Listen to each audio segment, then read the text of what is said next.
After the Second Era, Earth has transformed into the largest technological wasteland within the Milky Way. The scavenger's cloak billows in the wind as Cheng Qi stands atop a mountain of refuse. Similar technological creations detected commencing synthesis, damaged nanny, robot safe-type protection, nanny, robot environmentally adaptive nanny robot. Mechanical adventure, shoes mechanical adventure, leg guards jet, turbine power shoes. Surgical assistant, gloves intelligent, assistant, gloves gravitational field, adjustment gloves. X55 Extreme Warrior Power Exoskeleton Extreme Warrior Armor Memory Metal Extreme Warrior Power Armor. Chapter 1. The Earth Landfill, Double Kings, Explode. 1 sharp card, plus a 6, pipe it up. Across the table, a rusted robot scratched its metallic head. Don't fool me. Can A and 6 even connect? Is your brain muddled?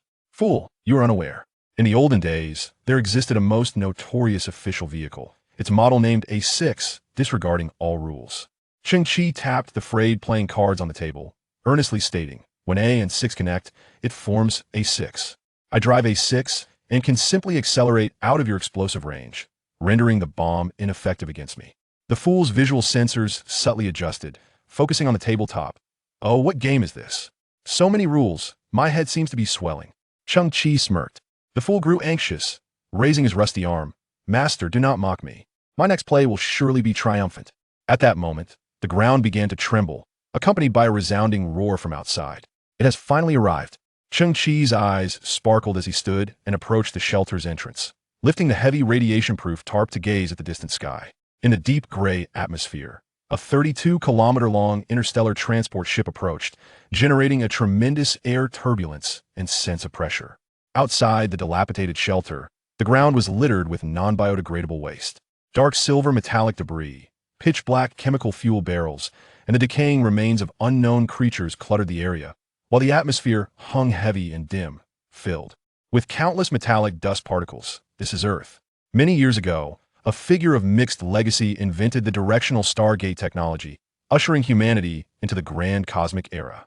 Within a mere 60 years, this mother planet of humanity was drained of all its resources. Now, it has become the largest landfill in the galaxy. No longer the beautiful blue planet, viewed from outer space, it appears dull and gloomy, as if covered in a thick layer of refuse, resembling a moldy plum. In the year 024 of the Second Era, Earth has become a tragic symbol in the universe. Human civilization has long since departed from here. Only a handful of remnants persist, eking out an existence, all sharing a common identity: scavengers. Cheng Qi is also a scavenger. The fool, known as Han Zai, was a B-343 nanny robot salvage from the rubbish heap 3 years prior. Perhaps due to the influence of its former owner, its vocal system astonishingly speaks in the Sichuan dialect. Buzz. High above, a colossal starship hovers, its heavy hatch slowly creaking open. Subsequently, millions of tons of refuse cascade from the heavens, a spectacle of grandeur. New treasures have arrived. Quickly, let's grab some. Han's eye animated his mechanical arms, sending a screw hurtling away, yet his excitement was palpable. I don't require much. A few kilograms of rare alloy, or some functional P7 grade circuit boards, or perhaps an intact fuel cell will suffice. After all, I've invested significantly this time. Cheng Qi's eyes sparkled as he took a deep breath and stepped cautiously from his shelter. The starship's engine stirred a tumultuous flow of air. The resolute visage of the 18-year-old boy shone brightly, as the dark blue, oil-stained, and hole-riddled cloak of a scavenger billowed behind him, fluttering in the wind. In the distance, the transport starship completed its discharge, roaring away, vanishing beyond the atmosphere. IT came swiftly and departed just as hastily. No one would lament the refuse strewn about. On the ground, a towering mountain of waste, nearly 500 meters high, had emerged. Mud, metallic dust, toxic gases, and unknown radiation swirled freely in the air. Cheng Qi and Han Zai began their ascent on one side of the refuse mound. A nameless spore, tainted by nuclear radiation, took root upon Han Zai's brass head, blossoming into a flower. Han Zai tilted his head slightly, allowing the spore to flourish. They needed to insert their detector at the pinnacle of the refuse mountain, releasing its probing waves downward to uncover valuable items. Han Zai's arms possessed approximately 3 tons of lifting strength. Once a valuable item was identified, he would commence digging barehanded. Over the years, they had operated in such harmony, assistant and master, yet also steadfast companions. As they climbed, the detector emitted a series of beeps, Cheng Qi's joy escalated. This shipment of refuse appeared to be of superior quality. However, matters seemed less than straightforward. From the opposite side of the refuse mountain came the roar of a small engine. Cheng Qi furrowed his brow. In the next moment, a heavy motorcycle, belching black smoke from its exhaust, emerged at the summit of the refuse mound. Its two wheels had been modified into multiple metal hooks with a full throttle. It could swiftly shift the garbage and ascend the mountain. Hanzai looked up, the spore gently swaying. It's that scoundrel again. Atop the motorcycle sat a burly man clad in a black gas mask. His right arm transformed into a hydraulic mechanism. Though tattered and worn, he could easily crush Hanzai. Let alone Cheng Qi. Get lost. The man's voice was low, devoid of any pleasantries. Orlo. Cheng Qi tilted his head. This pile beneath us is 7,125. I have already paid the development fee to the Scavenger Association. 7125.IT signified July 12th. The refuse from the fifth waste ship. Cheng Qi had observed for a long time every 156 days. That starship, belonging to a certain mechanical conglomerate, would arrive to deposit refuse, and according to its established route, it was likely the third ship to arrive that day.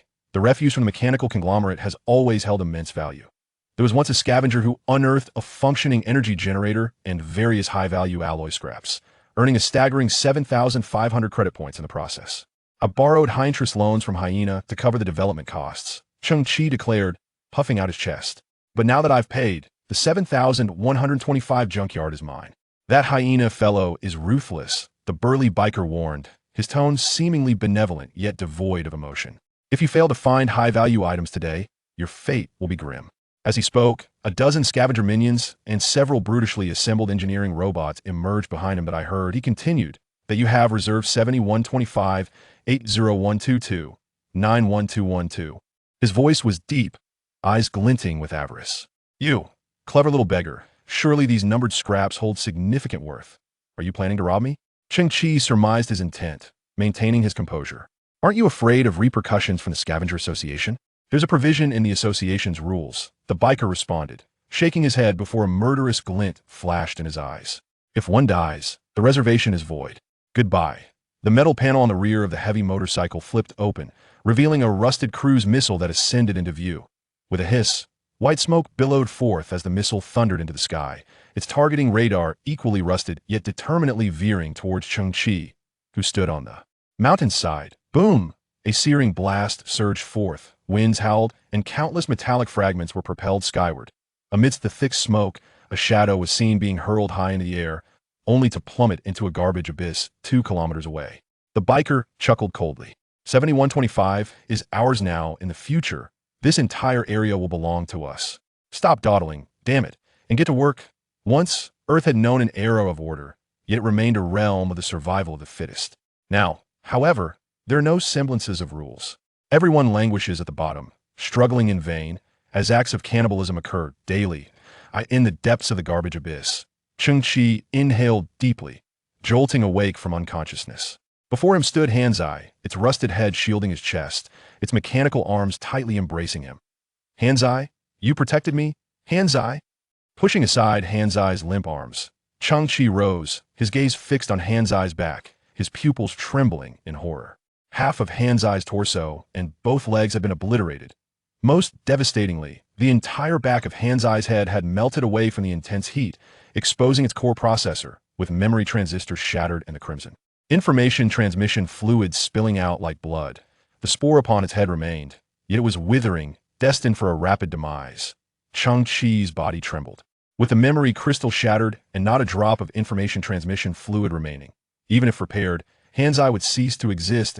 A spark of short-circuiting energy erupted from the back of its head, causing the sturdy figure of Hanzai to tremble slightly, its mouth.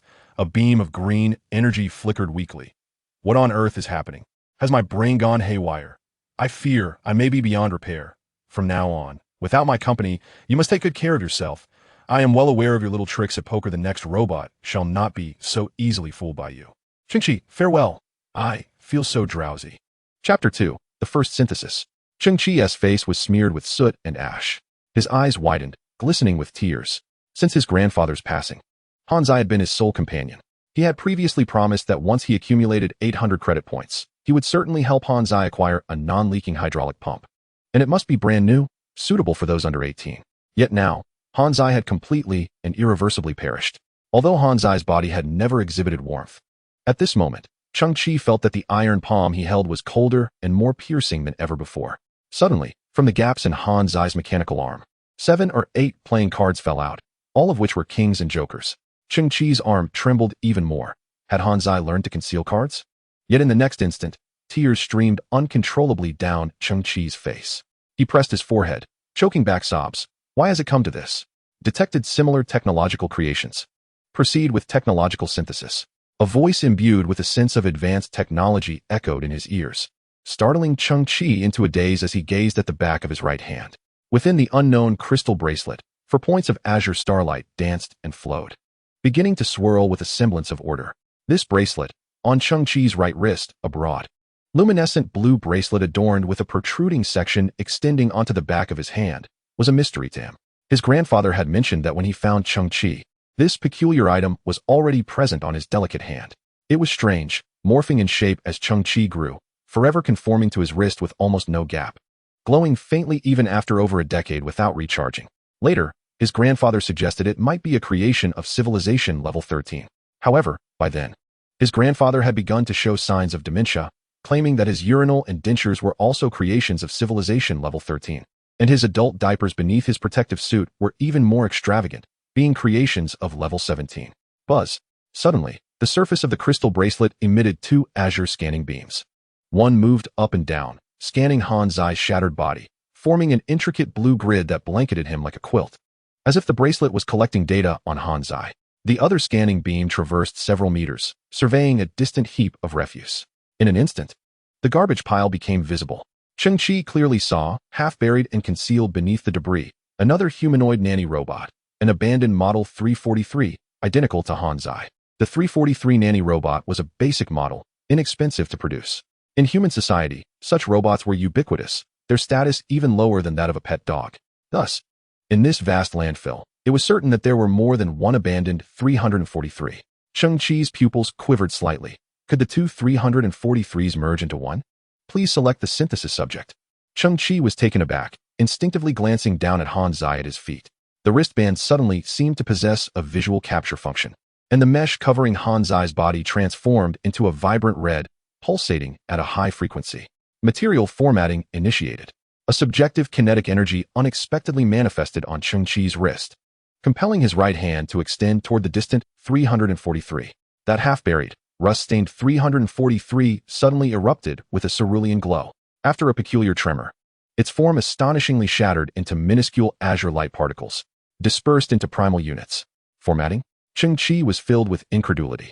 Then, the crystal wristband abruptly absorbed the blue light particles as if it were a rainbow, siphoning water. Cheng Qi's right hand moved uncontrollably once more, pointing toward the ground where Hanzai lay. A semi-transparent river materialized, linking the crystal wristband with Hanzai, ethereal as silk, resembling a passageway. The wristband emitted blue light particles in reverse, traversing the river and cascading onto Hanzai's form. In the dim abyss of refuse, a glow imbued with a sense of advanced technology radiated forth, akin to an ineffable miracle. Gradually, Hanzai's body became whole again, as some external force gently lifted it, allowing it to stand upon the earth. Within mere seconds, the resplendent light began to fade. Cheng Qi's eyes widened slightly. Before him stood a brand new humanoid robot, devoid of rust or damage. 897 Security Guardian robot, equipped with home safety patrol and surveillance devices, capable of effectively predicting and investigating intrusions and dangers. At that moment, the shoulder cover of the robot flipped, and 8 small, full-spectrum radars slowly ascended, emitting detection waves in all directions without dead angles, causing the surrounding air to hum softly. Cheng Qi was taken aback. It had upgraded from level 3 directly to level 8, acquiring an entirely new function. Similar technological entities detected. Proceed with technological synthesis.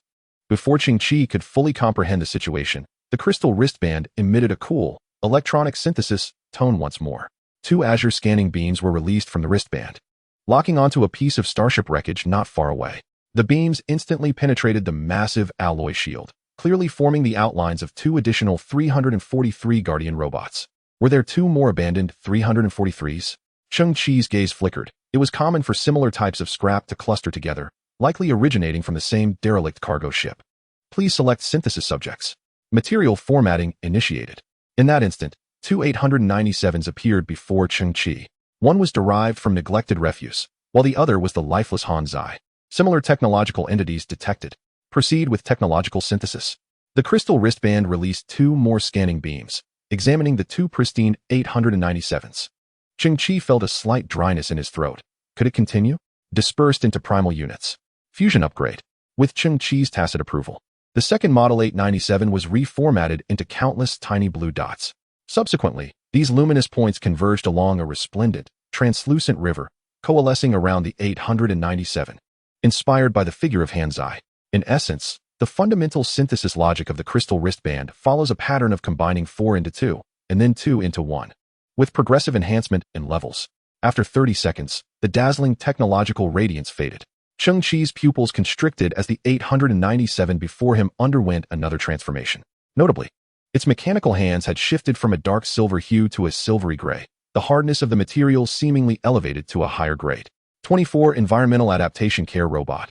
Equipped with formidable environmental adaptability, capable of functioning normally under extreme weather conditions or in complex terrains, with an array of daily operational tools concealed within its frame, allowing for basic morphological transformations. In that instant, the robust legs of the 24 underwent deformation, metallic covers shifted, and a lightweight alloy track emerged from the inner thigh, replacing its feet, with an internal engine roaring, seemingly concealing immense horsepower.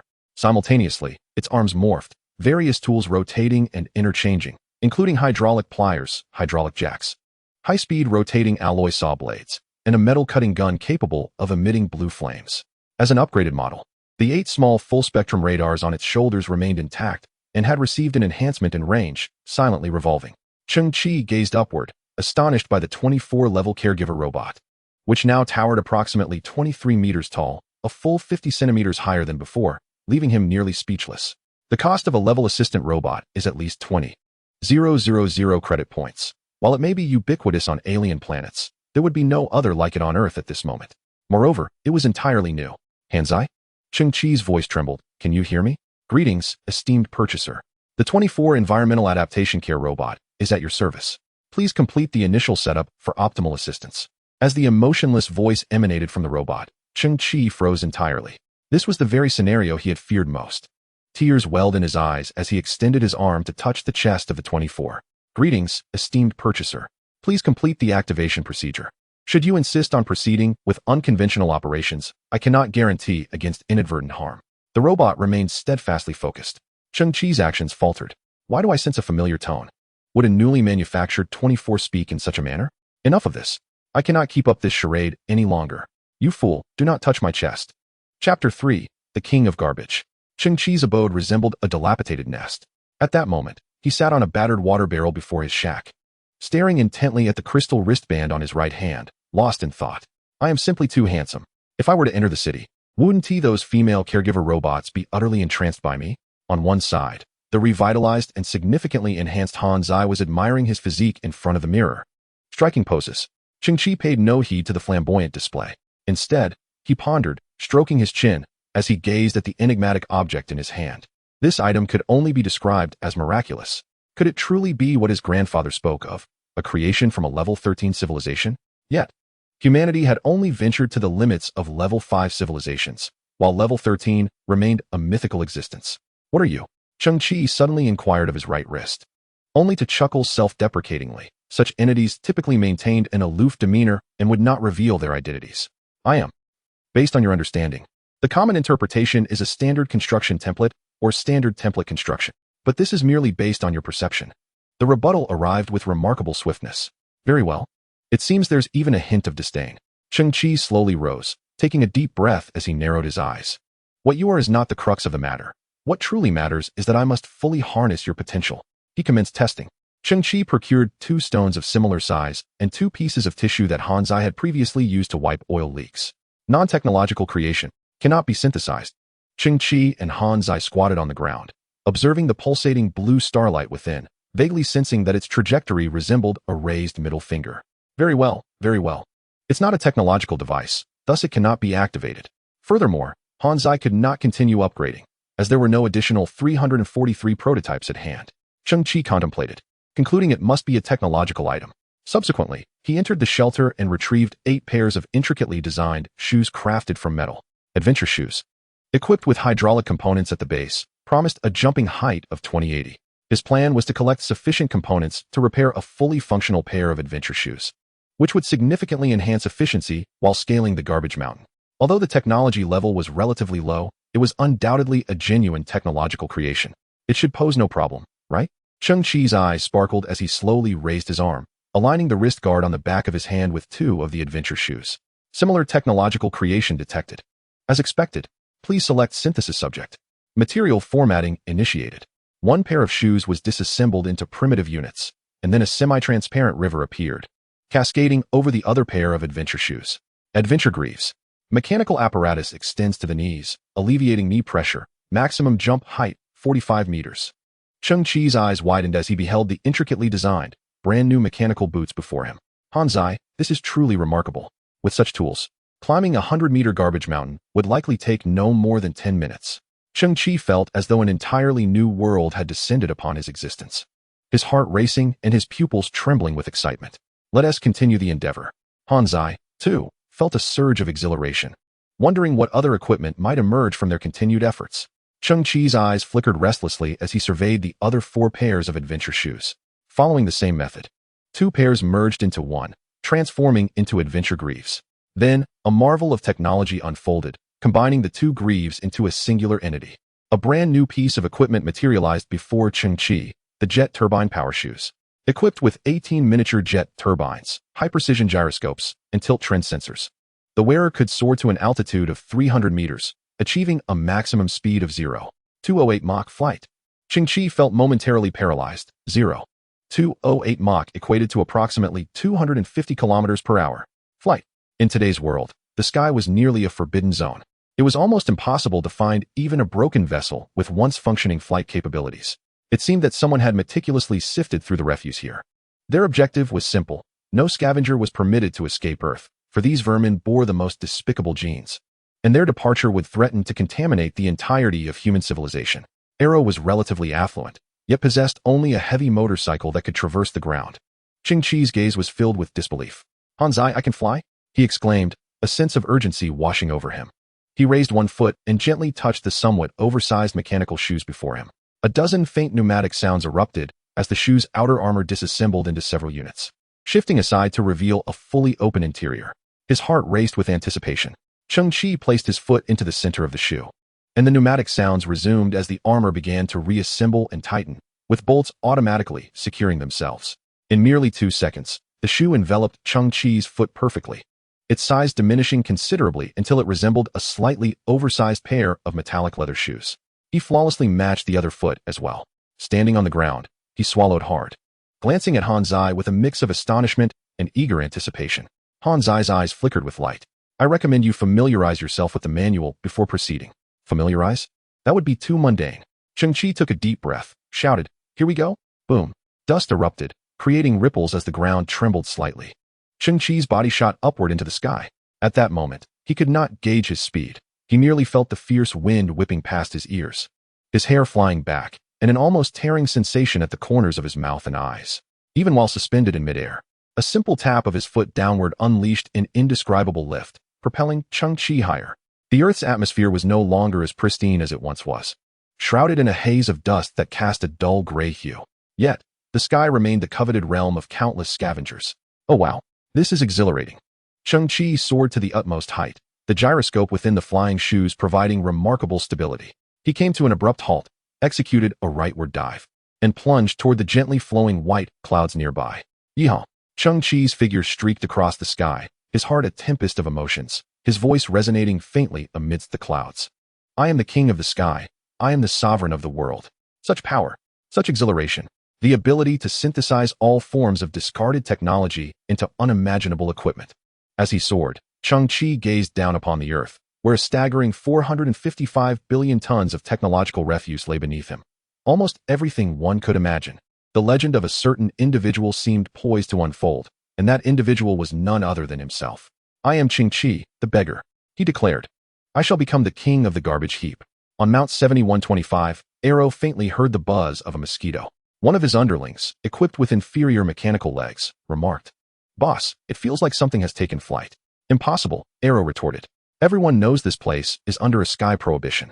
Narrowing his eyes, he pondered, in today's world, defective electronic waste is ubiquitous. Perhaps something has exploded? Chapter 4, Advanced Alloys. Hanzai, prepare to welcome my arrival. This shall be a flawless landing. Boom. Cheng Qi smashed down his only shelter. Amidst the ruins, he lifted his gaze. Perhaps it was the biting wind at such heights that brought tears to his eyes. Or perhaps it was the surging tide of his emotions. Then, Cheng Qi focused on the remaining shoes. While he eagerly anticipated what the next level of his turbojet shoes would entail, it required the merging of all his footwear. He decided to leave a pair of flying shoes for Hanzai. Otherwise, its two brass legs would struggle to keep pace with him. The future path of treasure hunting necessitated Hanzai's companionship. Once new materials were acquired, all the shoes would be upgraded collectively. Next, Cheng Qi's attention shifted to a shelf beside his shelter, densely populated with over 100 black cylindrical objects. These were nickel-based high-temperature alloys, refined by Cheng Qi from countless discarded components using a high-energy crucible. Despite the intricate process required for their extraction, these alloys held little monetary value, typically utilized for manufacturing high-strength screws and the like. If sold outright, the 149 nickel-based high-temperature alloys would fetch around 100 credit points. Cheng Qi's eyes sparkled with curiosity, wondering if these basic materials could be synthesized. Detected similar technological creations. Material formatting initiated. This sound resonated delightfully in Cheng Qi's mind. Indeed, while the alloys were fundamental materials, they were also technological creations. Just then, his satellite phone, wrapped in black tape, began to vibrate wildly. Glancing at the screen, Cheng Qi saw it was a connection request from Hyena Luke, a scavenger who had found some success. A year prior, he had stumbled upon a high-value item that had suddenly catapulted him to wealth, prompting him to embark on a loan-sharking venture. Previously, in a gamble, Cheng Qi had borrowed 800 credit points from Hyena Luke to secure the development rights to 7125, believing that once fully developed, he would easily repay both the principal and interest to the hyena. However, 7125 was seized by that scoundrel from Elro. Cheng Qi found himself utterly empty-handed. The hyena Luke lived up to his name, devouring his prey without leaving a trace. Should he fail to repay the debt, Cheng Qi would undoubtedly be torn apart, reduced to mere flesh, and then fed to the true hyenas by Luke. Yet, that was in the past. Now, Cheng Qi had acquired something. On the other side, he had successfully completed the first synthesis, intermetallic compound, a compound composed of two or more metallic elements, characterized by high strength, exceptional hardness, and excellent oxidation resistance. Suitable for manufacturing high-temperature components of spacecraft. Cheng Qi gazed at the shelf before him, where a pristine metallic piece glimmered with an orange-yellow hue, gradually revealing a smile. Intermetallic compound. He was well acquainted with this material, precious yet not exceedingly rare. Once, a scavenger had unearthed such a metal from a decommissioned starship's thruster. Merely 100 grams had allowed that scavenger to indulge in revelry for 4 months, exploring every street corner of the bar district. Presently, however, he had synthesized a chunk of intermetallic compound weighing approximately 500 grams, derived from 2 inexpensive nickel-based superalloys. This was more than sufficient to settle his debts. Yet, Cheng Qi would not rest there. He possessed over 100 basic synthesis materials. Similar technological artifacts detected. Material formatting initiated. Synthesis. Amorphous alloy. Amorphous alloy 31. An alloy composed of multiple elements, characterized by ultra-high strength, extreme hardness, lightweight, and remarkable corrosion resistance, suitable for where components of interstellar engine cores. Classified as a galaxy-level industrial material. Similar technological artifacts detected. Material formatting initiated. Synthesis. High-entropy alloy. High-entropy alloy is a disordered atomic arrangement alloy, featuring ultra-high strength, extreme hardness, and unparalleled electromagnetic shielding properties, suitable for constructing high-precision interstellar radar, classified as a galaxy-level scarce material. 5 minutes later, Cheng Qi held 23 pieces of amorphous alloy and 4 pieces of high-entropy alloy in his hands. The purpose of these materials was to be liquidated. If one were to indiscriminately synthesize the finest materials and then, amidst this garbage-laden planet, suddenly produce something astonishing, it would surely incite a tumult, which could quickly transform into disaster. The drawback, however, was that it did not provide a price evaluation for the items. Regarding the amorphous alloy and high-entropy alloy, Cheng Qi, a seasoned scavenger with a decade of experience, possessed considerable insight. After merely toying with them for a few seconds, he smiled faintly, having never heard of them. The synthesized items represented a cross-dimensional enhancement, and these two alloys were undoubtedly extraordinary. Cheng Qi was acutely aware that determining their value was of utmost priority. At that moment, he had devised a method. He rose and grasped the satellite communicator, as the agitated Luke had been incessantly calling out, and with a calm demeanor, pressed the connect button. "You little pest. You took my money and think you can escape? I have received the message. Your 7125 has been seized. The money you borrowed from me has accrued interest, amounting to a total of 800 credit points. If you cannot repay, I shall dismember you and sell your prefrontal cortex and spine to those biomechanical merchants. The principal you borrowed was merely 800 points in less than 7 days. It has escalated to 800 points. The heart of Hyena Luke is notoriously dark. Do not rush." Cheng Qi spoke calmly. "Today, I have been fortunate enough to find a intermetallic compound, roughly 100 grams. What?" The voice of Hyena Luke conveyed astonishment. But he quickly gritted his teeth and retorted, "You claim to possess it? I have encountered such tricks before. Are you attempting to stall?" With a gentle flick of his finger, Cheng Qi struck the intermetallic compound, producing a crisp and resonant sound. On the other end, Hyena Luke suddenly fell silent for 5 seconds. This fellow has become quite astute. Such a clear tone could not possibly emanate from ordinary metal. Within 10 seconds, Hyena Luke had verified the authenticity of the intermetallic compound. "Very well. 500 grams, is it?" Hyena's voice remained menacing. "Rounding up, hand over that metal, and our accounts will be settled." What a clever rounding. Cheng Qi shook his head with a smile. "I found this intermetallic compound in a rather intricate briefcase, which seemed to have been carelessly discarded. Besides the compound, it contained a tightly secured compartment housing a piece of pale, semi-transparent metal." "Oh, a briefcase?" Hyena Luke paused, intrigued. "Indeed." Cheng Qi feigned confusion. "The label on this metal reads amorphous alloy. I have never encountered such a substance. Is it valuable?" The communicator fell silent for 2 seconds before crackling with faint static, suggesting a signal disruption. Hyena Luke's voice, tinged with disappointment, emerged. "I expected something remarkable. It turns out to be amorphous. That material is slightly more valuable than the intermetallic compound, but due to its ultra-lightweight nature, it won't fetch a significant price for the same volume. Is that so?" Cheng Qi pondered the amorphous metal in his hand. It was indeed quite lightweight. "How about this? I will purchase the amorphous alloy at market price. I currently have business to attend to. Meet me at the bar in 3 hours. Damn it. I am so tired of dealing with you little pests every day." Hyena Luke cursed, hanging up with little enthusiasm. Cheng Qi placed the communicator on the table, revealing a hint of a smile. The hyena was concealing something. "The amorphous alloy is exceedingly valuable, indeed." Just moments ago, when Cheng Qi mentioned the name of the amorphous alloy, Hyena Luke, though silent for merely 2 seconds, had emitted crackling sounds not due to signal interference, but because he was gripping the communicator with great force. Due to the inherent flaw shared by all these damaged communication devices, including the one in Cheng Qi's possession, they emit a crackling interference noise when squeezed or tightly held. It must be noted that the hyena's reaction was remarkably swift. Within 2 seconds, he suppressed his emotions and adjusted his tone. He feigned busyness, scheduling their meeting for 3 hours later. An overly eager demeanor would undoubtedly reveal his intentions. The hyena's actions could succinctly be encapsulated by the phrase "to feign weakness while luring in the prey." Cheng Qi couldn't help but chuckle inwardly. If Luke, the hyena, were to realize that Cheng Qi possessed not only this one piece of amorphous alloy, which sent his heart racing to the brink of madness, but also 22 more, along with 4 pieces of even higher-grade high-entropy alloy, one could only imagine his reaction. He would certainly devise a scheme to eliminate Cheng Qi. With his belly up, he'd be as good as dead. Hanzai extended his arm, mimicking a throat-slitting gesture. Indeed, Cheng Qi smiled wryly, his gaze flickering as he remarked that even just a single piece of amorphous alloy was sufficient to incite murder and theft. Chapter 5. The Anti-Gravity Gloves. "Hanzai, it's time to get to work." Cheng Qi rose, brushing off his tattered blue cloak. He could vividly envision the scene with the hyena. Once he confirmed the existence of the amorphous alloy in Cheng Qi's possession, any further words would signify his defeat. Either he would wave his hand, summoning hidden accomplices to emerge in an instant, or more straightforwardly, he would pull out a pistol and blow Cheng Qi's head off. Hanzai nodded seriously at this, standing up earnestly. "Then I won't go, all right? I mean, I need to gather sufficient combat gear within 3 hours."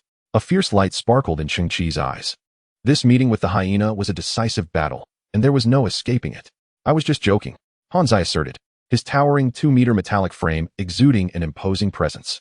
"So what is the plan?" To the north, 112 kilometers away, Cheng Qi stood at the entrance of the makeshift shelter, gazing into the distance. He recalled that a year ago, a military equipment factory had dumped a considerable amount of refuse there.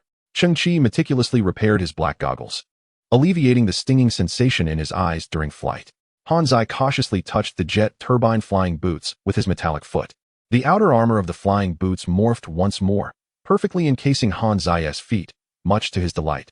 The boots showed no discrimination against species. Meanwhile, the amorphous and high-entropy alloys were stowed away in the storage compartment on Hanzai's back, carried along to prevent the hyena from pilfering his belongings. Boom. 2 waves of air stirred up dust. Man and machine soared towards the north. Without the flying boots, traversing this short distance of 110 kilometers, littered with mountains of refuse and fraught with treacherous terrain, would have taken no less than 5 days. 35 minutes later, Cheng Qi and Hanzai floated high above, gazing down. Here, why had it become like this? This area had been designated as Zone 11 by scavengers, an expanse of desolation stretching for miles. Cheng Qi's memory served him well. A year prior, indeed, a starship belonging to a certain military equipment factory dumped approximately 3,000 tons of waste in this area. However, now, the ground litter within several kilometers has risen by several meters. At the very center, there looms a colossal mound of refuse, towering at least 600 meters high. Over the course of a year, a significant amount of new garbage has been deposited here. Why has this place been so thoroughly covered? The items I seek have been buried beneath it. Cheng Qi felt a slight fracture in his resolve as he gazed below, noticing that the pristine refuse bore numerous red cross markings, along with some medical waste. Time was of the essence. Cheng Qi clenched his fist, knowing he had no choice but to commence digging. Countless battered metal cans and pungent green liquids accentuated the desolation and dire circumstances of this place. Cheng Qi frowned as he stood at the base of the refuse mountain. Hanzai's arms transformed into hydraulic pincers, severing the haphazardly strewn metal before exerting force to hurl a massive oil drum aside. Beneath, a dark, boundaryless iron plate emerged. With a hiss, Hanzai shifted form once more, unleashing a flame-cutting tool, preparing to carve an opening in the iron plate to continue his descent. Exhausted, Cheng Qi thought, good news. My heart is filled with determination. I believe that given 2 years, I can unearth the remnants of those weapons. Bad news, however, lingered. By that time, the grass on Cheng Qi's grave might be 2 meters high. Quite comfortable indeed. Cheng Qi had long grown accustomed to Hanzai's incessant chatter. Go Hanzai, the best in the universe. Though his mouth was full of encouragement, Cheng Qi's brow remained furrowed as he recognized a pressing issue. The Earth, this vast landfill, while rich in resources, posed a significant challenge for excavation. For many years, the refuse had been piled in layers, often encountering starship debris weighing in the thousands of tons. After all, the prerequisite for activation was possessing 2 identical technological artifacts. Such equipment was not lacking, but assembling them was a formidable task. Thus, the excavation endeavor would prove to be a colossal challenge. What is this? A box of used diapers? What is this? A box of elongated balloons? How could there be balloons among medical waste, especially expired ones? At that moment, Hanzai resembled a scavenger, picking up whatever he found, inspecting it closely, and discarding it if deemed valueless, blissfully unaware of his true nature in this world. What is this? A box of mechanical surgical gloves? At these words, Cheng Qi's eyes brightened. Hanzai, keep this. 12 surgical assistant gloves. Similar technological artifacts detected. Shall we synthesize? Within the damaged iron box lay 42 clumsily crafted, oversized gloves, with exposed hydraulic tubing and alloy skeletons. No wonder they were discarded. They were overly cumbersome for surgical use. These must be relics from 2 centuries ago. What could they synthesize? Cheng Qi's eyes shimmered as he promptly began to operate, slowly raising his right hand, the crystal gauntlet emanating a radiant blue glow. Disassemble into original units. Merge and upgrade. 50 surgical auxiliary gloves, 11. The gloves have become more lightweight, with fingertips capable of extending 0.3 mm metallic tendrils for executing more precise surgical tasks. Cheng Qi shook his head. This was not what he desired. Disassemble into original units. Merge and upgrade. 2 surgical auxiliary gloves, 5. Integrated with micron-level circuit etching and micropower module technology, the fingertips can unleash miniature vibrational fields to slightly reposition internal organs, shattering thrombi, calculi, and other foreign bodies within the human body. Cheng Qi again shook his head. This too was not what he sought. Disassemble into original units. Merge and upgrade. 55 surgical auxiliary gloves, 2. Incorporating nano-level circuit etching and ultra-micro power module technology, the vibrational field's range expands to a diameter of 2 meters, enhancing controllability of liquid flow.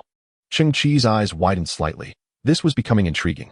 Detected similar technological creations. Disassemble into original units. Merge and upgrade. 001 Surgical Auxiliary Gloves. Failed product. 1. How could there be a failure? Cheng Qi's eyes widened in disbelief. The basic gloves had been exhausted. But why, for this final merging opportunity, was the outcome such? Surely, it could not be erroneous. Could it be that the ultimate evolution of the surgical auxiliary gloves culminated in a failed product? Upon discerning the annotation of the gloves, Cheng Qi was plunged into astonishment. 051 Surgical Auxiliary Gloves. Failed product. Abandoned file 051, redefined according to device functionality.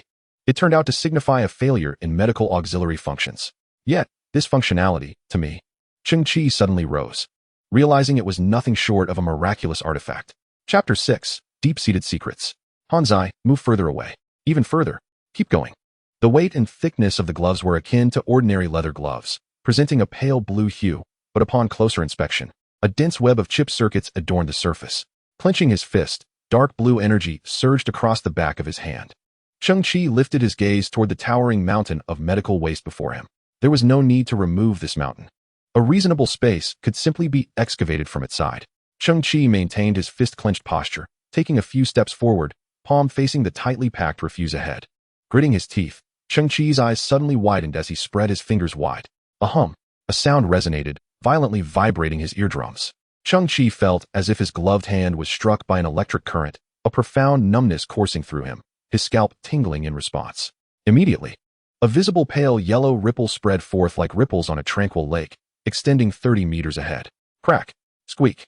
The sounds of metal grinding and polyethylene products tearing erupted. Buzz. Cheng Qi's other palm also fully opened.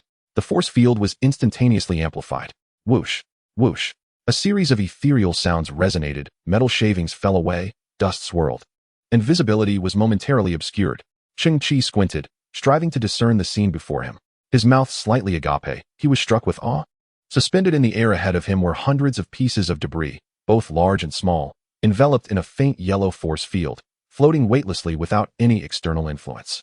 The gravitational field was under his control. Good heavens! The metal head of the simpleton gazed skyward, marveling at the miraculous transformation. Buzz. Boom. Before him, the area once cluttered with refuse had been cleared to reveal a space of nearly 60 square meters. Cheng Qi's heart raced, although he had previously imagined this scenario. He had never anticipated such remarkable efficiency.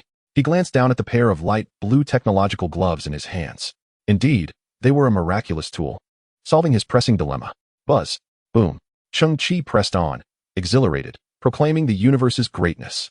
The simpleton finally had a moment to pause, fashioning colorful plastic bags into floral arrangements, dancing them about in a whimsical manner. An hour later, Cheng Qi crudely estimated that he had transported nearly 2,000 tons of garbage. This was a workload that his former self would never have dared to contemplate. Indeed, centuries ago, humanity's remarkable rise on Earth, standing proud among other creatures, was due to their adept use of tools. At this moment, before Cheng Qi lay a vast basin, the medical waste nearly eradicated. Throughout this process, the simpleton had also engaged in sorting, with no relatively intact technological equipment found. Only fragments, battered and broken, were the norm here. Standing at the basin's edge, Cheng Qi was, of course, not exposed to the ground, but rather to another layer of refuse beneath the debris. He retrieved a metal nameplate from the black sludge, gently wiping it to reveal an inscription, Danan War Equipment Manufacturing Group. Cheng Qi's eyes sparkled. In that instant, he truly approached his objective, continuing to transport and sort. The efficiency was astounding with the gravity control gloves. In about 20 minutes, Cheng Qi and the simpleton had sifted through approximately 200 tons of discarded refuse from the Danan group. Their bodies were caked in muck, their airways laden with metallic dust. Beads of sweat trickled down Cheng Qi's forehead. The toil and exhaustion were bearable. What was difficult to accept was that, thus far, he had made little progress. The standards for disposing of war-related debris were exceedingly high. Core components must be dismantled. As for firearms, they were typically reduced to fragments before disposal. With only an hour remaining until his meeting with the hyena, Cheng Qi felt a twinge of anxiety. After another 10 minutes of labor, he paused his efforts. Deep within the refuse mound, he discovered a massive sealed metal fuel barrel, its size comparable to a 2-story building. All entrances meticulously welded shut. No one would handle the refuse destined for disposal. Why seal all the entrances? Cheng Qi manipulated the gravity control gloves, gently shaking the enormous fuel barrel, and was met with the sound of metal clashing within. There was something inside. Cheng Qi narrowed his eyes and discreetly signaled to Hanzai. Understanding the cue, Hanzai's arm morphed, revealing a metallic cutting gun. A bright white flame formed a sharp cone, slowly traversing the immense fuel tank, gradually widening the incision. This abandoned fuel tank was unexpectedly thick, taking a full 9 minutes to carve out an entrance sufficient for a single person to pass through. With a resounding thud, Hanzai kicked the fuel tank, causing the cut steel plate to crash down.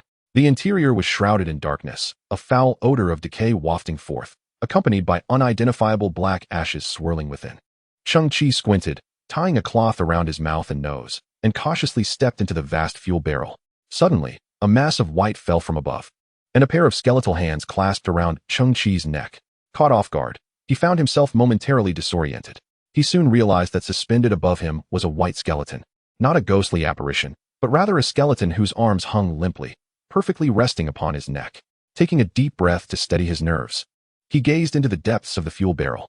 In the next instant, he was met with a horrifying sight: corpses. Nearly 30 bodies. Like the one above, they had long since perished, reduced to mere bones. How could there be corpses amidst the refuse of the Danon group? Cheng Qi was struck with disbelief. Although scavengers had previously unearthed human limbs, those were merely remnants of murder cases, pale in comparison to the scene before him. In the hazy gloom, some of the corpses still bore clothing that had not completely decayed. Cheng Qi bent down to examine their name tags. Huaxiao Interstellar Exploration Team, 6th Division, 3rd Special Operations Group. They were soldiers. Cheng Qi's eyes widened slightly. The Exploration Team, 6th Division, 3rd Group. Wasn't that the renowned Extreme Squad? At merely 18, he could not help but harbor dreams of heroism.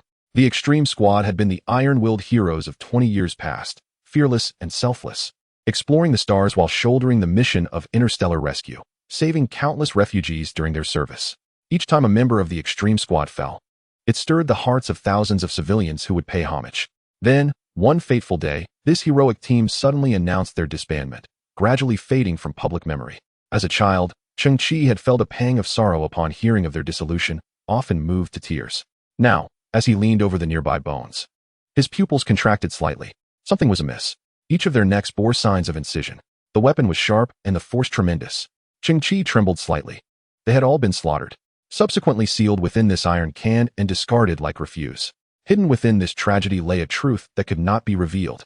Driven by a sense of loss for these heroes, Cheng Qi collected their name tags one by one: Ding Feng, Lin Lanhua, Long Zhanxiao. He etched their names into his memory, vowing that one day, when he could leave Earth, he would strive to uncover the truth behind their fates. As Cheng Qi ventured deeper into the fuel tank, he stumbled upon 8 rather imposing skeletal remains.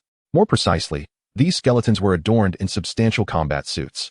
Cheng Qi's body began to tremble involuntarily. These were the Extreme Warriors, a formidable group of 8, clad in the 12 Extreme Warrior exoskeletons he had envisioned countless times before. Chapter 7. The Extreme Warrior Exoskeleton. Similar technological creations detected. Commence synthesis. Cheng Qi's face flickered with alternating light and shadow, his heartbeat accelerating incessantly. 10 minutes later, he had transported all the remains and buried them, erecting a nameless gravestone in their honor. This was the only gesture of respect he could currently afford, the most basic form of reverence. Afterward, Cheng Qi gazed at the ground before him, where 8 sets of 12 Extreme Warrior Power exoskeletons lay meticulously arranged. The Extreme 8 had indeed become a legend 2 decades prior. Following the dawn of the cosmic era, humanity's technological advancements had progressed at an astonishing pace, rendering these exoskeletons relics of the past. They were substantial in size, featuring a high-strength nylon lining, robust hydraulic systems, and a cumbersome power battery strapped to their backs. According to legend, such a power exoskeleton could augment an adult's strength by 1,500 to 2,000 units. However, their considerable mass resulted in sluggish movement.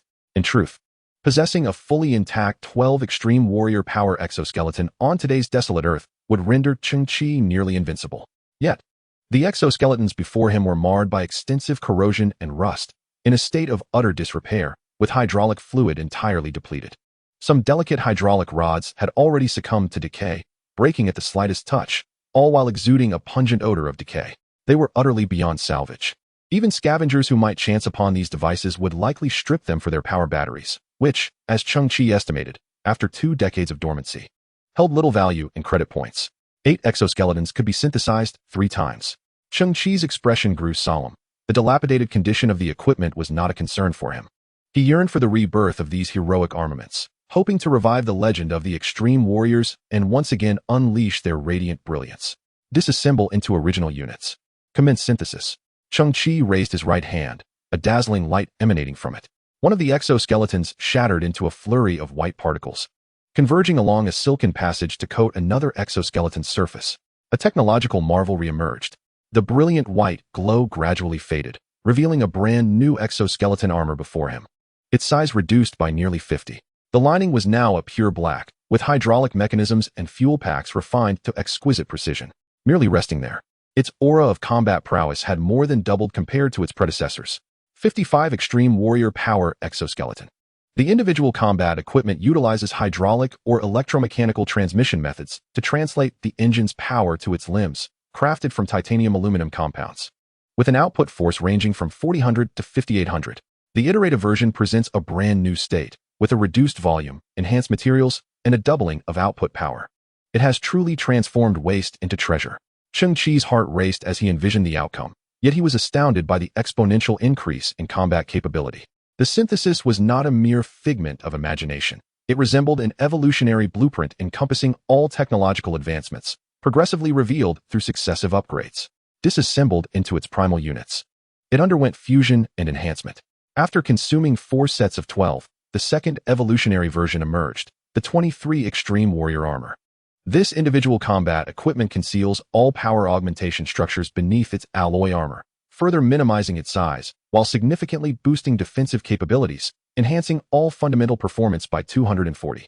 And incorporating multi-environment respiratory adaptation systems, radar monitoring systems, long-range communication systems, tactical analytical intelligence, and concealed melee weaponry. What lay before Cheng Qi was no longer merely an exoskeleton.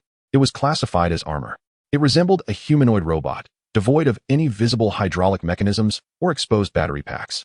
The head featured a fully encompassing helmet, with a diamond-shaped visual system emanating a faint red glow from the eyes. The black coating imparted an impression of agility and swiftness, akin to a mechanical specter capable of silently traversing the night while possessing explosive combat power. The exoskeleton and fully enveloping armor were indeed two distinct realms. With a hiss, the front panels of the 23 Extreme Warrior armor parted to reveal the interior space for the pilot, resembling a formidable weapon awaiting its master. Patience, my treasure. You shall grow even stronger. Cheng Qi suppressed his surging emotions. No ordinary man could resist the allure of a mech. At that moment, Cheng Qi felt a dryness in his throat, his heart racing to his throat. Yet, in the next instant, he succumbed to temptation, spinning around with flushed cheeks and gasping for air. Oh my, I can hardly bear it. That's the upgraded version of the 12 Extreme Warrior. Was he dreaming? Hanzai stepped forward, raising a fist the size of a sandbag. I can give you a punch to confirm whether you're dreaming. If so, I wouldn't be dreaming, but rather heading straight to the grave. What would the 8 sets of 12 ultimately synthesize into? What would it become? Cheng Qi was overwhelmed with unprecedented excitement, tension, exhilaration, and madness. Disassembled into primal units, it underwent fusion and enhancement. The failure of synthesis left the materials in tatters. Hanzai, step aside. Synthesis successful. 01 Memory Metal Extreme Warrior Power Armor. A conceptual machine. In terms of scientific and technological prospects, it is achievable, albeit requiring an unpredictable amount of time. Such concepts often symbolize the future, visions, and dreams. In other words, this set of equipment has yet to be manufactured within human civilization. This technology originates from the database of a Type 2 civilization. Technology from a Type 2 civilization? Humanity has surpassed the planetary era, reaching a Level 7 civilization with significantly enhanced energy efficiency and the advent of interstellar travel, currently approximating a Level 15 civilization.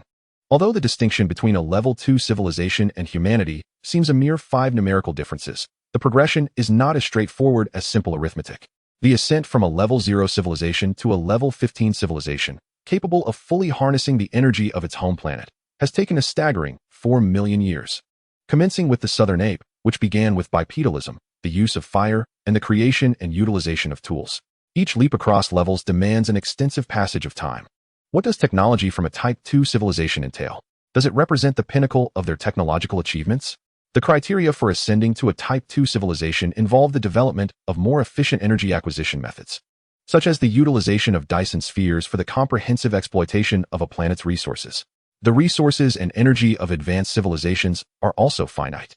Different creations require varying degrees of research investment. So it is. Cheng Qi gazed ahead at the Type 01 Extreme Warrior armor. It was astonishingly lightweight, almost delicate, resembling a dark silver bodysuit devoid of gloves and footwear, with no head armor in sight. "Hello, my dear." Cheng Qi swallowed hard, extending a finger to gently touch the Type 01.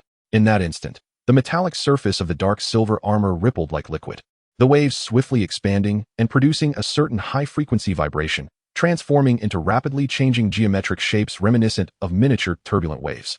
In the following moment, those surging geometric figures began to flow, crawling swiftly along Cheng Qi's finger and enveloping his entire body. Cheng Qi was utterly astonished. The seemingly incomparably hard metal had transformed into a liquid, like a lightweight garment. The Type 01 memory metal armor infiltrated Cheng Qi's attire, swiftly covering his torso. Simultaneously, a precise metallic barb suddenly emerged from the upper part of his spine, where numerous tiny hooks, akin to fine strands of hair, pierced into his skin with a sharp click. "What the?" Cheng Qi cried out in pain. This scene was vividly witnessed by Han Zai. It was as if a silver serpent had abruptly emerged from the back of Cheng Qi's neck, mercilessly and without sentiment, sinking its fangs into him. Cheng Qi felt a sharp pain in the back of his head, his brain instantaneously struck by an electric surge, leaving him blank and numb. Immediately thereafter, an irresistible force seized Cheng Qi's limbs, forcibly stretching him into a sprawling position. His arms and legs were manipulated with a grotesque rigidity, bending sharply forward and backward in an incessant motion. Crack, crack. The sound of bones fracturing echoed from within Cheng Qi's body. Could it not be a bit gentler? This is painfully overwhelming on the first try. Cheng Qi's features contorted. Crack. Cheng Qi felt as if he had endured torment for 200 years. Though in reality, it was merely a matter of seconds. At last, the sensation of a mutually exclusive struggle began to dissipate, giving way to an overwhelming sense of control over the situation. The 01 memory metal armor seemed to have completed its initial synchronization, relinquishing its hold entirely. Cheng Qi's gaze sharpened, and inexplicably, he felt a surge of confidence in his mastery over his own body. Suddenly, with a swift motion, Cheng Qi executed a flawless backflip, his body rotating a full 360 degrees, before landing on one knee with a fist thrust downward. The ground trembled beneath him. Amidst the lingering smoke, he slowly raised his head. This feeling was akin to being endowed with an exhilarating power, unparalleled speed, and the precision of a nanowave radar. In a word, it was ferocious. Chapter 8, Combat Test. Before Cheng Qi's right eye, a palm-sized blue void screen suddenly materialized, emanating from the armor's internal interface. 01 Memory Metal Extreme Warrior Power Armor. Action Output Power, 65, 200. Precision and Control, 0, 2. Dynamic Response Speed, 891. Durability and Fatigue Limit, 109 iterations. Biological Signal Capture Rate, 57 instances. Stress Index, 19,000. Expandable Memory Metal Capacity, 0, 4. Due to factors such as the user's physical condition and genetic sequence, the fundamental metrics of the armor had not been fully realized. Cheng Qi's eyes widened in astonishment. As a child raised amidst the ruins of technology, he possessed basic skills in equipment maintenance. This data indicated that, when fully operational, it could capture his thoughts every 57 microseconds. Should the brain issue a command, it could deliver a punch with a force of 65, 200 newtons in just 1/10 of a second, precisely controlled within 0.2 millimeters. To put this into perspective, 65, 200 newtons is akin to the instantaneous impact generated by a 10-ton truck traveling at 90 kilometers per hour. This force was already formidable, concentrated in a mere fist. It represented a terrifying power. The stress index, likely comparable to the performance of outdated firearms such as submachine guns, would require hundreds of rounds to penetrate the same spot when fired at a vertical angle. Although this was not the primary focus of a level 2 civilization, it was nonetheless astonishing. It was not earth-shattering, yet such chaotic metrics were confined to a lightweight armor. If humanity's technology aimed to achieve such striking power, the armor's dimensions would undoubtedly be colossal. The creature stared with its fiery red eyes, seemingly more formidable than Cheng Qi himself. Due to factors like physical condition and genetic sequencing, the armor's fundamental metrics had not been fully harnessed. Genetic sequence. Cheng Qi sighed softly, shaking his head in contemplation before steeling himself again. What did the expandable memory metal capacity of 0 for signify? Following this description, there was a brief supplementary note. It could be subjectively controlled or autonomously planned by the system. A test was warranted. Cheng Qi straightened his posture, squinting as he fixed his gaze on a piece of starship wreckage towering at least 5 meters high in the distance. The object was composed of a dense metal, appearing both cumbersome and thick, evoking an illusion of eternal endurance and immobility. At the moment of Cheng Qi's consciousness awakening, a blue void screen revealed the optimal striking point, the most advantageous angle, the ideal posture, and the swiftest trajectory for advancement. Cheng Qi could not help but marvel. Technology was indeed humanity's ultimate wings. In that very second, Cheng Qi sprang into action. His legs exerted force. The refuse beneath him crackled underfoot. He darted along the blue curve displayed in his vision, deftly circumventing the uneven debris. And in an instant, he surged forward to stand before the colossal metal mass. The optimal striking point transformed into a red halo, rapidly contracting. Cheng Qi leaned back in midair, his tattered cloak billowing, as he raised one long leg, drawing it back significantly to allow ample space for accumulation of power. 01 swiftly conducted an analysis. Cheng Qi required substantial support to withstand the immense counterforce at the moment of impact. In a heartbeat, a single foot on the ground sprouted 4 dark silver metallic support arms from his ankle, anchoring themselves firmly into the ground. Simultaneously, 2 elongated mechanical arms extended from the base of his neck, resembling the sudden emergence of mechanical spider legs, providing robust support to his back. Moreover, the foot that propelled outward was instantaneously enveloped in dark silver metal. Remarkably, all of this transpired within the span of 1/10 of a second. With a whoosh and a boom, the massive piece of metal debris, weighing nearly 5 tons, deformed visibly upon colliding with the back of Cheng Qi's foot. Subsequently, an explosive acceleration shattered its stillness, launching it from the refuse pile as Cheng Qi sent it flying with a powerful kick. The sound of air being sliced through was followed by a thunderous crash as the colossal metal fragment embedded itself deeply into a heap of trash 30 meters away. Cheng Qi stood his ground, his chest rising and falling with exertion. What an incredible force of impact! Cheng Qi's thoughts raced as liquid flowed anew from within his wrist, gradually forming a sharp dagger. With a shift in intent, the dagger transformed, elongating into a nearly 2-meter-long dark silver spear. So this is the true essence. Cheng Qi felt the spear in his hand, as if it were an extension of himself. The expandable memory metal of 04 was at his disposal, capable of automatic transformation.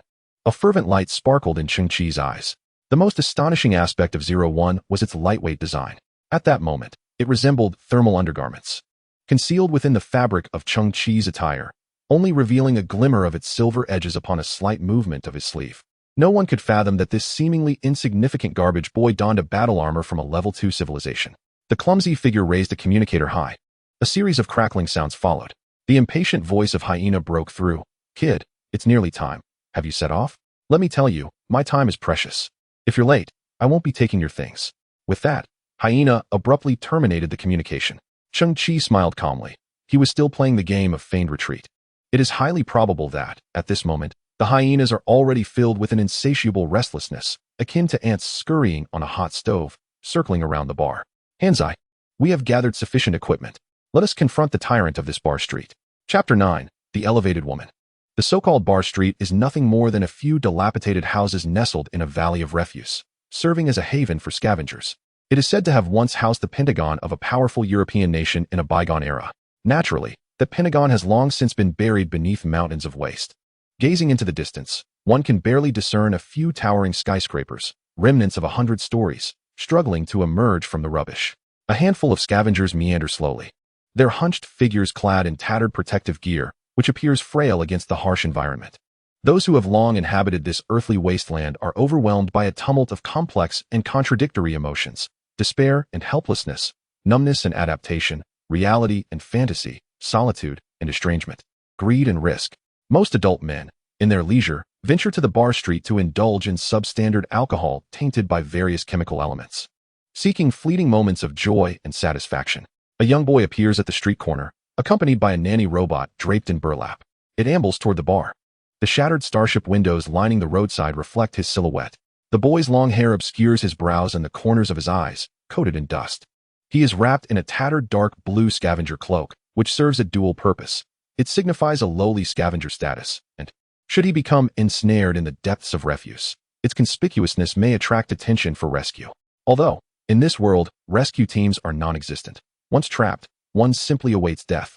He dons black trousers and a jacket made of radiation-resistant material, which, to the naked eye, resembles the leather attire of a bygone era. Evoking the image of a youthful cowboy, the boy halts, gazing at the figure in the crimson dress across the bar. Hina is the most enchanting sight on the bar street. She is, in fact, the fairest vision on the entire trash-ridden planet. Perched on a discarded fuel drum, she leans gently, her vibrant red dress revealing immaculate white feet beneath. Hina is beautiful, as if she does not belong to this world, in Cheng Qi's perception. All men on this garbage planet are enamored with her. As Cheng Qi passes by Hina, she turns, her black curls swaying gracefully against her fair neck. She blinks her elongated eyelashes, her exquisite eyes locking onto Cheng Qi. Within her pupils, a faint blue halo shimmers, crystalline and ethereal, exuding an air of mystery and enchantment. This is a symbol of superior genetics. With the advent of the great cosmic era, human genetic modification technology has risen to prominence. Humanity is now categorized into various tiers based on genetic quality. Cheng Qi possesses ordinary genes, akin to the common humans of the past, which in this era equates to being considered refuse. Scavengers are all of ordinary genetic lineage. Hina is a being of innate caliber, possessing a strength that, while only slightly surpassing that of the ordinary, shines as a magnificent and resplendent jewel on this wretched planet. Beside her, a man holding a bouquet kneels on one knee. The prospect of bearing offspring with her suggests that the next generation might evolve into higher tiers of existence, thereby offering a chance to escape this desolate world. Everyone yearns for my proximity. Everyone claims to hold affection for me. Hina's voice is pure and crystalline as she regards her suitor clutching a plastic bouquet. Yet none respect my wishes. Perhaps my criteria for choosing a partner have never been rooted in genetic merit, but rather in the desire to select someone I genuinely adore. Hina maintains her decorum, her beautiful visage and captivating gaze drawing too many near, which has become a source of distress for me. Promise me, she implores, to afford me a comfortable distance in the future. Cheng Qi tilted his head for an instant before continuing on his path. Hina's father, the leader of the Scavenger Alliance, ensures that no one can compel her to act against her will.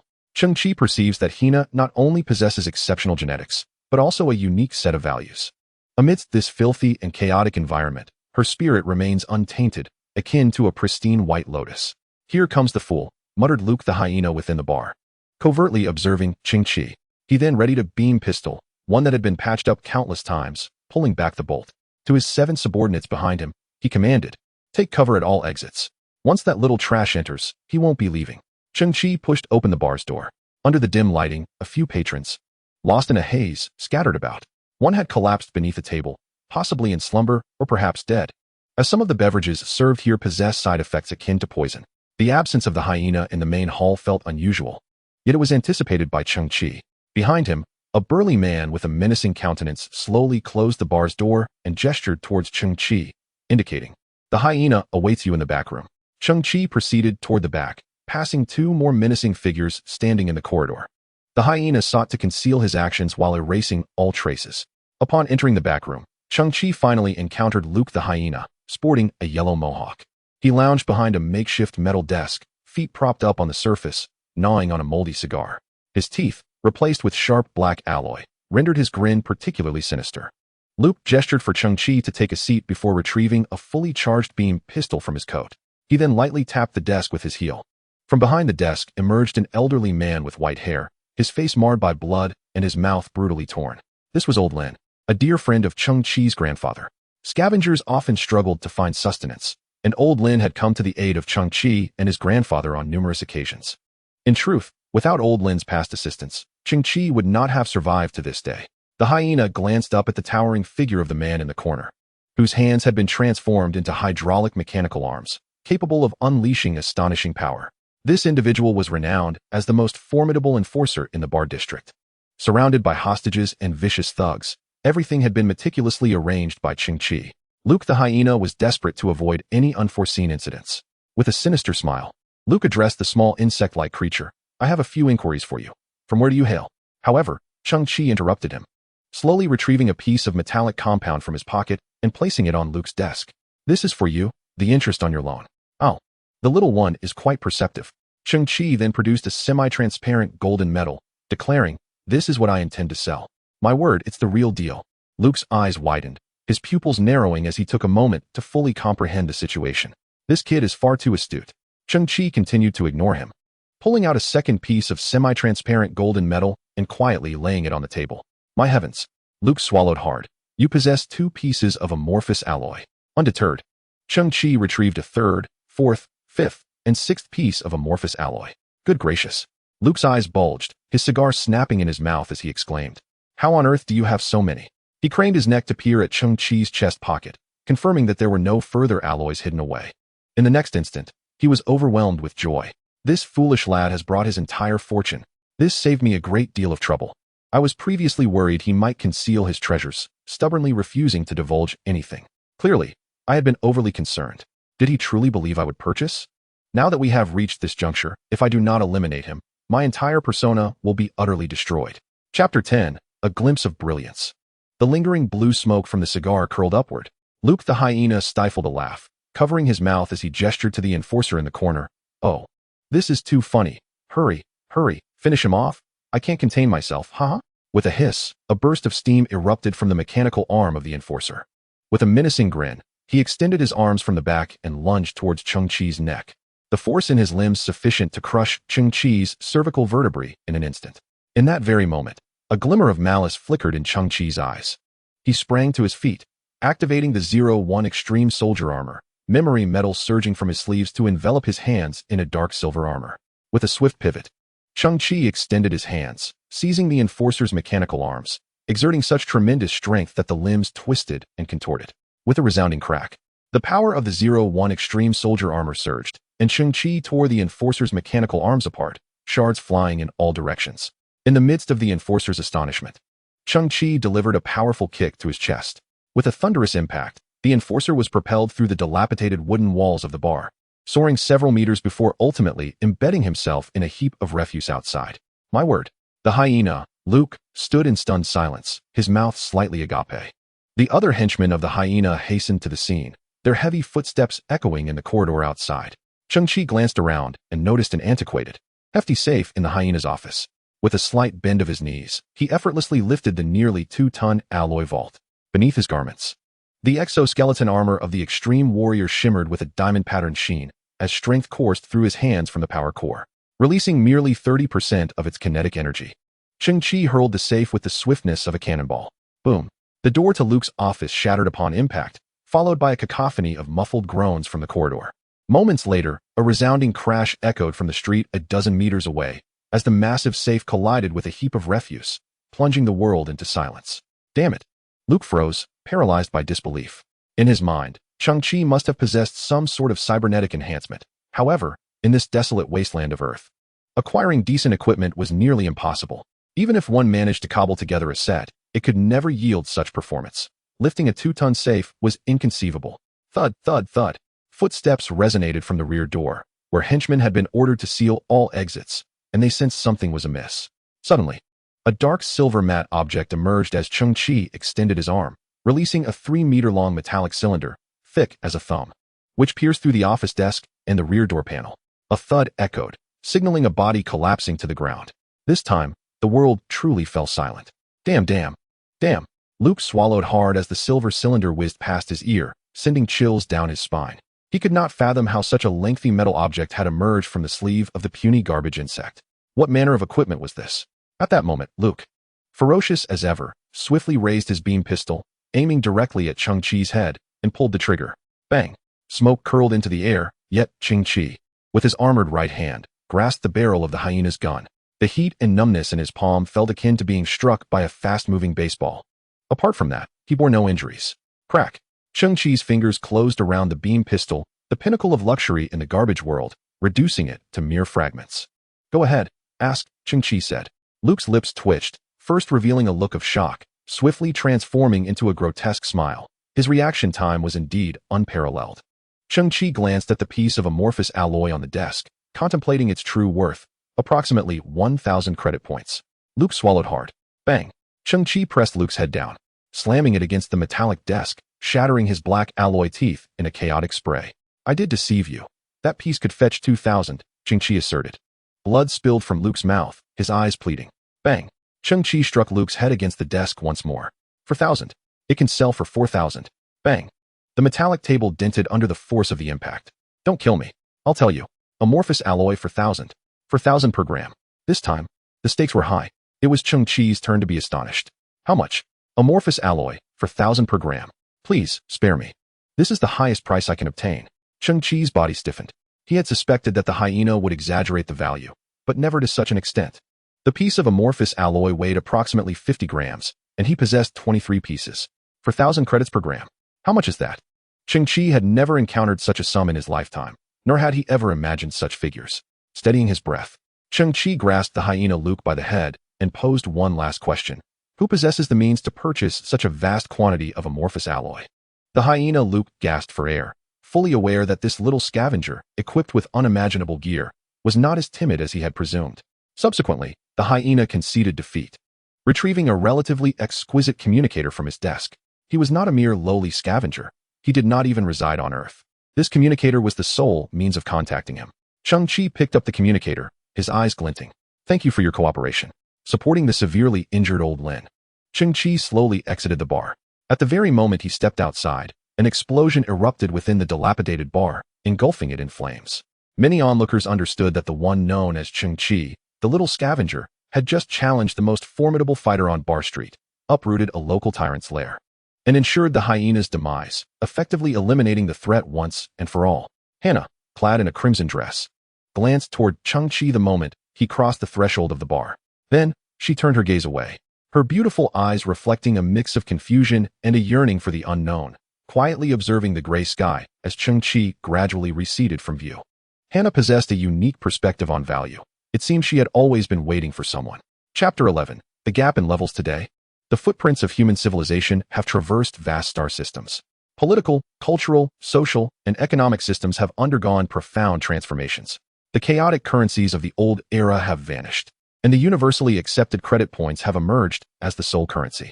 Cheng Qi found it difficult to fathom that the amorphous alloy in his possession, having undergone merely 2 syntheses, held such exorbitant worth. Indeed, materials science, unlike other technologies, experiences revolutionary advancements with each leap in levels. Moreover, materials science is of paramount importance in interstellar exploration. 23 pieces of amorphous alloy could be converted into 4 million credit points. Even now, Cheng Qi felt as though he were in a dream, a lowly boy who scavenged for a living suddenly acquiring a fortune in the millions. He could hardly believe it, yet it was true. Utilizing the communicator gifted by the hyena, Cheng Qi contacted the buyer. The man, who called himself Mo, claimed to be a superior being residing on another planet, with the intent of acquiring high-value alloys, showing no concern for the seller's identity. His words conveyed little emotion, yet were delivered with remarkable politeness. They had arranged to meet at 9 o'clock after nightfall. Mo would pilot the spacecraft to Earth, hoping to remain inconspicuous during the transaction. It was now 5 in the evening. The sun hid behind the Earth's polluted atmosphere, casting a feeble light akin to a candle nearing its extinguishment. As he squinted, Cheng Qi revealed a hint of a smile. On Han Zai's shoulder rested the 22-ton safe from the office of Hyena Luke, which Cheng Qi had previously hurled as a weapon during a skirmish. You lack the frugality to manage this, Han Zai stated, heavily placing the cumbersome safe on the ground. In the end, you still rely on me. Cheng Qi chuckled helplessly. No wonder he hadn't seen Han Zai during the fight. The fellow had been out pilfering his safe. Seemingly reading Cheng Qi's thoughts, Han Zai raised a mechanical finger and declared, "This is hardly theft. I merely salvaged what was discarded. Indeed, if it was thrown away, it was refuse." Cheng Qi and Han Zai, akin to thieves in the night, quickly reached a silent agreement. With a sharp hiss, a brilliant white flame formed a cone as Han Zai activated a metal-cutting gun, meticulously slicing into the hyena's safe. Cheng Qi and Han Zai both salivated at the prospect. With a resounding crash, the door of the safe fell to the ground. Han Zai's mechanical arm reached inside and withdrew several packages. To their astonishment, they discovered pristine natural mineral water, only 2 years past its expiration date. Good heavens! There was also fresh, naturally sourced beef, expired by merely a year. And to their surprise, 2 apples were nestled within the safe. Cheng Qi was taken aback. The contents were foodstuffs. Yet, he understood completely. On this Earth, rife with refuse and marred by nuclear and chemical pollution, such provisions were exceedingly rare and luxurious. Crops had vanished entirely, and the remaining fauna had undergone grotesque mutations. Scavengers survived primarily on inferior energy liquids. The flickering campfire illuminated the small area before their shelter. The year-old beef sizzled, turning golden and aromatic over the flames. Cheng Qi first took a sip of the 2-year-old mineral water, its taste explosively crisp.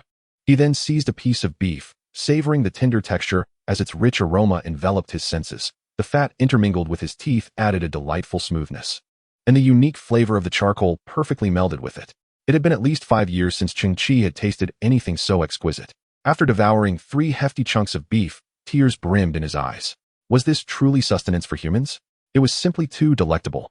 At that moment, Han Zai, wearing a chef's hat scavenged from who knows where, approached Cheng Qi with a dented aluminum tray. Regardless of how you view it, my identity is that of a caretaker robot, he quipped. On the tray rested a freshly peeled apple, its flesh exposed, pale yellow, and emanating a delightful fragrance. Isn't this a bit wasteful? Cheng Qi scratched his head. Suddenly, Hanzai produced another tray from behind him, at the center of which lay a heap of apple peels.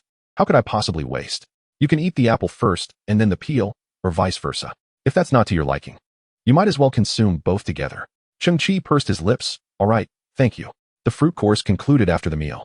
Cheng Qi and Hanzai reclined on the roof of their makeshift shelter, though the stars were hidden from view. Merely gazing at the sky brought an inexplicable sense of expansiveness to their hearts. If only we could have meat and fruit every day in the future. That must be what they call the elite. Keep your spirits high. It will come in due time. Beside Cheng Qi lay a sleek, black technological box. This was also an item from the hyena's safe, yet it was damaged, leaving its functionality uncertain for the time being. The exterior of the box bore a single insignia, a standard circle with a small white dot at its center. I have entered the Earth's atmosphere. The voice of Mo emanated from the specialized communicator. In 2 minutes, I will land. Cheng Qi gazed towards the northern sky, where a faint glimmer appeared momentarily before vanishing entirely. That was Mo's spacecraft, destined to land near the bar street. Cheng Qi rose, donning a serious expression, hoping for a successful transaction. However, 5 minutes later, Mo's voice crackled through the communicator again. Mr. Cheng Qi, I sincerely apologize. Although I have landed, I am momentarily delayed by trivial matters. Our meeting will be postponed by 20 minutes, but the location remains unchanged. Trivial matters? Cheng Qi furrowed his brow. Could it be a quest for vengeance against the hyena? Just moments ago, he had heard some indescribable and strange sounds through the communicator. Cheng Qi refused to remain idle. Instead, he and Hanzai, under the cover of moonlight, stealthily made their way to the meeting point. Approximately 2 kilometers from the bar street, in a desolate area, Cheng Qi spotted the small aircraft. It was agile and lightweight, bursting with technological flair. Standing in stark contrast to the surrounding scenery, Cheng Qi did not rashly reveal himself, but instead concealed himself behind a pile of refuse, squinting to observe. The hatch of the small aircraft stood ajar. When Cheng Qi beheld the scene within the cabin, he froze, struck by a sense of astonishment. He saw Mo, clad in a sharp suit, and a woman in a flowing red dress. Lena, as long as you desire, you may do anything to me. At that moment, she clung to Mo's neck, caressing his cheek, her expression one of intoxication, her beautiful eyes brimming with allure, her lips curling into a beguiling smile, as if ascending to the heavens. Yet, Mo, reveling in such lavish attention, wore an expression devoid of much emotion. Miss, I hope you will cease. This is my utmost limit. The flush on his face had not yet faded, soon overshadowed by a profound sense of disappointment. Lena leaned against the wall, gradually sliding down to the ground, her gaze fixed on Mo as he calmly descended from the aircraft, her expression gradually hardening. Mo turned and approached the refuse pile, straightening his suit, and faced Cheng Qi directly. At that moment, Cheng Qi stood as still as a statue. Do you know Lena? Mo shook his head, indicating unfamiliarity. Cheng Qi expressed surprise. And what about you? Mo raised his chin, recounting, when I descended here, that woman seemed to have noticed my craft. She stepped forward, making such a request, even pleading earnestly. Cheng Qi's eyes widened in disbelief. How could that be? Mo shrugged with resignation. It is quite normal. My genetic level is. As for her, whom you refer to as Hina, her genes are. He paused. She desires to cultivate a high-level genetic offspring, and then, by virtue of her child, to elevate her status and leave this place. Cheng Qi gazed deeply into Mo's pupils, which shimmered with 3 magnificent blue halos. The sentiment within Cheng Qi was ineffable. Hina, possessing an independent worldview, resembled a lotus blossoming untainted from the mud. Mo continued, I have encountered many such situations. Yet this woman wept like a rain-drenched pear blossom, clinging to me without letting go. Cheng Qi's eyes widened further. Indeed, the genes of scavengers are quite inferior. Consequently, Earth has, in an unseen manner, been subjected to a celestial prohibition by certain individuals, aimed at preventing the dissemination of these inferior genes beyond Earth, thus safeguarding the entirety of human civilization from contamination. Therefore, this place serves as a prison for scavengers. Yet, within each scavenger lies a flicker of hope, the dream of escaping Earth and merging with true human civilization. But Hina, Cheng Qi pondered, feeling a sense of confusion. How could she, who so coldly rejected all scavengers, willingly engage with an unfamiliar high-level genetic individual, irrespective of time and place? She had once spent her days in the bar district, gazing at the sky. Cheng Qi had assumed she was lost in her own spiritual realm, yet in truth, she was waiting, anticipating the arrival of a high-level gene bearer. That proud red rose, before a high-level genetic individual, seemed as humble as a mere dog. Your expression suggests surprise. Mo tilted his head, intrigued. You've never witnessed the world of high-level genes, have you? Do you think I took advantage of a fleeting opportunity? To be honest, that girl's beauty is rather mediocre in the realm of high-level genetics. Mo gently patted Cheng Qi's shoulder in a comforting manner. As long as humanity exists, class shall persist. You are still young, with opportunities ahead. Do not confine yourself to the present. The vast universe exceeds your imagination. A transformation occurred within Cheng Qi. This 18-year-old, naive youth had attended a lesson he would never forget. Taking a deep breath, he exhaled shakily, his expression gradually solidifying with determination. He retrieved 23 pieces of amorphous alloy from his pocket. Regarding the high-entropy alloy, Cheng Qi resolved to keep it concealed for the time being, planning to reveal it only after successfully completing a transaction with Mo. Compared to scavengers, you are indeed extraordinary. Mo quietly nodded, his gaze flickering as he scrutinized the amorphous alloy without inquiring about its origin. What do you desire in return? Credit points, or perhaps some other item? Cheng Qi clenched his fist, gradually lifting his head. I wish to exchange for the gene catalyst, the most economical and basic model. I shall procure as much as I can. Fear not those who come. Chapter 12. An unusual buying habit. With that, Mo produced a compact technological scale. Cradling it in his palm, one end of the scale emitted a golden beam of scanning light, methodically scanning 23 pieces of amorphous alloy. The amorphous alloy, with a purity of 100, weighed a total of 11,863 grams, valued at 16 million credit points. Mo held the technological scale with one hand, intently observing Cheng Qi, asserting that the price was fair and just, without deception. Cheng Qi furrowed his brow. The price of a gram of amorphous alloy exceeded 4,000. At that time, the hyenas had been reduced to such a state that they dared to hoard wealth. The saying, men die for riches, birds die for food, resonated even more profoundly on this garbage-ridden earth. In contrast, Mo displayed a remarkable professionalism. According to the regulations of the Galactic Alliance, even the most rudimentary gene catalyst was a highly valuable commodity. Mo regarded Cheng Qi, his voice imbued with rationality. Although the success rate of such a catalyst was as low as 0.0035, the market price still soared to between 1 to 2 million per vial. Cheng Qi astutely perceived the pivotal point. What existed beyond the regulations of the Galactic Alliance? Mo smiled, a glimmer of approval in his eyes. On the black market, a gene catalyst is priced at 800,000 per vial, with a success rate elevated by 0.002 percentage points. However, the drawback is the propensity for gene dissolution, resulting in instantaneous death for the user. Cheng Qi frowned and boldly inquired, is there something even worse? What? Mo tilted his head, initially believing that Cheng Qi was determined to take the perilous gamble for a less than 1% chance of success, yet finding him even more audacious than anticipated. Anything worse than that is something only I, Mo, could procure. Mo raised his chin. On the black market, a failed gene catalyst costs 300,000 per vial, with a survival rate of 0.08. In Cheng Qi's eyes, a light flickered, one that Mo could not comprehend. That will suffice. Even the usually composed Mo appeared momentarily taken aback. He studied Cheng Qi for a prolonged moment before nodding in understanding. I first need to take your alloy. Do you trust me? It was said that advanced gene carriers were not merely about physical enhancement.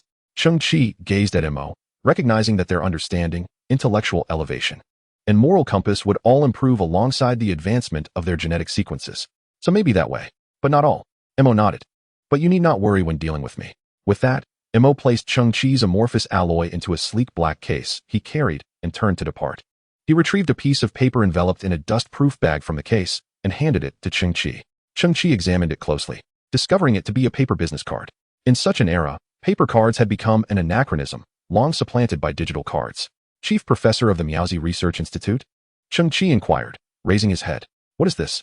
An information, Mo replied. Mo lifted the suitcase and slowly remarked. The Muon Research Institute is among the last scientific establishments to evacuate Earth. Although it has been dismissed by mainstream science and subjected to criticism, I surmise that it left behind a substantial amount of research equipment and findings. You are a scavenger. After Mo boarded the spacecraft, Hona was unceremoniously ejected. She gazed at the ascending craft, clutching her chest, her expression one of indescribable loss. Soon after, Hona turned her gaze toward the direction of the refuse heap, straining to see if anyone was present. She was aware that Mo's journey was intended for a transaction with certain individuals. Yet she could not discern the visage of that person.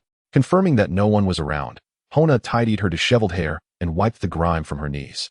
She swung her resplendent red dress, tilting her chin upward in the dim night, her demeanor transforming into an aloofness that repelled all.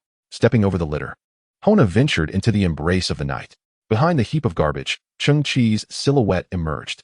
Watching the receding beauty, an air of indifference settled in Cheng Qi's eyes. Hona was no longer the exquisite red rose in his heart. Now, Cheng Qi yearned only to ascend, to shatter the class barriers that had remained unbroken. What is the muon? Is it an unknown particle? Why has it never graced the news? Before his makeshift shelter, Cheng Qi, illuminated by the glow of the campfire, scrutinized the business card in his hand. This card was likely over a century old. The telephone number had surely become obsolete, and Professor Huolinzhong must have passed away. The address listed the 52nd Research Zone of Huaxia. What, pray tell, is the 52nd Research Zone? For a garbage-laden Earth, human civilization has reached a standstill. No one knows where this 52nd Research Zone once was, or what it has become. Furthermore, it is almost certain that Zone 52 is now buried beneath mounds of refuse. Cheng Qi flipped the card over, only to find the reverse barren, save for a singular emblem, a black circle with a small white dot at its center. Cheng Qi's pupils dilated suddenly. He sprang to his feet, retrieving a black box from within his shelter, an item procured from the hyena's vault, cherished alongside beef and apples, which the hyena regarded as treasures. Comparing the box to the business card, he noted the designs matched perfectly, a circle with a white dot, reminiscent of a spherical entity possessing an inner core. This box had once belonged to the Muon Research Center. Cheng Qi sprang into action, commencing the disassembly of the technological box before him.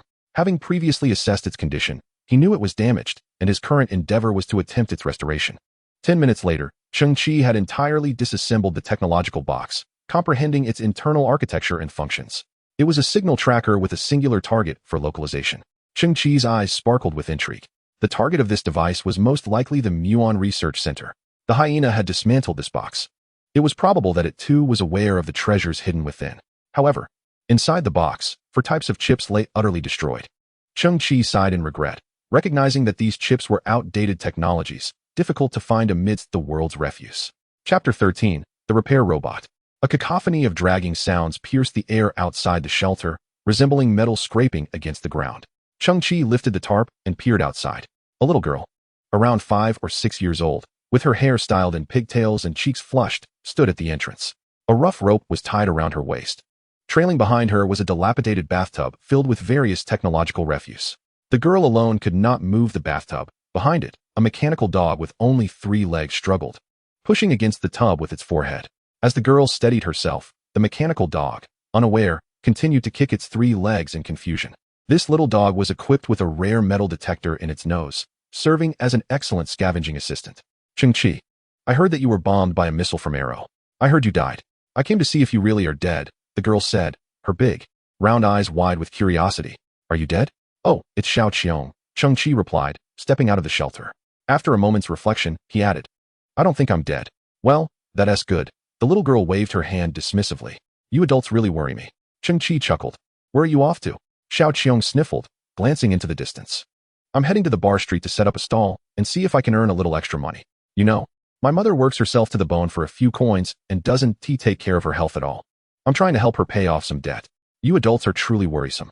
Cheng Qi gazed at the little girl. She was merely a 5.5-year-old child.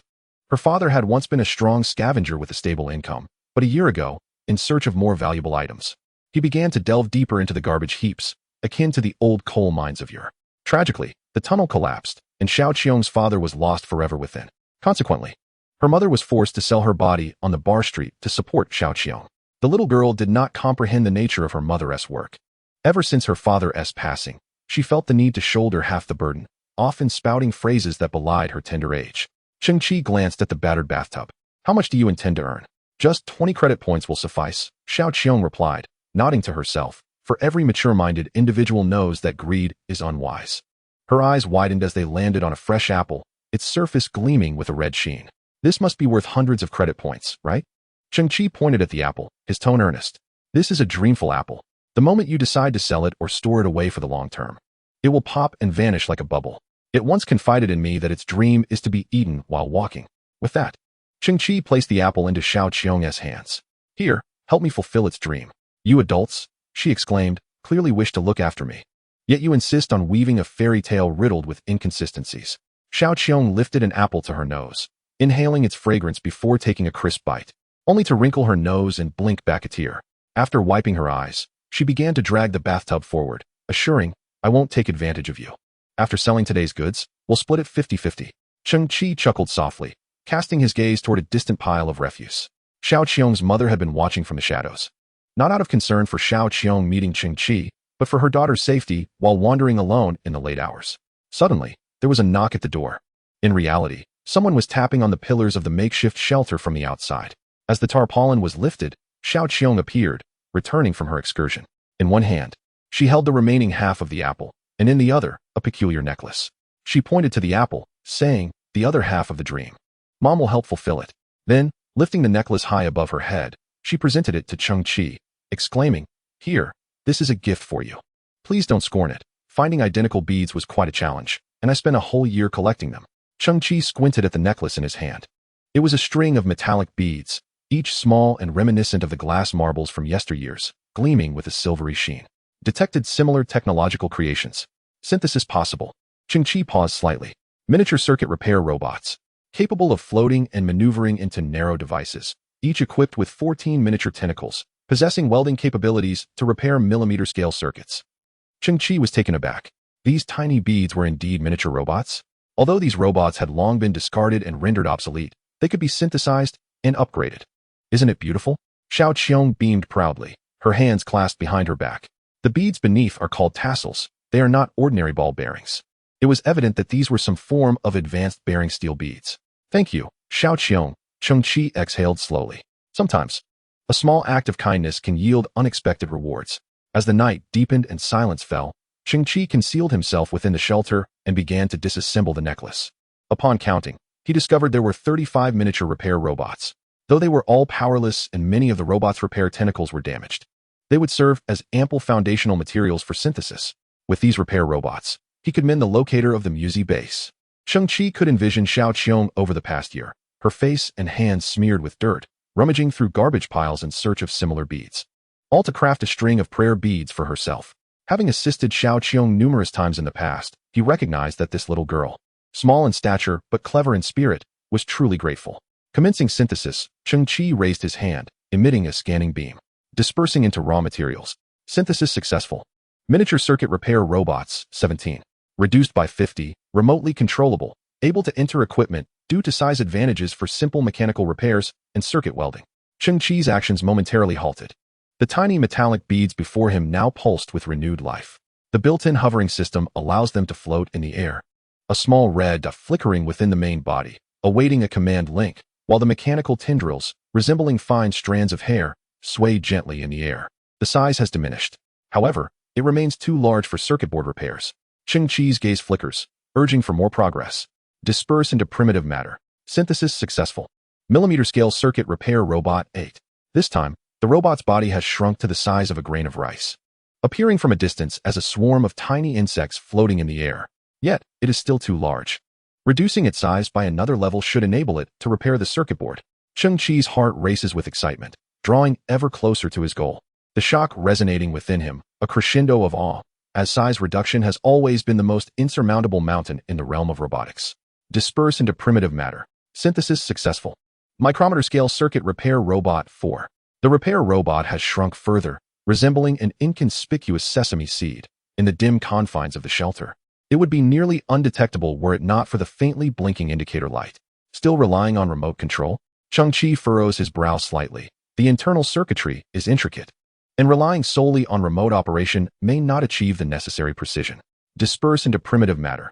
Synthesis successful. Intelligent micrometer-scale circuit repair sprite 2. Possessing enhanced intelligent recognition capabilities. It can automatically detect and diagnose faults within the circuit and swiftly formulate repair strategies, able to delve into extraordinarily minute circuit structures for repairs. With an individual repair speed increased by 350. Intelligent. This is precisely what I need. Cheng Qi's eyes widen, yet the space ahead appears empty. Where are you? A faint sound of contention arises, and two specks of light, akin to pinpoints, illuminate ahead, merging and separating. Cheng Qi finally breathes a sigh of relief. The merging and separating almost caused him to lose track of the robot.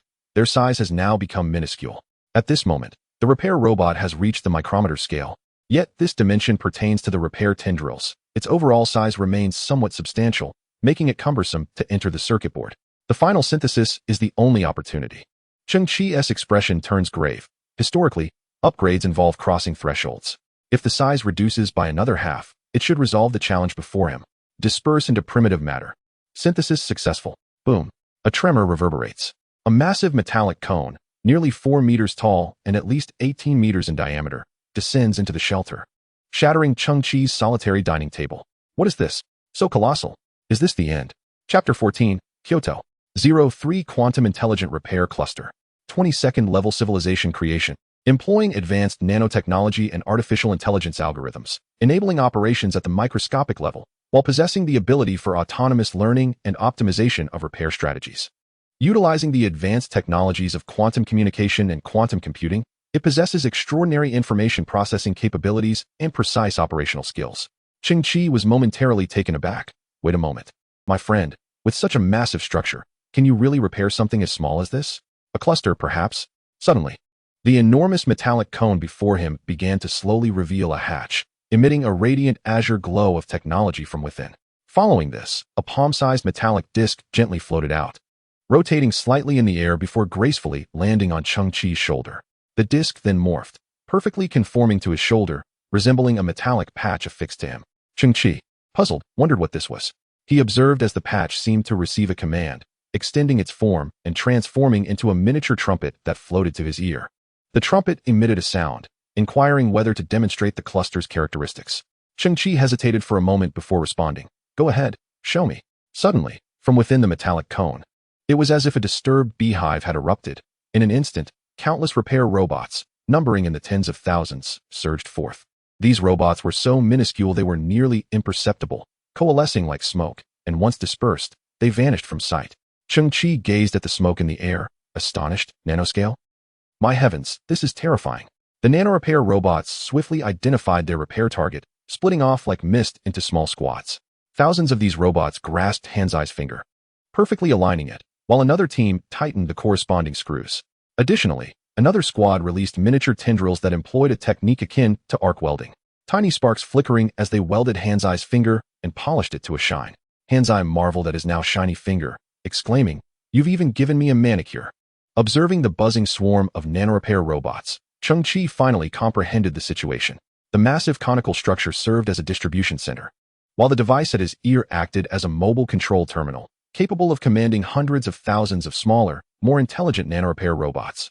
These components, a carrier, a mobile control terminal, and nanobots, came together to form a nanotechnology-based intelligent repair factory. It was indeed never disappointing. The creations of a level 22 civilization were as formidable as ever. Taking a deep breath, Cheng Qi directed his gaze towards the positioning box of the Musi Research Center. This palm-sized black box had endured over a century of history, its internal circuits riddled with corrosion, and 4-core circuit boards melted beyond recognition. In the vast expanse of Earth's landfills, it seemed unlikely that anyone could restore it. At that moment, tens of thousands of miniature repair robots infiltrated the interior of the nanobox. It appeared as though an invisible hand was meticulously rotating those tiny screws in succession. In a brief span, the positioning box was disassembled into hundreds of components, laid out before him. The grime and rust on the parts visibly faded at a remarkable pace. Subsequently, faint glimmers emerged on the chips, the miniature robots diligently repairing the circuits and leaving behind countless tiny solder points. The entire process was refreshingly satisfying and stress-relieving. The nano-repair robots, hailed as heroes, buzzed into the air, coalescing and dispersing. Beep, beep, beep. The surface of the positioning box illuminated as the relatively primitive red LEDs began to flicker rapidly, indicating successful operation. Cheng Qi's eyes widened slightly. Atop the box, a small blue beam of light ignited, followed by a three-dimensional projection, lagging far behind the advancements in holographic technology, materializing in the air. It was a flat map of the Earth's surface, once depicting mountains and oceans, now obscured by refuse. Coordinates 116, 20E, 39, 56, and glimmered on the map, revealing a singular point of light and information. Cheng Qi squinted at the address, the former city of Kyoto, a place now referred to as the no-return land in the hearts of scavengers. Within a radius of nearly 1,000 kilometers lay a vast expanse of largely undeveloped wasteland. There had been attempts to approach, with reports of only reaching within 600 kilometers of Kyoto's periphery. The Muon Research Center was located in Kyoto. A hint of gravity shadowed Cheng Qi's expression. It was easy to envision that such a rarely trodden place would have preserved the Muon Research Center in pristine condition. Rumor had it that they had evacuated in haste, leaving behind a wealth of technological apparatus. What capabilities did Muon technology possess? Regardless, it must be of extraordinary value, not to mention its astonishing synthetic abilities. Cheng Qi glanced at the 01 Extreme Warrior armor subtly pulsating beneath his sleeve, a sharp glint flashing in his eyes. Fortune favors the bold. Chapter 15, The No Return Land. The following morning, the sky remained shrouded in a hazy gloom. Various dust and harmful gases permeated the atmosphere, rendering the sun dull and lifeless. Cheng Qi and Hanzai arrived at the dilapidated transportation hub, based on the White Palace buried beneath the bar street. It could be inferred that Cheng Qi's stronghold was situated in the old Washington City, approximately 11,000 kilometers from Kyoto. Before them stood a man with a nose like a wine-soaked rag, known as Crow, who possessed a tattered, makeshift ground effect vehicle.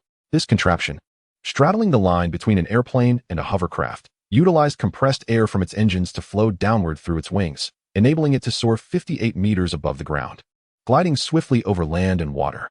The significance of this device resembled that of a long-distance bus. It slightly brushed against the edge of flight restrictions, yet catered to the scavengers' need for long-distance travel. Anyone willing to pay could board. On the vehicle, several other scavengers were present, casting looks of reverence upon learning of Cheng Qi's intention to journey to Kyoto. Two scavengers rose and silently placed 2 energy bars and a bottle of filtered water before him. Leaving behind food and water was their last act of compassion.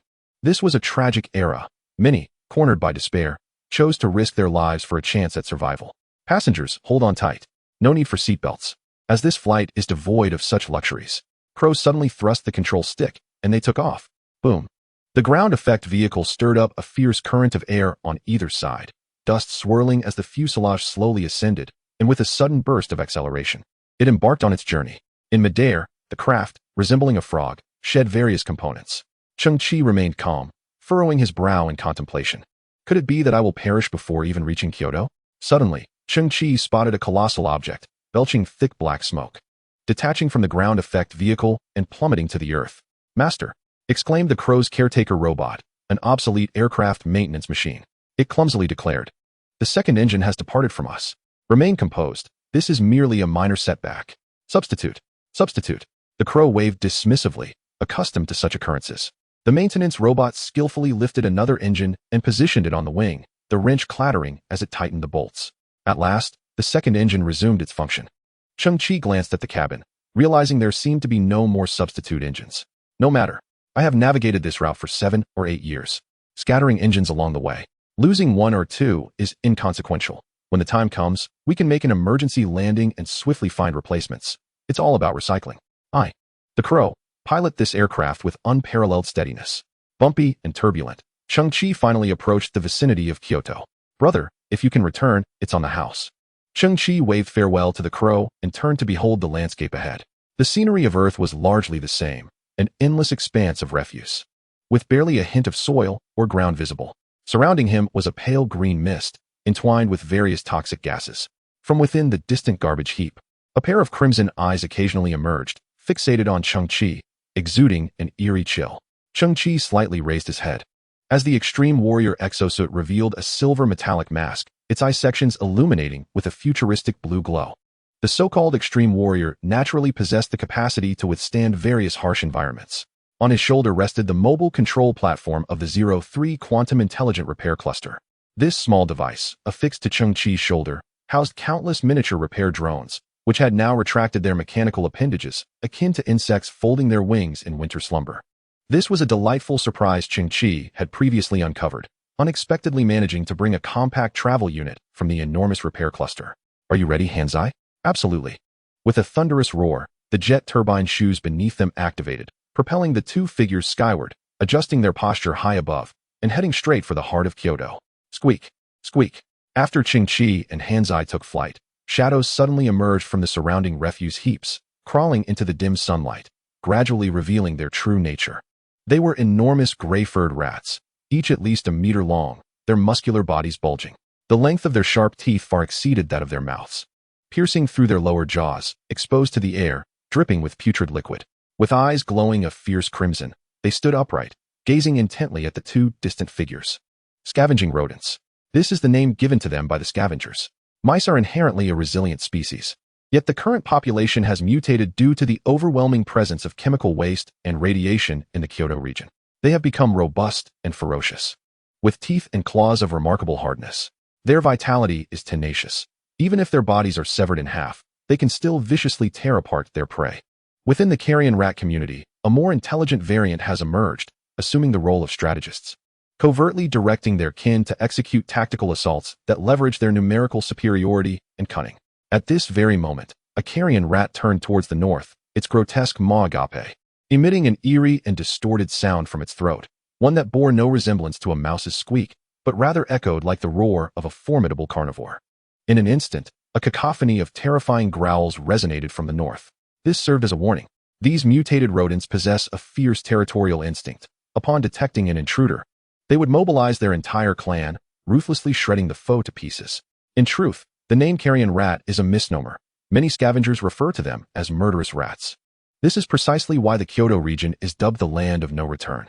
Chapter 16. The ferocious murderous rats Cheng Qi and Han Zai hovered 100 meters above, surveying the scene below. The ground appeared dim and sinister, enveloped in swirling green mist, littered with dilapidated refuse. Suddenly, a multitude of red light points emerged from the ground.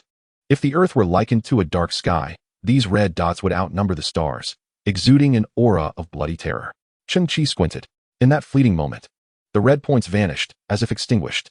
Cheng Qi understood that these were countless murderous rats, retreating into the heaps of garbage. Once an intruder descended into their territory, they would spring into action, capable of emerging from any direction to viciously rend the throat of their prey. Casting a glance at the coordinates, he noted that the final location of Miao Zi's research lay just 200 meters ahead. The atmosphere here was more polluted than elsewhere. In the darkness, a colossal wreck of a starship loomed, stripped of all detachable components before its abandonment, leaving behind a severely corroded hull, imbued with a sense of solemnity and melancholy. Cheng Qi and Han Zai descended to the ground. As they walked, their feet crunched on the debris, the sound piercing the stillness of the environment. Suddenly, a nauseating stench, tinged with the scent of blood, assaulted their senses. With a shriek, a fierce, mutated murderous rat, measuring a staggering 15 meters in length and resembling a small calf, leapt from a nearby refuse pile, its gaping maw lunging directly for Cheng Qi's neck. In that critical moment, the extreme soldier armor had already issued a warning half a second prior. Cheng Qi instinctively raised his arm to shield himself. The rat's razor-sharp fangs pierced through his protective suit, but upon making contact with the extreme soldier armor, its dark teeth shattered instantly. Cheng Qi lifted the deadly rat into the air, gripping its upper and lower jaws, and with a sharp crack, he rent the creature asunder. Once, this very rat had threatened Cheng Qi's life, yet now it succumbed to his grasp with ease. In that fleeting moment, he observed the bodies of at least a dozen more rats shrink back, instinctively responding to the primal fear that coursed through their being. "I've got this," Cheng Qi declared. Standing tall, Han Zai, pinpoint your coordinates within the wreckage of the starship. Enter swiftly and excavate with utmost caution. Understood, Han Zai replied. Turning to burrow into the remnants of the starship, Cheng Qi had already surveyed the terrain. There was but one entrance behind him. If he could secure this position, it would afford Han Zai ample time to work. Suddenly, a screech pierced the air as the ferocity of the rats overcame their fear, and a dozen of them leapt from the ground, lunging directly at Cheng Qi. Memory metal coalesced around his wrist, manifesting into a blade nearly 2 meters in length. In an instant, he tracked the trajectory of the rats, generating a precise sequence for a lethal strike. Though inexperienced in combat, the extreme warrior armor transformed him into a veritable machine of war. A silvery glimmer sliced through the dimness, and the sound of flesh being severed resonated in his ears, mingled with the pungent scent of blood that splattered upon the ground. Cheng Qi was acutely aware that every movement he made was executed flawlessly according to the armor's calculations, only encountering a slight resistance 13 times during the fray. In a mere 30 seconds, the bodies of 13 rats lay cleaved in two, thudding lifelessly to the earth. Cheng Qi advanced a step, crushing one rat beneath his foot, severing its head, and hoisting it aloft with the glimmering blade. Crack! A sudden clap of thunder reverberated through the dark clouds, illuminating the ground for an instant. Cheng Qi's silhouette was reflected in the blood-red eyes of countless rats surrounding him. His thoughts were clear. These rats had proliferated for centuries, their numbers staggering and seemingly inexhaustible. The most efficient tactic was to instill terror, compelling them to retreat instinctively. Squeak! Squeak! Thousands of rats emitted low, piercing cries, hunching their bodies as their fur bristled. Yet, Cheng Qi's strategy appeared effective. None dared to emerge from the refuse. He tilted his head to observe deeper within the wreckage, where Han Zai's hands transformed into a makeshift excavator, tirelessly digging into the ground. Han Zai, any progress? Cheng Qi inquired. None. Who knows how long this will take? Han Zai replied, his focus unwavering. As Cheng Qi surveyed the lurking rats, readying to assist Han Zai, the behavior of the rats shifted.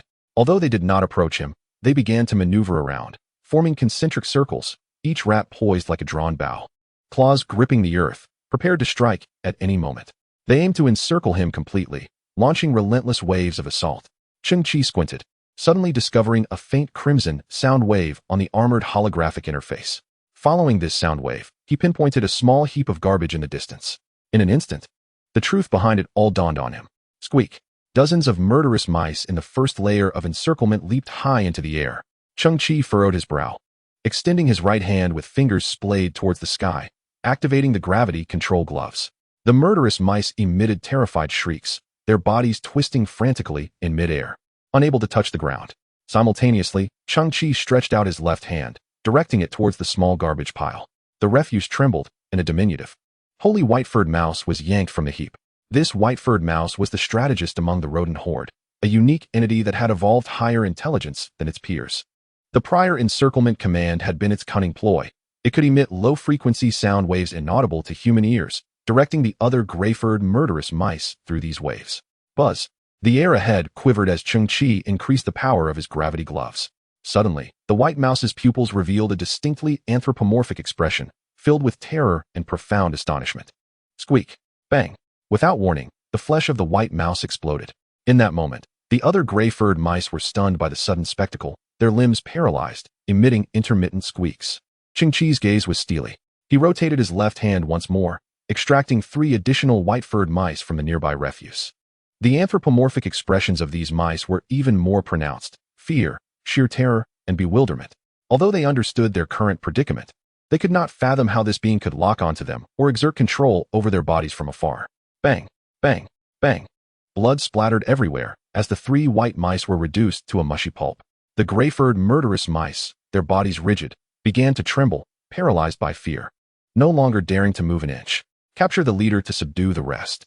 Eliminating the strategist would terrify the ordinary murderous mice. A triumphant smile crept onto Cheng Qi's face. Yet, within half a second, his smile faltered. The garbage on the ground quivered.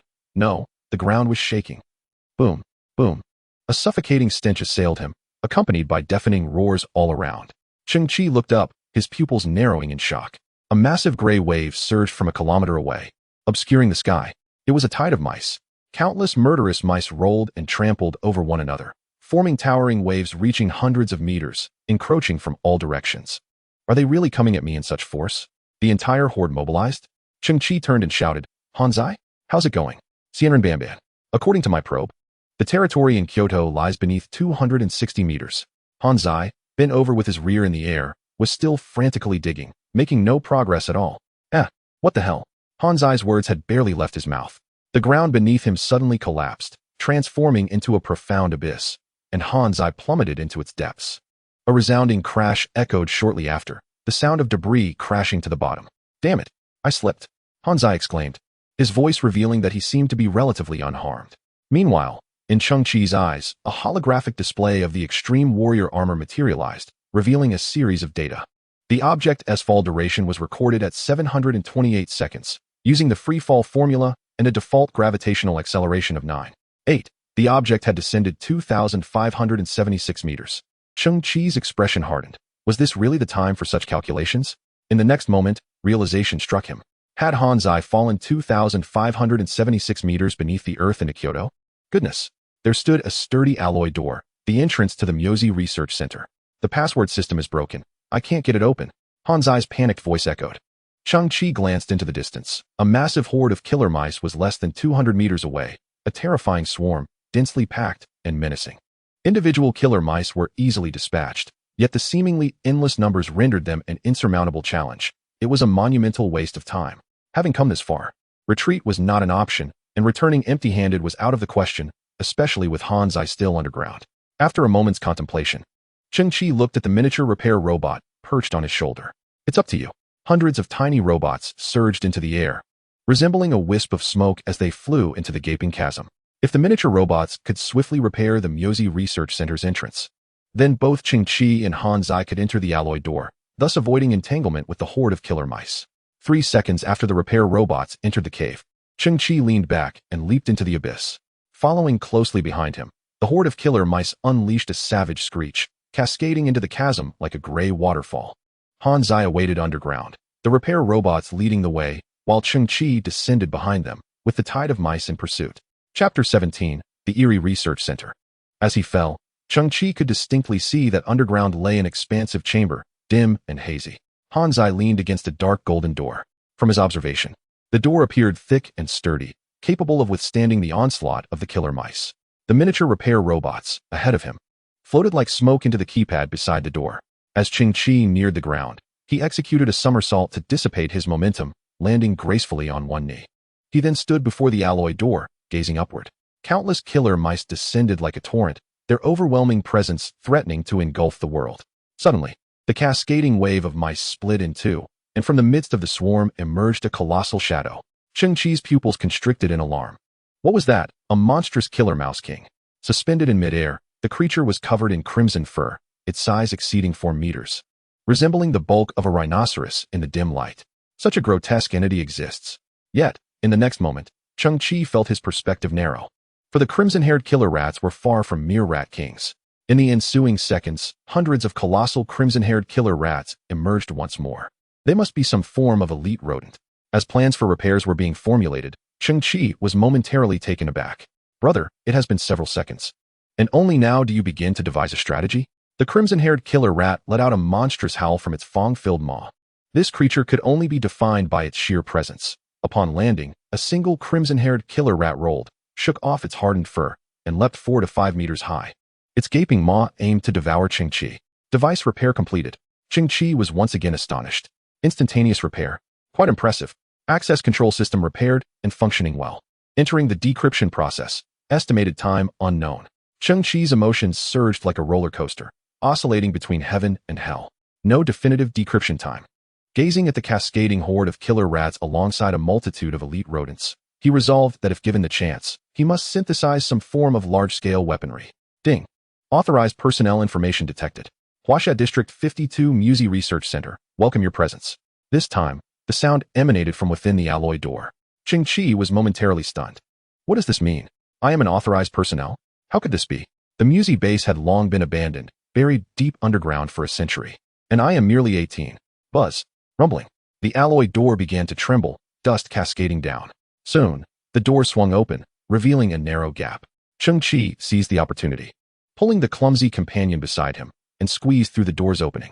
As Cheng Qi entered the Myozi Research Center, the door began to close slowly. Roar. A crimson-haired killer rat wedged half of its body into the door gap, but was promptly caught by the closing door. The upper half of the rat's body tumbled inside, and Cheng Qi initially believed it to be lifeless. Yet, in the next instant, half of the killer rat sprang forth, propelled by its front claws, aiming once again for Cheng Qi's head. Clang. A silvery gleam flashed as the extreme warrior armor coalesced into a blade, piercing the rat's mouth and emerging from the back of its skull. Thud. The truly lifeless crimson-haired rat fell to the ground, its mouth agape, oozing dark blood. Cheng Qi blinked in astonishment. One must admit, exploring ruins is indeed both thrilling and chilling. Faintly, he could hear the sound of fierce impacts and claws scratching against the door from outside. Yet, the entire alloy door stood firm as a mountain, a relic from an era that could likely withstand a nuclear blast. At this moment, the micro-repair robot redirected its efforts, commencing repairs on the clumsy companion's leg. It was pitch black within, rendering the internal depth indiscernible. Cheng Qi furrowed his brow slightly, unwilling to let down his guard. Suddenly, a sound akin to electrical circuits merging echoed from afar. In that instant, a white fluorescent tube illuminated above Cheng Qi's head. Subsequently, as if illuminating a new world, rows of fluorescent lights flickered to life, casting a bright, crystalline white glow that stretched endlessly into the distance. Cheng Qi inhaled deeply. This place resembled a vast office space. The environment was remarkably tidy and immaculate, with the flooring adorned in the white tiles that were fashionable in a bygone era, flanked by numerous office cubicles made of tempered glass. Yet, as far as the eye could see, it was desolate, filled only with rudimentary desks and chairs of little worth. A foreboding sense washed over Cheng Qi. He feared he might return empty-handed.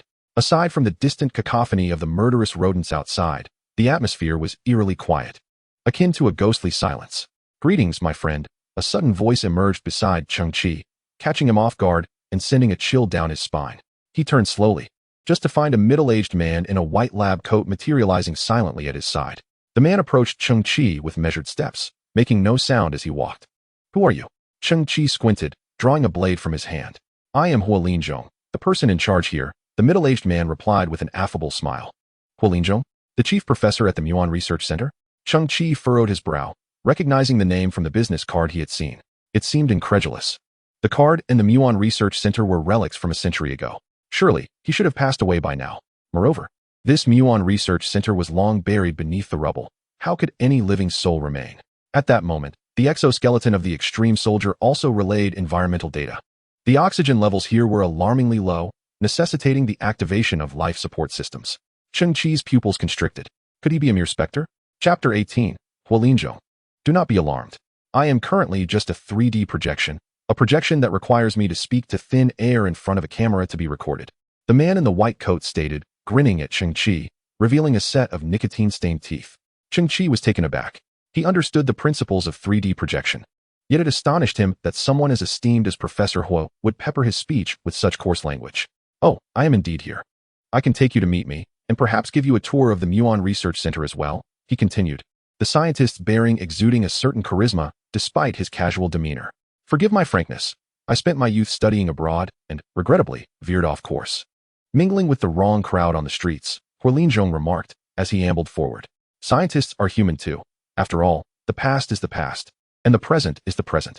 Cheng Qi nodded silently in acknowledgement. Muon, also known as a muon, is a fundamental particle possessing unique quantum characteristics. With a spin of 1-2, its existence and behavior can be described through quantum field theory. The muon carries a single unit of negative charge, with a rest mass approximately 207 times that of an electron, roughly 105.6 MeV, and can be perceived as an overmassive version of the electron. 16 years ago, I became utterly captivated by muons. The initial objective was centered around the development of entirely new energy sources. Huolinzhong, with a cigarette clenched between his teeth, unexpectedly unleashed a torrent of obscure knowledge and technical jargon. He spoke of unstable particles, which possess an average decay lifespan of 22 microseconds when at rest, brilliant yet fleeting. What bolstered my confidence was the monumental breakthrough we achieved 6 years ago. We invented a strong magnetic field spherical cage that confines muons within a designated spatial area. At that moment, Huolinzhong turned sideways, flicking his lab coat back, hands on his hips, gazing towards a previously barren conference room on the left. Suddenly, that room illuminated with a projection. Countless young scientists erupted in cheers. "We succeeded. We have finally captured the muons." Alas, in the ensuing decade, we reaped nothing. The projection of Huolinzhong took on a somber expression as he took a deep drag from his cigarette. "We were under immense pressure, mocked by our peers, targeted by the scientific community, and faced with withdrawal of funding." In an adjacent office, another projection appeared, seemingly depicting a scene from 10 years later. The young scientists wore expressions of despair, each sporting dark circles under their eyes, their hair slick with oil. I, however, held unwavering confidence in muons. I encouraged them, offered solace, yet I knew they were nearing their breaking point. The projection of Huolinzhong continued forward. "I believed muons were intrinsically linked to the creation and the universe's fundamental units. Deep within, I harbored a resolute conviction, once fully harnessed. Muon technology would elevate human civilization to unprecedented heights. Over the decade, I conducted various experiments and catalyzed numerous initiatives involving muons. During one experiment, an unexpected explosion caused me to lose consciousness. Yet, in that fleeting moment, I felt my consciousness drawn into the fabric of time itself. I seemed to traverse 93 billion light-years of the cosmos, arriving at the primordial singularity. There, I beheld a sequence of numbers, 24. I was oblivious to its meaning. Yet the sheer awe that enveloped me at that moment, the sensation of every pore on my body opening in reverence, solidified my resolve to pursue muon technology with unwavering determination. Subsequently, I saw you. In that instant, Cheng Qi felt as though Huolinzhong's eyes pierced through the enigmatic void, penetrating the intangible river of time, as if he were gazing directly at him from another realm, another temporal plane. "I witnessed you in a world where Earth had become a wasteland, unearthing the Muon Research Center buried deep underground. I recognized your visage, and I also saw your robot. I understood. Hua Linzhong's voice was calm, yet resonant. You are from the future. Cheng Qi felt a chill rising from his feet, his eyes widening slightly. So, you had established access permissions for me a century ago? Yet at that moment, Cheng Qi realized a critical issue. The 3D projection before him seemed devoid of interactive capabilities. All of this was merely a pre-recorded video by Hua Linzhong. He merely engages in soliloquy. The reason he can perform actions reminiscent of interaction is that, a century ago, he witnessed Cheng Qi in this very moment and committed his movements to memory. This instance is a form of trans-temporal communication. Upon my awakening, I recounted the marvels of the muon to others. To my dismay, no one believed me, not even my dear friend, Dr. Song from the 53rd District Gene Research Institute.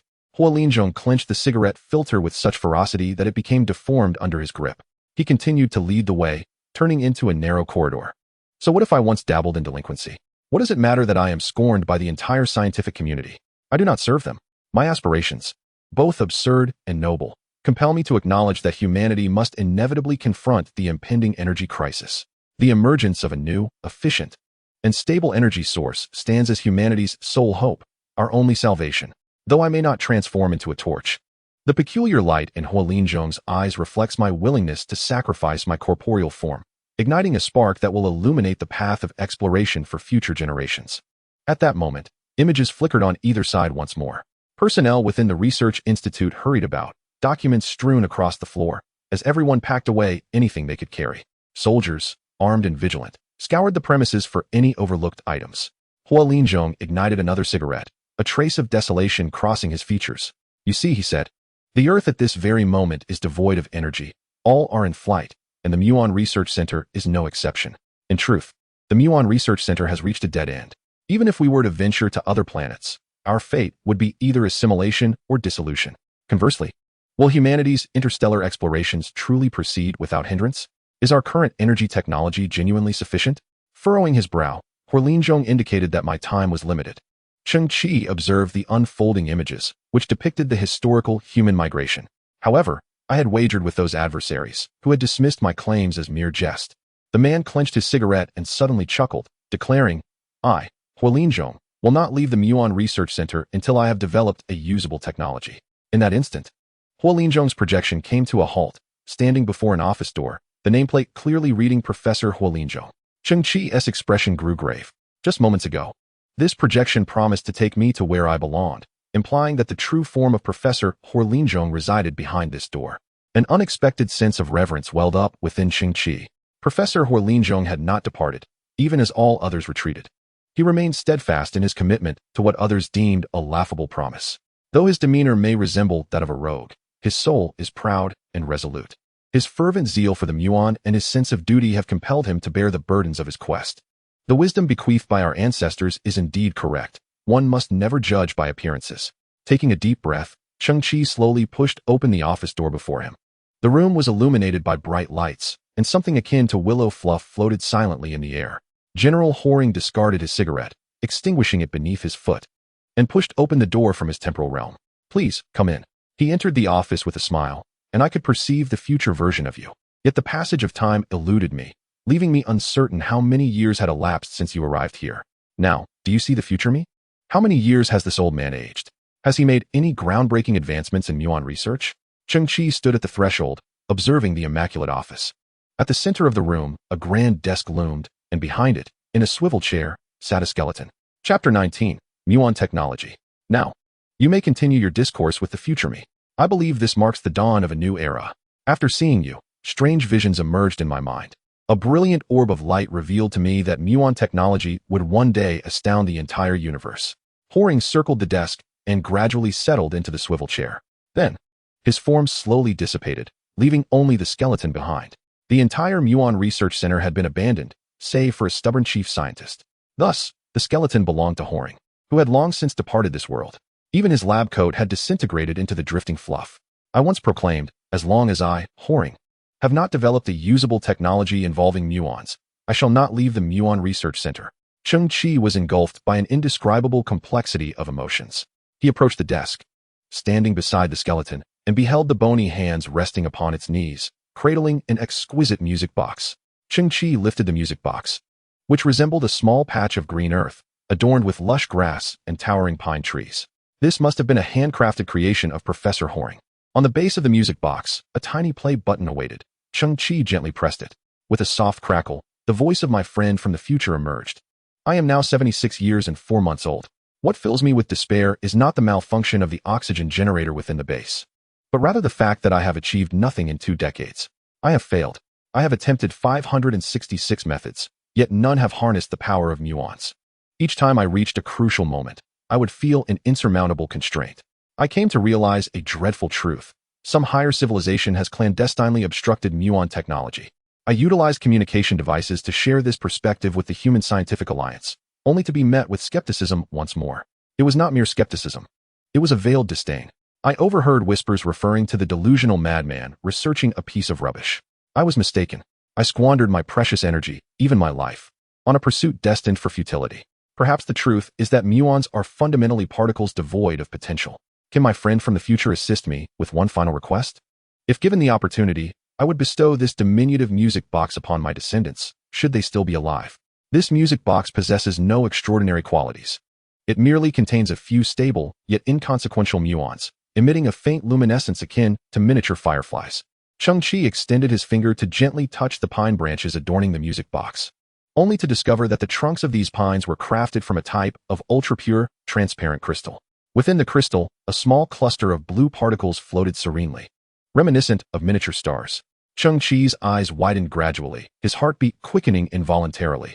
This was the legendary muon. Although the Muon Research Center had been evacuated, the essence of decades of labor had been preserved in this manner. Cheng Qi gazed intently at the cerulean particles, which danced like sprites, feeling that despite their diminutive size, they held a profound and mysterious depth, as if connecting to an infinite expanse beyond. Suddenly, an epiphany struck him. As he gently probed the other pine trees, he uncovered that this minuscule music box harbored a total of 5 muon transistors. The audio of the music box began to loop. For 20 years, I had achieved nothing. I had attempted 566 different approaches, yet none could harness the power of the muons. Similar technological creations detected. Shall synthesis commence? From within the crystal wristband, a blue scanning beam was released. At that moment, Cheng Qi realized that this small object, capable of fulfilling the dreams of countless scientists, imposed upon him a sense of responsibility now that it was in his possession. For reasons unknown, he felt a sudden weight upon his shoulders. Simplified strong magnetic field sphere. Enclosing a stable muon cluster, a technology pertaining to microscopic particle energy, classified as a level 4 civilization technology, with certain civilizations above level 4 having imposed restrictions on it. Cheng Qi's pupils constricted. The existence of technological restrictions was indeed real. Professor Hua's deductions were correct. I overheard them whispering about that delusional madman, toiling over what they deemed worthless. I was mistaken. The frail, weary voice of Hua Lin persisted. It is not worthless. Under the incandescent light, Cheng Qi's face flickered in and out of visibility as the synthesis began, dispersing into primitive units, breaking technological restrictions. Synthesis successful. Muon fusion catalytic reactor prototype 2. Containing a mixture of deuterium and tritium gases. Upon activation, muons will be captured by tritium, due to the mass of muons being 200 times that of electrons. The principle of mass inversely proportional to orbit means another nucleus is more likely to approach muon hydrogen atoms, significantly increasing the probability of nuclear fusion at room temperature. Following deuterium and tritium nuclear fusion, the muons within the molecules are released, perpetuating a cycle that constitutes a muon-catalyzed reaction chain, generating controllable nuclear fusion energy, with an embedded Collins spiral to effectively regulate volatile energy. The drawbacks of this device. Muons possess approximately a 50% probability of adhering to alpha particles post-catalysis, rendering them unable to engage in subsequent nuclear fusion reactions, a phenomenon referred to as the alpha adhesion problem. At room temperature, the controllable muon fusion energy emerges. This must be the breakthrough that Professor Horing has relentlessly pursued, right? Cheng Qi gazed at the apparatus in his hand. Its appearance resembled that of a silver alloy flashlight, featuring a semi-transparent window at the base, through which blue muons danced and flickered. What does a yield of 500 tons equivalent signify? Cheng Qi's pupils constricted in astonishment. In the bygone era, during World War II, the atomic bomb dropped by the United States on Hiroshima was dubbed Little Boy, with an explosive force of approximately 15 kilotons. In that fleeting moment, Little Boy reduced 60,000 buildings in Hiroshima to rubble. The equipment in Cheng Qi's possession wielded a power equivalent to 1/30th of Little Boy. That is, 1/30th of an atomic bomb. Though merely a fraction, it represented a formidable handheld weapon, indeed terrifying. I have squandered my precious energy, even my life, on an endeavor destined for futility. Yet, perhaps the truth is that muons are inherently devoid of potential. Horing's voice continued to resonate. Cheng Qi felt a tumult within. How could muons lack potential? Continue the synthesis. Disperse into primordial units. Once more breach the technological blockade. Synthesis successful. Prototype muon fusion catalytic reactor. Comprehensive technological enhancement. Employing reverse Collins spiral, eliminating the alpha adhesion probability, rendering it markedly more stable, while improving energy efficiency, reaction time, and other metrics by 185. A more refined handheld device form, which, in an unactivated state, generates no energy fluctuations, making it imperceptible to civilizations below level 3. It can unleash a catastrophic energy of 10 tons equivalent in an instant. The device is codenamed the Creator's Wrath. Note: this equipment is an exceedingly primitive product within the muon technology series, with a utilization rate of muon energy falling below 1/10,000th. Cheng Qi's exhalation trembled slightly. With the elimination of error margins, its power has doubled. Life is but a dream, and in the end, it may all be for naught. Leaving nothing behind and taking nothing away, yet the one thing I do not regret is never having given up.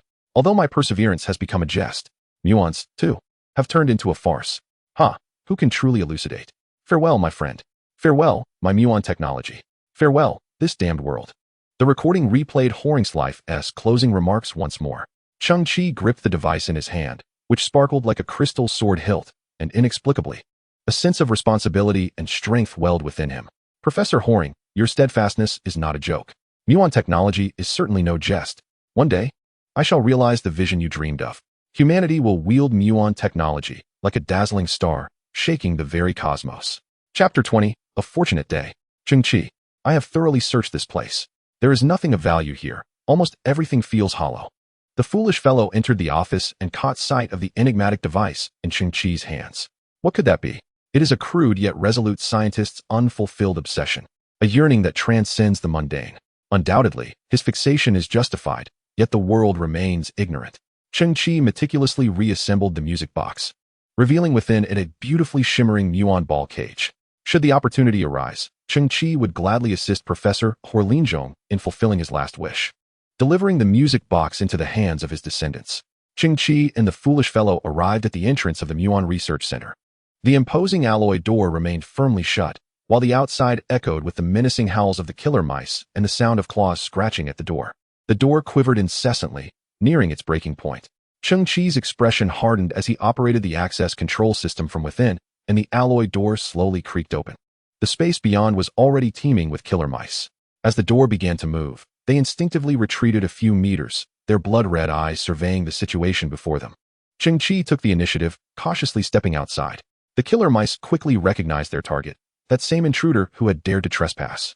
A sharp screech erupted as countless killer mice bared their fangs and lunged forward.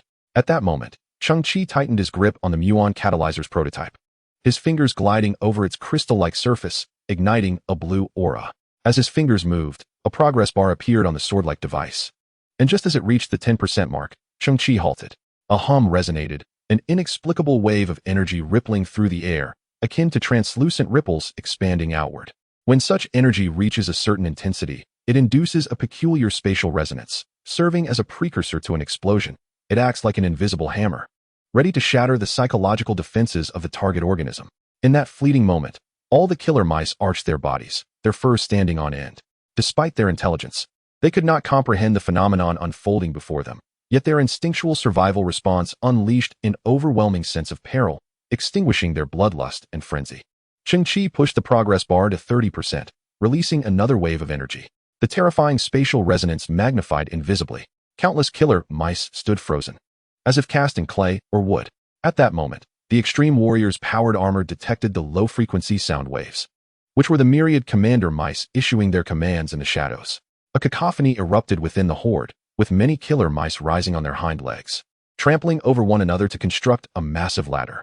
Others scurried up this makeshift descent, scrambling frantically toward the ground. They were in a state of panic, terror-stricken, desperate to escape. Surveying the desolate surroundings, Cheng Qi chuckled softly, sliding his fingers back as the light from the muon catalyzer's prototype gradually dimmed. The Commander Mice's decision was astute. Fleeing was the only option to avert extermination. The turbojet-powered shoes ignited, and Cheng Qi, along with the clumsy companion, gradually ascended into the sky. Unsurprisingly, not a single murderous rodent could be seen on the ground. The crow piloted the craft with remarkable steadiness. My little brother is truly impressive. Today he enjoys a complimentary flight. Glancing back towards the Musée Research Center, a flicker of reverence appeared in Cheng Qi's eyes. Before his departure, he had rebarred the entrance to the research center, allowing Professor Hollins to rest in peace. As the crow maneuvered the ground effect vehicle, he discreetly observed Cheng Qi. This young fellow had ventured deep into Kyoto's ruins, lingering there for a full 40 minutes. Both he and the scavenger's cloak were stained with the foul blood of carrion rats. He had encountered the rodents, but emerged unscathed. Remarkable. The crow adhered to his principle of not asking unnecessary questions, a steadfast rule that ensured the longevity of his business. Little brother, should you ever require my assistance, do not hesitate to speak up. In the distance, a colossal transport starship hovered in midair, dumping tons of technological refuse. Cheng Qi squinted at the sky. The rights to this cargo of refuse originally belonged to him. He had paid the requisite development fee a week prior. Yet, just a day ago, Oro, accompanied by his subordinates, had seized the resources with ruthless force. This grudge is not one to be taken lightly, Cheng Qi thought, a glimmer of cold light flashing in his eyes as he slowly approached the mountain of refuse. Countless pieces of technological debris rained down from the sky. Many scavengers, risking being crushed into a pulp by the massive refuse, charged toward the mountain. At this moment, no other scavengers dared approach 7,135. These individuals were all Oro's henchmen. A scavenger, around 30 years of age, rummaged through the refuse and discovered a precision technology box. He pried it open with his bare hands, his eyes lighting up as he found a complete 34-nanometer chip. This item could fetch 110 credit points. Seeing that he was alone, his gaze flickered, and he concealed the chip in his mouth, hiding it against his teeth. They were coerced by Oro, forced to surrender any valuable items they found, receiving only meager wages in return. Suddenly, a piercing sound echoed, and a numbing sensation coursed through his chest, followed by an intense pain engulfing his body. Terrified, the scavenger looked down to see a sharp mechanical tentacle protruding from his chest. The towering figure of Oro loomed before him, his expression a mix of indifference and resignation. Trying to pull a fast one in front of Lord Pig, Oro pried open the scavenger's mouth, retrieved the 34-nanometer chip, and then kicked the scavenger into the abyss of refuse. Weighing the chip in his hand, Chapter 21, Unleashing Full Power. The boy in the blue cloak and a bumbling robot slowly ascended the ridge, surveying the refuse mountain from their elevated vantage point. Meanwhile, the bumbling caretaker robot raised a brass middle finger towards the mountain below. That fool. Arrow raised his head, squinting his eyes. A missile had failed to obliterate him. Yet he had managed to acquire a new robotic companion. His expression was laden with disdain, akin to the moment one discovers that a cockroach, thought to be vanquished by a mere slap, has emerged triumphantly from the crevices of one's fingers, boldly flaunting its existence once more. Arrow lowered his gaze, scouring the ground until he suddenly pinpointed a hefty steel pipe. With a slight bend of his torso, his mechanical arm engaged, lifting the pipe, which weighed over 100 pounds, and weighing it in his hands before spitting disdainfully and striding toward Cheng Qi. Do not act rashly, came a voice thick with nasal tones from within the white tent, likely the very individual who had dealt with the hyenas of the bar street. Lord Pig, Arrow pondered. Somewhat perplexed, this individual bore no enhanced cybernetics. Yet could he possess such combat prowess? Was it merely reliant upon that brand-new caretaker robot? The curtain of the tent was lifted by two mechanical appendages. A bizarre and colossal figure gradually emerged. It was an enormous, rotund man, his bald head glistening with oil, the upper half of his body exposed, resembling a small hill, his belly layered with folds of fat. He lacked a lower body, which was replaced by a mechanical spider with 16 legs. Those precise and agile appendages executed all of the giant's movements. Young brother, you possess some talent. Join me, Lord Pig proclaimed, looking upward with an air of superiority despite being situated at the foot of a slope. I am in need of capable individuals at this moment. Little garbage bug, did you hear that? Lord Pig is willing to offer you an opportunity. Arrow's eyes darted towards Cheng Qi. Just a month ago, Lord Pig successfully assembled all the components for 33 battle spiders and has fully integrated them into himself.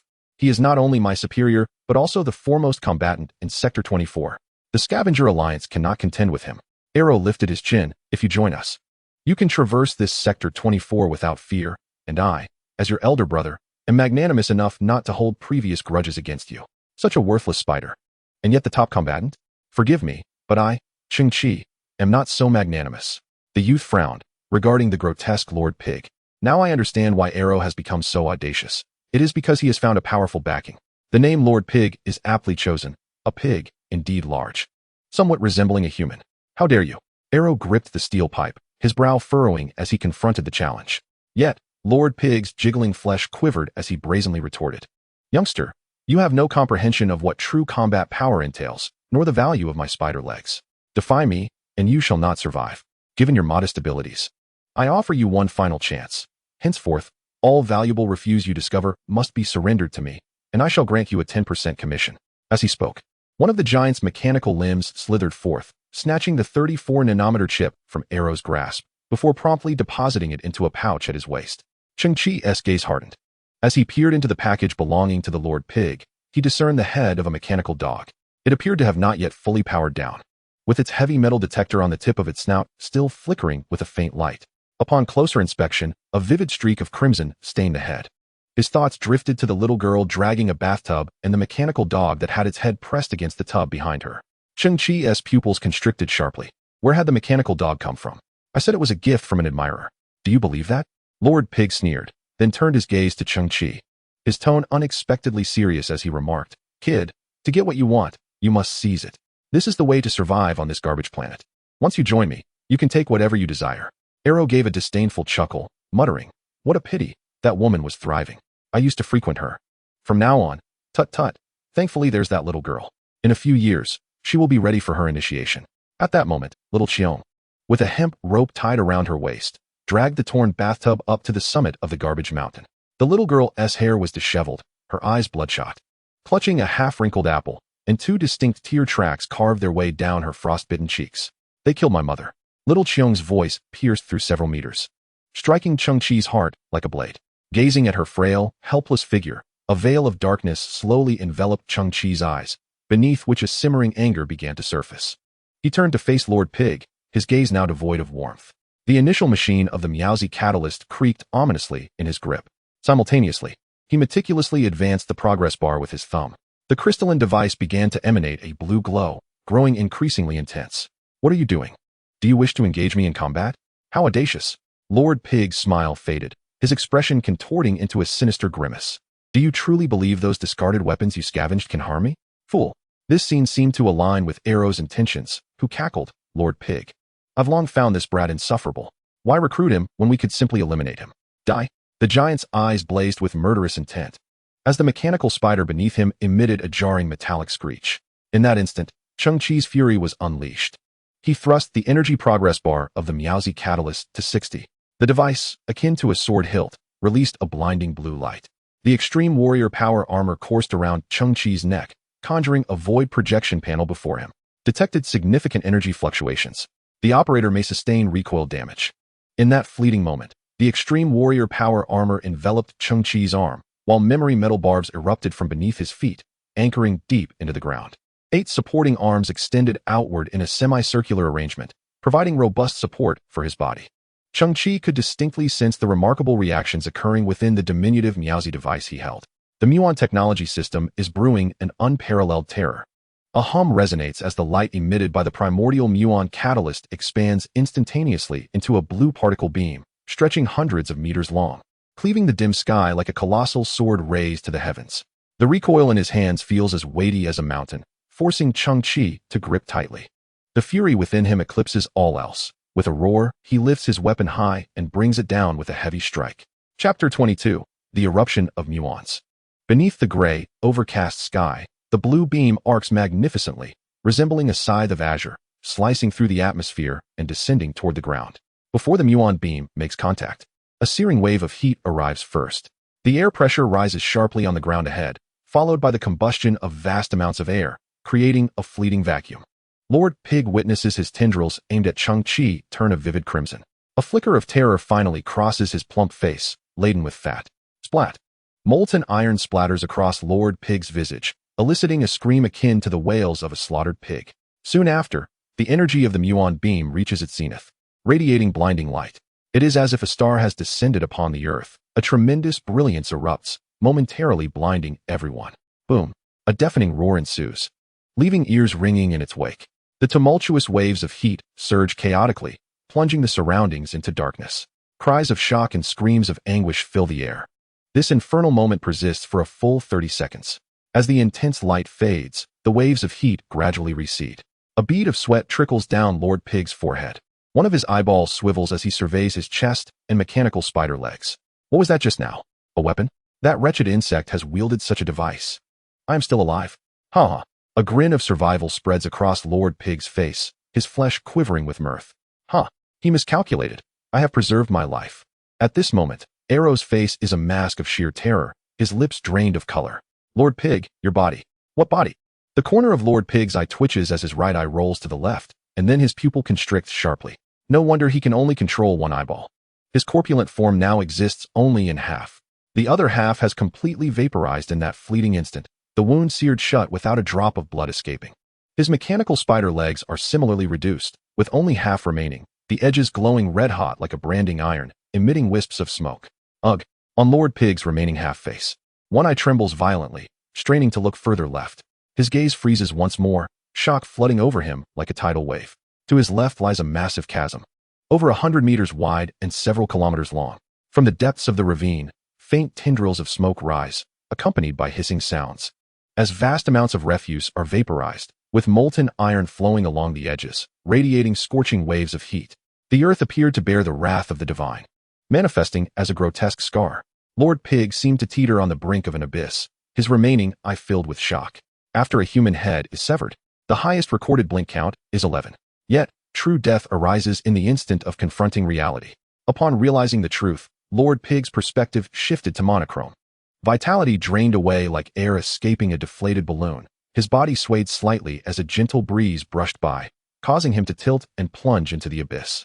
With a resounding thud, the ample fat of Lord Pig ignited upon contact with the molten iron at the abyss's base, erupting in a brief flame.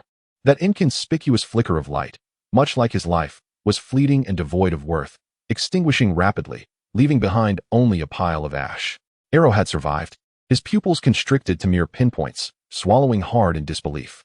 The unimaginable assault had terrified him to the core, leaving him trembling. Yet, he crawled and stumbled to Lord Cheng's side.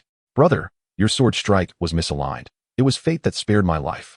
Everything I did was forced upon me by that dead pig. From now on, you shall be my elder brother, and I will serve you with my brothers. Whatever you command, I shall obey. If you bid me go west, I will never falter. Boom. At this moment, Cheng Qi unleashed the full power of his combat armor, delivering a powerful punch to Arrow's chest. Arrow was propelled backward, crashing into a nearby heap of refuse. A sharp piece of metal garbage pierced his chest, leaving him suspended on the mountainside. Before him lay a vast chasm stretching for miles. His vision dimmed as he stared, vitality waning. Damn it, why am I so blind to the truth? Ultimately, his legs weakly kicked, his head drooped, and he breathed his last. Xiao Qiong stood behind Cheng Qi, stunned by the scene unfolding before her. Her eyes widened, tears pooling in her gaze, caught in a daze. Her nemesis had perished, yet a greater confusion engulfed her. The world around her was shrouded in gray, and she was uncertain of her path forward. Two figures, one tall and one small, stood atop the refuse mountain, silhouetted against the glowing chasm. A vivid memory flickered in Cheng Qi's mind, reminiscent of the time spent with his grandfather, their figures cloaked in mist.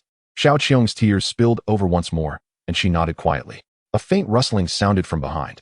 Observing the slopes of refuse, Cheng Qi noticed several of Arrow's underlings, along with 4 or 5 caretaker robots. As Cheng Qi's gaze swept over them, they trembled and knelt. In their minds, they could not comprehend how this young man wielded such earth-shattering power. In the realm of garbage, it was an utterly unreasonable phenomenon, and in the instant the devastation unfolded, their values crumbled into dust. I offer you a chance to serve me. Cheng Qi's voice resonated with a low timbre, yet in the profound silence of the garbage mound, it reached every ear with clarity.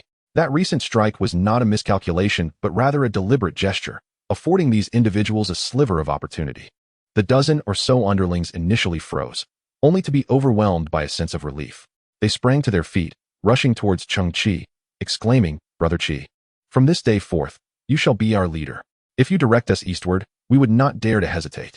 However, several underlings abruptly halted, their faces draining of color.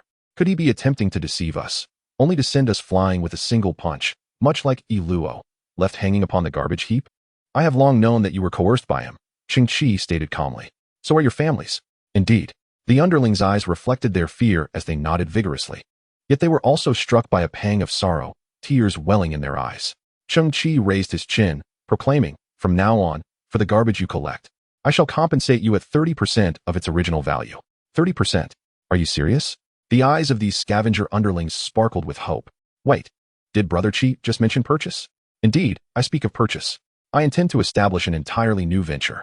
Cheng Qi's gaze flickered as he addressed all scavengers, outlining a simple standard for the procurement of garbage. All technology-related items of the same model, the greater the quantity, the higher the unit price. Same technology items? The underlings paused slightly. What about damaged ones? Cheng Qi nodded affirmatively. Yes, those too. The group began to ponder. The expanse of Earth's landfills was vast, teeming with refuse. Yet 99% comprised fragmented scrap metal or non-biodegradable plastics. A mere 1% retained its original form, and technological artifacts were even scarcer. Nevertheless, the overall volume was immense. Moreover, damaged items were acceptable. The underlings' eyes ignited with fervor. With diligent effort, they could indeed unearth a multitude of treasures. A 30% dividend was a generous reward, promising a future replete with abundance. A slender scavenger, around 20 years of age, swallowed hard. He stepped forward, summoning his courage, and said, "Brother Qi, I am called Monkey. If you trust us, might you grant us an initial sum of capital? Rest assured, we are wholeheartedly committed to you." "Capital?" Cheng Qi replied with a cold smile. "I possess none. You must advance it first." "What?" Monkey quivered. In these times, every leader appeared more treacherous than the last, escaping one peril only to plunge into another. Chapter 23. What a grand scheme. As the sun dipped below the horizon, the murky atmosphere above resembled a dim, white speck of the moon. This makeshift shelter consisted merely of a few dilapidated pillars supporting a radiation-proof tarp. Scavengers often lacked stable homes, as garbage could descend at any moment, burying them. In a corner of the shelter, Xiao Qiong curled up, wrapped in a tattered red blanket, tears marking her cheeks, lost in a deep slumber. For now, the only source of support for this child was Cheng Qi, who contemplated the necessity of establishing a comfortable refuge. Monkey had already rallied the underlings to venture forth in search of garbage, yet Cheng Qi held little hope for their success. Wealth can compel even the most reluctant, while its absence can lead to solitude. Without capital, even the most spirited among us may lack motivation. Cheng Qi found himself in a precarious financial situation. Although he had successfully synthesized amorphous alloys, he had already struck a deal with the merchant Mo, exchanging them entirely for gene catalysis agents, thus failing to convert them into liquid assets. Cheng Qi still possessed several high-entropy alloys, whose value was undoubtedly substantial. Yet, the issue remained. He needed to complete his first transaction with Mo to establish a basic trust before the high-entropy alloys could be introduced to the market. As of now, Mo had been absent for 24 hours. Results should be forthcoming. Cheng Qi's gaze flickered, hoping that no unforeseen complications would arise. Outside the makeshift shelter, the sounds of commotion and the roar of engines echoed. Rising to his feet, Cheng Qi lifted the tarpaulin. He spotted a dozen figures on the distant garbage mound. Were they members of the Scavenger Alliance? Cheng Qi squinted, recognizing the distinctive black-hooded cloaks. As an 897 safety protection nanny robot, the clumsy robot on his shoulder activated a small full-spectrum radar, silently eavesdropping on the conversations of those individuals. The ravine stretched 63 kilometers in length and 234 meters in width, with a substantial amount of material vaporized. Metals and rocks had melted, forming smooth vertical walls.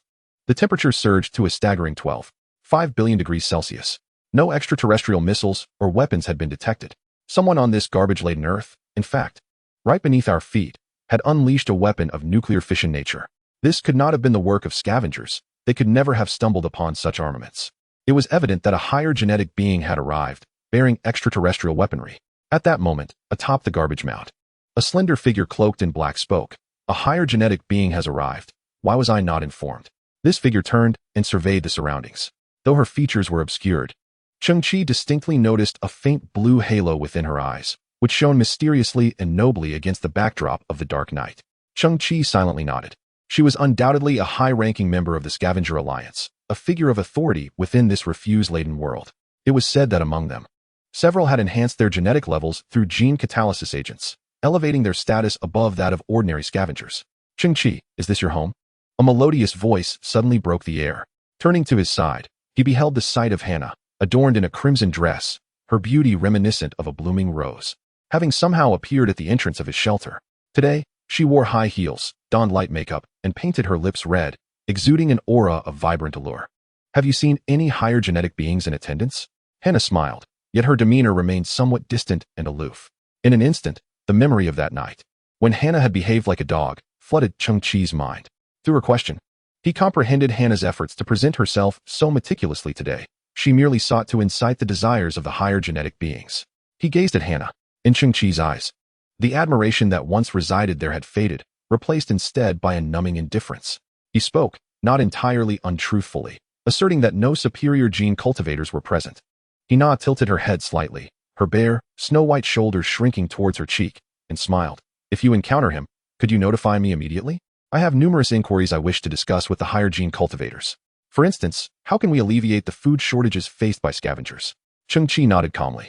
Fully aware of the true nature of the inquiries Hina referenced, Hina displayed no interest in lingering, turning away to walk into the embrace of the night.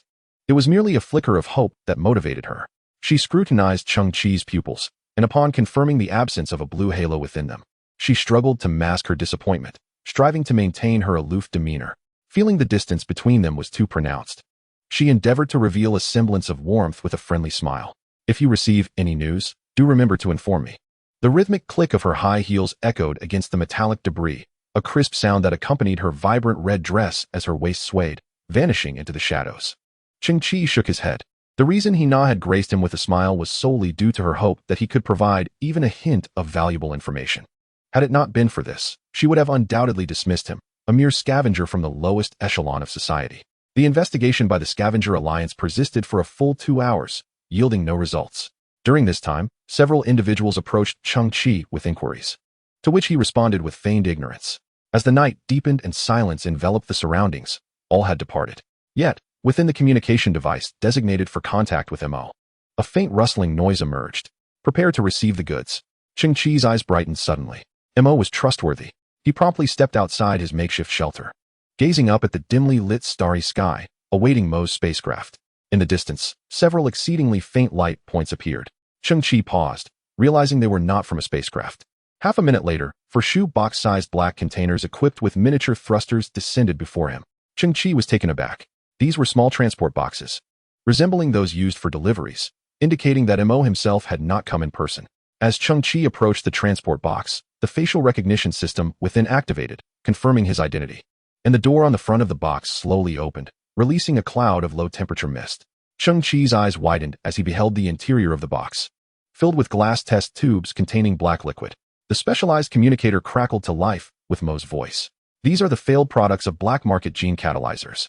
Your budget allows for only 166 units. However, considering our initial collaboration, I have acquired an additional 17 for you. Cheng Qi, our transaction is settled. Detected similar technological creations. Contains a significant amount of impurities in the gene agents. Originates from the primitive technology of type 9, employing the guidance of type 9 proteins for specific sequence cutting. Essentially equivalent to a destructive agent, with lethal side effects and a gene optimization success rate of less than 0.0035. Would you like to proceed with synthesis? Cheng Qi felt his heart pounding loudly. Mo, you truly are something else. You, who are on the brink of losing your life due to consuming inferior pharmaceuticals. He remarked. Mo's voice was infused with reason and calmness. I genuinely do not comprehend what excites you so much. Chapter 24, Earth Blockade. Mo, have you ever heard of high-entropy alloy? Cheng Qi exhaled with a slight tremor, striving to calm his emotions. Of course, I have heard of it. It is an exceedingly precious alloy with disordered atomic arrangements, often utilized in the core chips of top-tier computational systems. I am somewhat astonished that you can even mention the term high-entropy alloy. Are you looking to procure it? I am not boasting. Within the entire solar system, there are no more than 10 individuals who can acquire high-entropy alloy, myself included. Furthermore, once the appropriate sales channels are found, the pricing authority of high-entropy alloy lies entirely in the hands of the seller. Frankly, at this moment, you are in no position to afford its exorbitant cost. Our transaction has been completed. As a businessman, time is money. Currently, my worth is approximately 2,000 credit points per second, and I must terminate this communication. Mo's tone remained rational and composed. I have 4 pieces, Cheng Qi suddenly interjected. Mo paused. What do you have 4 of? Cheng Qi responded, I weighed them earlier. They are approximately 410 grams. Mo's pitch rose slightly. What do you have 4 of? Cheng Qi's voice remained steady. I intend to sell them to you. Mo inhaled slowly. What do you have 4 of? Cheng Qi articulated each word deliberately. High entropy alloy. On the other end of the communicator, there was a silence that lasted a full 30 seconds. Mo, isn't your worth 2,000 credit points per second? Why the silence? Cheng Qi continued, before I arrive. Do not dare consume those genetic potions, or this deal will be in jeopardy. Cheng Qi chuckled lightly. He is getting anxious. Forget it, give me your details. I will pay you a deposit first. Cheng Qi, life is truly beautiful. It is not solely about the path of genetic evolution. You possess such abilities and luck. I believe we can establish a long-term cooperative relationship. As a highly advanced genetic being characterized by rationality and minimal emotional fluctuation, Mo was not adept at dispensing motivational platitudes. And he felt a slight sense of urgency. During this process, Cheng Qi received a transfer of 10 million credit points from Mo. Cheng Qi's heart quivered. 10 million. And this is merely the deposit. At that moment, a faint glimmer appeared in the sky once more. Another transport box. When the box opened, it revealed a small scale. Cheng Qi recalled that this was one of Mo's personal items, but now the small scale was no longer golden. It was entirely black. Cheng Qi extracted 4 pieces of high-entropy alloy. One end of the scale emitted a scanning beam, while the other displayed detailed data. High-purity high-entropy alloy, 41,023 grams. Valued at 532 million credit points. 34 million. Though Cheng Qi had mentally prepared himself, upon witnessing the final price, his heart seemed to skip a beat. For a scavenger who had long struggled at the very bottom, this sum was astronomical beyond comprehension. As for the pricing power of the high-entropy alloy mentioned by Mo, Cheng Qi was not particularly concerned, for Mo's offers had always been fair and reasonable. Moreover, the high-entropy alloy was not of immeasurable value to Cheng Qi. He was exceedingly satisfied with this price. Subsequently, Cheng Qi compiled a list of items he wished to barter. The 343 nanny robot, which was the prototype of Hanzai. Medical mechanical assistive gloves, mechanical exploration boots, the exoskeleton of an extreme warrior, and various equipment related to music technology. Acquiring these would significantly enhance Cheng Qi's capabilities. However, Mo interrupted his speech. Do you know why I did not meet you in person? Because just yesterday, Garbage Earth was sealed off. For reasons unknown. The higher echelons of humanity temporarily do not wish for new technological refuse to enter Earth. They have deployed numerous detection instruments along the outer perimeter of the planet. Those black transport containers and black scales you see are crafted from special biological materials, barely able to traverse the detection signals. The gene catalyst agents destined for you follow the same principle. They at least do not emit electronic signals. Do not underestimate this feat. My ability to transport those biotechnological containers into Earth is already a remarkable skill. Should their size increase or their frequency become too dense, the risk of confiscation arises, and I would be in jeopardy myself. The last time we met, it was a standard transaction. Now it is smuggling. Cheng Qi was taken aback. Why would the higher echelons of humanity seal off a planet filled with refuse? Furthermore, the items you seek are all products of extreme obsolescence, long discarded by the outside world. For instance, the 343 nanny robot could likely only be found as remnants within Earth's refuse. Mo pondered for a moment. As for the music technology you mentioned, I have never heard of it. Cheng Qi fell silent for a moment, as if realizing there were no other paths available. A true self-reliant individual can carve a way out of any dire situation. The vast expanse of Earth's landfill, once possessed, could be thoroughly excavated to alter one's fate. The 10 million credit points received would remain with Maine. The residual value of the high-entropy alloy would be entirely exchanged for gene catalyst agents. You are responsible for ensuring safe transport. My principle remains unchanged. I do not seek quality, only quantity. The worse, the better. The cheaper, the better. In the cockpit of the starship, Mo suddenly exclaimed, Cheng Qi, what are you drinking? I am thirsty and drinking water. You don't think I'm spinning gene catalyst agents, do you? Cheng Qi, take away your agents and place the high-entropy alloy into the transport container. They will automatically return. It has been a pleasure collaborating with you. And I hope that when next I contact you, you will still be alive. Cheng Qi began to operate each task meticulously, cautiously extracting the gene catalyst. Cheng Qi's gaze inadvertently fell upon the black transport boxes. Detected similar technological creations. Ultra-small transport box. Constructed from polymer biological composite materials, equipped with a biofuel engine, capable of shielding most detection signals due to its material properties and thermal principles. Cheng Qi glanced at the ground, where 5 boxes lay quietly. For had previously delivered the gene agent, and another had brought the black scale. It is quite reasonable to receive packaging with a purchase, isn't it?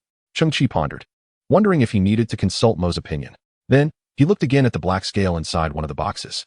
This was clearly a tool hastily crafted by Mo for trading with scavengers, seemingly pointless in the outer cosmos. Grandfather once mentioned that in the old days, buying a watermelon came with a spoon, instant noodles with a fork, and a Porsche with a female salesperson. I purchased gene agents worth tens of millions of credit points. A small scale as a bonus is hardly excessive, is it? Cheng Qi continued to contemplate. A matter so trivial surely does not require Mo's approval, right? Subsequently, he retrieved the small scale and stuffed 4 pieces of high-entropy alloy into the same box. The moment he closed the box, a soft blue biological flame emanated from the bottoms of all the boxes, preparing for ascent. Cheng Qi exchanged a glance. The eager hand's eye pounced like a hungry tiger, directly pressing down on the 4 empty boxes. Little one, where do you think you're going? Chapter 25, a promise worth 1,000 gold. Gazing at the distant speck in the sky, he chuckled. Ah ha ha. The remaining 4 were pinned beneath Hanzai, who was stubbornly wriggling. Hanzai displayed a lewd grin. Little one, struggling is futile. No one will answer, no matter how loud you shout. Just then, heavy footsteps echoed from afar. Upon seeing their faces, Cheng Qi's brow relaxed slightly, revealing a hint of surprise. It was the monkey, along with several scavenger companions. One particularly burly companion had a rusty mechanical arm affixed to his back, not an implant, but an independent machine secured with belts and wires around his waist. This mechanical arm cradled a large collection of tech refuse bound with hemp rope. Greetings, Brother Qi. I am the monkey. Brother Qi, I am Xiongzi. The lanky monkey greeted. While Xiongzi, the strong youth with the mechanical arm, placed a sizable bundle of refuse on the ground and began to unpack it piece by piece. Cheng Qi's eyes flickered as the sound of notifications echoed in his ears. Detected similar technological creations. Synthesize. Detected similar technological creations. Synthesize. Detected similar technological creations. Brother Qi, time is pressing, and resources are limited. We could only gather this much today. The monkey scratched his head, wearing a silly grin, observing the ragged, dust-covered scavenger companions. Cheng Qi found it hard to believe. You lot. Brother Qi. The monkey seemed to perceive the thoughts within Cheng Qi's heart and sincerely remarked.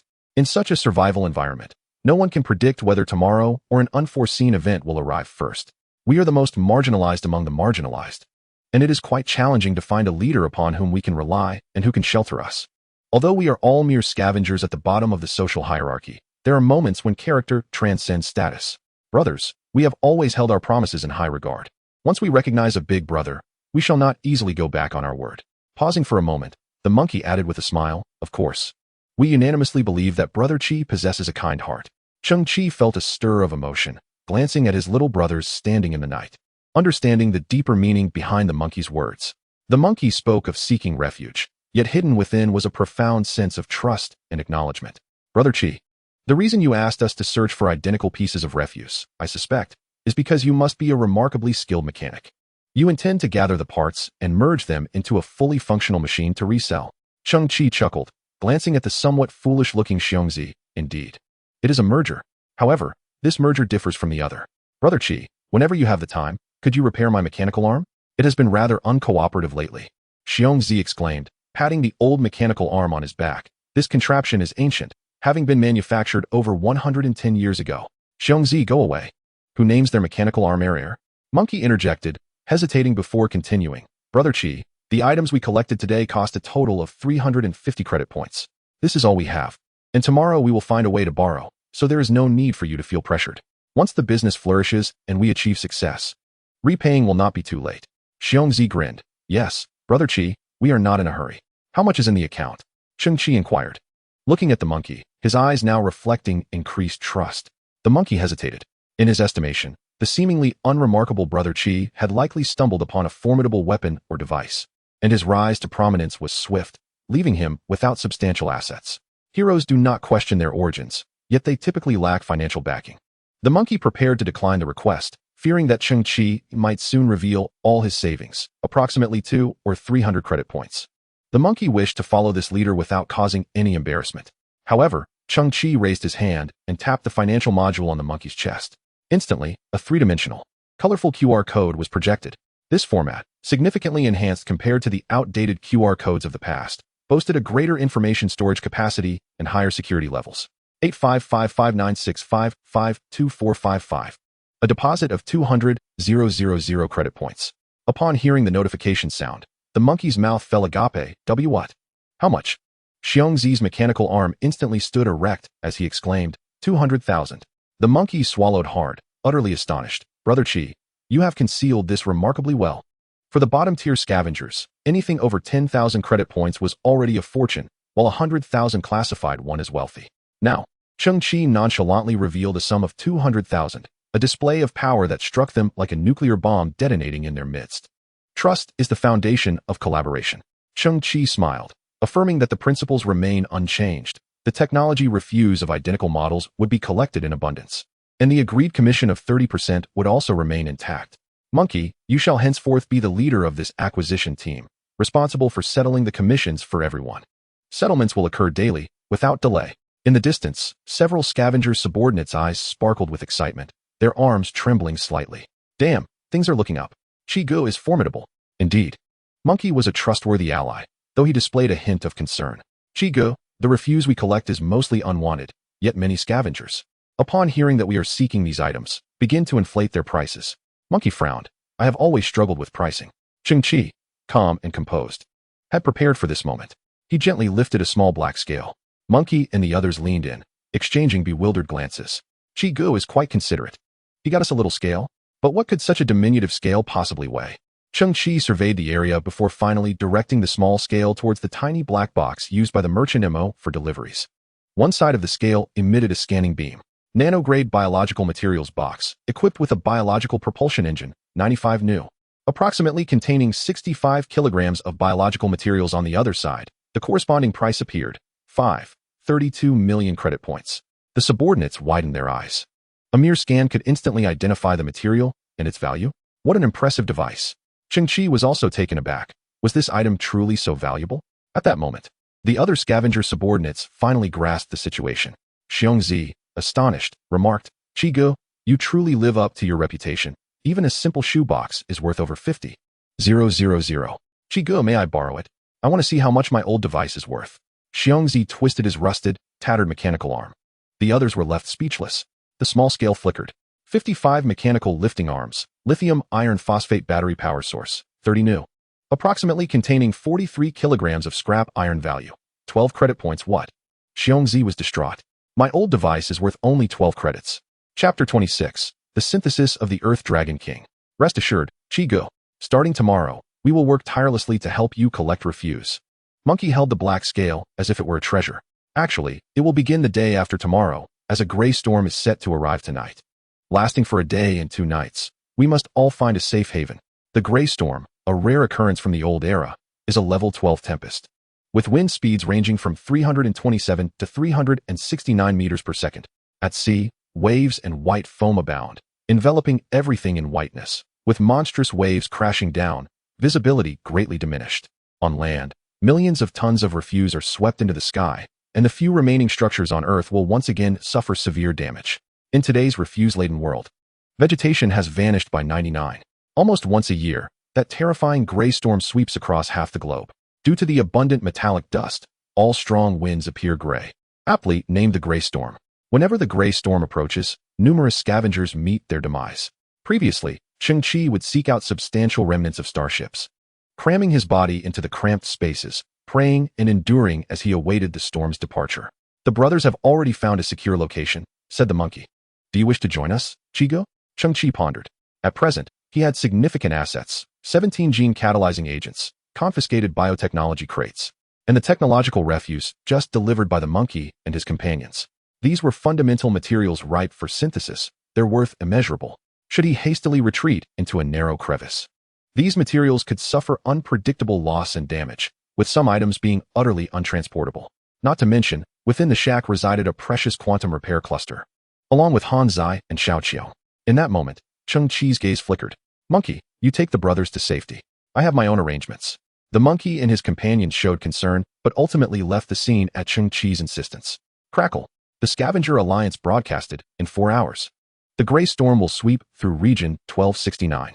All scavengers, please seek shelter immediately. Within the shack, the old radio crackled to life.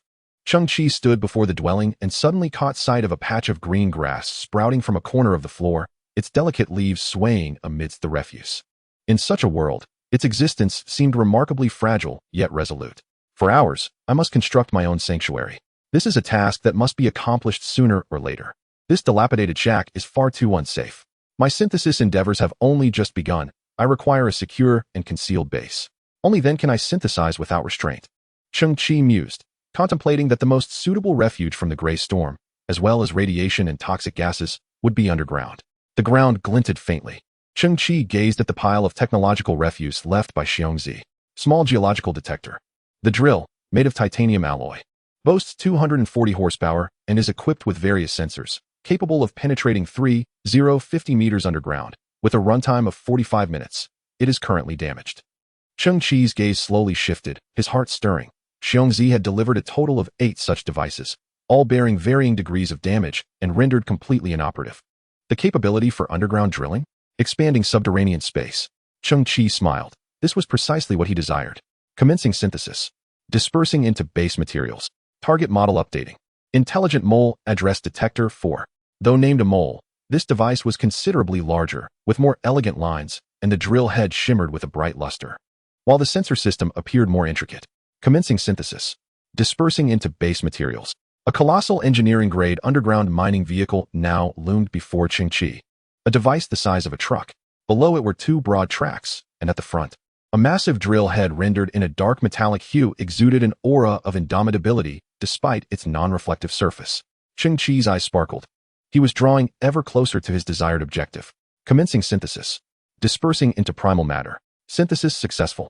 Codename, Earth Dragon Underground Dock. This apparatus was not merely a mining tool, but an expandable vehicle. Beneath its exceptional drilling capabilities, it could transform into a 120 square meter underground construction command center, boasting formidable resistance to pressure and high temperatures. Among interstellar mining teams, it was revered as the Earth Dragon King, available only to mining crews with an annual output of 1 million tons or more. Timely arrival. Cheng Qi gazed upward at the 10 meter by 10 meter behemoth of metal, its form reminiscent of a heavily armored tank, supported by robust alloy tracks and crowned with 4 massive drill heads in a dark golden hue. He retrieved the remote control panel for the device and initiated its operation. It was hard to fathom that such colossal drill heads, once set in motion, would generate a gentle breeze accompanied by a mere hum, far from the thunderous roar one might anticipate, revealing the advanced precision of its internal structure. Cheng Qi programmed the Earth Dragon King's inaugural engineering task, targeting the area directly in front of the makeshift shelter.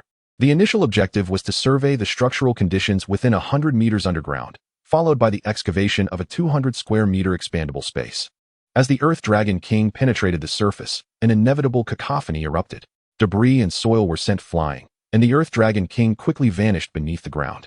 Xiao Qiong stirred awake, lifting the tarp to reveal her small head.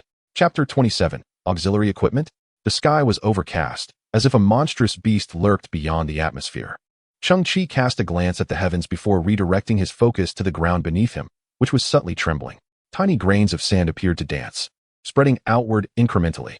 The engine noise of the Earth Dragon King diminished as it delved nearly 20 meters below the surface. Cheng Qi held the control panel, scrutinizing the data feedback. Just as he believed the Earth Dragon King was nearing the true ground, he discovered that beneath a thin layer of soil lay a substantial expanse of metallic refuse. The drilling depth must be assured to steadfastly withstand the impending gray storm. Based on Cheng Qi's requirements, the estimated drilling time was approximately 40 minutes, while the storm was projected to arrive in 3 hours and 50 minutes. Ample time indeed. During the wait, Cheng Qi's gaze fell upon other debris left by Xiongzi. An electromagnetic system auxiliary module. He picked up one of the pieces, recognizing it as a module, its exterior resembling an oversized chip akin to a cigarette case, with numerous frayed wires exposed at the base. It was no surprise that it had ended up in the junkyard. Its existence was nothing short of superfluous. In essence, the original intention behind this module's creation was to assist various precision electronic devices, akin to an expansion component. When interfaced with other electronic devices, it could enhance computational speed or optimize certain operational steps. Unfortunately, its compatibility is exceedingly limited, and due to the reliance on rigid physical connections, it is rendered unsuitable for 99 of the devices available on the market. Cheng Qi glanced at the ground, noticing that the monkeys had somehow acquired 4 such chips. Commencing synthesis. Dismantling into raw materials. Cheng Qi was curious about what this seemingly useless component could synthesize. Mal's electronic assistant, too. He had heard of the scientist Mal's, but he had been deceased for quite some time. It was surprising to learn he had improved such a trivial product. The design intent remains to optimize a series of electronic control products, transitioning to wireless electromagnetic field access, discarding outdated physical connection methods, yet the drawbacks remain starkly apparent. with a remarkably low compatibility rate. Cheng Qi tilted his head, releasing a blue scanning beam, and continued the synthesis. Dark Blue Mal's version superconducting electronic assistant. Cheng Qi found himself momentarily taken aback by the name of the new equipment. Who was Dark Blue Mal's? A descendant of Dr. Mal's? He is Mal's from the Dark Blue Galaxy. The universe is vast and 1,000,000 light-years away. There exists a twin solar system, a twin Earth, and a twin Mal's. The same geographical environment gives rise to similar causal events, which can be understood as parallel universes within the same dimension. Such a concept exists. Cheng Qi was somewhat astonished. Does this mean that the technologies not realized by Mal's were achieved by his parallel counterpart? He looked at the introduction of the brand new electronic assistant. On the distant twin Earth, breakthroughs in electronic assistant technology have been made. With the incorporation of superconducting metals and the advent of a quaternary algorithm, rendering this device no longer trivial. Its external form can undergo behavioral changes, adhering to other electronic devices, and through superconducting metals, achieving unobstructed signal interaction. The quaternary algorithm can also fully engage with the target system. Note, this technology originates from a level 19 technological civilization. Goodness gracious. Cheng Qi held the pitch-black chip with a sense of awe. This little device is remarkably powerful. Technologies unattainable in this universe have been brought forth by a parallel universe. Cheng Qi could not help but wonder, is there truly no limit? Just then, a gust of wind laden with metallic dust swept through, forcing Cheng Qi to squint. The atmospheric pressure at that moment imparted an overwhelming and oppressive sensation, making it difficult to breathe. This was a harbinger of a dust storm. As the winds gathered, the entire Earth seemed to emit a mournful wail. Cheng Qi glanced at the data feedback from the Earth Dragon King and was momentarily taken aback. What was happening? Why had the drilling time changed to 7 hours? Upon scrutinizing the data, Cheng Qi discovered that at a depth of 36 meters, the Earth Dragon King had encountered a massive layer of accumulated metal debris, which, due to years of compression, exhibited a high metal density. Initial scans indicated that the thickness of this refuse was a staggering 170 meters, significantly extending the drilling time. 7 hours? Is this not catastrophic? Suddenly, Cheng Qi inadvertently brushed against the muon catalyzer prototype at his waist. His eyes flickered, and a spark of inspiration illuminated his mind. He promptly retrieved the Deep Blue Mal's version superconducting electronic assistant. With a mindset of experimentation, Cheng Qi slowly aligned the two devices.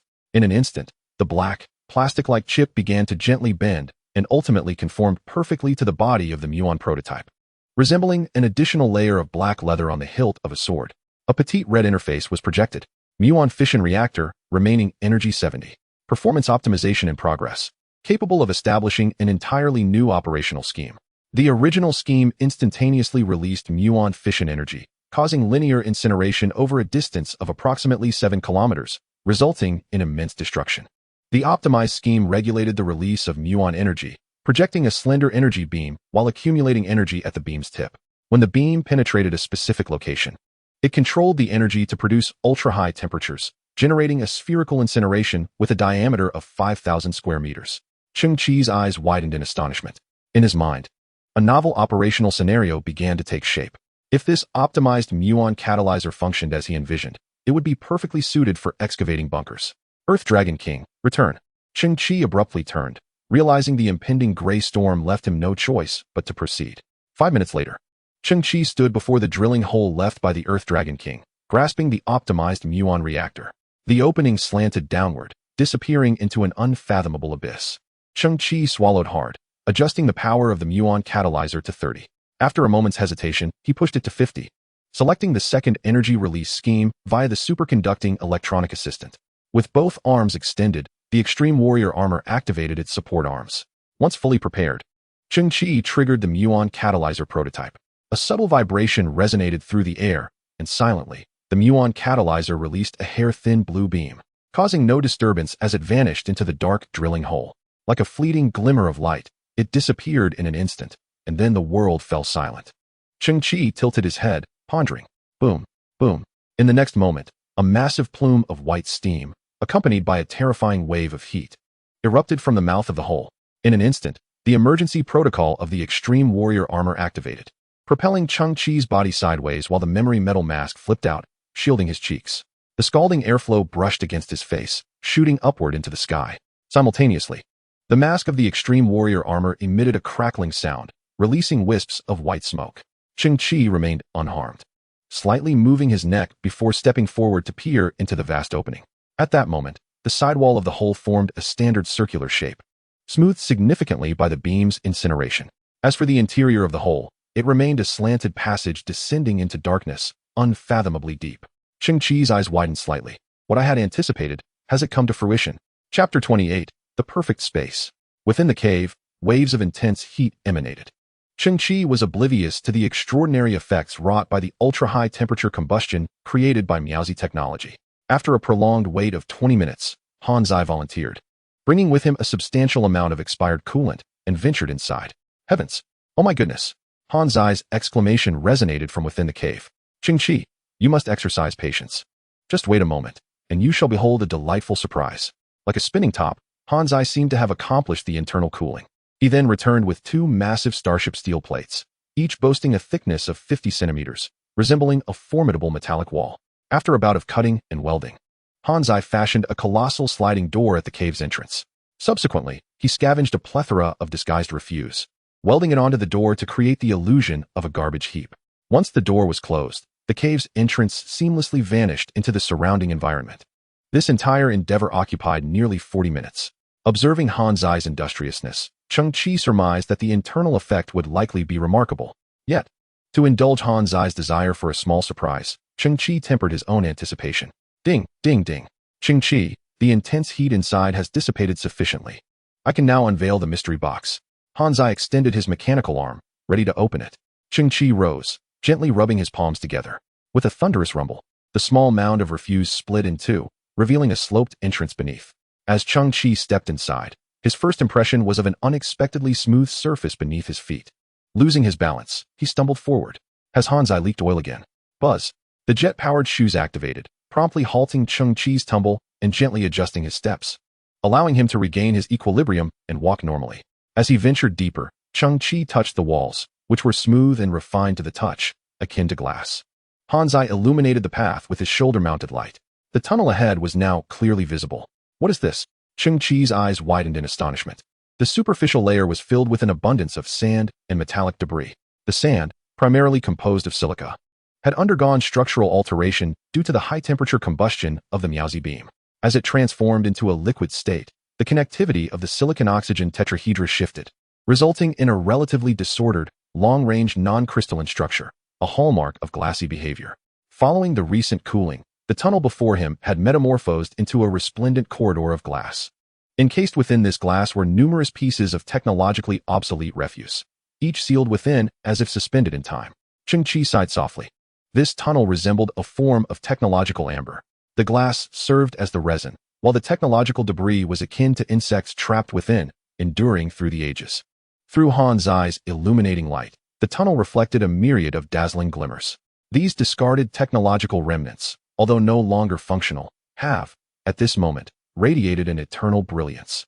As Cheng Qi traversed the space, his gaze swept across the walls adorned with technological refuse, stirring within him a profound reverence.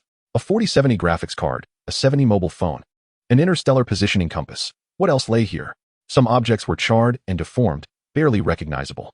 Once, these were the coveted marvels of advanced technology. Now they had devolved into antiquities, rendered worthless detritus.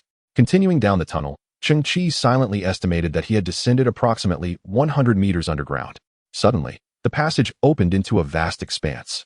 Cheng Qi was momentarily rendered speechless by the enormity of the spectacle before him. A colossal spherical chamber, approximately 2,000 meters in diameter.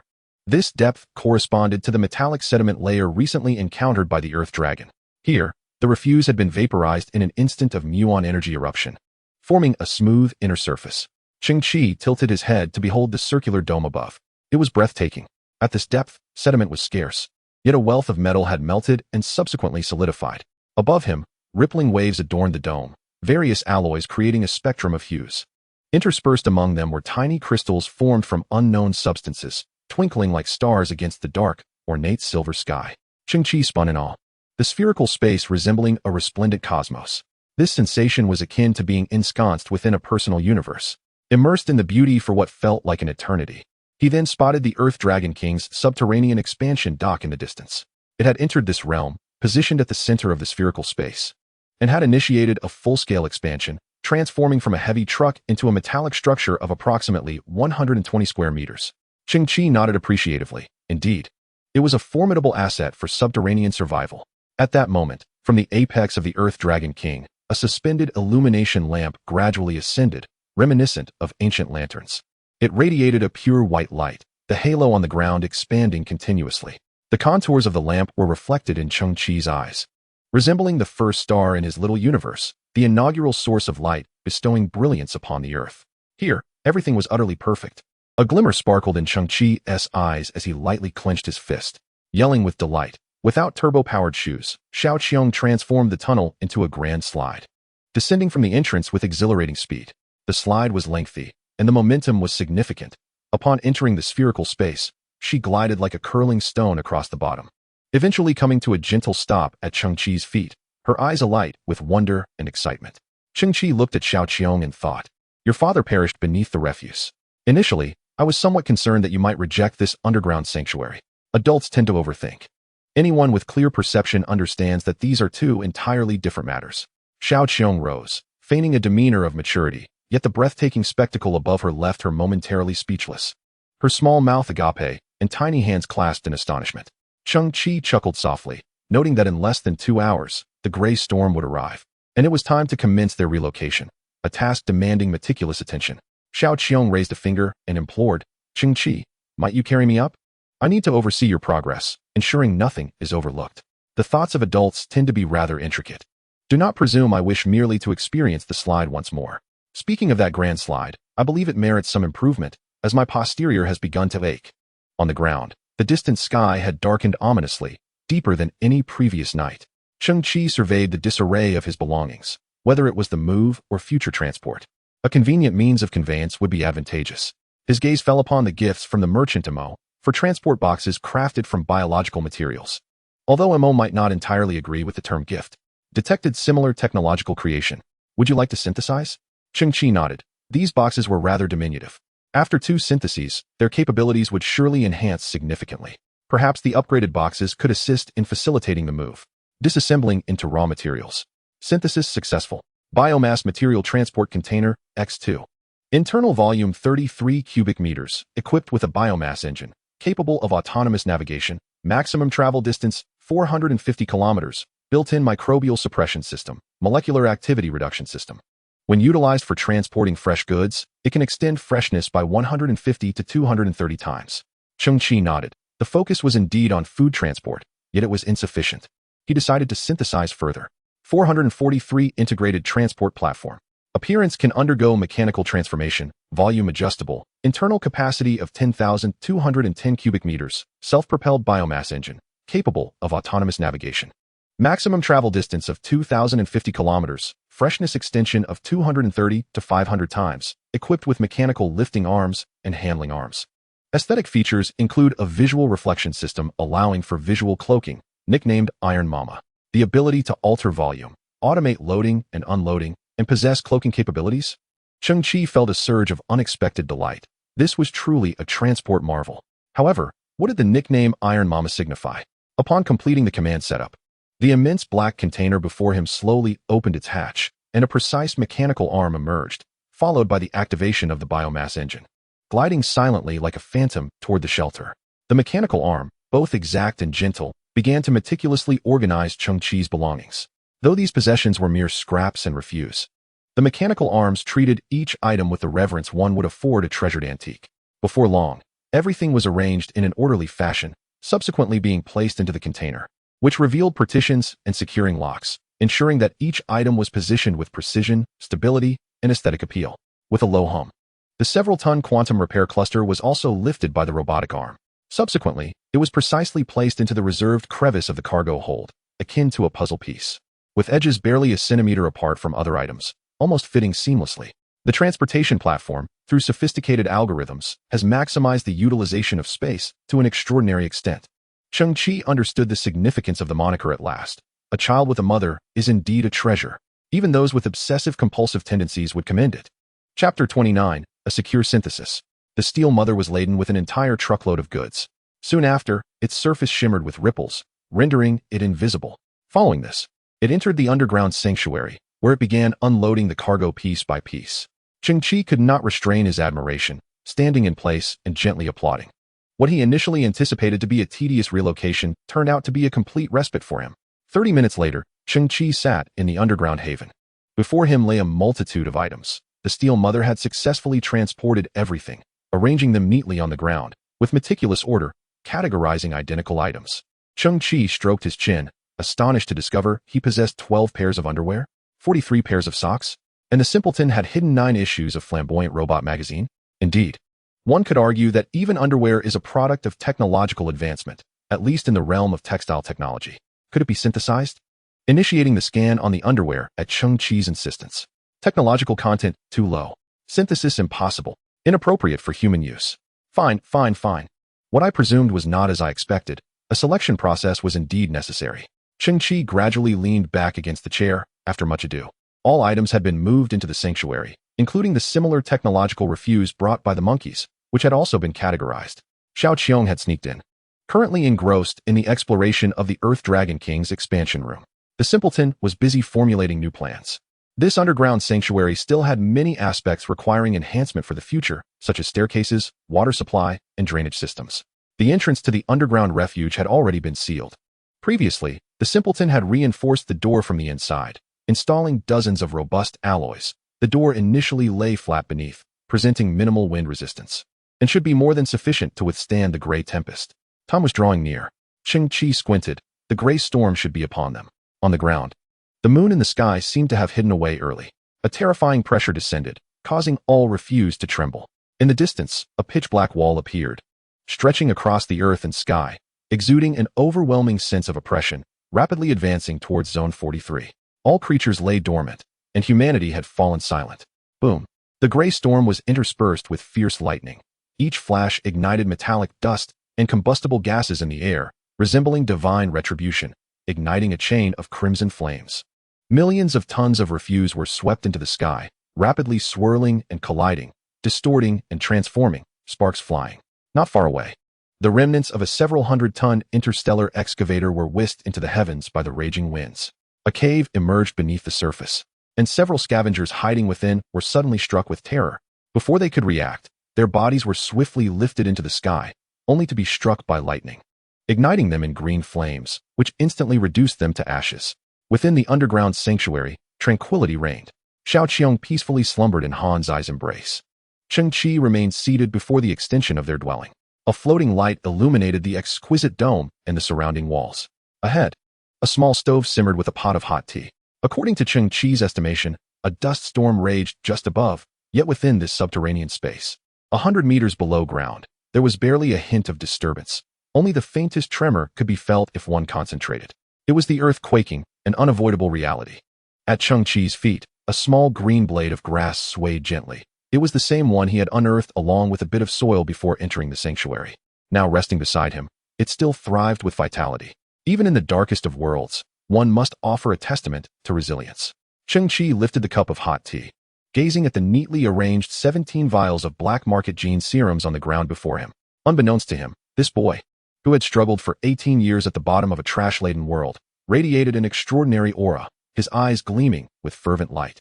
With this cup of tea, I shall embark on my path of resurgence, breaking free from the disdain of the gene-bearers. Suddenly, he detected a peculiar odor emanating from the tea. Hanzai, there is something wrong with this water. It's gone sour. What happened? Hanzai leaned in, only to exclaim, oh. Xiao Qiong just panicked and couldn't bear to soil the floor here. So she relieved herself in your teapot. Cheng Qi was utterly flabbergasted. Isn't there a bathroom in this room? Calm down, Hanzai replied. Grandpa said that people in the old days loved to drink horse urine. Cheng Qi pressed his hands down, steadying his breath. Where was I? Ah, yes. I shall break free from the disdain of the gene-bearers. His gaze shifted slightly to the right. Gene serums containing numerous impurities, 17. These were the failed products of black market gene serums exchanged from the merchant MO. Originating from the black market and being failures, they were contained within glass vials the thickness of fingers, filled with a flowing black liquid, replete with debris. Not even fit for dogs to consume. The success rate for genetic optimization was less than 0.0035. MO stated that the survival rate after consuming this substance was also below 0.0035, and indeed, the data aligned. In other words, failure meant death. Yet, The appalling success rate was unfathomable. It was hard to believe that this wretched concoction fetched a price of 300,000 credit points. This underscored humanity's almost frenzied craving for high-grade genes. Cheng Qi's gaze flickered as he commenced the synthesis, dispersing into primal materials. High-quality black market gene serum 8. The white luminescence gradually faded, and on the ground, the original 16 vials transformed into 8. The appearance remained unchanged. Yet the liquid within the test tube had transformed into a faint silver hue, flowing with a viscous quality reminiscent of some silver paint. The technological upgrade plan significantly reduced destructiveness, optimizing and repairing human genes, with a success rate of gene enhancement reaching an astonishing 1123. Cheng Qi clenched his fist slightly. The direction of the upgrade was indeed as he had anticipated. The success rate of gene optimization had increased by over 3,000 times. However, such a ratio was due to the exceedingly small original base. Currently, the success rate stood at a mere 11. Cheng Qi squinted and continued the synthesis process. The original substances were dispersed, and the synthesis was successful, resulting in a special black market gene potion. Chapter 30. Deep Sisterly Affection. In the bunker of the Scavenger Association, salvaged metal had been welded into a towering seat, upon which sat a hunched and aged figure. Before him stood a dozen figures, standing in reverence on the ground. A gray storm raged outside, causing the entire bunker to tremble violently, with the ceiling occasionally creaking ominously under the strain of metal deformation. The solitary tungsten light flickered precariously, casting shadows that swayed like pendulums across the floor. Fear not, for this bunker has withstood numerous gray storms for us. Though it appears on the verge of collapse, it has always managed to turn peril into safety. At present, a matter of greater gravity loomed. The elder in the main seat slowly turned, retrieving a delicate metal box, facing the assembly as he gently opened it to reveal a vial of black potion. The crowd gasped, their breaths quickening, yet no one dared to utter a sound. This is the special black market gene potion. The elder's voice trembled with age. Our alliance has amassed wealth for a decade, exhausting various channels to procure this vial. A sharp sound echoed, the click of high heels striking the ground. Among the crowd, a figure in a red dress, Hannah, gazed fervently at the black potion, her eyes aflame with desire. Unable to restrain herself, she took a step forward, inadvertently making a noise. My daughter, Hannah, what are you wearing? The elder's voice was authoritative, devoid of anger.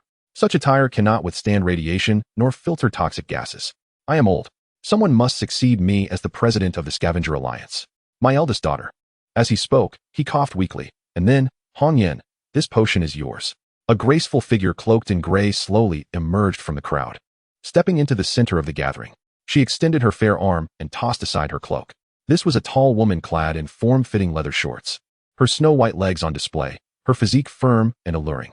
Her upper body was adorned with a fitted black leather jacket, exposing a slender waist devoid of any excess flesh. With visible abdominal muscles accentuating her midriff, her long black hair cascaded over her shoulders, and her features bore a resemblance to Hannah S. Yet her beauty and proportions surpassed those of her sister Manifold. Most captivating, however, were her striking eyes. Within her narrow, elongated eyes, a haunting azure glow flickered, bestowing upon her an air of mystery, coldness, and nobility. Her attire, devoid of any protective capabilities against radiation, did not detract from the elder's gaze, which brimmed with recognition and pride, lacking even a hint of reproach. The core members of the Scavenger Alliance were well aware that the chairman had two daughters, the elder, named Hong Yan, and the younger, known as Hina, both distinguished genetic elite. However, the chairman never concealed his favoritism towards Hong Yan. Miss Hong Yan is already a genetic elite. The elder's voice resonated deeply. Why not distribute such a precious potion among the other high-ranking members? Doing so would enhance our overall strength. He continued, I have received word that within the next 48 hours, a combat team from the Galactic Alliance will arrive on Earth to undertake a classified mission. In their eyes, no number of genetic elites can match the status of a single elite. Earth had been forsaken for so long. The environment deteriorated, resources dwindled. This represented a rare opportunity. Perhaps we could leverage this team to relay information to the Solar System Alliance, thereby seeking assistance. To achieve this, we would need at least one representative capable of commanding their attention. At that moment, Hina bit her lip and interjected, Father, I am also a genetic elite. The elder merely cast a fleeting glance at Hina, aware that even with her genetic enhancement, she lacked the necessary negotiating prowess.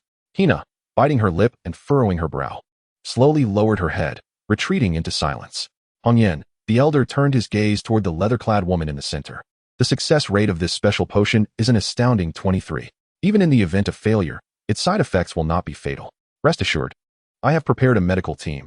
Should anything go awry, you will receive immediate treatment. I will not lose you, nor will the Scavenger Alliance. Taking a deep breath, the elder added, be ready. In 1 hour, you will commence your second genetic evolution. After a pause, he lifted his chin and solemnly declared, the future of the Scavenger Alliance, along with the fate of hundreds of thousands of scavengers on this planet, rests upon your shoulders. As the meeting concluded, a brief respite ensued. Hong Yan leaned against the heavy alloy door of the bunker, arms crossed, balancing on one foot against the iron gate.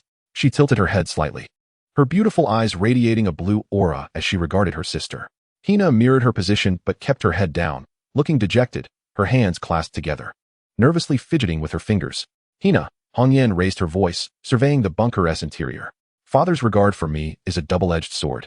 Much like our current position, ahead lies the safety of the bunker, yet behind us looms the terrifying gray storm. Hina frowned. I can face those storms too. No, you cannot. Hong Yan took a deep breath, her tone suddenly softened. I will not allow my sister to face any risks. Hina paused, and Hong Yan continued. The Interstellar Alliance has never regarded scavengers as human beings. In their eyes, we are akin to cockroaches in a landfill. Even with our genes, we are merely larger rodents. No one knows what will transpire when confronted by them. As she spoke, a smile graced Hong Yan's lips as she gently brushed her sister's hair. Sister promises you, if the negotiations succeed, and should we acquire any additional genetic serums, I shall be the first to advocate for you, regardless of who it may be. Everyone, including myself, shall stand behind Hina. Upon hearing this, Hina's eyes glistened, and she turned to embrace her sister, her voice choked with emotion. Sister, I will always believe in you. You need not bear such burdens. I have my own ways. Hong Yan patted her back and chuckled. I know. I've always known. That Hina is a tenacious child. Miss Hong Yan, a distant staff member called out. The serum is prepared. We may commence. A hint of gravity appeared in her beautiful, noble eyes as she stepped forward, while her sister, Hina, grasped her hand from behind, worry etched across her face. Their father had not explicitly stated the dire consequences of failure concerning the black market serum. Yet everyone within the bunker understood that the repercussions could very well result in genetic defects, leading to disabilities. With a success rate of merely 23, Hong Yan possessed only a 1 in 5 chance of success. Do not worry, Hina, Hong Yan offered a reassuring smile. She then lifted her chin, the tungsten light illuminating her exquisite yet resolute visage. I will surely succeed. Chapter 31, Blind Box. Premium Black Market Genetic Serum for? Cheng Qi shook his head. A mere 23 success rate, and the risk of disability was indeed rather abysmal. Continue the synthesis. Dispersing into raw materials. Synthesis successful. Valent Genetic Serum 2. Cheng Qi was taken aback, the formation collapsing. Was it not supposed to be a super black market genetic serum? Valent Genetic Serum. Produced by the black market pharmacist Valent, a legendary genius in the field, who developed a unique gene sequencing technique based on a foundation of 9. He fully applied this method to genetic modification serums, achieving a catalytic success rate of 98, with negligible side effects. This data has surpassed the Galactic Science Association. However, this serum has become a unique item. After creating 13 exclusive serums, Valent vanished mysteriously. Rumors suggest that he may have been recruited by the Galactic Science Association or abducted by certain dark forces. A 98 success rate. Cheng Qi's heart raced. This was an exceedingly terrifying probability. The evolution of genetic levels has always been a low probability event, yet in Valent's hands, it seemed to be entirely mastered. 2 vials of pale blue serum lay before Cheng Qi. After 3 successful syntheses, the enhancement effect of the potion was nothing short of explosive.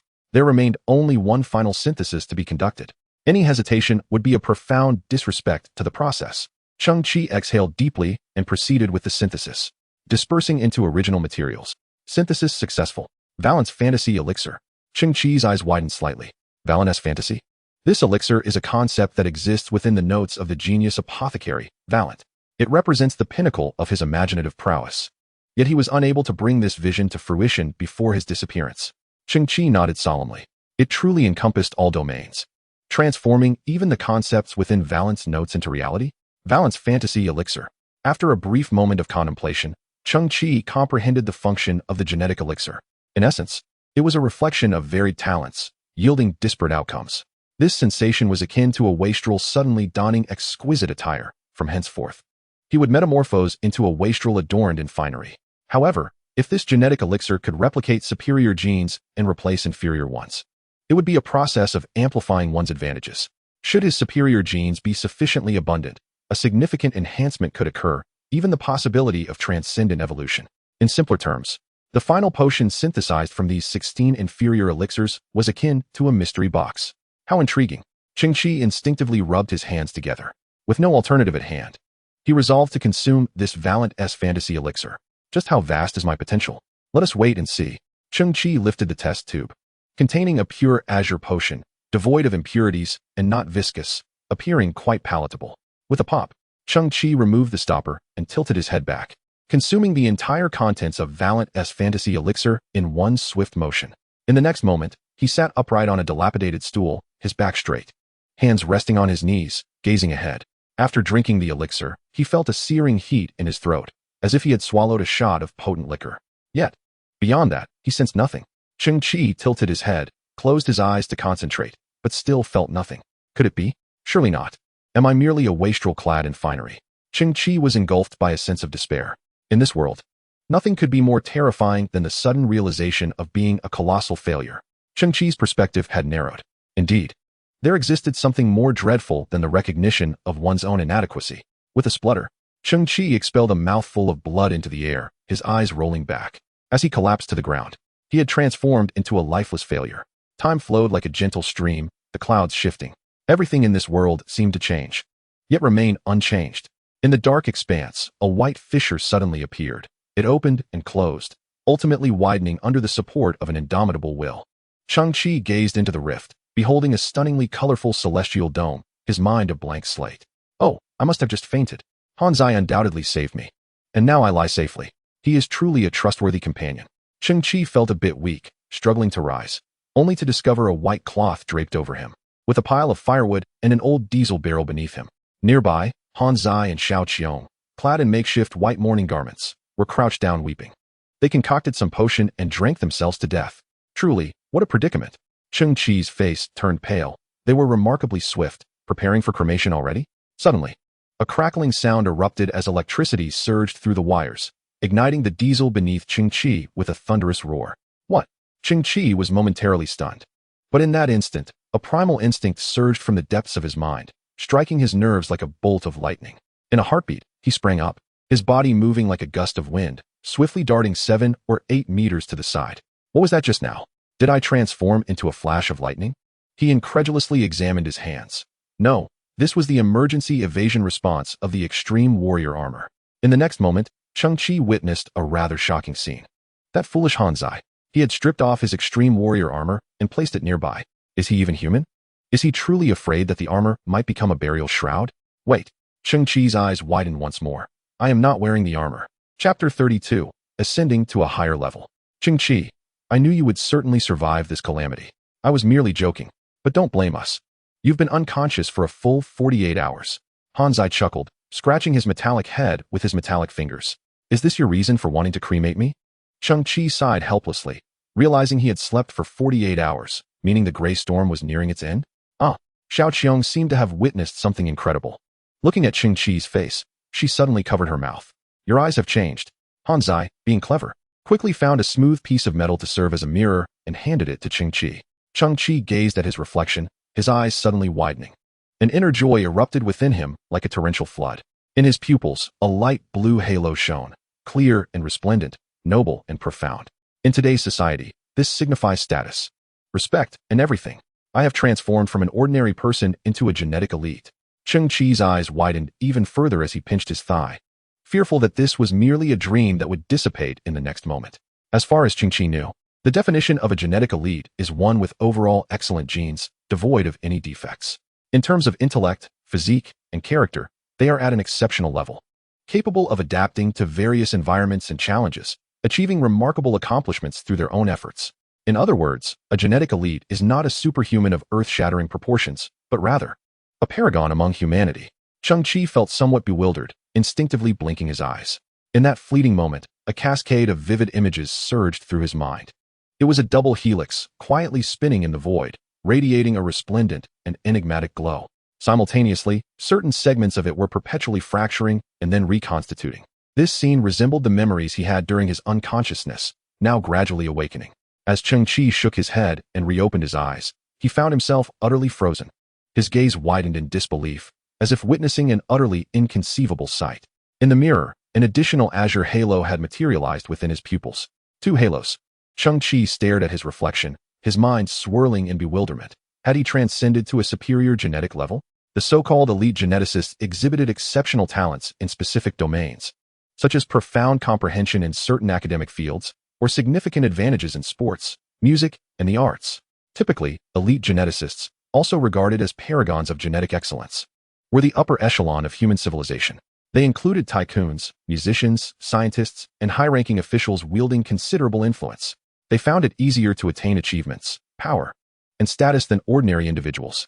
This was the reason elite geneticists commanded such respect. Could elite geneticists possess the speed I just demonstrated? Cheng Qi pondered, a slight dizziness washing over him. In that instant, a flurry of lightning-like visuals re-emerged in his mind. The magnificent double helix flickered, its rotation accelerating, and more segments began to reassemble. Cheng Qi felt a suffocating sensation, as if deprived of oxygen, and his vision blurred. This feeling persisted for nearly a minute before his sight gradually clarified, the world around him slowly restoring to focus. At that moment, Cheng Qi felt as if struck by lightning, once again petrified like a statue. He noticed in the mirror that a third faint halo had emerged within his pupils. That halo transitioned from ethereal to tangible, slowly emanating a ghostly blue light. Had I just transcended 3 levels? Cheng Qi was momentarily speechless. He had become an elite geneticist. Elite genetics, also known as extraordinary genetics, often endowed individuals with exceptional talents across multiple domains. With dedication and opportunity, they could potentially ascend to the pinnacle of power and status among humanity. Simultaneously, elite genetics signified a watershed moment. From this level onward, the physical prowess of the genetic subject began to transcend limitations, initiating a form of transformation. For instance, one might gain enhanced strength, speed, endurance, and agility. No wonder I was able to perform such feats. It was due to the characteristics of elite genetics. Cheng Qi marveled at this revelation, contemplating his future. Suddenly, he began to stammer, realizing that a thick, black viscous liquid was surging from every pore of his body. His mouth was no exception, already foaming at the corners. A cleansing of impurities, was it? Such a cliché narrative. Oh, author. The optimization of any system invariably follows a similar procedure, the elimination of impurities. This timeless principle of discarding the old to embrace the new emphasizes the importance of cleansing before enhancement. Moreover, in recent years, Cheng Qi had scarcely consumed any decent sustenance. Expired products and inferior energy bars were laden with impurities and harmful substances. His body had accumulated a considerable amount of toxins, which were now finally being purged. With the aid of the Earth Dragon King, he expanded the shower system in his dwelling. Cheng Qi luxuriated in a thorough cleansing. The moment he stepped out of the shower, he felt as though he had emerged from a fog to witness the sunrise, feeling light as a feather, invigorated. And with a clear mind, gazing into the mirror, he was astonished to find that his skin had transformed, becoming notably fair and delicate. The contours of his features appeared more defined, and his eyes, enhanced by 3 azure halos, took on a profound darkness that exuded an indescribable noble aura. Although he had yet to engage in systematic training and had not fully harnessed the benefits bestowed by his superior genes, the subtle definition of his musculature resembled the early stages of a sculptural masterpiece. His pectorals and abdominal muscles were slightly pronounced, striking a balance between grace and strength. I finally understood how much of a wastrel I had been. I also grasped why so many ordinary individuals, exerting themselves to the utmost, remained shackled by mediocrity. In the bygone era, inherent genetic disparities existed among individuals. Today, with the advent of genetic science, the chasm created by these differences has only widened, rendering it insurmountable. Cheng Qi felt his thoughts crystallize, his energy surge, and a spark ignite in his eyes. This sensation was utterly exhilarating. Chapter 33, The Advantage of Speed. Cheng Qi prepared to reap the rewards. According to the calculations involving high-entropy alloys, I had procured 82 failed black market genetic serums for you this time. The communicator, specifically designed to contact the merchant Mo, crackled to life, transmitting Mo's voice. Cheng Qi's eyes brightened at this moment. Mo had dispatched the second batch of serums. Was this not akin to enjoying a delightful explosion? 82 vials. Once again, Mo had outdone himself. After synthesizing these, to what extraordinary heights could I, Cheng Qi, ascend? Cheng Qi, are you alive? Cheng Qi felt somewhat speechless. Mo likely assumed he would be forced to consume those black market genetic serums like livestock. At least he hadn't perished. Mo's voice remained calm, stating that his 20 biotechnological containers had entered the Earth's atmosphere. He had belatedly realized that a significant storm seemed to be brewing on Earth. It would be wise for Cheng Qi to expedite his retrieval of the goods. His previous 4 transport containers and specially designed scales appeared to have been lost in the storm, incurring substantial losses. Oh, Cheng Qi's expression shifted slightly. Indeed, the gray storm was quite formidable. He advised Mo to prepare for the worst. Afterward, Cheng Qi ended the communication. Following his consumption of the serum, he succumbed to slumber for 48 hours. Thus, the situation on the ground should be the twilight of the gray storm. Although it is not as terrifying as during its peak, the probability of biological containers becoming lost remains significant, necessitating haste. The loss of such a large quantity of potions and containers is utterly unacceptable to Cheng Qi. Xiao Qiong drifted by, her voice soft. Cheng Qi, could you please put on some clothes? It was only then that Cheng Qi realized he had just emerged from the bathroom, still unclothed. Do not worry. I have seen numerous clients of mothers, all bare, and I have grown accustomed to it. Xiao Qiong departed unbothered, adding, adults really do not make things easy. Even the simple act of dressing requires a reminder. Hanzai also passed by, mimicking Xiao Qiong's posture. Do you not know what shame is? Cheng Qi took several strides forward, standing directly before the extreme warrior armor. The surface of the armor shifted and transformed, enveloping Cheng Qi's form in an instant. The data panel of the armor suddenly activated, indicating a detection of enhanced user genetic sequences. The core performance of the battle suit surged by 284 overall, nearing its performance limit. Good. Indeed, within the consciousness of the strong, the entire world is gentle. With the extreme warrior armor fully loaded, Cheng Qi donned his jet turbine shoes. As the airflow diffused beneath his feet, he ascended, racing toward the exit of the underground shelter. Creak. The electric control system of the shelter's door functioned normally, slowly opening, yet emitting a piercing noise. After enduring over 40 hours of the gray storm, the door had warped. Yet it remained impervious. Hanzai's technology proved reliable. The winds outside had diminished considerably, but a fierce current still permeated the air. The extreme warrior armor retracted its visor, shielding Cheng Qi's face. He gradually stepped out of the shelter and closed the door behind him. At that moment, the ground was shrouded in gray dust, with countless metallic particles swirling in the air, rendering visibility exceedingly low. One could vaguely discern alterations in the surrounding mounds of refuse. Various fragments and displacements occurred. Each time a gray storm passed, the topography of this garbage-laden world would transform. For scavengers, this presented a novel opportunity born from the aftermath of a dreadful calamity. Many valuable items buried beneath the surface would be unearthed, once again exposed to the light of day. Cheng Qi tilted his head, gazing towards the murky northern sky. With the naked eye, nothing was visible. However, the reconnaissance system of the extreme warrior armor swiftly locked onto 20 distant light points. They were hurtling toward the ground at remarkable speed, yet the high altitude still bore the remnants of chilling gusts, causing the trajectories of these light points to sway erratically. Those were the transport containers of Mo. Cheng Qi squinted, suddenly noticing that several of the containers were on a collision course, exhibiting severe deviation.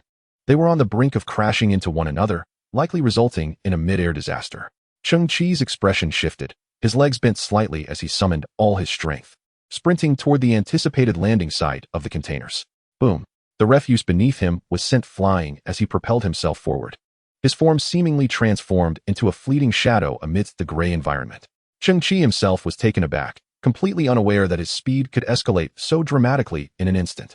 Due to inadequate preparation, an unexpected dizziness swept over him, a result of his brain's inertia. The extreme warrior armor emitted a warning sound. The user's velocity was perilously close to the armor's limits, likely resulting in an incomputable overflow. Cheng Qi was taken aback. Did this imply that his speed had surpassed the armor's threshold? Speed. Had genetic evolution bestowed upon him a significant augmentation in velocity? Could it be that the human body could exceed mechanical speed? At that moment, Cheng Qi found himself directly beneath the transport crates, where 3 of them were visibly teetering precariously. Boom! With a sudden bend of his legs, he leapt into the air. The surrounding air currents were fierce, and Cheng Qi felt a flicker of alarm. In his haste, he had forgotten to activate his turbo-powered shoes. But how high had he jumped? It must have been around 20 meters, nearly 6 stories high. The core performance of the armor surged by 284, indeed an exaggerated figure. Yet this time, the extreme warrior armor did not issue any warnings of data overflow. The jumping force stemmed from his leg strength, meaning the current height was a product of the combined effect of his legs and the armor. There was no overflow in strength, yet speed had overflowed. Wasn't it all a function of leg power? Were these 2 aspects calculated separately? As he sensed his own condition, Cheng Qi's mind suddenly became remarkably clear. In an instant, he grasped the answer. High-speed movement relied not solely on leg strength, but required the harmonious collaboration of all muscles. Factors such as the amplitude of arm swings and the posture of the body significantly influence speed. To put it simply, no runner can achieve victory solely through leg strength. Thus, strength is a singular metric, while speed is a composite indicator of multiple data. Relatively speaking, enhancing strength is straightforward, yet elevating speed is a considerable challenge. At this moment, Cheng Qi gradually realized that he had acquired a rare enhancement in speed. Chapter 34, Dual Gene Sequence. In midair, Cheng Qi expertly caught the 3 transport crates. He then descended, carefully placing them on the ground. Following this, he leapt once more, repeating the process to catch additional crates. During his final jump, he noticed a peculiar scene on the distant ground. Amidst the chaotic air currents and thick gray dust, something appeared to be crawling on the surface. It seemed to be half a person. To be precise, it was not even half. It had only a head, a partial shoulder, and one arm. The arm was incessantly swinging forward, clawing at the debris on the ground, struggling and crawling slowly. From its shape, it did not resemble a robot. Was that a human? In such a state, could one still be alive? Cheng Qi squinted, only to be met by a waft of gray metallic dust, and the quarter of a person suddenly vanished, as if it had never existed. A slight hesitation ensued. With such a plethora of precious items in hand, curiosity must not reign supreme at this moment. Within the subterranean sanctuary, the colossal steel matron extended her intricate mechanical arms, meticulously arranging 20 biotechnological material boxes and methodically opening each one. She aligned a total of 82 failed black market gene serums into a straight line, with an astonishing margin of error of less than 0.1 millimeters, a precision that was nothing short of astounding. As the ground of the sanctuary possessed a slight curvature, one vial began to roll slightly. The mechanical matron promptly righted it. Cheng Qi gazed upon these serums. Based on their composition and appearance, they exhibited no flaws whatsoever. Merchant Nemo had once again affirmed his integrity. Cheng Qi then turned his attention to the black biotechnological transport boxes. The reasoning remained unchanged, having purchased such a significant quantity. Was it unreasonable to expect a few packaging bags? Certainly, it was not unreasonable. Cheng Qi nodded to himself, envisioning that with these boxes, the mechanical matron could undergo another upgrade, though he hoped her obsessive tendencies would not intensify further. Now a Tier 1 gene user, Cheng Qi's arms trembled slightly. He was acutely aware of his unparalleled and terrifying potential for growth. An excited heart and quivering hands. Even the most disciplined would succumb. Cheng Qi swallowed hard and commenced the synthesis process. Dispersing original units.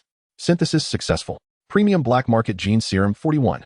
Cheng Qi's eyes sparkled. Indeed, the same original materials corresponded to identical synthesis pathways. Dispersing original units. Synthesis successful.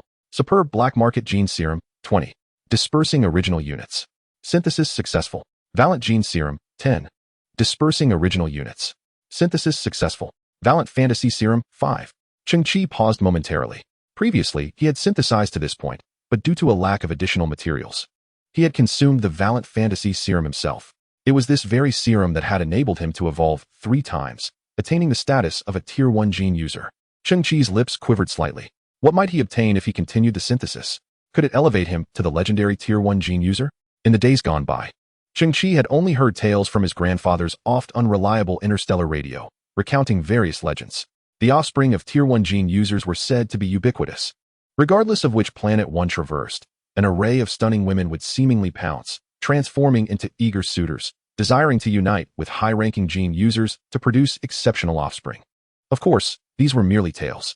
Cheng Qi believed that the true essence of Tier 1 gene users was devoid of such base desires, even if offspring were indeed plentiful. It would stem from a spirit of altruism. As for the abilities of Tier 1 gene users, tales are, after all, tales, often glossing over the specifics.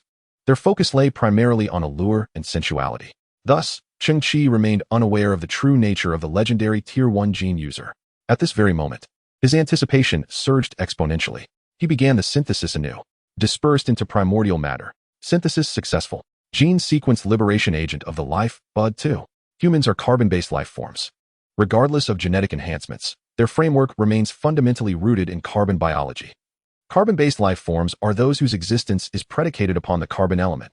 The construction of essential biomolecules such as proteins, sugars, and carbohydrates within the human body relies on the chemical properties of carbon, and both the respiratory and circulatory systems are dependent on carbon.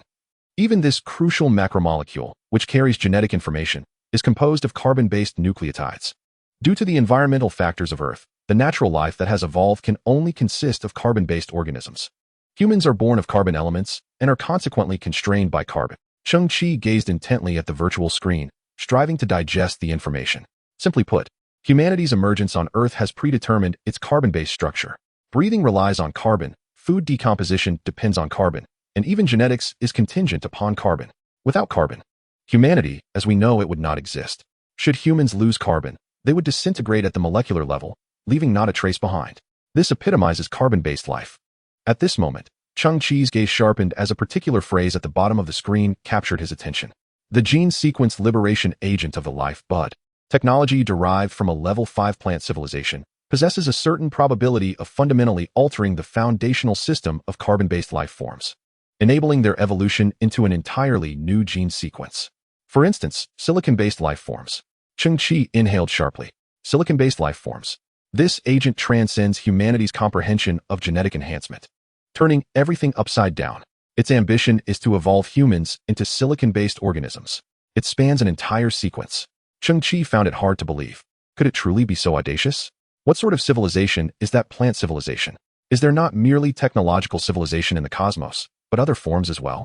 Is the plant civilization a societal structure composed of tree-like beings? At this juncture, an additional line of text appeared as the annotations turned. Special note.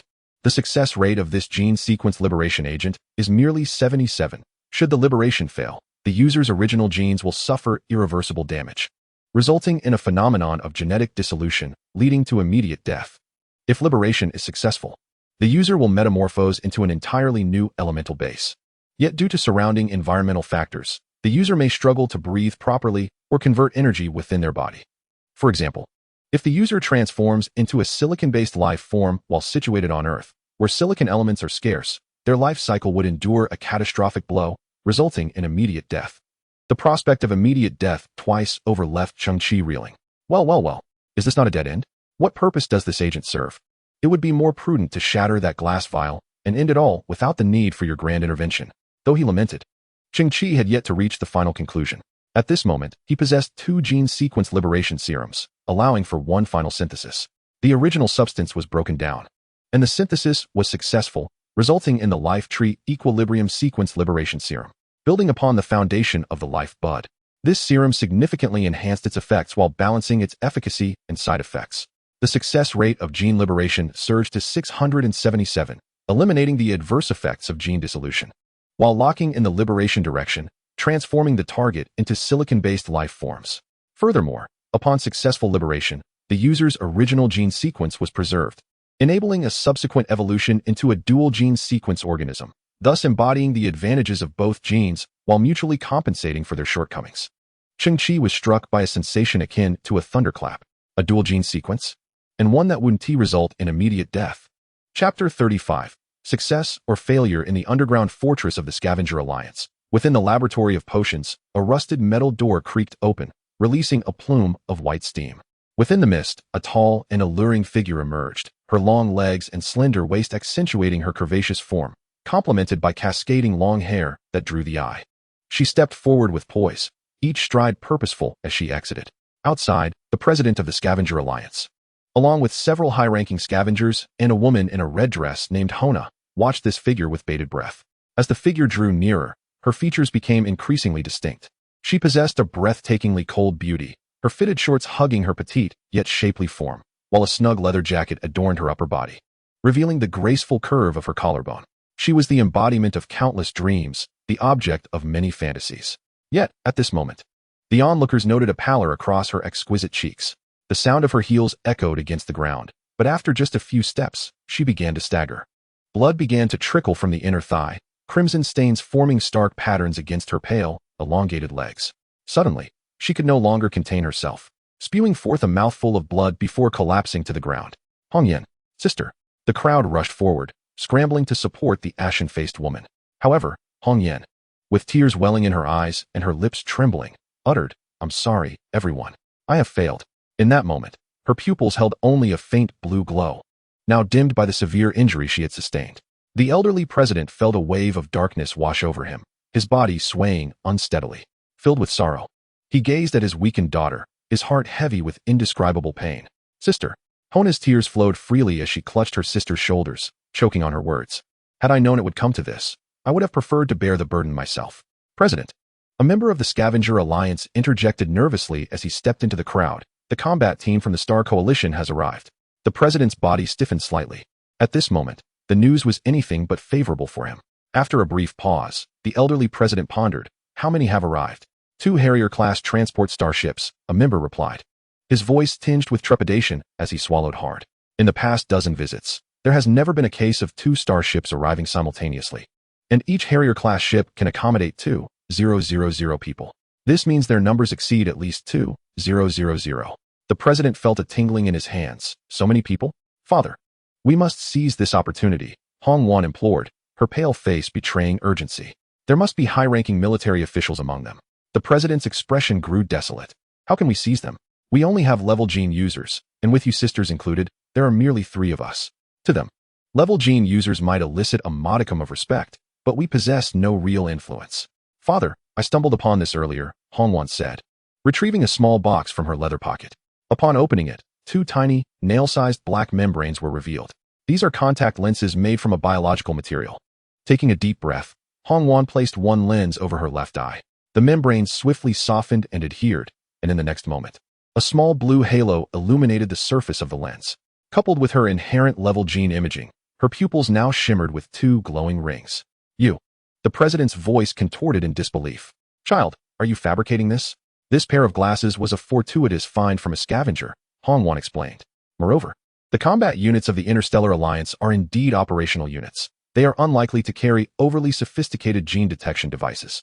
Clenching her teeth, she added, "Thus, I have a chance." "Nonsense." The president's facial muscles twitched. "Do you comprehend the consequences if you are discovered?" Determination flickered in Hong Wan's eyes. "All I know is that if we do not secure assistance, every scavenger on Earth will face a dire fate." The atmosphere grew heavy with silence. The president trembled, yet words eluded him. Meanwhile, with Hina's aid, Hong Wan rose unsteadily. "Sister, accompany me to freshen up, and if you would be so kind, help me adorn myself with the most exquisite makeup." The president watched as his 2 daughters supported each other, disappearing down the corridor. Nearby, a physician from the Scavenger Alliance remarked, "President, Miss Hong Wan's body has suffered from the backlash of gene agents. First, she is exceedingly weak. Her overall health at less than a third of what is normal. Secondly," the physician hesitated, "she has lost her ability to conceive." The president's body visibly trembled as he gazed at the ceiling, tears streaming down his cheeks. Faced with this reality, he felt utterly powerless. Dual gene sequence.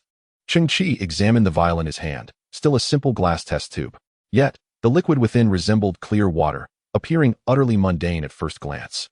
However, as Cheng Qi raised the vial against the backdrop of the dimly lit underground shelter, Cheng Qi's pupils constricted slightly as he beheld countless minuscule luminous specks floating within the transparent solution. These glimmers, crystalline and translucent, scattered throughout the clear liquid, reminiscent of stars in the cosmos. Gently swirling the test tube, Cheng Qi felt as if he possessed a vantage point from a higher dimension, capable of cradling the universe within his palm, observing it spin in tranquil silence. Regardless of the avenue, Cheng Qi had never encountered any mention of humans transforming into silicon-based life forms. Naturally, he had also never heard of humans existing with dual genetic sequences. Or perhaps, once endowed with a silicon-based genetic sequence, could they still be considered human? What, then, did the legendary silicon-based life forms truly resemble? Cheng Qi's gaze flickered. With a success rate of 677, it was undoubtedly worth the endeavor. Without hesitation, Cheng Qi uncapped the test tube and inhaled deeply. Tilting his head back, he poured the mysterious potion into his mouth, unwilling to waste a single drop. As he arched his neck and opened his mouth wide, he watched the final droplet of the elixir glide down the tube, ultimately landing on his tongue. In that moment, as the crystalline droplet hovered mid-air, Cheng Qi experienced a peculiar sensation of time slowing. He could distinctly see his own visage reflected upon the surface of the droplet, as if time itself had altered its pace. The droplet descended slowly, while his eyes widened in astonishment. He realized that his pupils had transformed from mere dark dots into an intricate geometric mosaic. Deep within his irises, tightly interwoven triangles began to emerge, unfolding like blossoms in bloom, layer upon layer, outward. A sense of incredulity washed over Cheng Qi. Simultaneously, a clear prompt resonated within his mind. Akin to a sixth sense ignited by impending peril, he sensed his body becoming increasingly disjointed, on the brink of fragmentation. In that fleeting instant, the interconnected triangles spread across Cheng Qi's face, which blossomed like a flower. Soon after, his entire being followed suit. With a resounding pop, Akin to a diminutive firework devoid of flame, Cheng Qi's form shattered into countless tiny triangles, vanishing from sight. Chapter 36. Silicon-based life forms. The world plunged into darkness. Reminiscent of the cosmos prior to its inception, Cheng Qi could neither perceive his body nor sense his existence. Suddenly, 2 points of light flared to life before his eyes. These points expanded, growing ever larger until they coalesced into 2 magnificent and enigmatic structures. One of these was a resplendent double helix, radiating a cerulean glow. It represented the foundation of humanity's propagation over millennia. If humanity was the most exquisite and intricate creation of Earth's ecology, then this was the core designer of that creation. Within it resided a vast reservoir of genetic information. As Cheng Qi gazed upon it, an inexplicable sense of reverence and admiration stirred within him. On the other side of humanity lay a structure shimmering with violet hues. It appeared to be something altogether different, yet intriguingly, it manifested as a rhombic dodecahedron. The structure is composed of 12 diamond-shaped faces, each adorned with a dense array of sequences reminiscent of cosmic codes. These sequences likely bear similarities to base pairs, harboring vast amounts of information within. Judging solely by its volume, the informational capacity of this dodecahedral structure appears to vastly exceed that of the human double helix. This must pertain to silicon-based life forms, those whose very essence is founded upon silicon elements. In this dark expanse, another voice resonated, deep and ancient. As if echoing from the depths of history, Cheng Qi felt an overwhelming sense of tranquility and comfort. For reasons unknown, he experienced neither repulsion nor doubt. Instead, listening intently to the words being spoken, there exists a profound distinction between us and carbon-based life forms. From outward appearance to internal architecture, and even the core operational systems, the differences are stark. At this moment, a form gradually emerged upon the silicon-based life structure, a translucent silhouette standing approximately 3 meters tall. Cheng Qi gazed at this wondrous being, which remained motionless, limbs extended, resembling more of a holographic model. Its body was constructed from a hard crystalline structure, shimmering like extraordinary silicon gems. These gems followed a certain order, exhibiting a high degree of symmetry with bold lines and sharp angles. Such an appearance could only be described as breathtakingly beautiful. We do not rely on water and organic molecules, as carbon-based life forms do, to sustain our life processes. Our skin is a semi-transparent silicon membrane, capable of filtering and refracting light, rendering it a spectrum of vibrant hues. In Cheng Qi's eyes, the silicon-based life form rotated gently in midair, emanating increasingly brilliant and dazzling light. Our mode of movement does not involve the contraction and relaxation of muscles, as seen in carbon-based beings, but rather utilizes electromagnetic forces or the growth and contraction of crystals to shift position. The silicon-based life form subtly moved its arms, producing a crisp sound of friction. We possess eyes that are acutely sensitive to electromagnetic waves, enabling direct perception of radio waves, infrared, and even various other energy spectrums. Our ears may capture minute electromagnetic vibrations, allowing us to discern distant information. Communication between us occurs through the transmission of information via fixed-frequency electromagnetic waves, a method that is rapid and efficient, capable of conveying vast amounts of complex information in an instant.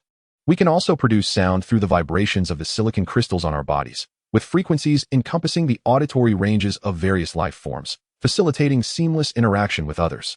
At this moment, numerous beams of purple light burst forth from the facial features of the silicon-based life model.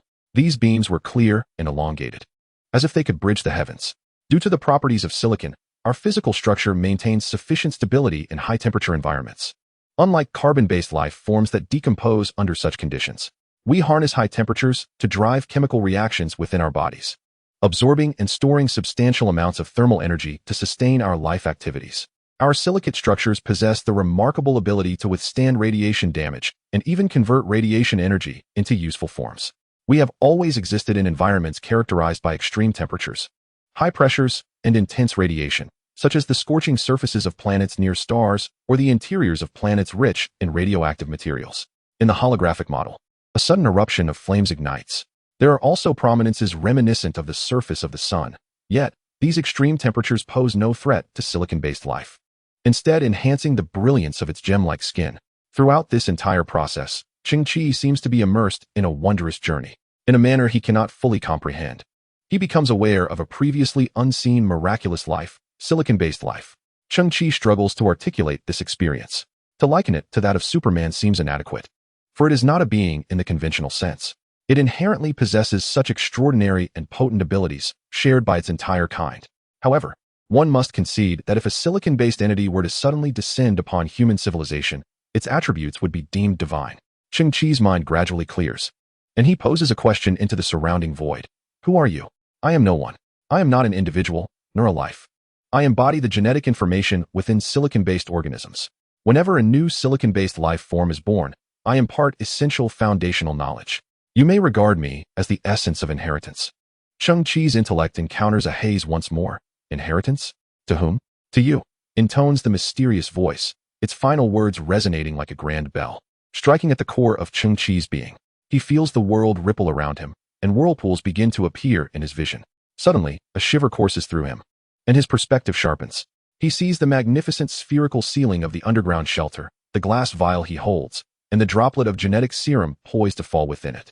Drip. The droplet finally descends into Cheng Qi's mouth, imparting a sweet and cool sensation upon his tongue. Cheng Qi shakes his head, lost in confusion. Have I been sitting here all along? What was that I just witnessed? Was it merely an illusion? Yet in the next moment, Cheng Qi's body stiffens slightly. He notices that the right arm holding the vial is no longer human. It is an arm that reflects dazzling light, resembling a magnificent diamond. Chapter 37. Electronic Resonance. What is this? Following the line of his arm, Cheng Qi's gaze drifts downward. He observes his shoulder, chest, and legs, all now shimmering with a blinding brilliance akin to colorful glass, splendid and astonishing. He moves his hand slightly, and all actions proceed as normal. Yet, the arm conveys a sensation of weight and hardness. Cheng Qi's eyes widen slightly. Our skin is composed of a semi-transparent silicon membrane, capable of filtering and refracting light. Our mode of action differs from that of carbon-based life forms, as we do not rely on the contraction and relaxation of muscles for movement. In that fleeting moment, Cheng Qi clenched his fist. Perhaps due to inexperience, this action triggered a chain reaction. In an instant, crystal-like spikes erupted from his elbow, shoulder, knee, and other areas. He resembled a magnificent thorn flower. Cheng Qi was somewhat taken aback. My armor. He discovered that the 01 Extreme Warrior armor had disengaged from his body long before he regained consciousness. Now, it stood silently behind him like a silver, headless automaton. The armor must have detected some mismatched factors, prompting it to detach itself from Cheng Qi. Confirming that the Extreme Warrior armor remained unharmed, Cheng Qi exhaled in relief. Yet, within a mere second, a fiery intensity rekindled within him. All of this pointed to one conclusion. He had succeeded. He had become the fabled bearer of the dual gene sequence. This was not merely an ordinary high-level genetic being, but an unprecedented existence. Cheng Qi's chest rose and fell slightly, marveling at the astonishing effects of the potion. It felt as if he had traversed a fantastical dreamscape through the final drop of the elixir. Suddenly, in his diamond-like eyes, he perceived strange phenomena. Translucent blue ribbons floated gracefully in the air, both ethereal and enigmatic. All these ribbons originated from the same source, his own body, yet their destinations varied. One connected to the distant Iron Mother, another to the Earth Dragon King's expansion dock, and yet another to the dock where the naive and cunning Han Zai was engaged in a game of do di zhu with Xiao Qiong. What is this? Cheng Qi's heart raced with uncertainty. The inheritance seemed to offer no explanation for this occurrence. Gazing at the distant Iron Mother, a peculiar sensation of connection surged within the depths of his consciousness. With a mere thought, the Iron Mother stirred slightly, blue indicator lights illuminating its massive frame. With a gentle hum, it activated its levitation system and slowly moved forward by 10 centimeters. Cheng Qi's eyes widened in astonishment. He had merely envisioned this scene in his mind, yet the mechanical mother had executed it. Were those blue ribbons some form of connection? Cheng Qi's mind began to formulate a preliminary hypothesis as he issued another command. The indicator lights flickered subtly, and the Iron Mother raised its mechanical arm skyward before gently lowering it back down. Cheng Qi's heart thundered with exhilaration. It truly was possible. He then turned his gaze to the Earth Dragon King's expansion dock and commanded it to elevate the floating illumination lamp by 1 meter and increase its brightness by 20. In the next moment, the underground shelter brightened significantly as the distance between the floating lamp and the dome decreased, making the metal-patterned ceiling appear even more resplendent. Cheng Qi tilted his head in astonishment. Though his expression was vacant, his diamond-like physique shone brilliantly against the vaulted ceiling. Why was this so? Cheng Qi was filled with incredulity. Had my thoughts established a connection with the control center of the mechanical entity? Yet, consciousness and electronic signals are fundamentally disparate realms. Gazing at his hands, which sparkled like diamonds, Cheng Qi's eyes flickered with realization. Wait, it seems I have been somewhat biased and stagnant in my understanding. I am no longer a carbon-based life form, but rather a silicon-based entity. I must adopt a different perspective. The brain of a computer and artificial intelligence is essentially a chip, and the primary material within this chip is silicon. Once purified, silicon transforms into silicon wafers, which, through techniques such as photolithography and etching, give rise to the transistors and circuits that constitute the chip's core components. This is akin to neurons, brain nerves, and cerebral blood vessels. The self-awareness, thoughts, judgments, and actions of a robot are all generated within that diminutive silicon chip. Meanwhile, devices like Steel Mother and Earth Dragon King's expansion dock represent pure, rudimentary artificial intelligence. They too are a form of silicon-based life, or rather, a primitive variant of silicon-based existence. Their existence is founded upon silicon elements, and they possess the capacity for thought and autonomous awareness. Cheng Qi felt as though a profound truth had dawned upon him. In the bygone era, people often perceived silicon-based life as something distant. In reality, the opposite is true. If one were to reconsider, personal laptops are indeed silicon-based life forms, as are smartphones. If one feels these devices lack certain human traits, this concept can be further personified, such as with Xiao AI and Xiao Do. They essentially represent silicon-based beings existing among humanity, albeit of a lower order and artificially created. Upon becoming a silicon-based life form myself, I would resonate with other silicon-based entities. This explains the unique communication methods attributed to silicon-based life, as mentioned in the tradition. No wonder I can remotely control them. Cheng Qi's eyes widened. Thus, any technological creation I fabricate in the future, provided it possesses a silicon chip, could be manipulated from afar. This is astonishingly convenient, even somewhat ethereal. At that moment, Cheng Qi glanced towards the distant Hanzai. Xiao Qiong, let me tell you. Connecting with the 6th Brigade is akin to the wild government vehicles of your bomb is of no use to me. Ha. Cheng Qi squinted, amused by the fellow's aptitude for applying knowledge. With a thought, he observed Hanzai springing to his feet, one hand on his waist and the other pointing skyward, beginning to dance. Dinosaurs against wolves, dinosaurs against wolves. He exclaimed. Wait, why am I dancing? Chapter 38, Humanization. After playfully teasing Hanzai, Cheng Qi turned his attention back to himself. The combat capabilities and adaptability of this silicon-based body remain to be tested. The only certainty is its dazzling brilliance. I cannot simply venture out in this manner. It is far too conspicuous. Since I possess a dual gene sequence, the two types of genes should be interchangeable. How shall I operate this? Cheng Qi furrowed his brow, harboring a grave suspicion that he might be the sole human possessing a dual genetic sequence, a notion likely unknown to anyone else. In that moment of contemplation, he felt the surrounding space plunge into darkness. He found himself once more enveloped in a shadowy realm devoid of any spatial awareness. In this instance, he also transformed back into a formless consciousness. Before him, two radiant structures emerged, the double helix representing carbon-based life forms and the dodecahedron epitomizing silicon-based entities. In an instant, the two structures began to alternate, executing a peculiar exchange that evoked faint shadows of light. The double helix burst forth in a brilliant glow, filling Cheng Qi's vision. As he raised his hands to examine himself, he discovered that his corporeal form had reverted to that of a human. The sensation of bodily control now feeling much more familiar. Cheng Qi's eyes widened slightly, as if caught in a dream. Cheng Qi, do you truly enjoy running around bare? Little Qiong floated by, shaking her head, her gaze unwavering. Cheng Qi was taken aback.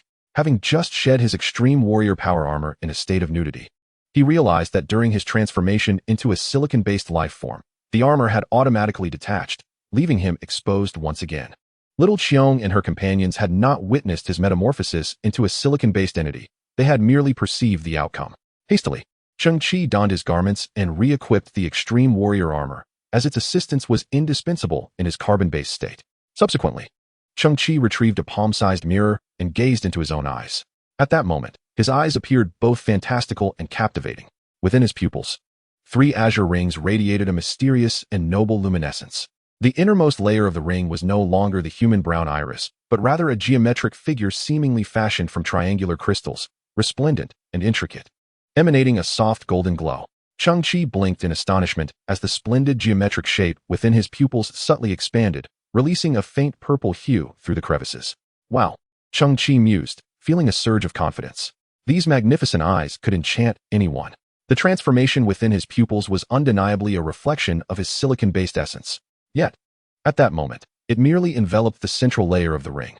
Cheng Qi pondered, which implied that the genes of silicon-based life forms also possessed a hierarchy. Just as the rings in the eyes of advanced carbon-based beings indicated, The higher the genetic tier, the greater the number of rings. Similarly, the higher the genetic tier of silicon-based organisms, the more rings would be enveloped. No wonder it was referred to as a genetic sequence. It too represented a system of ascension.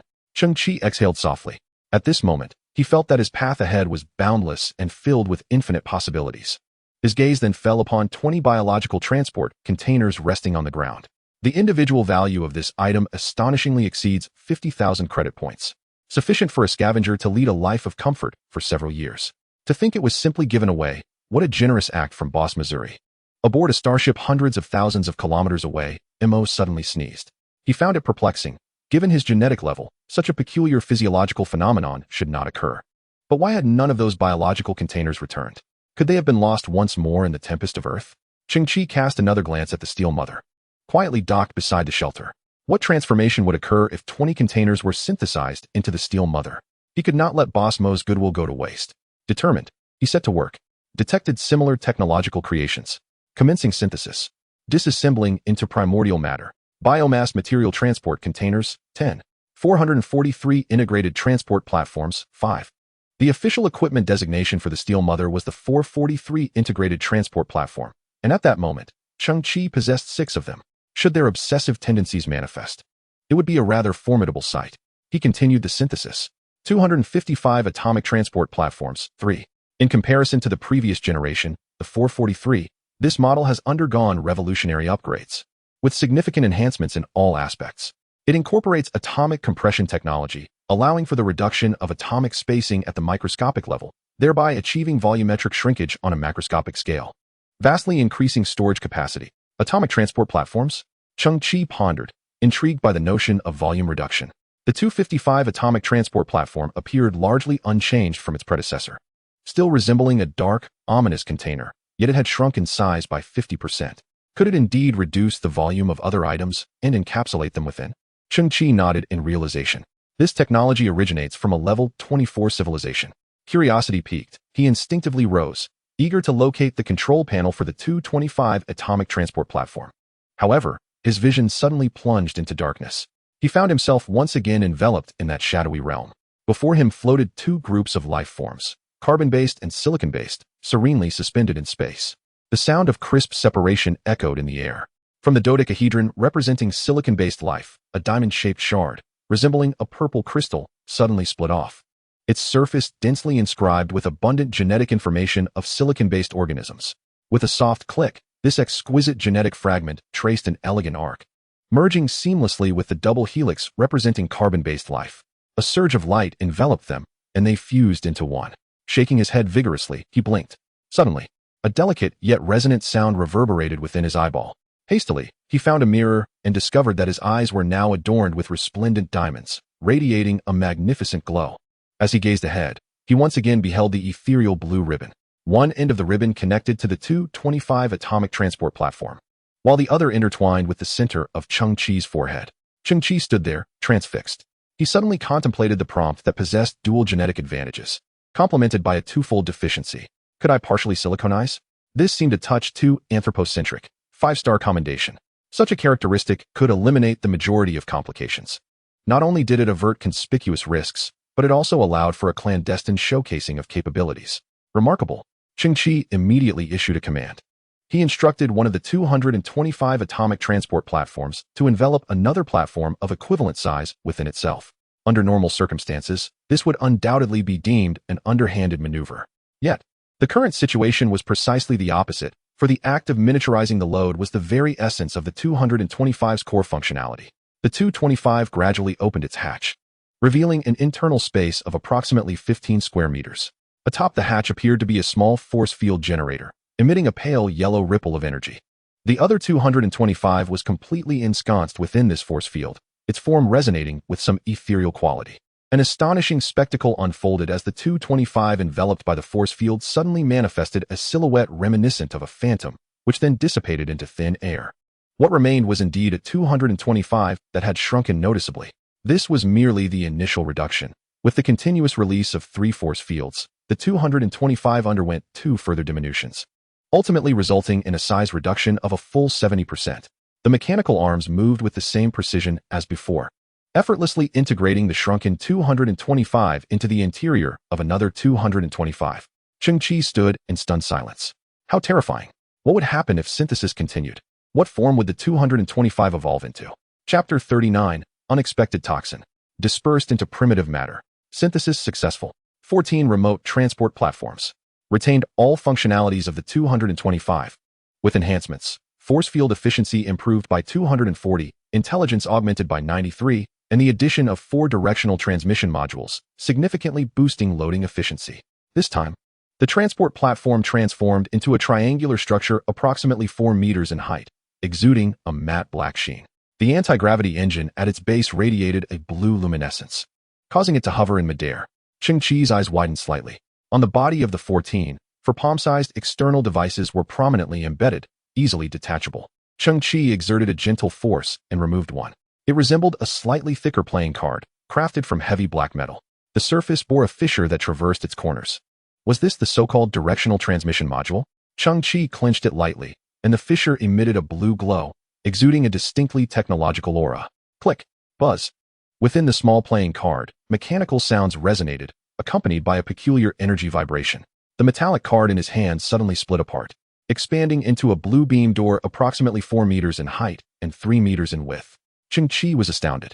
Meanwhile, he discovered that the 14 remote transmission transport platform had emitted a sound, and 2 cargo doors slowly opened, revealing an internal space where a beam of azure light gradually materialized. Could it be? Cheng Qi tentatively picked up a small stool he had just settled upon, raised his hand, and tossed it into the beam of light.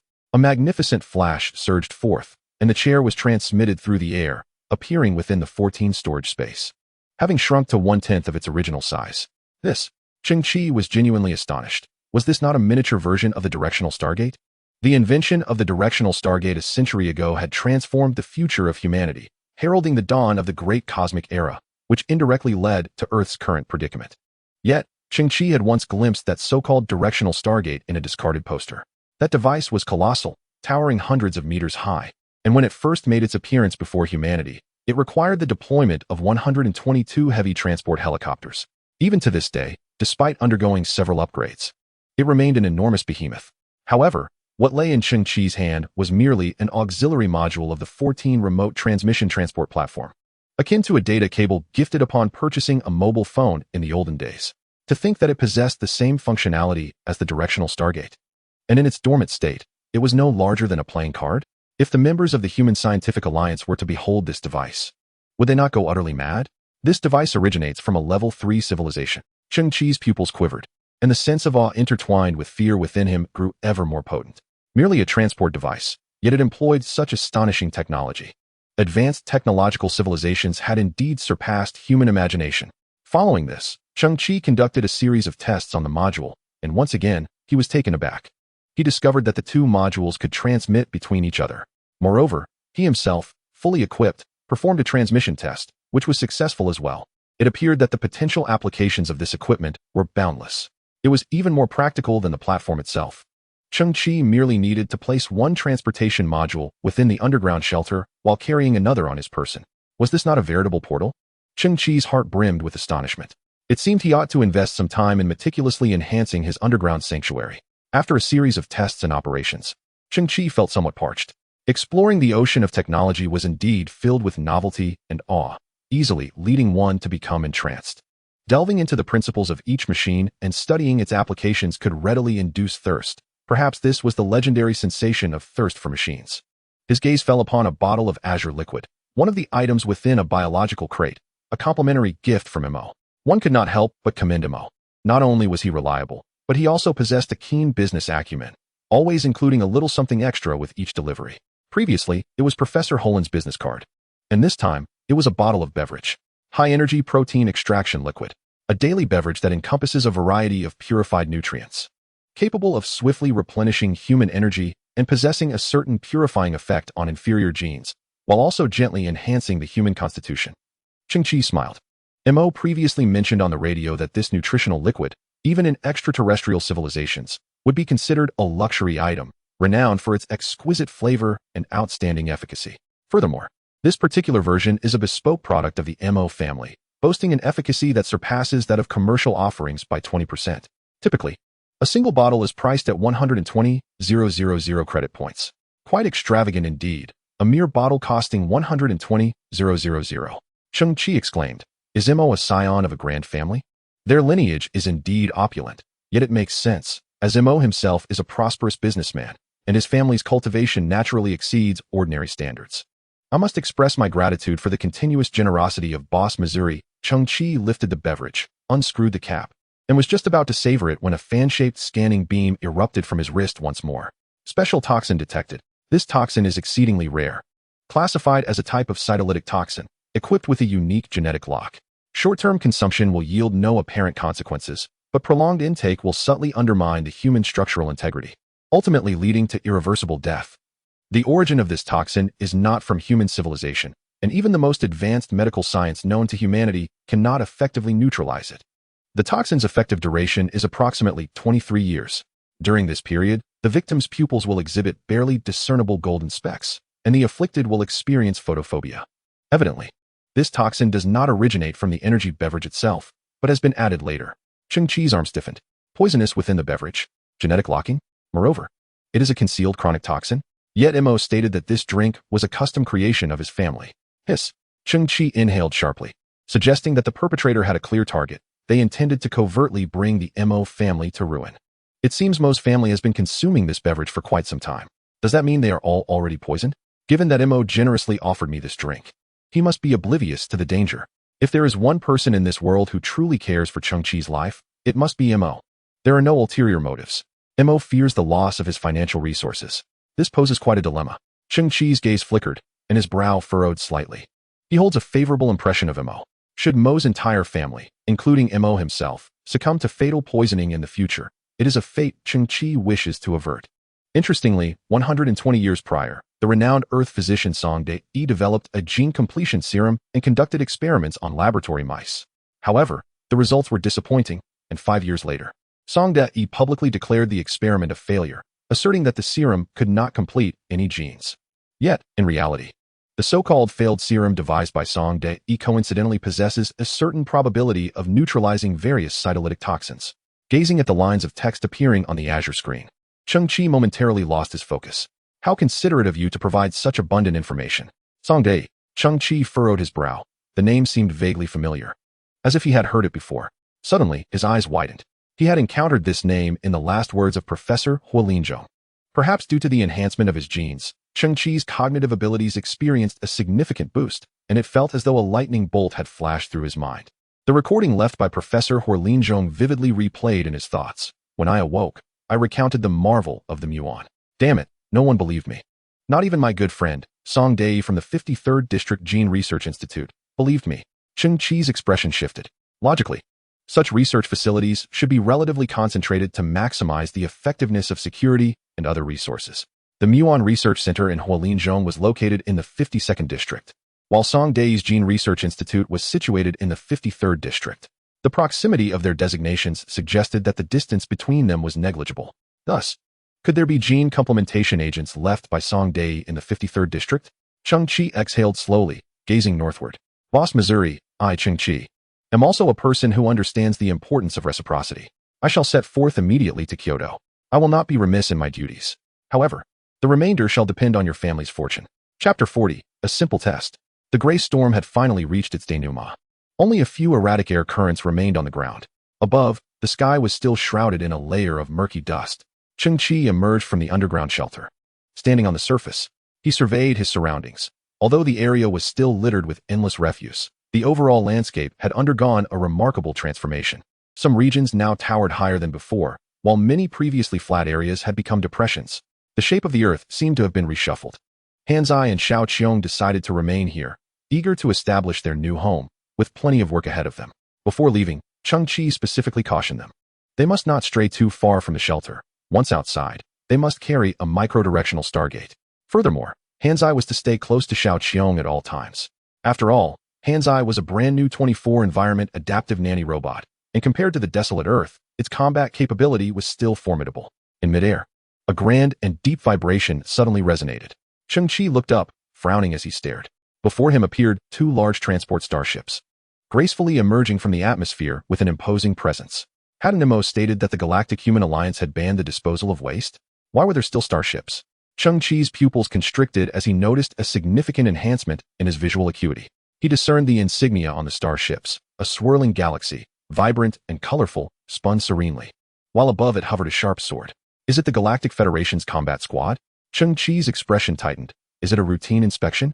In the era of the vast cosmos, humanity's presence has spread across multiple star systems. The Galactic Federation's combat squad can be likened to the regional military departments of the bygone era. In other words, they are the regular army, the soldiers. Although the desolate Earth is remote and abandoned, it remains a territory of the Human Alliance and must undergo a routine inspection every year. I, the Crow, pilot with unparalleled steadiness. Cheng Qi boarded the dilapidated ground effect aircraft. At this moment, the pilot, Crow, was driving with grandiosity. Little brother, you're truly impressive, treating Kyoto as a tourist destination, going whenever you please. In the entirety of this garbage Earth, who else could do the same? Cheng Qi smiled faintly. Crow has always been brimming with enthusiasm. Before departing, Cheng Qi harnessed a natural ability of silicon-based life forms. As legend suggests, they can adjust their skin color according to external light. Utilizing this feature, Cheng Qi modified his pupils. Now, his eyes appeared to be ordinary black, yet were actually composed of countless tiny black triangular shapes. To an ordinary observer, nothing would seem amiss. Cheng Qi also perfectly concealed the 3 luminous rings representing high-level genes. At this moment, Cheng Qi continued to gaze at the 2 massive starships silently hovering in the sky. Little brother, I have some insider information regarding the visit from the Galactic Federation squad. Crow suddenly turned his head, raising an eyebrow. Oh, Cheng Qi's gaze inquired. What insider information? Crow replied mysteriously, they are searching for something. Searching for something? Cheng Qi was puzzled. How could you possibly know such insider information? Crow chuckled. Of course, I have no direct contact with the Galactic Federation. But after years in the transportation business, I've met various passengers, including members of the Scavenger Alliance. Cheng Qi nodded. What are they looking for? That. I do not know. Crow shook his head. You must have noticed that they arrived with 2 starships this time. Their manpower has multiplied several times. So the item they seek must be of great importance and value. Cheng Qi narrowed his eyes slightly. However, Crow sighed. Regardless of the old era or now, we commoners must abide by the rules. Even if a scavenger stumbles upon that item by sheer luck, they must obediently surrender it. At most, they might receive a certificate of merit. Enough of that. It seems there is a problem with the aircraft. Engine 3 has gone away from us. What the? Engine 6 has also left us. Oh no, my caretaker robot has fallen off too. Just a minor issue, bumping and jolting along. Cheng Qi finally arrived in Kyoto. The area was still shrouded in a thick haze of chemical toxins and excessive radiation. Everything appeared dim and desolate, devoid of life. Crow stood atop the aircraft, watching as Cheng Qi stepped into the darkening mist, one cautious step at a time. His lips twitched as he exclaimed, did he truly enter without any protection? Remarkable. From his vantage point, it was impossible to discern that the extreme warrior armor had already deployed its visor, shielding Cheng Qi's face while activating life support systems to filter harmful gases. Cheng Qi commenced his journey on foot, treading upon refuse that emitted faint cracking sounds.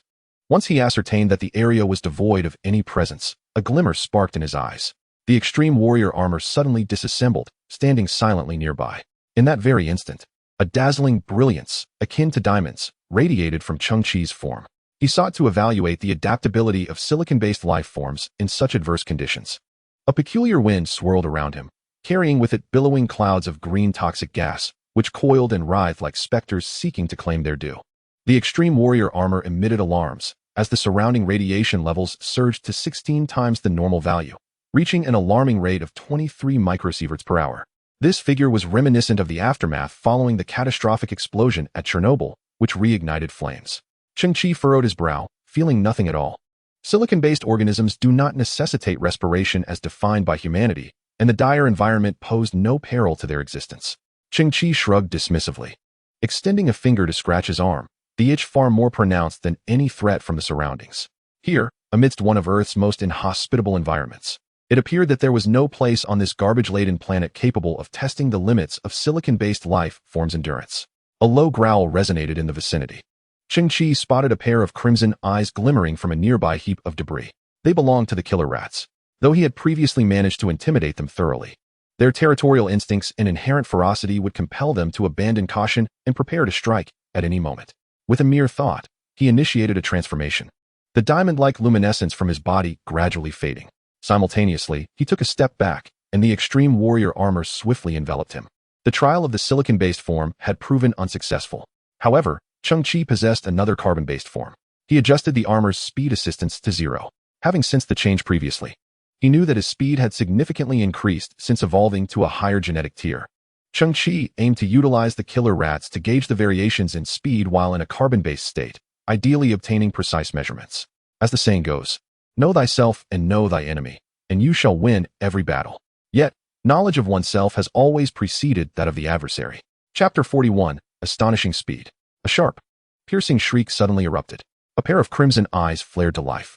From the darkness emerged a massive, red-furred killer rat, lunging forth with a gaping maw exuding a putrid stench, striking at Cheng Qi's head with an exaggeratedly wide angle. The wrist of the extreme warrior armor flipped open, revealing a dagger glinting ominously. Cheng Qi's gaze hardened, a thought crystallizing in his subconscious: speed.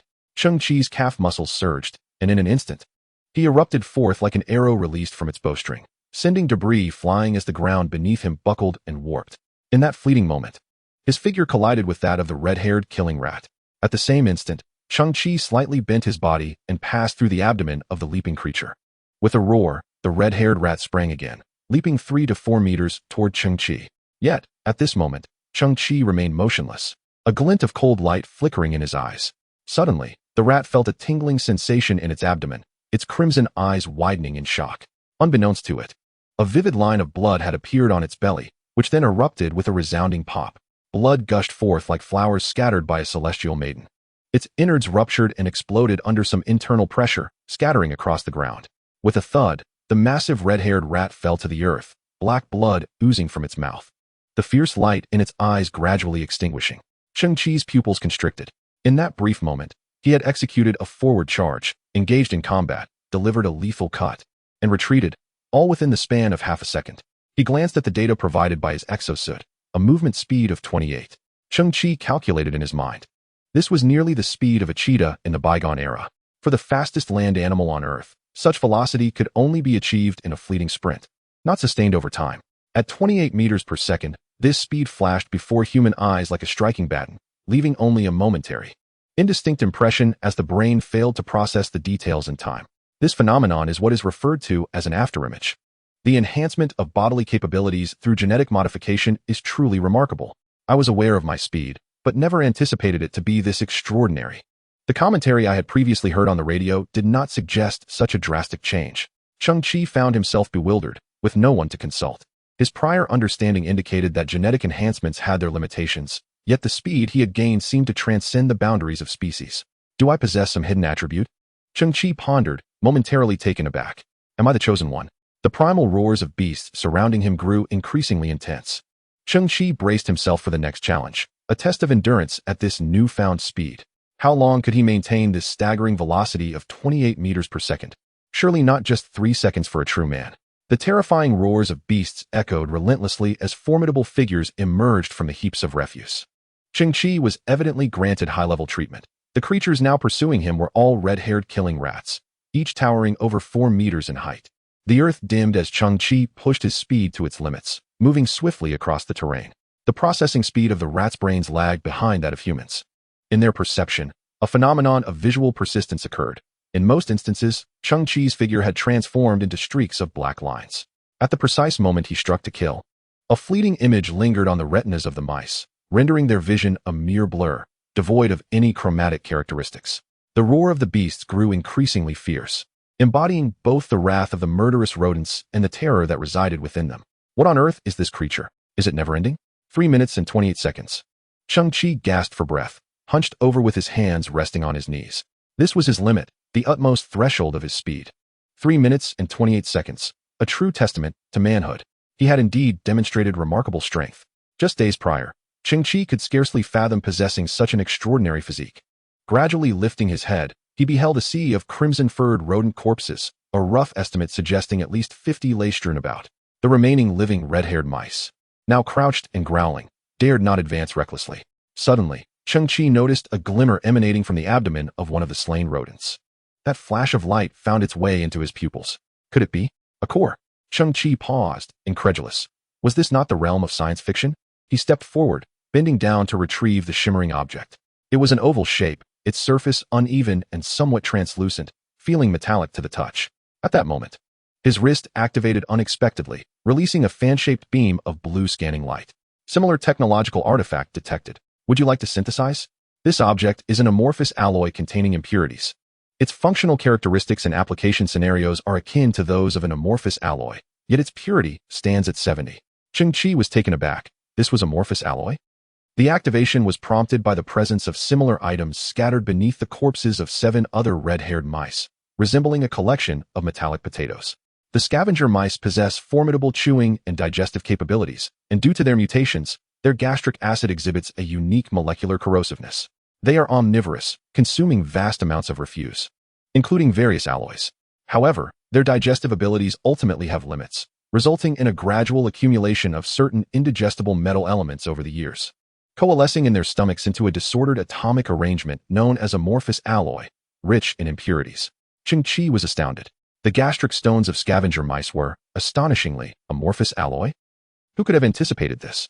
Once, hyenas would fight fiercely over a piece of amorphous alloy, willing to kill and plunder for it.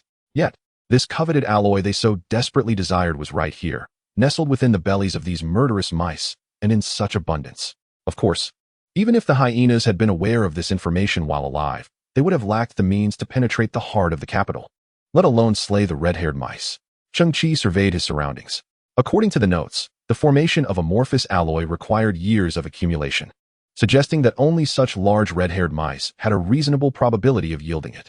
With nearly 50 red-haired mouse corpses before him, yielding 8 pieces of amorphous alloy, the drop rate approached an astonishing 20%.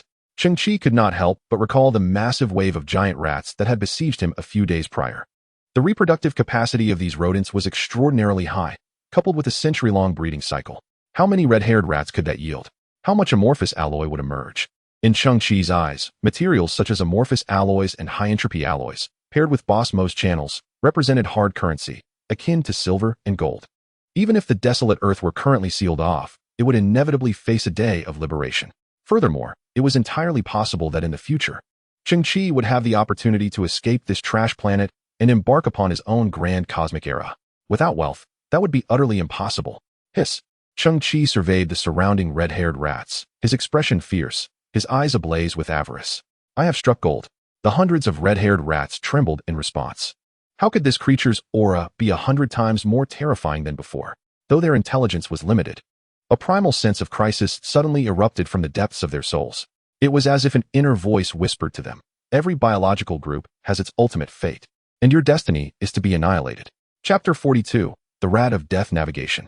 In Cheng Qi's mind, a plan had already taken shape. First, he would lure out the enormous wave of rats. Then, he would unleash the muon catalyst machine to reap a bounty. A veritable shower of amorphous alloy would spill forth, which he would continue to synthesize, increasing its value before selling it off. Haha, you must not perish. Otherwise, how can I profit from this? Cheng Qi's expression shifted, revealing a profound sense of camaraderie. I genuinely care for your survival, for my path to riches cannot be severed. Temporarily abandoning his entanglement with the murderous rodents, Cheng Qi activated his turbine-powered shoes with a resounding roar, lifting his body into the air and soaring towards the remnants of the Muon Research Center. The gene research facility of Dr. Song was located in Zone 53, while the Muon Research Center was situated in Zone 52. Thus, to locate the Gene Research Institute, one must navigate from the Muon Research Center as a focal point, exploring the surrounding areas. 10 minutes later, Cheng Qi found himself hovering directly above the Muon Research Center. During his flight, he was pleasantly surprised to discover that his control over the turbine-powered shoes had improved several-fold. Although the turbine shoes could only be worn on the feet and were equipped with a gyroscope, mastering them to perfection still posed a challenge, often leaving Cheng Qi with a sensation of an unbalanced weight distribution. However, after undergoing gene enhancement, his overall muscle coordination and balance had markedly improved. Cheng Qi also came to realize an important truth. Any wearable equipment fundamentally relies on the strength of the body. The stronger the body, the greater the control. Thus, the performance of wearable equipment is enhanced correspondingly. This was true for the jet-powered shoes, and even more so for the extreme warrior armor. Yet, all technology has its limits. For instance, when he had just evolved to a new level, the armor had issued a warning of energy overflow. The upper limit of the extreme warrior armor could no longer encompass his peak physical prowess. The focal point here lies in the velocity aspect, which cannot sustain its maximum speed. However, the armor exhibits other highly practical attributes, such as life support systems and the capability of memory metal to morph into weapons at will. It is understandable that the extreme warrior armor is ultimately designed for the average individual. Its development would not have accounted for unique cases like Cheng Qi. This situation can be likened to a bucket with an irreparable hole. To hold more water, one must find a way to enlarge its capacity. Hence, synthesizing and upgrading the extreme warrior armor emerges as an optimal solution. Yet, the probability of encountering another extreme warrior armor on this desolate earth is akin to an ordinary person winning the lottery and successfully claiming the prize. The discovery of the remains of the extreme warrior squad was anything but normal. It was evidently a case of murder and concealment. Nonetheless, the extreme warrior armor should not be relegated to a mere rarity, as Cheng Qi firmly believes that further opportunities will arise in the future. Regarding the silicon-based body, Cheng Qi must employ it judiciously, for there remains an unknown factor. A complete transition to a silicon-based biological sequence would necessitate the execution of a comprehensive silicon-based biological system. Being a living organism, it inherently requires a sensible intake of energy. Cheng Qi is currently uncertain about how to supply energy to a silicon-based life form. As such entities do not require sustenance in the manner understood by carbon-based life. They lack even a digestive system or circulatory system. While obtaining such a body is indeed a stroke of fortune, any missteps in handling it could lead to catastrophic damage, which would be exceedingly reckless. Cheng Qi gazed down at the ground beneath him, where the remnants of the Miaozi Research Center lay directly below. But where was Dr. Song's Genetic Research Institute? Blindly excavating could yield no results for a year or more, during which time the entire Mo family might perish. Concurrently, hordes of murderous rats emerged from the refuse, swarming in thick clusters, standing upright, their grotesque faces howling at Cheng Qi in the sky. This area can be considered the core territory of the murderous rats. Should Cheng Qi descend, the rats would fight to the death. Cheng Qi's mind began to churn. The Miaozi Research Center's code name was Area 52, with its entrance facing east. Following the old custom of the Huaxia people, where the right hand is considered dominant, Area 53 should logically be to the right of Area 52. Much like house numbers, the number on the right side of the entrance would be larger. To the right, in this instance, is currently south. Cheng Qi squinted, his body slightly rotating, geographically. Area 53 is likely situated to the south of Area 52. The last time he traversed the Miaozi Research Center, its area was approximately 6,000 square meters in a square shape. Thus, moving southward by 300 to 500 meters could very well lead him to the location of the Genetic Research Institute's office. Cheng Qi's eyes flickered as the jet shoes emitted a subtle tremor, and his body began to shift southward. As far as the eye could see, there was an endless expanse of refuse. Kyoto had lain in ruin for a century, and the Genetic Research Institute was undoubtedly buried deep underground, with no trace visible on the surface. Roar, roar. As Cheng Qi gradually moved, he suddenly noticed something unusual about the murderous rats on the ground. These creatures had become exceedingly agitated, emitting roars that were louder and more furious than before. What could be the cause? Cheng Qi furrowed his brow, soon realizing that the further he ventured southward, the more frenzied the rats became.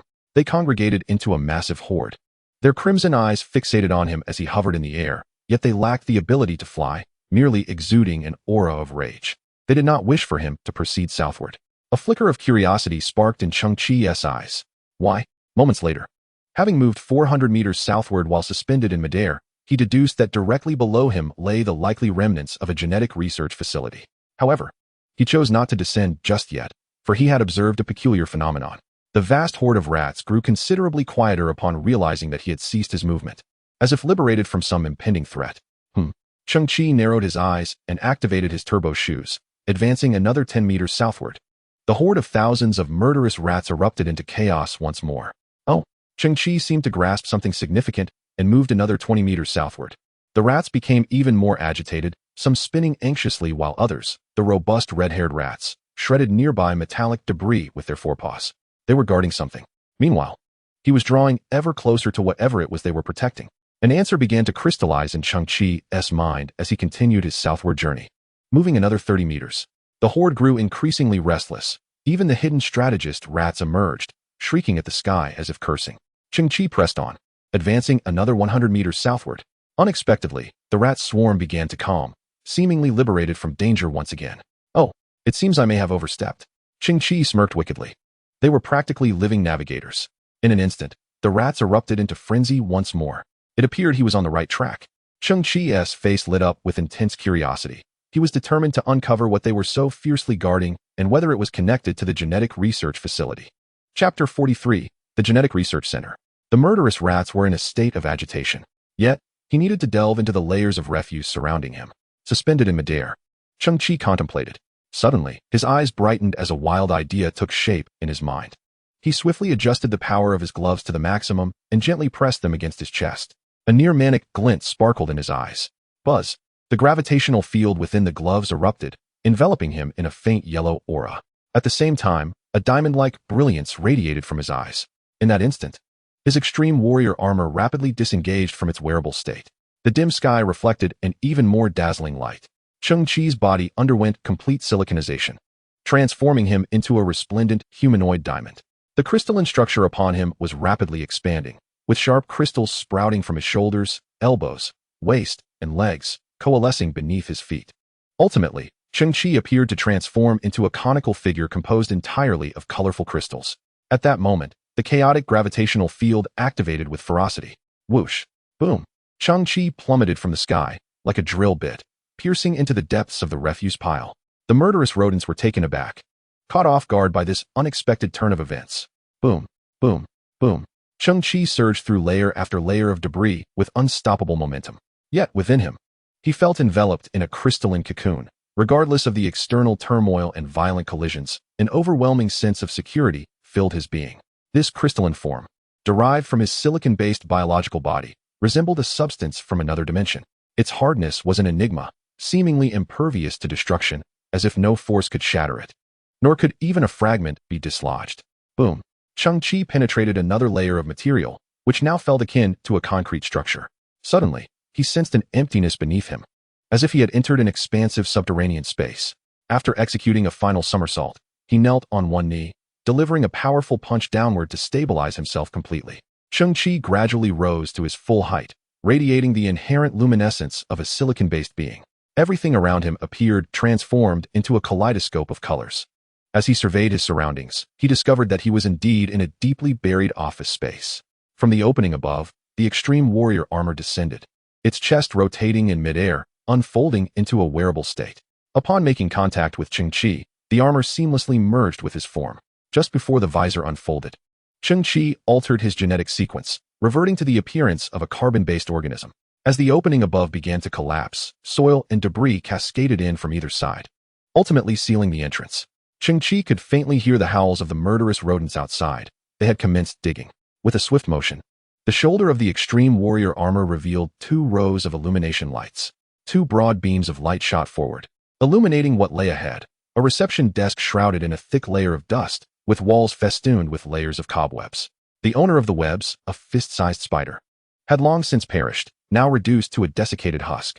Clearly, this place stood in stark contrast to the Musée Research Center, where Professor Holland had lived alone for 20 years, maintaining a relatively decent environment. In contrast, this office had been utterly abandoned from the outset. Its dust and filtration systems had long ceased to function, leaving it in a state of disrepair over the passage of time. Cheng Qi approached and pulled down the cobwebs clinging to the walls. Suddenly, his gaze sharpened as he beheld 4 large characters on the wall. Best Buddy Center. Cheng Qi paused, bewildered. What is this? At this moment, Cheng Qi noticed something beneath his feet and discovered that some plastic letters had fallen to the ground.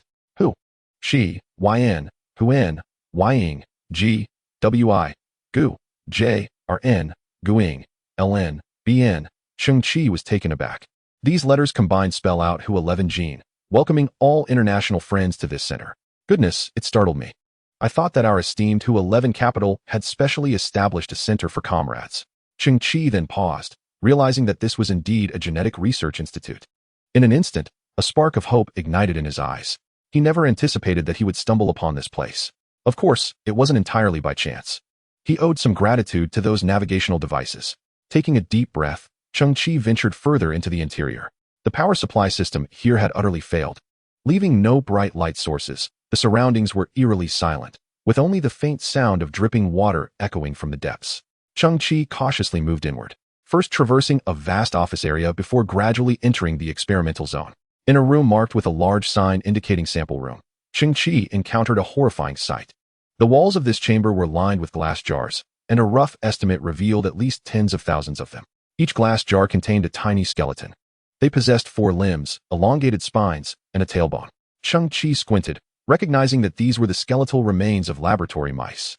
He recalled that the introduction to the Genetic Research Institute clearly mentioned that after Dr. Song developed the prototype of a serum, a 5-year experiment commenced, utilizing laboratory mice as subjects. The mice before him were likely the abandoned experimental subjects left behind after humanity's exodus from Earth. Cheng Qi scrutinized the glass jars. Many of them bore chaotic scratches on the inside, while the corresponding paws of the mice exhibited significant wear. Cheng Qi furrowed his brow. They had been alive when abandoned. As time passed, no one provided them with sustenance. Gradually, driven by hunger, they exhibited their survival instincts, yet it was futile. They could not break free from the glass confines, and ultimately starved to death. Cheng Qi shook his head, feeling a sense of melancholy welling within him. The reason humanity chose laboratory mice as experimental subjects was due to their physiological structures and metabolic processes, which bore resemblance to those of humans. Moreover, the genetic similarity between mice and humans is strikingly high, reaching proportions of 85. Additionally, laboratory mice reproduce rapidly and possess docile temperaments, making them easy to manipulate. They are weak, submissive, and akin to humans, thus becoming the subjects of experimentation. If this is a hard truth, Cheng Qi pondered with a frown, then what if? From the perspective of some advanced civilization in the cosmos, humanity is perceived as weak, docile, and highly similar? What if humans were also regarded as experimental subjects? What if an advanced civilization commenced a campaign of cruel experimentation and slaughter against humanity? Thus, humanity will undoubtedly position itself on the moral high ground, denouncing the cruelty and malevolence of extraterrestrials, shaping that advanced civilization into a demonic visage. Surely, laboratory mice might share a similar fate, albeit lacking the means to articulate their plight. Chapter 44, The King of Murderous Mice. Cheng Qi pressed onward, ultimately arriving at the pharmaceutical warehouse. The metal door lock before him had succumbed to decay. With a gentle squeeze, it crumbled and fell to the ground. With a resounding crash, he pushed open the massive door. His gaze fell upon dozens of enormous metal canisters, each standing at least 5 meters tall, arranged in rows. Cheng Qi approached one of the canisters and delicately wiped away the dust from the nameplate, revealing a line of text. It was the gene supplementation serum developed by the esteemed Dr. Song. Cheng Qi's eyes lit up. Could there truly be so many canisters? Was this serum produced in tons? He had never anticipated that gene serums could be stored in such colossal units. Extending his finger, he tapped the canister before him, only to have his expression darken instantly. It was empty. He quickly moved to another canister, continuing to knock, only to find it devoid of contents as well. Subsequently, Cheng Qi hastened to examine all the canisters with increasing dismay, until a shadow of gloom settled upon his face. They were all empty. This was inconceivable. Cheng Qi leapt atop one canister, exerting force with his arms to pry open the top hatch. The illumination from his battle armor cast a bright light within. Yet it too was empty. Not a single drop of liquid remained. Simultaneously, Cheng Qi noticed a series of concentric marks on the interior walls of the canister, exhibiting slight crystallization. This was easily comprehensible. The liquid had diminished layer by layer, leaving behind traces on the corresponding dry surfaces. Had these serums evaporated? Cheng Qi pondered. But in the next moment, he discerned something amiss. The rings of markings were not uniform. If evaporation were the cause, the decrease in liquid level would be gradual, leaving behind consistent markings. Yet the condition of the canister's interior clearly defied logic. The spacing of those marks varied. Some were wide, others narrow, with no discernible frequency. This phenomenon caused Cheng Qi's eyes to widen, as if something had consumed the liquid. As this thought crossed his mind, a chill crept down his spine. There existed another life form within this subterranean space. It must be an astonishing creature, for it had devoured hundreds of tons of gene supplementation serum. Cheng Qi dropped to the ground, his arm flipping out a silver dagger, his eyes narrowing as he meticulously surveyed his surroundings. Tick-tock, tick-tock. A faint rustling sound echoed from afar, reminiscent of fur brushing against metal.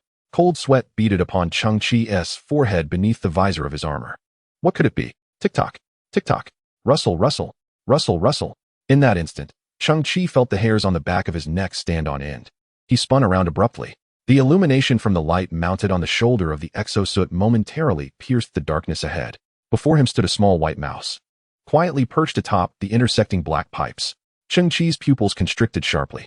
This diminutive creature, no larger than a palm, boasted soft, pristine white fur, with tender pink paws and eyes that sparkled like two exquisite gems. What? Cheng Qi was taken aback. This unexpected being was utterly contrary to his anticipations.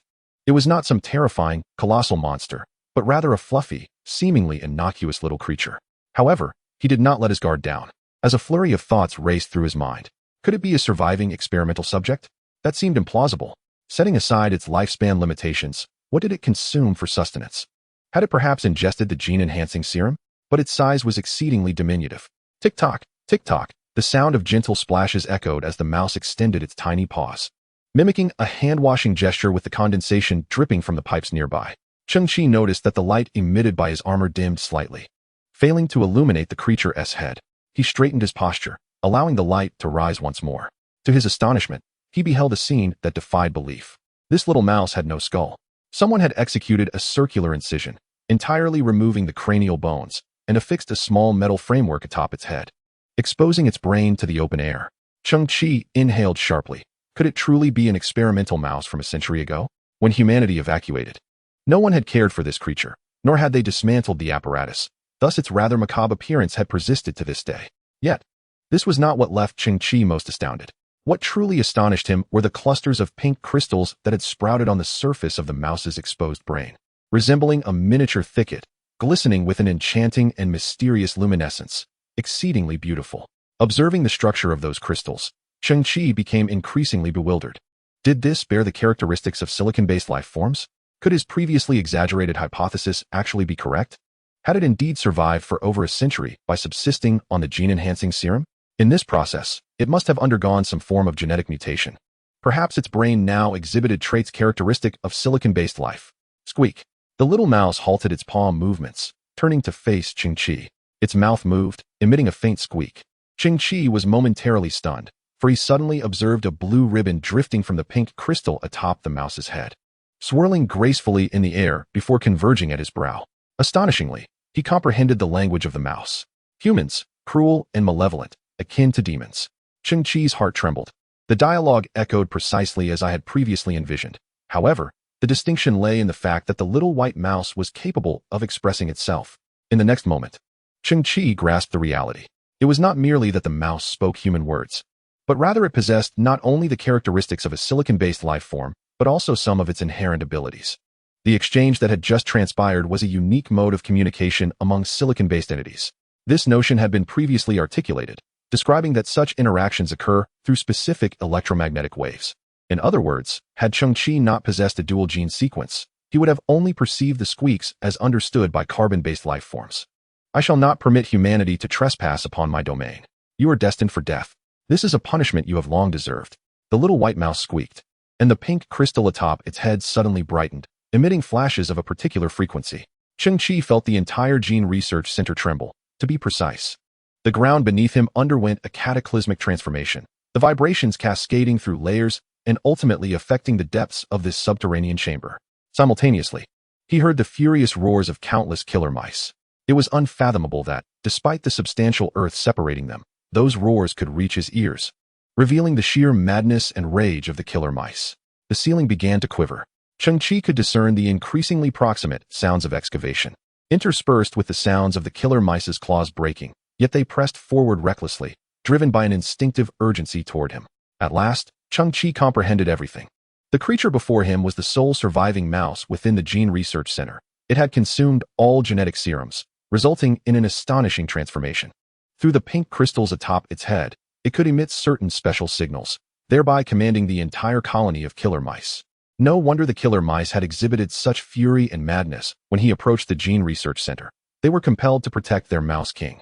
Chapter 45. A gathering of stars around the moon.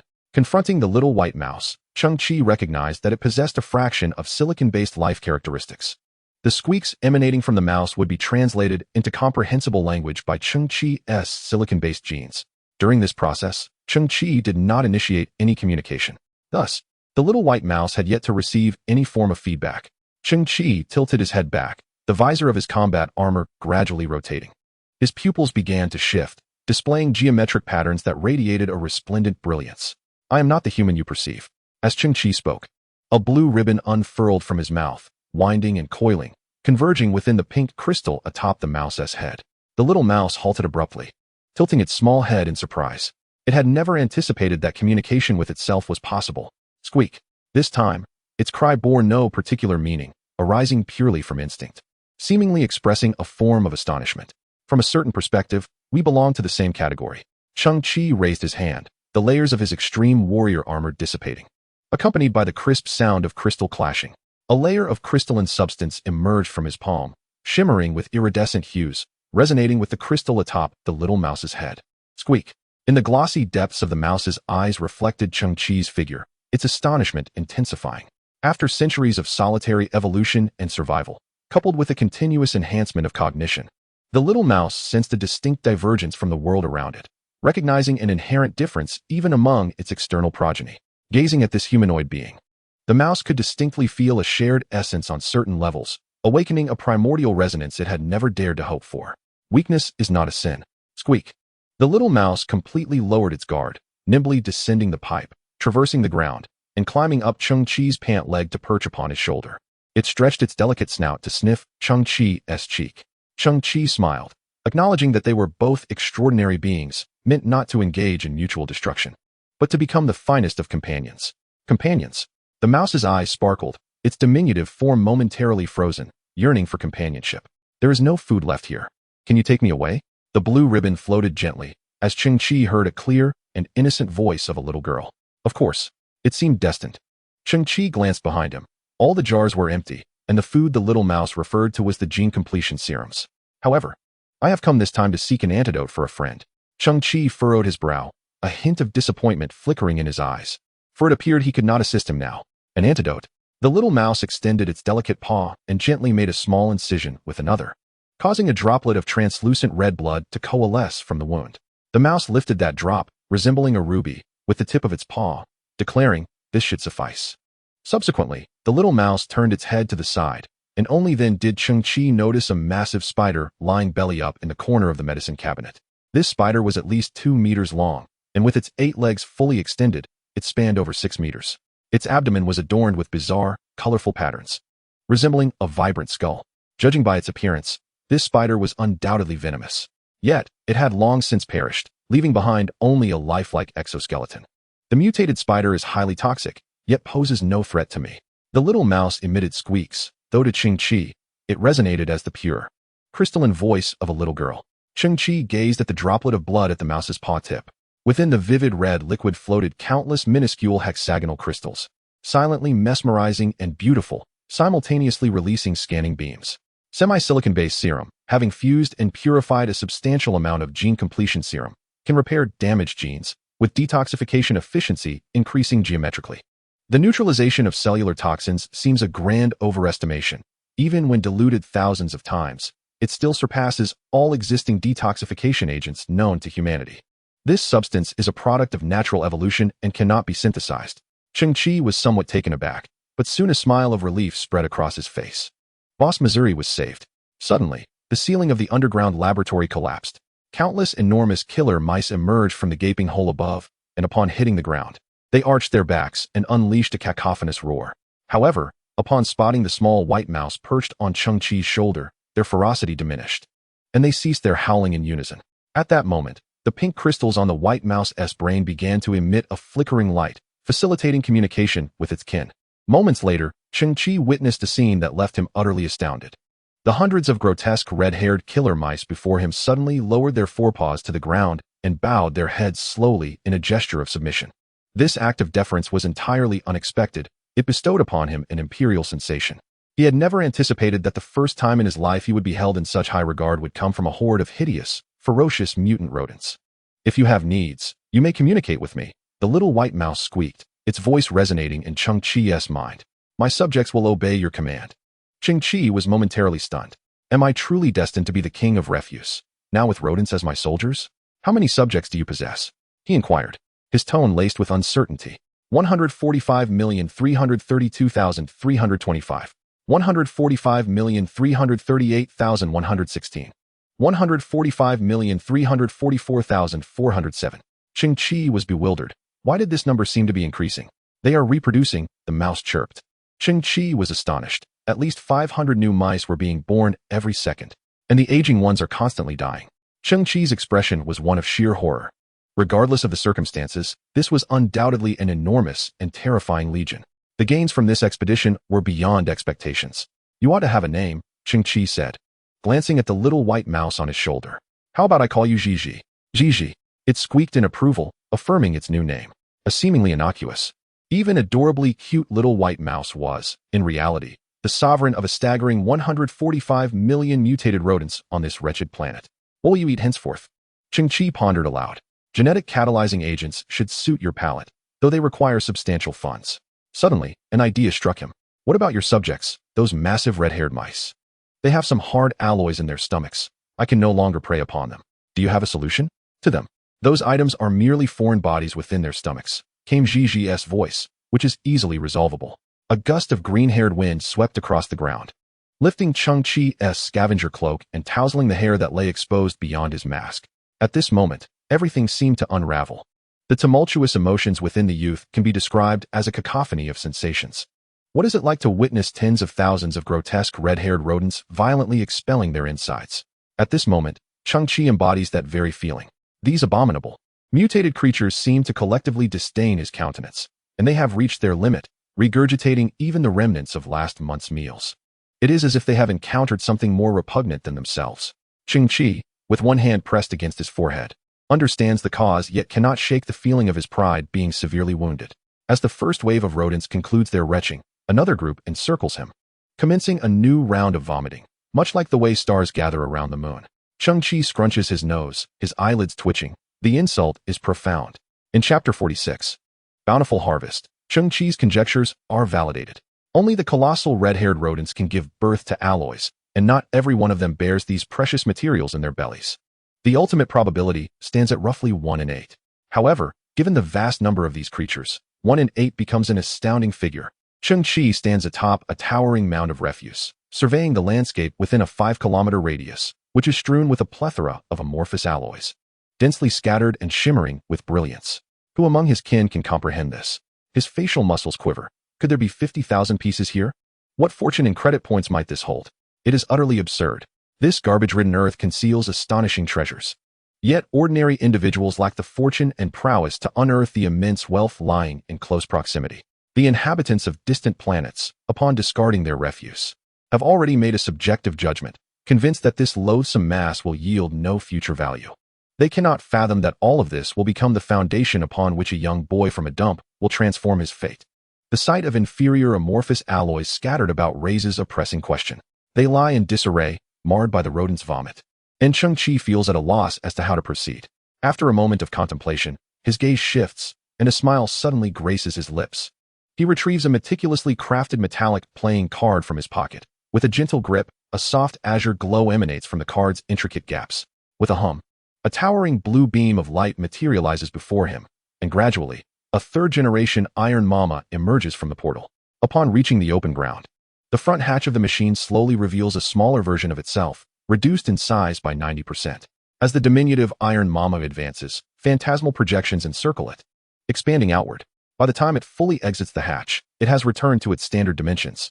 The surrounding red-haired rodents, with bared teeth and expressions of alarm, perceive this scene as a formidable threat, unable to comprehend the unfolding spectacle. Even the highly intelligent creature perched upon Cheng Qi's shoulder, though endowed with great intellect, lacks experience. Its small eyes shimmer with astonishment amidst the chaotic, filthy, and disheveled surroundings. This is undoubtedly the domain of the Iron Mother. The figure of the 3 generations of Iron Mothers manifests in a triangular form, cloaked in a matte black metallic surface. The floating system at the base emits a radiant blue light, elevating it approximately 50 centimeters above the ground. Mechanical sounds resonate as 9 robotic arms extend from its 3 cross-sections. Subsequently, a tremor emanates from within the Iron Mother's mechanical body, a manifestation of its acute obsessive-compulsive disorder, rendering it somewhat impatient. Cheng Qi smiled, acknowledging their efforts. With a buzz, 2 Iron Mothers plunged into the refuse heap. They meticulously retrieved shards of amorphous alloy, then produced synthetic fiber cloths and bottled cleaning solutions from within their bodies. The sounds of grinding and spraying filled the air as they doused the amorphous alloy with cleaning fluid, diligently wiping every corner with their cloths in a fervent frenzy. A chime sounded as one Iron Mother lifted a freshly cleaned piece of alloy, which, even in the dim sunlight, reflected a dazzling sheen. The storage compartments on their abdomens housed impeccably clean amorphous alloys, arranged with the precision of standing eggs, the spacing accurate to a mere 0.1 centimeters. Inside the storage compartments, Fixed ribbons unfurled, wrapping around the center of the alloys, ensuring stability, with all ribbons aligned at the same height, perfectly horizontal and vertical, creating an aesthetically pleasing sight. Cheng Qi scratched his head, recognizing the advantages of such compulsions. Comforting indeed. Though the operational steps of the Iron Mothers were intricate, their computational speed was remarkable, their movements precise, and their efficiency astounding. Before long, the amorphous alloy on the ground was nearly collected. This was splendid. Cheng Qi felt exhilarated. Coupled with a vast quantity of substandard amorphous alloy, his haul this time was nothing short of bountiful, a significant profit. Over 50,000 pieces of alloy.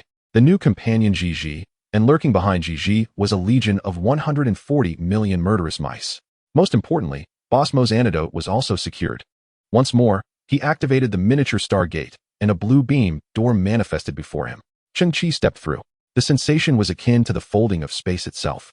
For him, it was merely a step forward, devoid of any discomfort, and in the next instant, he found himself in his underground sanctuary.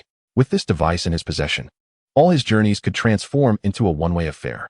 However, unbeknownst to him, the crow had already traversed the outskirts of Kyoto for the third time. Standing on a ground-effect flying vehicle, he gazed towards the fog-laden Kyoto. Alas, the crow shook his head. Did Chi-Go have a mishap? What a pity for that brave young lad. Cheng Qi surveyed his underground sanctuary, astonished. Han Zai and Xiao Qiong's efficiency was astonishingly high. They not only reinforced and camouflaged the entrance to the sanctuary, but also installed wooden stairs within the gently sloping tunnel.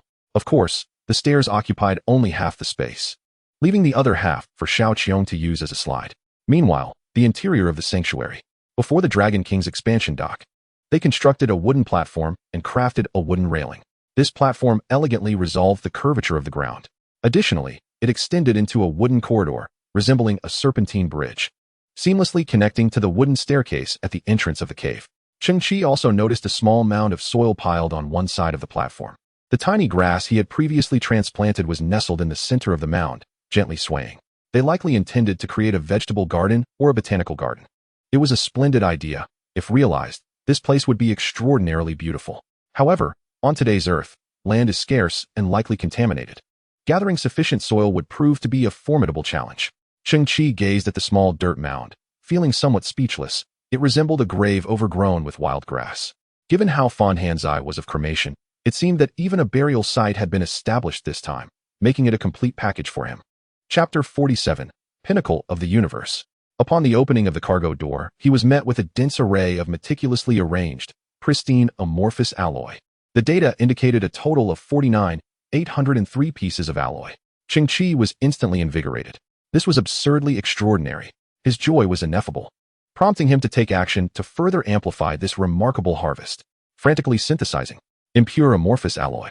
Dispersing into primal matter. Commencing synthesis. Amorphous alloy, 24,901.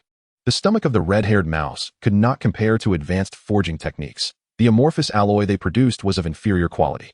Now, after a single synthesis, half of the quantity had been consumed, resulting in the formation of standard amorphous alloy. Yet, Cheng Qi felt no regret. These alloys were nearly equivalent to free gifts. And even halved, the quantity remained astonishing. Dispersing into primal matter. Commencing synthesis. High-entropy alloy, 12,450. Hee. Cheng Qi stared at the ground, strewn with high transparency. Milky white high-entropy alloys, utterly dumbfounded. Who could have anticipated this? Who would dare to imagine it? Previously, merely 4 pieces of high-entropy alloy had yielded Cheng Qi an income of 34 million credit points, leaving the aloof boss at a loss for words. High-entropy alloys are exceedingly rare and expensive. Before him lay a veritable expanse of high-entropy alloy, not merely a few pieces or heaps, but an entire ground covered with it. An entire ground. Such a quantity could hardly be found even in the reserves of the Interstellar Alliance, could it? This certainly warranted further synthesis. Cheng Qi could even hear the thunderous beating of his own heart. What astonishing materials would emerge from the high-entropy alloys? Unable to continue synthesis, Cheng Qi was struck by a cold, merciless voice, as if an entire Arctic Ocean had cascaded down upon him, leaving his fervent heart feeling icy. Missing blueprints for technology above level 4 civilization. Unable to synthesize corresponding level. The user can unlock higher-level synthesis by collecting corresponding information fragments. Information fragments?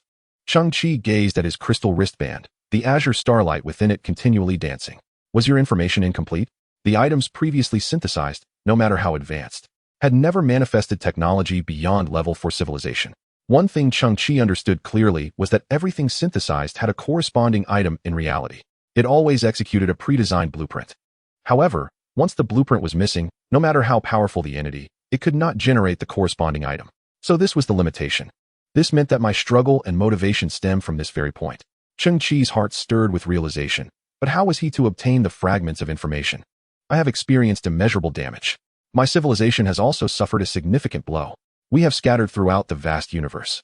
I hope that one day, you can help us stand proudly at the pinnacle of the cosmos once more. Before that, I shall assist you to the best of my abilities. Cheng Qi found himself momentarily dazed. Indeed, this was a product of a higher civilization.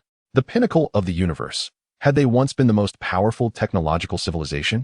Yet, no nation lasts forever, and no bell tolls eternally.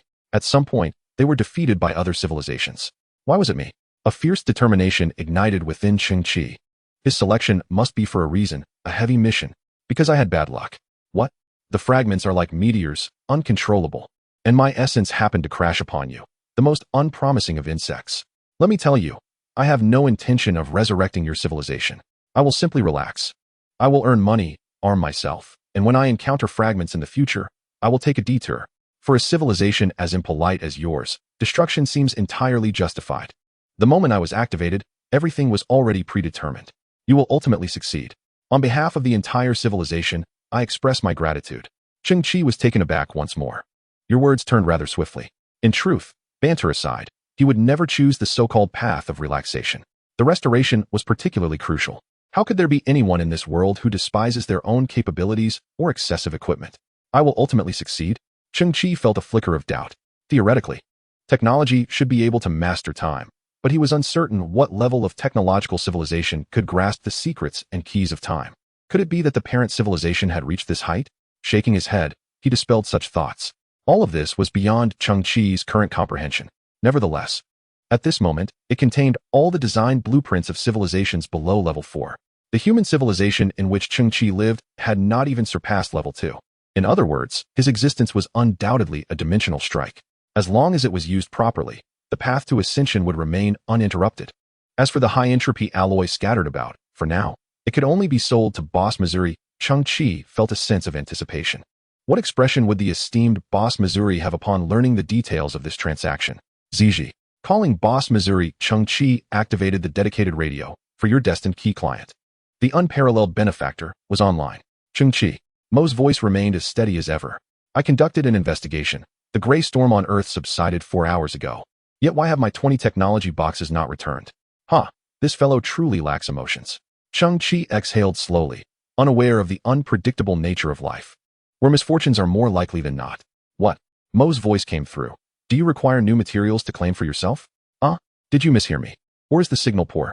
Cheng Qi felt exasperated. Your assumption is erroneous. I greatly value the opportunity to transact with you. What did you say? Mo continued. Those boxes are valuable. They cannot possibly be free. What on earth? Cheng Qi narrowed his eyes. This chap has deduced my intentions without directly confronting me. In this regard, I must commend this superior gene being for their high caliber of discourse.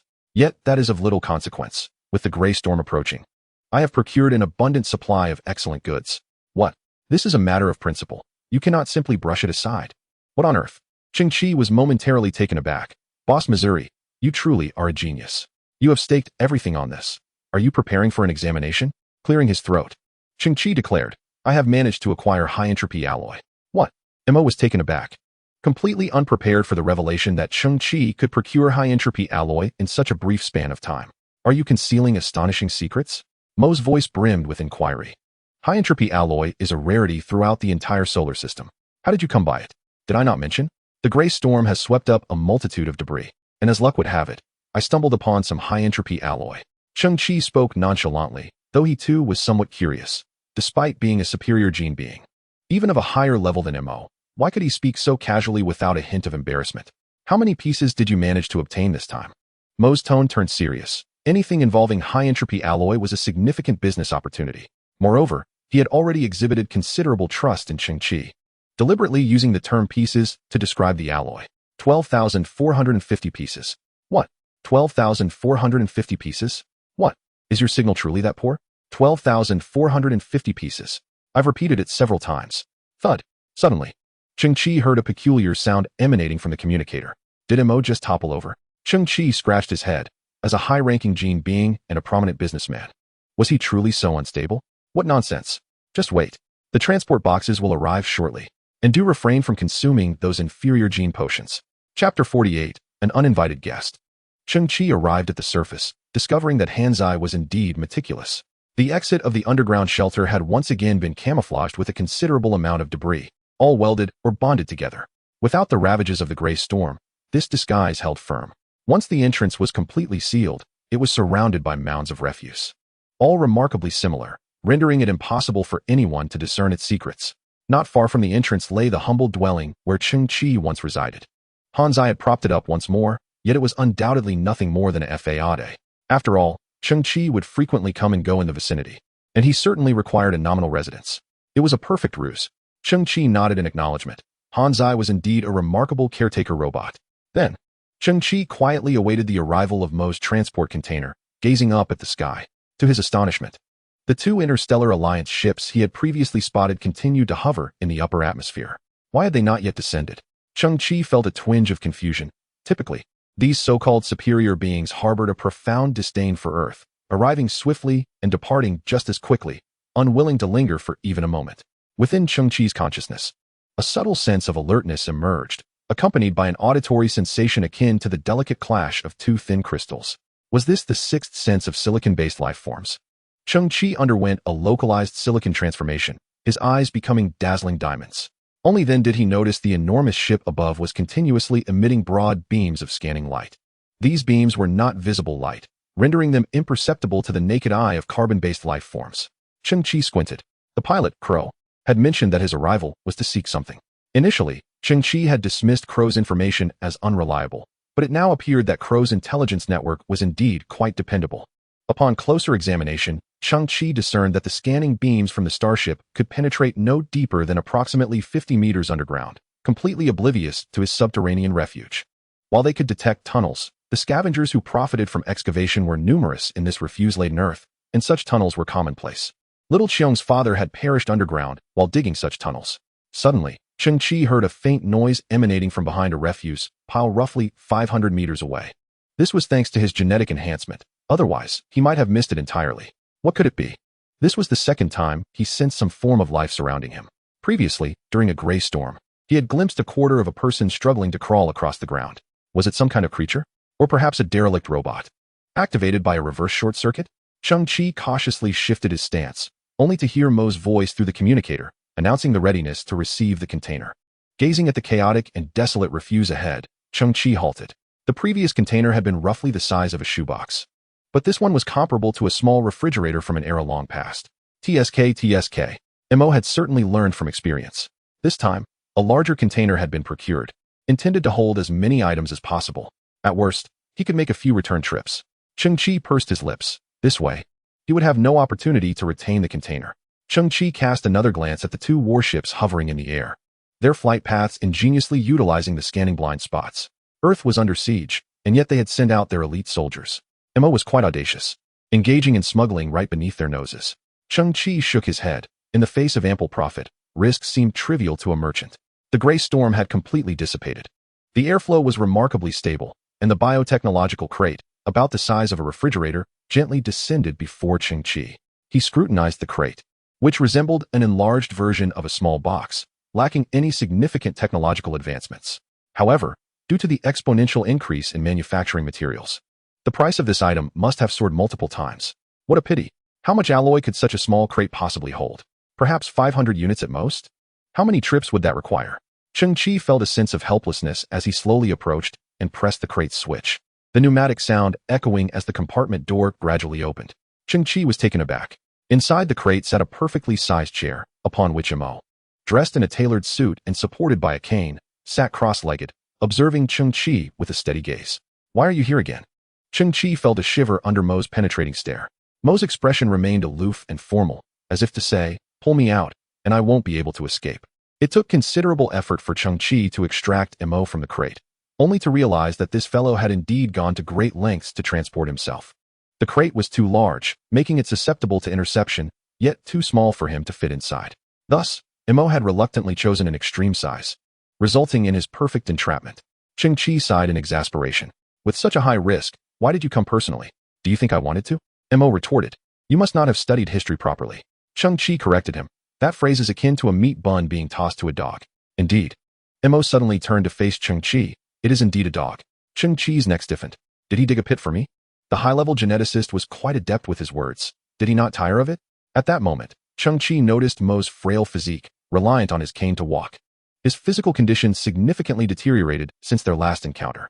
I must clarify, I bear no contempt for your identity, Mo stated. I find it hard to believe you can produce 12 for 150 units of high-entropy alloy. That seems nearly impossible. As Cheng Qi approached the shelter, he swiftly lifted the tarpaulin with a flourish. The blinding glare nearly incapacitated Mo's eyes. Before them stood 4 individual pyramids, each towering at a height of 7 meters. Previously, Cheng Qi had instructed Steel Mama to stack 12 for 150 units of high-entropy alloy within the shelter. The valuable high-entropy alloy was meticulously layered, with each measurement precisely calibrated to an astonishing degree, resembling a delicate work of art, radiating a soft, golden glow. Clink! Cheng Qi tapped on the pyramid, producing a crisp sound. With a smile, he exclaimed, Mo, have you ever seen such a wealthy dog? Chapter 49, The Price. Could it truly be this much? Mo stood on the ground, leaning on his cane. However, overwhelmed with excitement, his hands trembled, causing his cane to vibrate violently, embedding itself into the ground like a drill for 5 centimeters. His body leaned forward increasingly, becoming more unsteady. The quantity. There must be over 10,000 pieces. This would constitute my most significant transaction in nearly 3 years, and even within the entire family, it should not be underestimated. I shall once again astonish the interstellar trading market. The high-level genes of Mo had been suppressing his verbal indiscretions, yet his pupils quivered incessantly.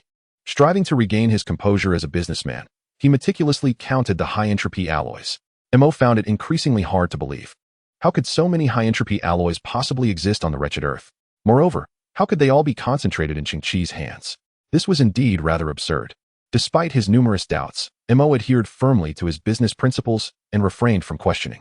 I shall soon find a secure means of transportation to move these alloys. Once the alloys are transported, I will calculate the price. Rest assured, it will be fair and at standard market rates. Before that, I need to store the alloys with you. We can consider ourselves friends now.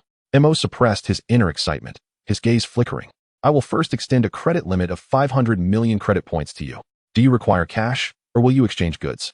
The total selling price of these alloys far exceeds 500 million, yet Mo was indeed generous. Currently, he did not intend to transport the alloys, as the transaction had not proceeded smoothly, but he remained willing to offer a credit limit of 500 million. In his view, this amount should suffice if Cheng Qi was in urgent need. Subsequently, Mo heard a familiar demand. Though he found it hard to believe, Cheng Qi still uttered those words. Black market gene potion failures, no concern for quality, just quantity. How many? We want that many. Upon hearing this, Mo could not conceal his astonishment. What on earth do you intend to do with so many potions? What about the previous ones? Yet in the next moment, Mo instinctively provided an answer. Furrowing his brow, have you mastered some method of potion extraction? Cheng Qi seized the opportunity, feigning mystery. Don't tell anyone else. Mo took a step back, momentarily dazed. Then, he advanced 2 steps, locking his gaze onto Cheng Qi's pupils, which were pitch black. The extraction of gene potions is one of the most challenging techniques in this world. I hope you succeed. Mo shook his head. While human gene modification technology may not be the most difficult, it is undoubtedly the most complex. Extracting gene potions in the private sector is akin to a welder crafting an atomic bomb in the old era. The operational difficulties are insurmountable, and the success rate is as minuscule as dust. Choosing this path, Cheng Qi deserved only one word from Mo. He was truly courageous. Cheng Qi was also observing Mo's pupils, straining his vision to discern the barely perceptible golden specks swirling deep within Mo's eyes. The annotation was quite clear. In the pupils of the poisoned, a golden speck would gradually appear, accompanied by an increasing sensitivity to light. Cheng Qi scrutinized Mo. Has the esteemed boss been unwell lately, never parting with his cane? Recently, I visited some unusual environments, and I might have contracted a virus. Mo merely shook his head nonchalantly. His family has long employed the foremost physician in the solar system, and these minor issues would be resolved swiftly. Cheng Qi smirked and nodded. Boss Missouri, have you developed a fondness for dark places lately? Even in the starship's cockpit, he instinctively chose the dimmest lighting, and every night, he felt an inexplicable sense of comfort. Mo raised his head slightly. How do you know? Cheng Qi chuckled. Given your family's background, you must have a grand estate. Yet, Whether it is the butler's intent or others' directives, the lighting in your mansion has been rather dim lately, hasn't it? Cheng Qi continued. Have the other members of your family been feeling somewhat unwell, exhibiting a slight weakness that is not overtly apparent? Mo furrowed his brow. My family is large. My father is the second in line, and I am his fourth son. To be frank, my father's branch has always been somewhat marginalized, and I have faced some exclusion as well, so I am not well versed in the conditions of others. However, Mo inhaled slightly. My father has indeed been in poor health lately, and the family physician has been exceedingly busy. Do not rely on your physician, Cheng Qi sighed. He cannot offer substantial advice and will likely resort to ambiguous platitudes meant to console you. He must be aware of the truth, yet feels powerless. Perhaps he is even preparing to flee. Mo's eyes widened. Why? Because, Cheng Qi gazed intently at Mo, your entire family has been afflicted by a cellular toxin.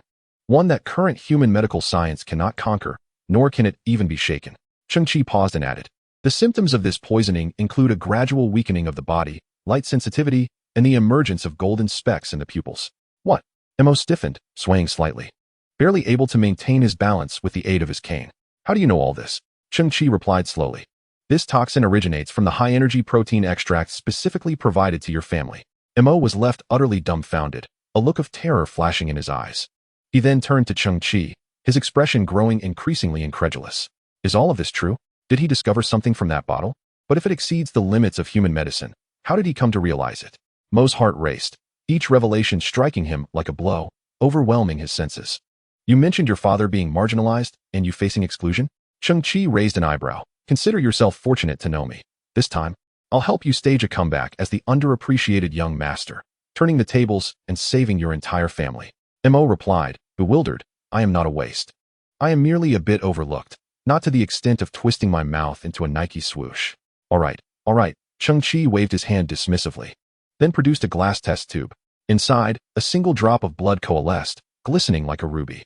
Mo gazed at the droplet of blood, discovering within it a myriad of glimmering crystalline structures, both mysterious and exquisite.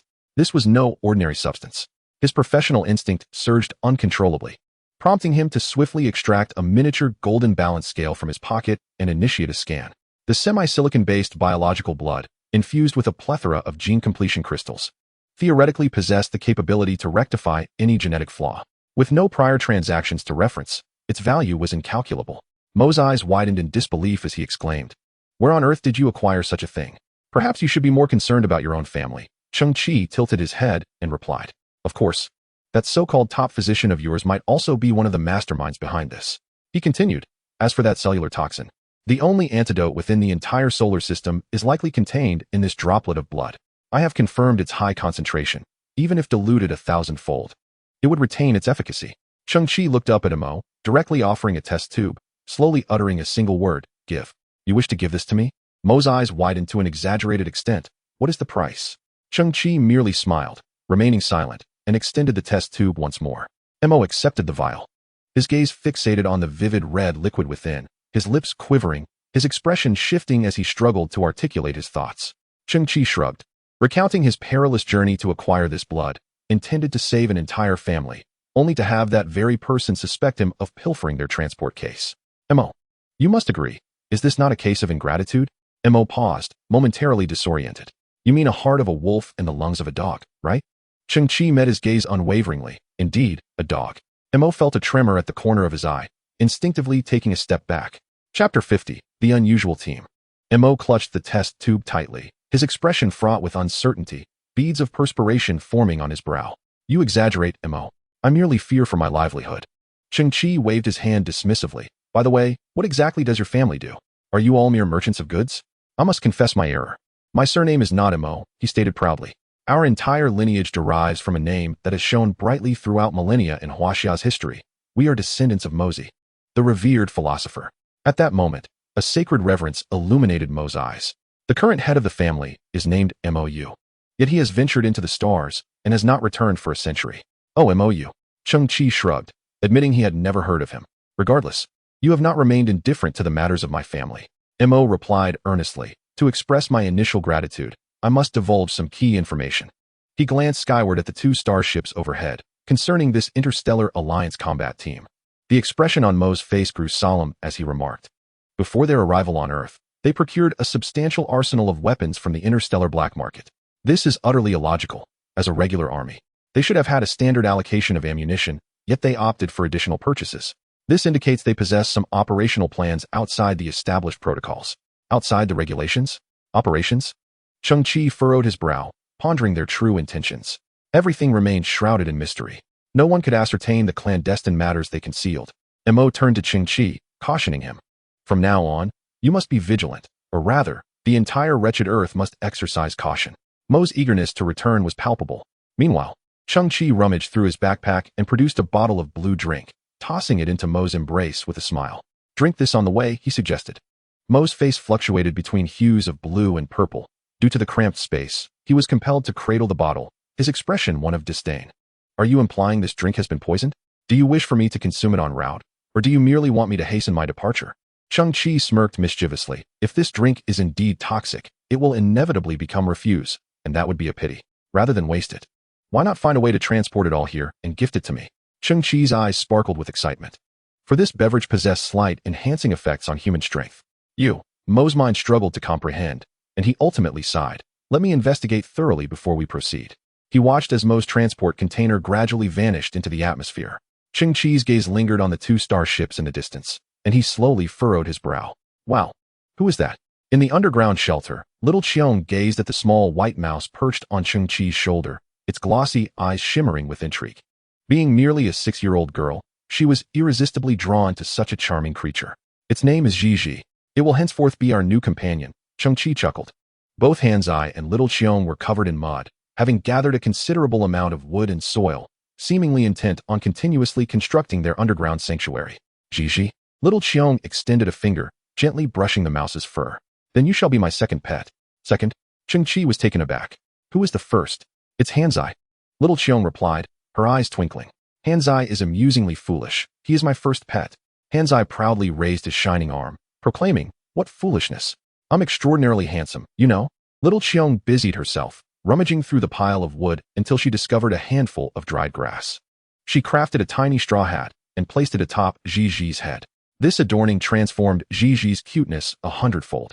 Standing upright like a person, wearing the straw hat with its paws crossed over its chest, the mouse's snowy whiskers quivered, resembling a whimsical little sprite.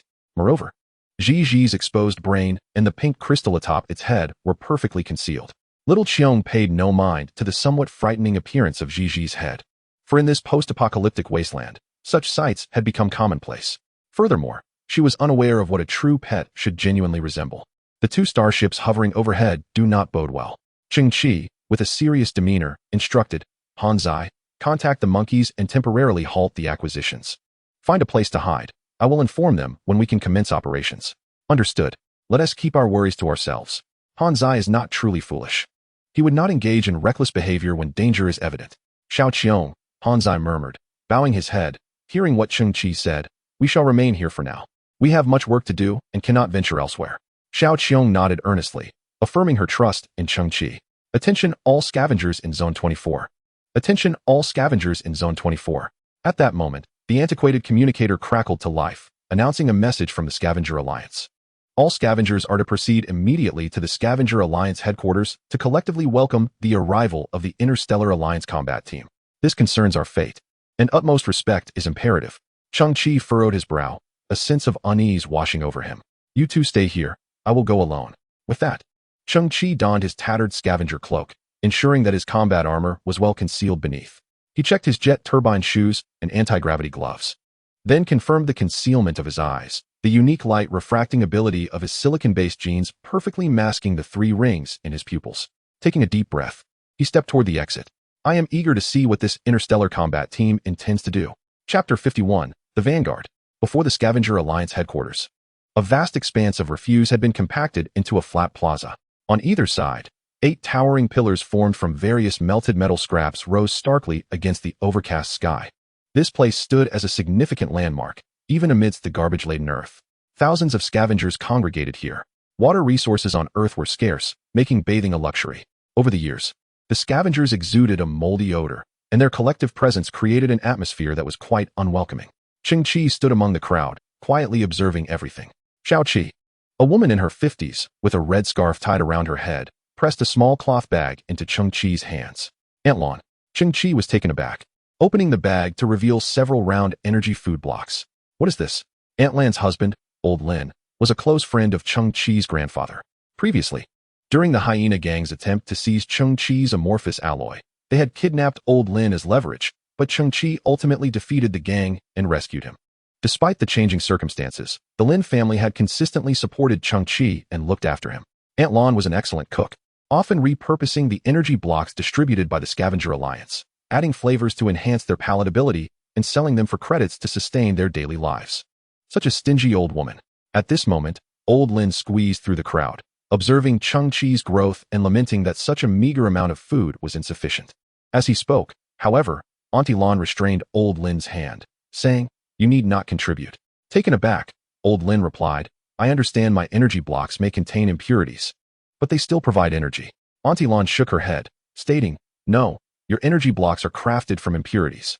Suddenly, the long-awaited leader made his entrance, eliciting gasps of astonishment from the scavengers.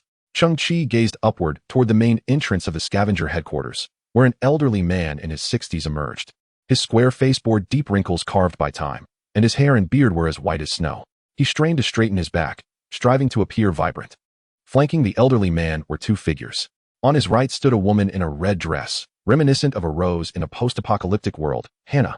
The moment she appeared, numerous men waved and called out to her, showering her with compliments. Cheng Qi's gaze lingered on Hannah for a brief moment, instinctively furrowing his brow. He then shifted his attention to the other figure behind the elderly man, cloaked in a gray cape, revealing a tall and graceful silhouette, exuding an air of elegance. Most, including Cheng Qi, were unaware of the true identity of this figure.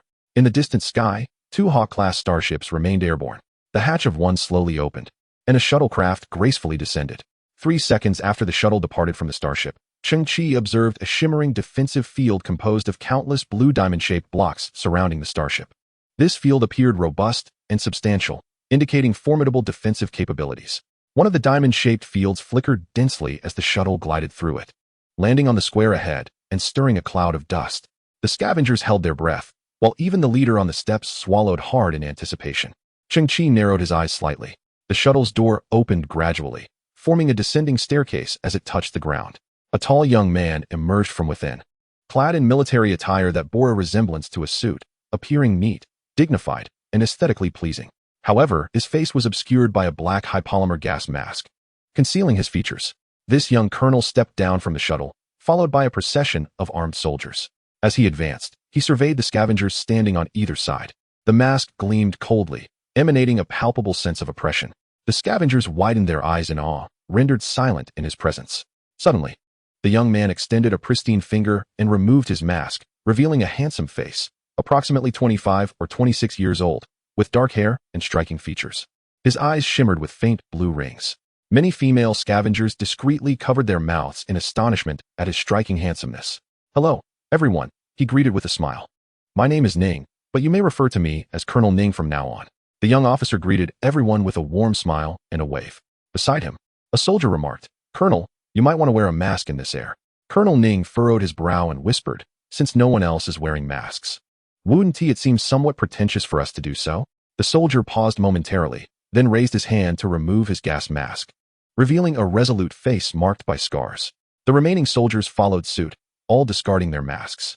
Cheng Qi was somewhat taken aback by their politeness. The president of the Scavenger Alliance, standing on the stairs, felt a slight tremor in his pupils at this scene. In the next moment, the tension on his face gradually faded, and he hurried down the steps to greet them. Presidently, Colonel Ning extended his right hand from a distance. "Welcome to your arrival." Presidently, visibly excited, wiped his hands before extending them to grasp the young officers firmly. "On behalf of the Scavenger Alliance, I assure you we will cooperate fully." Following closely was Hina, who gazed at the young officer's face, her eyes shimmering with a unique light as she slightly bit her lip. "Oh, allow me to introduce Colonel Ning," President Li said with a beaming smile. "This is my youngest daughter, Hina."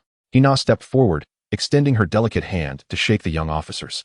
Lingering for a moment as her beautiful eyes stared intently at his face, her fingers softly caressing the back of his hand. "Hello, haha, and this is my eldest daughter." President Li gestured toward a figure cloaked in gray. At that moment, the figure dramatically removed her cloak, revealing a tall silhouette clad in a leather jacket and snug shorts. Her long, fair legs strikingly elegant.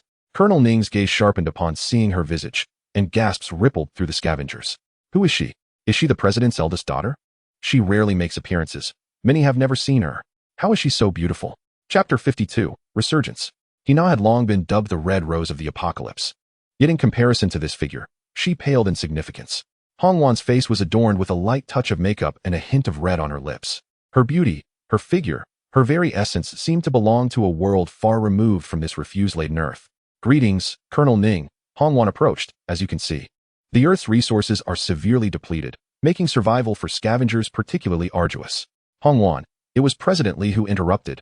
Colonel Ning has only just arrived. Isn't it a bit premature to discuss these matters?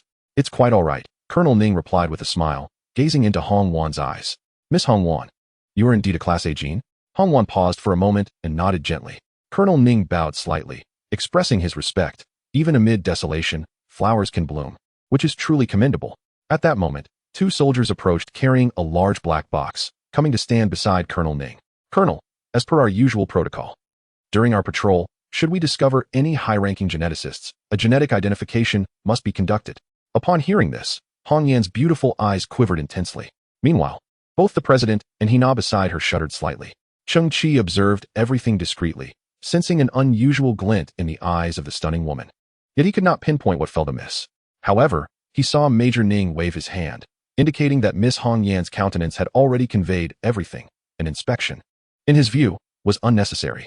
The two soldiers hesitated for a moment before nodding in acquiescence. Hong Yan visibly relaxed. President Li burst into hearty laughter, urging the soldiers who had traveled from afar to enter the room and settle down for a discussion. No rush, Major Ning asserted seriously. I have comprehended Miss Hong Yan's intentions and will soon submit a request to the Alliance for essential supplies such as freshwater, food, and energy cells, ensuring a sufficient quantity is procured and delivered with utmost urgency. Really? President Li's eyes widened, his lips trembling with excitement. I never anticipated you would be so progressive and compassionate. He was nearly moved to tears, casting a glance at the gathered scavengers. Did you all hear that? A wave of cheers erupted from the crowd of scavengers. Long live the Interstellar Alliance of the Solar System. Long live Major Ning. Major Ning, smiling, nodded at the crowd. He turned back to President Li, adding that to underscore their commitment to the people of Earth, a group of heroes had been arranged within this inspection team. President Li paused. Heroes? Indeed, renowned heroes, came the reply. Suddenly, the sound of intricate machinery echoed as 8 towering figures slowly emerged from the hatch. A profound silence fell over the thousands of scavengers. Those figures were 8 warriors clad in exoskeletal armor. Each stood an impressive 25 meters tall. Their robust frames constructed from titanium aluminum alloy, with dark fuel cells mounted on their backs. In their right hands, they wielded dark silver battle axes, while their left arms bore 20mm beam machine guns. President Li's pupils widened as if an earthquake had jolted through them. The Extreme Warrior 8-man team. In the crowd, Cheng Qi's pupils constricted instantaneously. He harbored a secret unknown to all. The Extreme Warrior 8-man team had long since turned to dust. They had been sealed within a fuel tank, buried 20 meters underground for 2 decades. At this moment, how could the Extreme Warrior 8-man team reappear? Cheng Qi's gaze flickered as he scrutinized the equipment of these 8 individuals. That was the 55 Extreme Warrior Power Exoskeleton, an upgraded version of the original Extreme Warrior Exoskeleton. A product of Cheng Qi's synthesis process. It was 2 iterations behind the memory metal exoskeleton armor he donned. Cheng Qi recalled that this equipment boasted an output power of 900 to 9800. Could it be that the Extreme Warrior team had been reestablished? Had they recruited new pilots? Cheng Qi furrowed his brow, striving to concoct a plausible explanation. Ladies and gentlemen, the arrival of the Extreme Warriors squad aims to inspire everyone, instilling a sense of courage to face all challenges ahead. Colonel Ning turned and saluted the Extreme Warriors team. A soft hissing sound emerged as the metallic visors of the 8 exoskeletons slowly lifted, revealing weathered yet resolute faces. In unison, they saluted the scavengers. Extreme Warriors Squad. Ding Feng. Extreme Warriors Squad, Lin Lanhua. Extreme Warriors Squad, Long Zhanxiao. Each proclaimed their name, their formidable exoskeletons amplifying their presence. Cheng Qi's pupils constricted suddenly. Ding Feng, Lin Lanhua, Long Zhanxiao. Cheng Qi distinctly remembered that upon discovering those exoskeletons, he had buried the remains and collected their nameplates. He had pledged, filled with reverence, to uncover the truth for them one day. Thus, those names were etched in his memory. Yet now, a group of individuals aged around 40 to 50 claimed to be members of the Extreme Warriors, presenting identical names. As you can see, perhaps people are drawn to tales of miraculous escapes and heroic rebirths. Thunderous applause erupted. Cheng Qi gritted his teeth. Nonsense. The true extreme warriors had perished, betrayed and brutally slain from behind. Gazing at Colonel Ning's noble and righteous figure, Cheng Qi narrowed his eyes. Who are you, and what are your intentions? Chapter 53, Breaking News. The scavengers gradually dispersed, their hearts brimming with joy as they awaited new supplies. Colonel Ning and his team entered the headquarters of the Scavenger Alliance. Cheng Qi remained rooted in place, observing the armed Interstellar Alliance squad as they cordoned off the headquarters. Sharp glances directed at him signaled for him to leave promptly. Cheng Qi slightly shifted his stance, positioning himself beyond their perimeter while continuing to disregard their stares. If only he could overhear their ensuing conversation, it might yield more clues. Contemplating this, he lifted his gaze to the towering antenna atop the Scavenger headquarters. This antenna served as the broadcast system for the headquarters. All previous announcements had emanated from it. Cheng Qi's brow furrowed as he suddenly turned around, facing away from the combat squad. He slowly closed his eyes, and when he reopened them, his pupils gleamed with a dazzling brilliance akin to diamonds. He perceived an array of blue ribbons in the air, which were, in fact, electromagnetic signals converging at the pinnacle of the massive antenna. Cheng Qi felt an illusion wash over him as his perspective followed one of the ribbons, delving into the antenna's interior and tracing the lines to a communicator situated within the headquarters. Merely 5 meters to the right of this communicator sat President Li, Colonel Ning, and Hong Yin among others. The next moment, Cheng Qi overheard their conversation. Colonel Ning, the reason you brought heavy firepower this time is due to a high-priority fugitive hiding in the garbage planet? Li, the president, spoke with a tone tinged with palpable fear. Upon hearing this, Cheng Qi, who was situated in the square, widened his eyes instinctively. This was indeed significant news. Cheng Qi recalled some reports he had come across. 7 years prior, a genetically modified individual had slaughtered half of a colonial planet, with a mere level of wanted status. What kind of being could this current fugitive be? Having reached such a high level of notoriety, the information was decidedly complex. Firstly, there was the mention of a squad acquiring a vast array of black market weapons and ammunition. Subsequently, the emergence of a resurrected elite warrior unit followed. Now, yet another fugitive. What connections could possibly exist?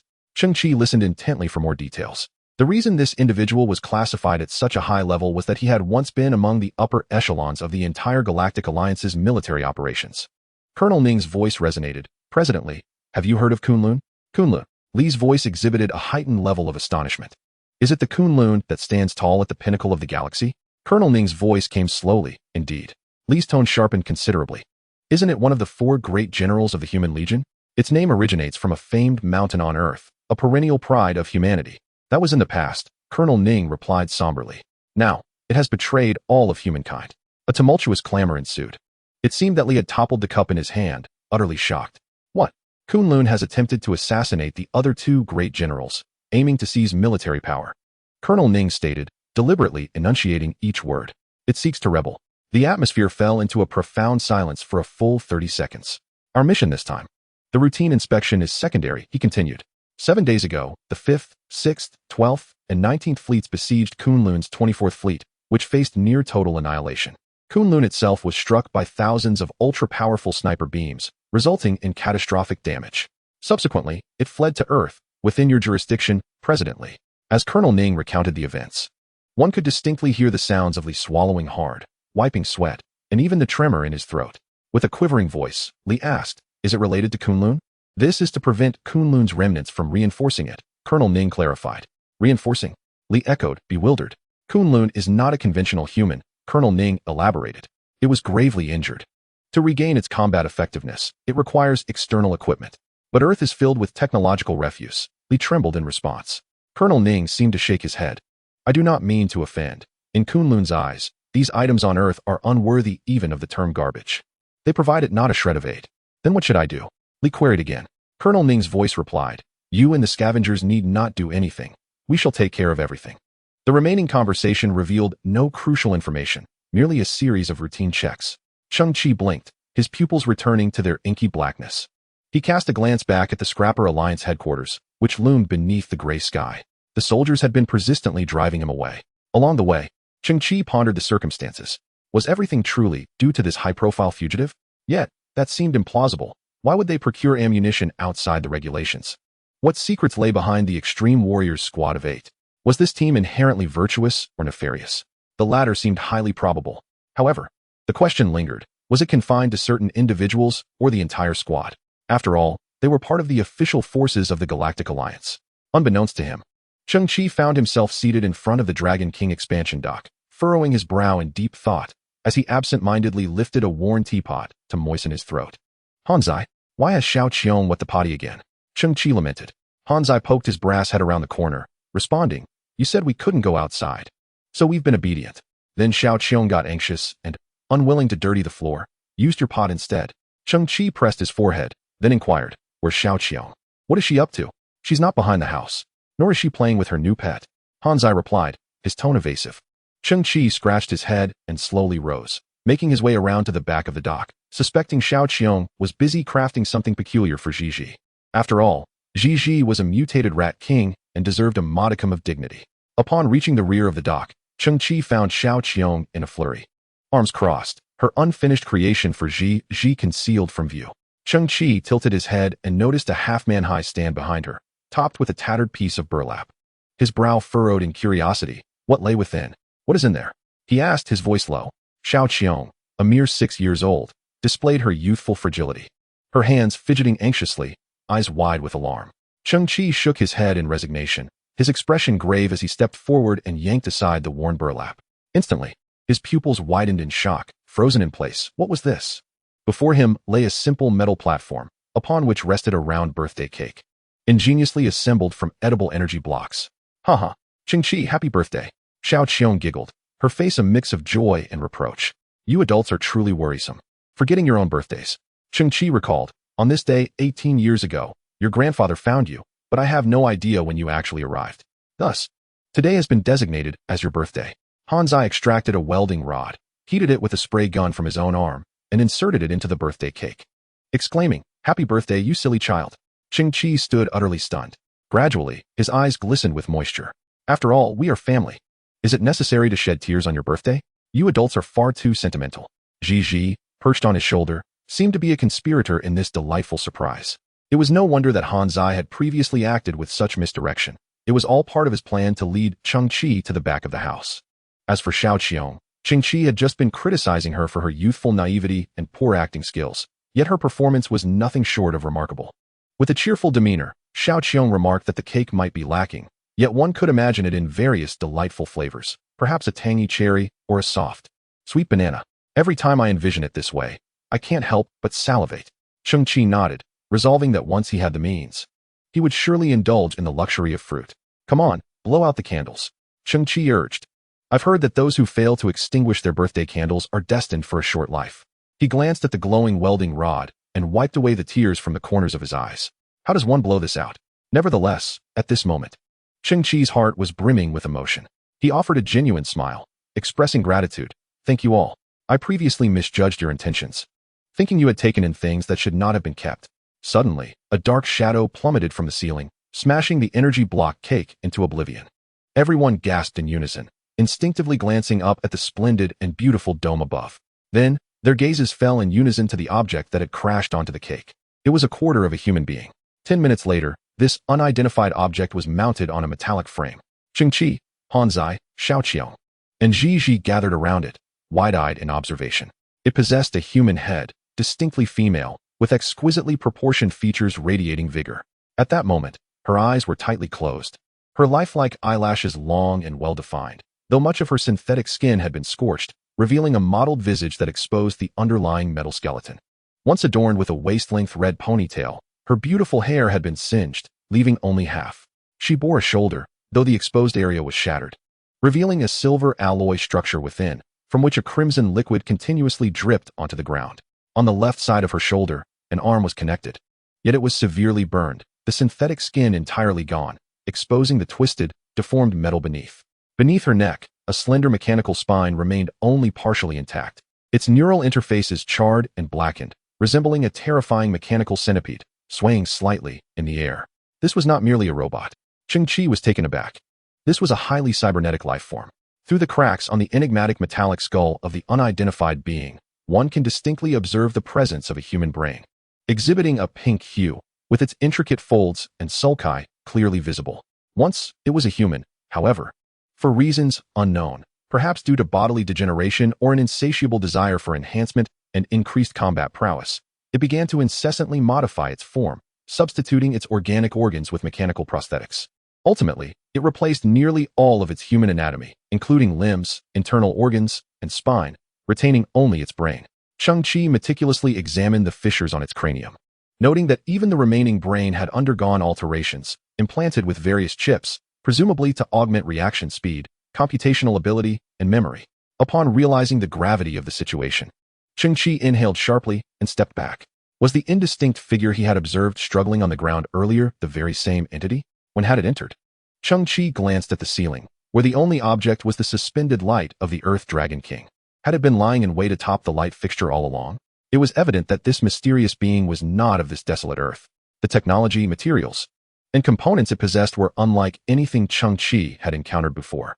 He found himself momentarily stunned. He had contemplated all conceivable scenarios, one of which posited that the Interstellar Alliance combat team outside had fabricated a notorious criminal to conceal ulterior motives.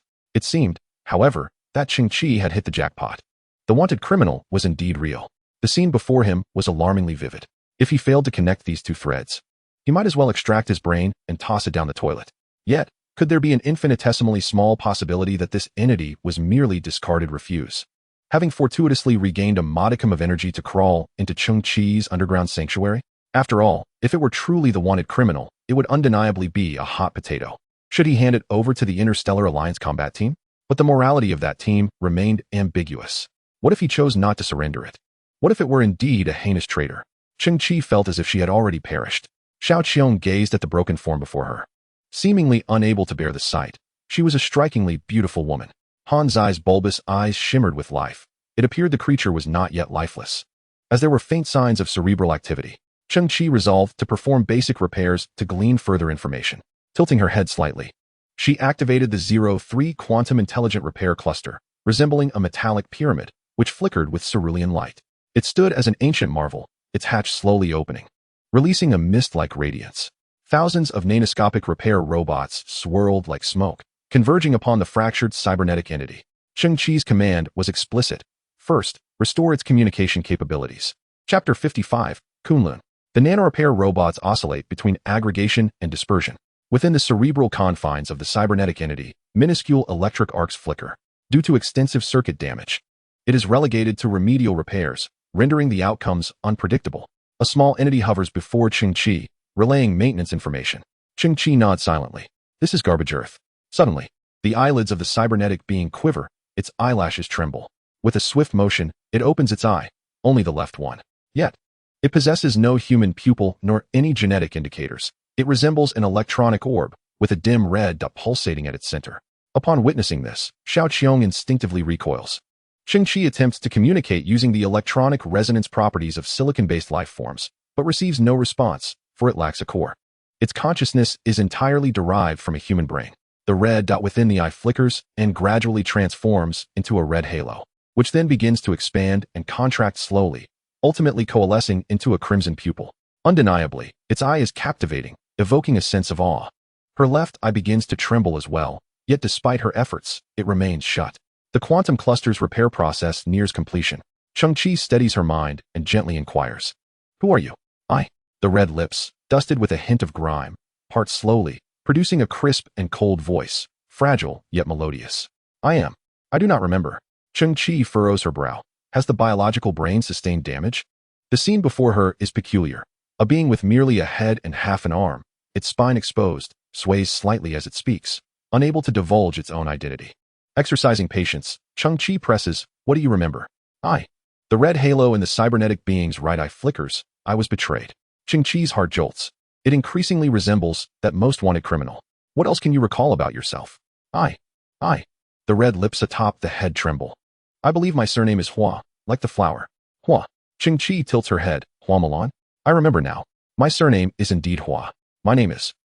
The flickering right eye opens, seemingly unable to perceive Cheng Qi, fixated instead on the void before it. I am Hua Kunlun. Hiss. Splendid. Truly a stroke of luck. Cheng Qi leans back, as formidable as Kunlun, standing atop the galaxy's peak. No. The exquisite head quivers. My father said, a daughter should be like Kunlun, daring to be the first in all things. Cheng Qi clicks her tongue. Your father has quite the ambition. transforming a perfectly good daughter into this form. In the past, Cheng Qi had heard tales of General Kunlun on the interstellar radio, legendary for his valiant prowess and illustrious achievements. Yet most of his information remained classified. The reason is apparent. He is not a traditional human. However, one detail completely eluded Cheng Qi. Kunlun is, in fact, a woman. And them. Who? Them. The tone of the beautiful head suddenly rose a few notches. Those who have defamed my name and branded me a traitor. Who are they? Their true identities are a band of interstellar marauders from 2 decades past. They massacred an entire interstellar squadron, donned military garb, and tampered with system records, brazenly wreaking havoc for 20 years. Cheng Qi's pupils abruptly constricted. An explosion of information surged forth. Kunlun was wronged. The true identity of that interstellar combat team was a gang of brigands. It was as if the thieves had donned police uniforms, transforming themselves entirely. According to the quantum repair cluster's indications, the cybernetic life form's head before him had not been fully restored. Rather, it was the subconscious of its biological brain that sustained all its actions. In other words, this information emanated from her subconscious, a most genuine expression of her innermost thoughts. She spoke no falsehoods. She could not lie. I must expose them. I must eradicate them. I cannot allow this to persist. As he spoke, the left eye, which had been stuck, suddenly opened wide, and the beautiful head's eyes glimmered with a fierce red light, akin to a surge of indomitable battle spirit. Her head began to thrash violently. I shall never succumb. I shall fight on eternally. In Cheng Qi's view, she was merely a shattered vessel, propped upon a metallic frame. Her sole remaining arm lay utterly incapacitated, a portion of her exposed spine, and a vivid crimson ponytail swayed with the fervent motion of her head.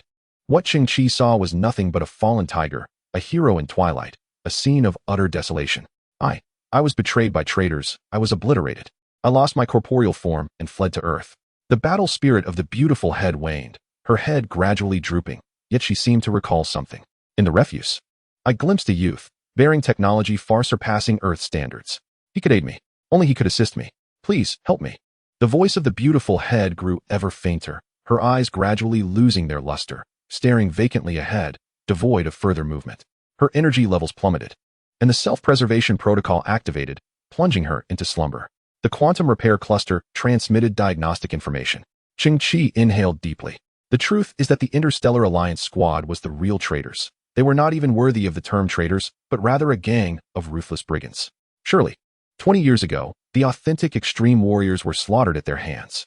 For 2 decades, masquerading as a regular army without detection, there must be higher powers shielding them. That individual is the true human traitor plotting rebellion. As for Hua Kunlun, he was merely their obstacle. The purpose of this squad's mission was indeed to hunt down General Kunlun, but Kunlun was not merely a fugitive. He was someone they deemed necessary to eliminate entirely, root and branch. Cheng Qi contemplated the unfolding scenario. After Kunlun escaped to Earth, she inadvertently witnessed herself traversing through the gray storm, leaping dozens of meters with the aid of the extreme warrior armor to retrieve the transport box from Boss Missouri. Thus, the remnants of her consciousness conveyed that Cheng Qi might possess formidable skills as a repairman or mechanic. Although the underground shelter was concealed, it currently lacked any alarm systems. Kunlun must have seized the opportunity to slip inside when Han Zai and Xiao Qiong were away on one of their excursions. Once a formidable human general, she had now fallen to such a fate, all due to her lingering obsession. It was indeed a pitiable circumstance. Cheng Qi sighed. The beautiful head lay bowed, her eyes fixed upon the ground, her visage still retaining its final expression, one of supplication. On the molten metallic surface, Cheng Qi's figure was reflected, appearing somewhat elevated from this angle. In that moment, Cheng Qi straightened his chest slightly and turned his head. Han Zai, contact the monkeys. We can commence acquisition operations discreetly. Inform them that I require some cybernetic enhancements. Torso, arms, legs, weapons, whatever is available, the more the better.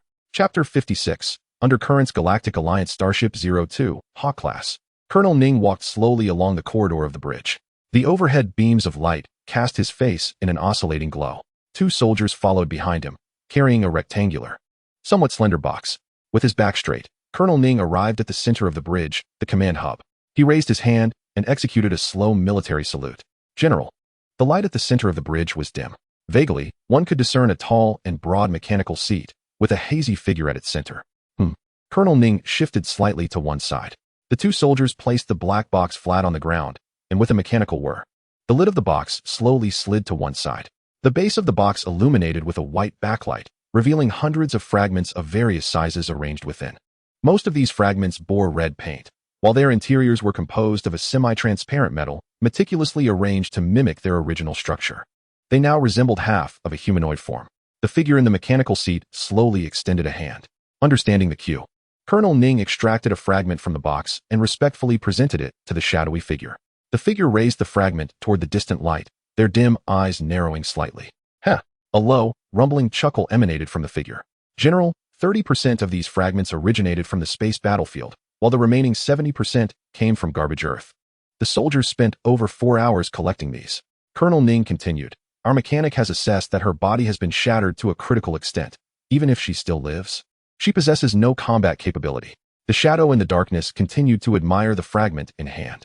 Colonel Ning remarked, she chose Earth, a realm seemingly devoid of surveillance, which appeared to be a path of survival, yet in truth, it was a road to ruin. She would find no useful components here. Perhaps she could cobble herself together from refuse, but she would undoubtedly be a fragile assemblage, shattering at the slightest touch. Here, no soul would come to her aid, nor would any scavenger be foolish enough to assist her. A chuckle escaped Colonel Ning. Perhaps she had already been salvaged by some scavenger, reduced to fragments displayed in the market, for in the hearts of these refuse collectors, such a meager pursuit of survival was all that remained. Colonel Ning, you once served as the adjutant to Kunlun, lurking by her side, providing intelligence on her movements, ultimately aiding us in the annihilation of her 24 fleets. Indeed, a significant accomplishment. A figure cloaked in darkness began to speak, but I now make it abundantly clear. I desire her brain. I yearn to witness her cerebral demise with my own eyes. And I intend to embed her within my throne, ensuring she eternally endures the humiliation beneath my dominion. The figure cast a frigid glance at Colonel Ning, declaring, if you do not procure her brain within 72 hours, you shall be deemed unworthy of possessing your own. Colonel Ning trembled slightly, hastily bowing her head. Yes, General. Cheng Qi returned once more to the headquarters of the Scavenger Alliance, where soldiers from the Interstellar Alliance maintained vigilant watch. Harnessing the capabilities of silicon-based life forms, he infiltrated their communication systems. His proficiency with silicon remained veiled, akin to navigating through a gossamer barrier. Cheng Qi was yet unable to master it flawlessly. Feeling as though he had wandered into an electronic labyrinth, a headless fly lost for an eternity. At long last, he beheld the bedroom of Chairman Li, an elderly man in his 60s, lost in contemplation. Chairman Li, a youthful voice emanated unexpectedly from the dormant communicator. Who are you? The old man exclaimed, startled, peering at the communicator within the room. You are a hacker. You have breached my communications. What is your intent? The Interstellar Alliance squad you hosted poses a threat. As a fellow scavenger, I deem it my duty to issue a warning.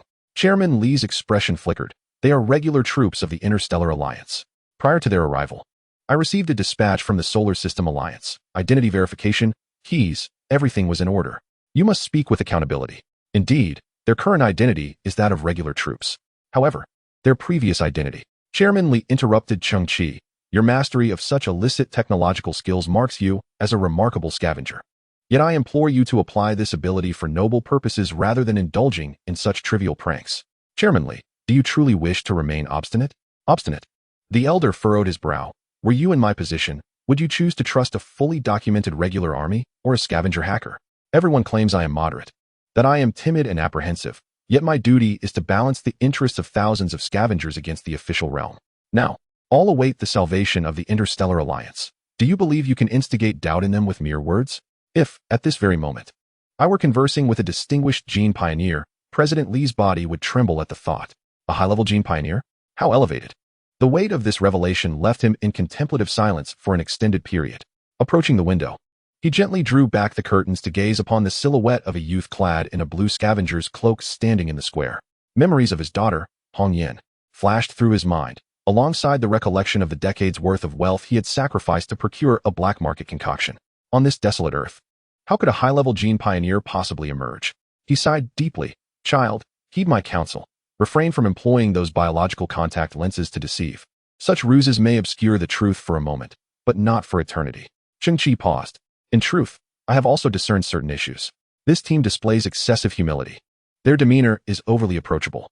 In previous inspections, this was not the case. They seem to be persistently polishing their camouflage. President Li mused. Yet, it is undeniable that, in today's refuse-laden earth, they find no value whatsoever. We are but a cluster of foul insects and rodents dwelling amidst the debris. As the saying goes, bad elements do not enter a poor household. we have nothing left to lose. On the contrary, I could exploit their guise to ardently pursue what I desire. For instance, by leveraging their affability and humility, I could secure next year's rations. I exist in the narrow crevice of survival.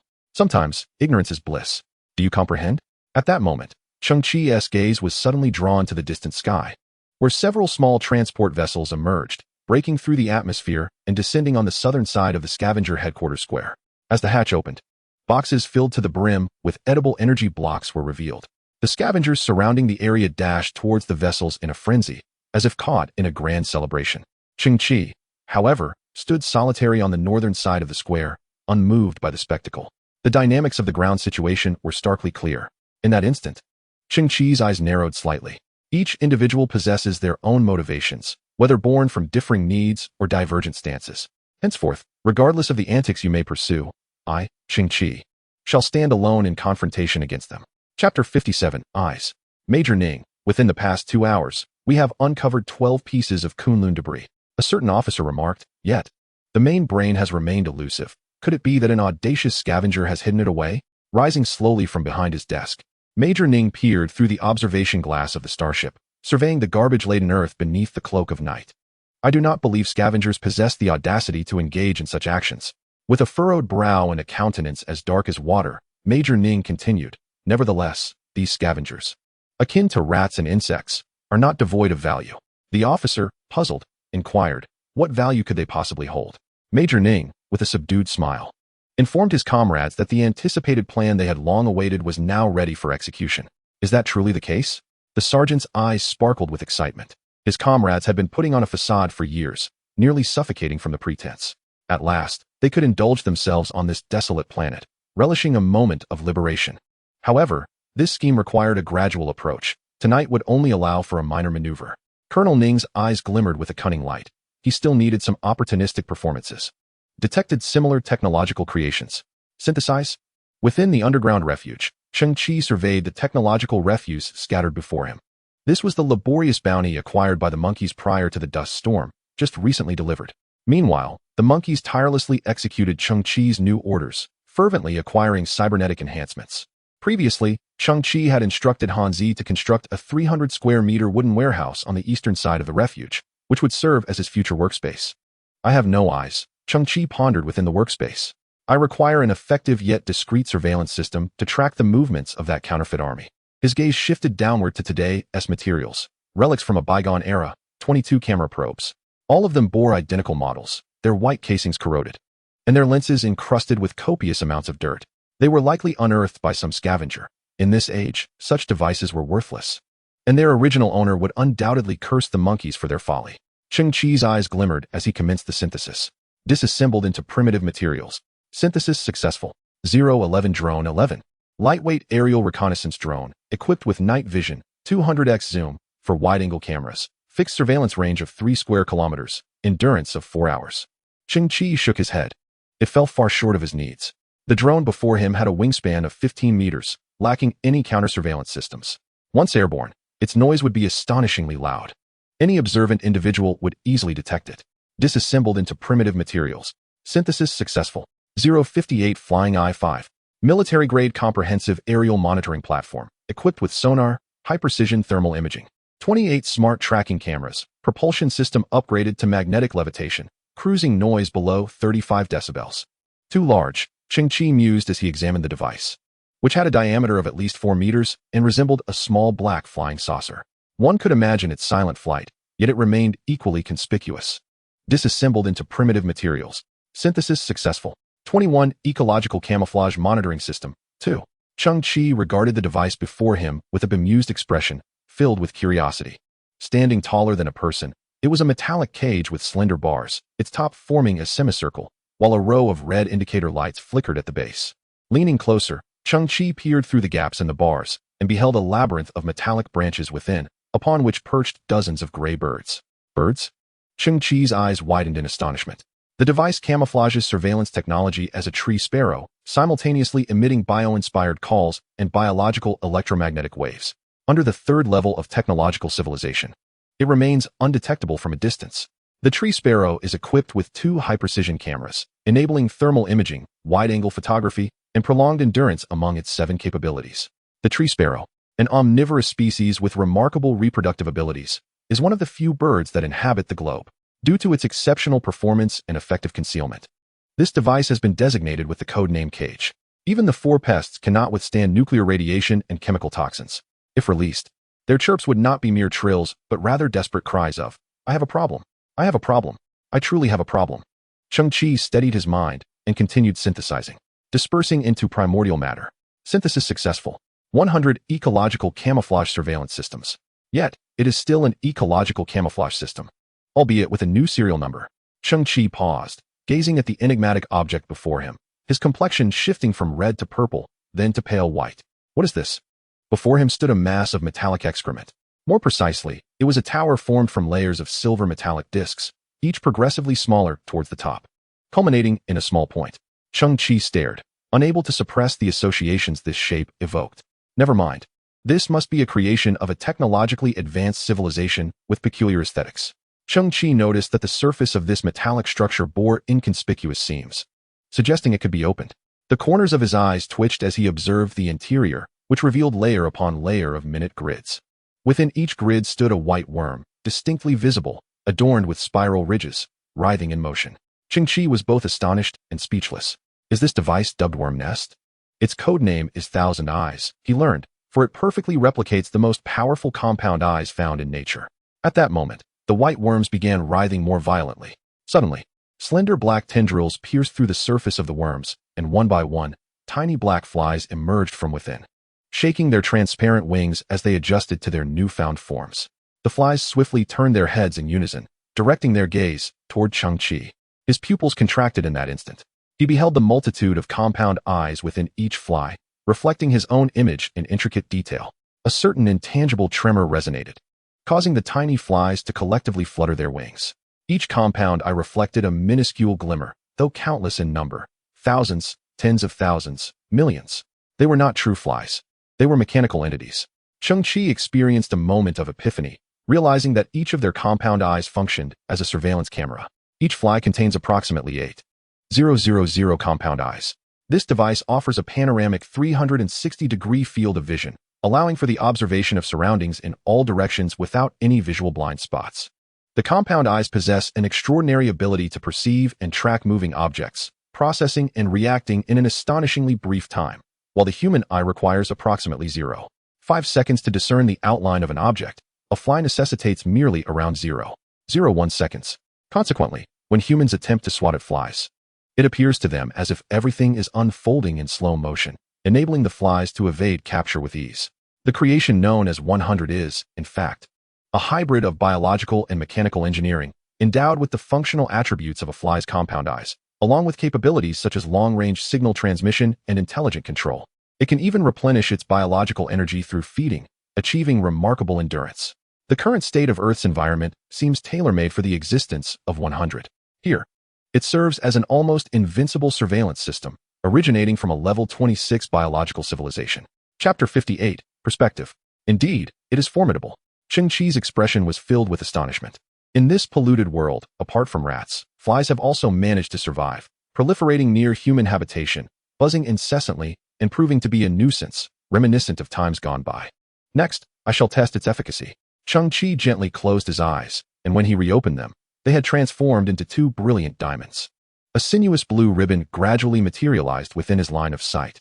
The body of 100 also radiated with a blue technological luminescence. Buzz. In the next moment, an overwhelming swarm of over 10,000 flies took to the air, coalescing into a distinctly visible black whirlwind, which, under Cheng Qi's command, drifted towards the exit of the underground shelter. Where did all these flies come from? I'm going to swat you. The external automaton, known as Han Zai, oblivious to the situation, revealed a large metallic fly swatter from its arm and pursued the swarm. Of course, the flies had the advantage. And since Cheng Qi had already opened the exit of the underground shelter, Han Zai failed to strike its target, left gasping in frustration, watching the flies vanish from view. Cheng Qi mused. First it was squeaking mice, and now tiny flies? Am I truly entangled with this refuse heap? Is this deliberate by some? Has the title of King of Trash been solidified once more? Regardless, the effectiveness is paramount. In that instant, a straight beam of light was emitted from the pinnacle of the ecological camouflage monitoring system, 100. Cheng Qi found himself somewhat speechless. Was this truly necessary? The beam fanned out in a scanning motion, rapidly constructing an enormous virtual screen in midair. Cheng Qi was taken aback. Before him, the screen displayed an intricate mosaic, showcasing millions of surveillance perspectives, each no larger than a fingernail, all depicting dynamic scenes. Under normal circumstances, such an array would overwhelm the senses, potentially inducing adverse reactions. However, this device is equipped with an integrated gaze-capturing feature. As Cheng Qi's gaze shifted, millions of surveillance perspectives shimmered like a glistening surface of water, beginning to ripple in a magnificent display of technological sophistication. When Cheng Qi's focus settled, the corresponding area magnified instantaneously. What he locked onto was a rusted iron can, its image rendered in exquisite detail. The faded inscription read Hualien Food Factory Pecan, with a production date of August 17, 2024. The name of the can and the production date were located on two different sides. Yet, Cheng Qi perceived both simultaneously. For the can had coalesced into a form resembling a four-dimensional model, allowing him to observe its front, back, sides, top, and bottom all at once. This was a miraculous perspective, akin to X-ray vision, but significantly clearer, as if Cheng Qi stood enveloping the can, scrutinizing it from every conceivable angle. Was this the way a fly perceives the world? Cheng Qi pondered, then looked up, and in the overhead view of the can, he spotted another fly, a member of the Thousand Eyes. However, this particular fly moved at a notably slow pace, its wings seemingly suspended in viscous air, each flutter distinctly visible. It was not the fly that was sluggish, Cheng Qi exclaimed in astonishment, but rather the capture and reaction speed of the Thousand Eyes was extraordinarily swift. Meanwhile, on the right side of the void screen, a map was being rapidly drawn, and in an instant, the 24th district where Cheng Qi resided was completed. As his gaze fell upon the map, the corresponding area magnified instantly, revealing multiple real-time perspectives. All of this was the result of the flies, now dispersed across a vast radius of several dozen kilometers, continuing to expand their reach. Cheng Qi also discovered that within the confines of the 100, a new batch of flies was hatching. Remarkable. Cheng Qi could sense the potential to establish various warning alerts for the Thousand Eyes, such as for fires, ferocious beasts, or even counterfeit soldiers. Furthermore, the Heavenly Eye was equipped with additional biological contact lenses, allowing for constant monitoring of surveillance footage at any moment. In that instant, a peculiar sight caught Cheng Qi's attention during a casual glance. It was a village. This was not a mere name. It genuinely bore the title village. A small cluster of scavenger families constituted this quaint settlement.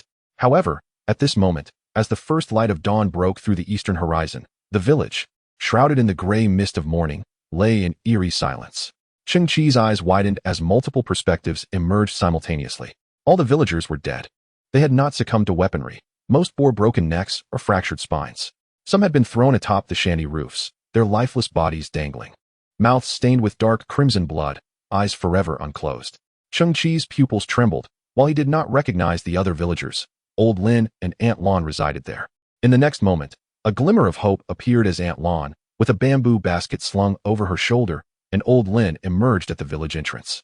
They stood frozen, gazing at the scene within the village.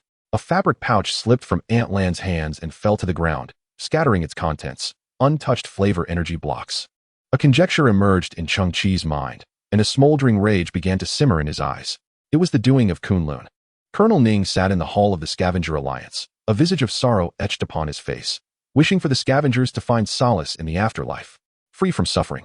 Hong Yin clenched her fists. Had Kunlun lost her sanity? Why would she massacre the scavengers? Kunlun's very nature reeked of malevolence. Colonel Ning furrowed his brow. Perhaps the villagers had refused her coercion, unwilling to be manipulated. Sighing, he lifted his head, declaring, "I believe it is time to reveal the truth to the scavengers. I shall disclose the potential status of Kunlun, and you must convey two crucial messages to everyone. First, it is imperative that no one offers any form of assistance to objects suspected of being Kunlun. Second, if any object resembling Kunlun is discovered, notify me immediately." Chapter 59, The Hunting Game. Inside the Hawk-class starship, Colonel Ning was trailed by a squad of soldiers, their faces adorned with peculiar smiles as they hastily navigated the corridors. The sound of polished shoes striking the floor echoed as he passed through a series of passageways, glancing at numerous cabin doors. During his walk, he loosened the collar of his shirt, casually exposing his chest. He also unfastened his cufflinks and rolled up his sleeves, revealing arms marked with faded tattoos. An elderly man in a white coat approached with a sycophantic grin, extending a tray. "Colonel, this is the aging slowing potion for this month," he said with an awkward chuckle. Colonel Ning paused momentarily. "What are you chuckling about?" The old man bowed apologetically. Forgive me, it's a saying from my hometown. I'm just accustomed to it. Ning shot him a glare and seized a syringe from the tray, biting off the cap with his teeth before plunging it into his arm. The pale blue potion was injected into his body in one swift motion, and he carelessly discarded the syringe. The old man, nodding and maintaining his smile, knelt to retrieve the syringe, watching as Colonel Ning walked away. With a click, the attendant pushed open the massive double doors. Colonel Ning's silhouette gradually appeared at the entrance. Inside the starship's cargo hold, over 500 soldiers of the Galactic Alliance had gathered. Upon seeing Colonel Ning, none stood or saluted. Instead, they continued their banter, some polishing their firearms, others consuming strong liquor. Most offered a glance and a nod in his direction. Brothers, Colonel Ning acknowledged nonchalantly, the hunting plan can commence. Oh. A number of soldiers perked up, rising with enthusiasm. How shall we proceed this time, boss? With a chuckle, Colonel Ning strolled in, casually sitting atop a crate, propping one leg on its edge. During the day, search for Kunlun's whereabouts diligently, no slacking off. When night falls, it shall be our time for revelry. Last night, the massacre at that small village by Team Mao Tu has already been successfully pinned on Kunlun. Lieutenant Ning revealed a proud smile. An initial wave of panic had already set in. From this point onward, regardless of what transpired, those foolish scavengers would instinctively continue to place the blame squarely on Kunlun. Many soldiers' eyes sparkled with excitement. What a brilliant tactic. The brothers had been stifled for too long, day in and day out, pretending to be regular troops, adhering to strict orders, embodying the spirit of iron-blooded warriors. Without a bit of blood on their hands, it felt akin to going without sustenance, leaving them utterly drained. Observing the scavengers, who resembled weaklings, their hands itched with anticipation. One soldier, mimicking the humble demeanor of Chairman Li, hunched over and squeaked. Ah, Lieutenant Ning, greetings. You have finally arrived. I have long admired you. You exude such power, haha. Brother, my dream is to enlist and serve the Galactic Alliance. Another soldier, imitating a scavenger child's voice, spoke with a cheeky tone, prompting uproarious laughter. At that moment, the soldier mimicking the child straightened up, his eyes gleaming with a feral intensity as he growled. As a soldier, I simply wish to snap his neck and rip open his belly. Lieutenant Ning exhaled slowly. The anti-aging serum we have been utilizing has certain side effects, one of which is the stimulation of inner ferocity. You have endured much over the years. No worries. A soldier with a large scar across his face replied, raising his head. Isn't this the time for relaxation? As per our usual practice, we will employ a point system. Lieutenant Ning casually picked up a dagger, twirling it in his fingers. According to combat prowess, the first group would hunt in the advanced hunting grounds for 10 minutes, followed by the stronger bearded group, and then the axe group after another 10 minutes. Thus it would continue. Children and the elderly score 1 point, women 2 points, and adult men 3 points. The dagger spun rapidly between his fingers as Lieutenant Ning declared, any living soul encountered must not be spared. If any group reveals their identity, their points will be immediately reset to 0, and other groups must swiftly assist in silencing everyone within 100 miles. The entire operation will last 4 hours. Once the first light appears on the horizon, all must return to the ranks. The soldiers were already eager, their eyes glinting with a murderous gleam. It sounded exhilarating. Moreover, tonight, we shall refrain from using firearms. This will be a melee. Lieutenant Ning surveyed the crowd. Do you all comprehend? Understood. The soldiers replied eagerly. Chief, when do we commence? 5-minute countdown. Lieutenant Ning, with a sudden movement, drove the dagger into the crate, revealing a sly smile. After tonight, a multitude of scavengers will fall at the hands of Kunlun, transforming her into the most terrifying demon. Who would dare assist her or conceal her whereabouts? A soldier cackled. Indeed, they would love to provide us with information, hoping we capture Kunlun swiftly. Haha. As the saying goes, the eyes of the masses are sharp, and their power is formidable. Haha. Lieutenant Ning's eyes narrowed. This way, not only could they accelerate the capture of Kunlun, but the brothers could also revel in the thrill. The first group, consisting of 12 members, was now fully prepared. They donned black night gear, positioned 10 meters from the landing craft, and assumed their starting stances. The so-called Mao Tu group is essentially the vanguard among interstellar marauders, tasked with gathering intelligence and scouting locations ahead of time. Within the cargo hold of the Hawk-class starship, a large screen has illuminated, displaying the names of various teams such as Mao Tu group, Axe group, and Beard group at the top, while a table for recording points lies beneath. They will first report the battle situation in real time through their communicators. 5, 4, 3, 2, 1. Launch. The Mao Tu group swiftly boarded the landing craft, which roared to life and departed from the starship, descending towards the desolate surface of Earth. Under the cover of night, the craft maneuvered through the turbulent air, choosing a location far removed from inhabited areas to land quietly. As the members of the Mao 2 group emerged from the cabin, their eyes gleamed with fierce determination. This time, we must surpass the Beard group in points. Those mockers have taunted us for months. It has been far too long. Our strength should have been re-evaluated by now. Indeed, I am utterly fatigued by the title of the Mao 2 group. I propose we set aside our competitive nature and instead focus on relishing the present moment. Life requires wisdom. Wisdom, you say? I distinctly recall that when I first landed, I had already scouted a spot 12 kilometers to the east, where a scavenger's den resides, housing no fewer than 20 individuals. Look at you, utterly lacking ambition, unable to shake off the Mao 2 group label till your dying breath, merely fixated on scouting. I know of another location with at least 30 inhabitants. A dog cannot change its nature, and you are no different. Alas, why are there so many flies? This garbage earth is truly repulsive. Chapter 60, Points. In the darkness, a youth clad in a blue scavenger's cloak emerged slowly from behind a mound of refuse, positioning himself before the Mao 2 group. A delivery right to our doorstep? Our luck appears to be changing. The 12 members of the Mao 2 group raised their gazes, only to find a swarm of flies swirling around the youth, prompting them to grimace in disgust. Do not be picky. Having someone to play with is sufficient. A robust member stepped forward, cracking his knuckles, the sound echoing ominously. This one is mine. I will score the first point. Ah, so your amusement derives from slaughtering scavengers. The youth in the shadows spoke slowly. A member of the Mao 2 group furrowed his brow and tilted his head. Had this boy been eavesdropping on our conversation? What of it? The strong member at the forefront retorted. Look at his frail figure. He likely cannot even fill his belly. Surviving must be a struggle for him. In the eyes of these hulking figures, a faint, earthy yellow glow encircled their pupils, not a mark of high genetic superiority, but a sign of some modification. The result of prolonged use of a certain enhancement drug that bolstered their physical prowess. Each of them was robust, with solid muscles, their combat capabilities vastly exceeding those of ordinary individuals.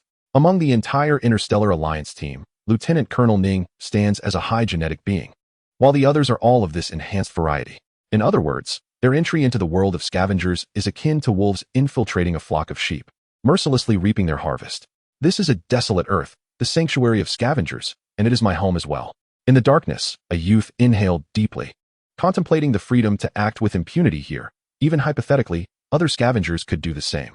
At that moment, the youth suddenly lifted his gaze, his eyes dark and piercing, declaring, "But you cannot. Curse it, is this brat insane?" A burly man swung his arms, stepping forward, ready to teach him a lesson.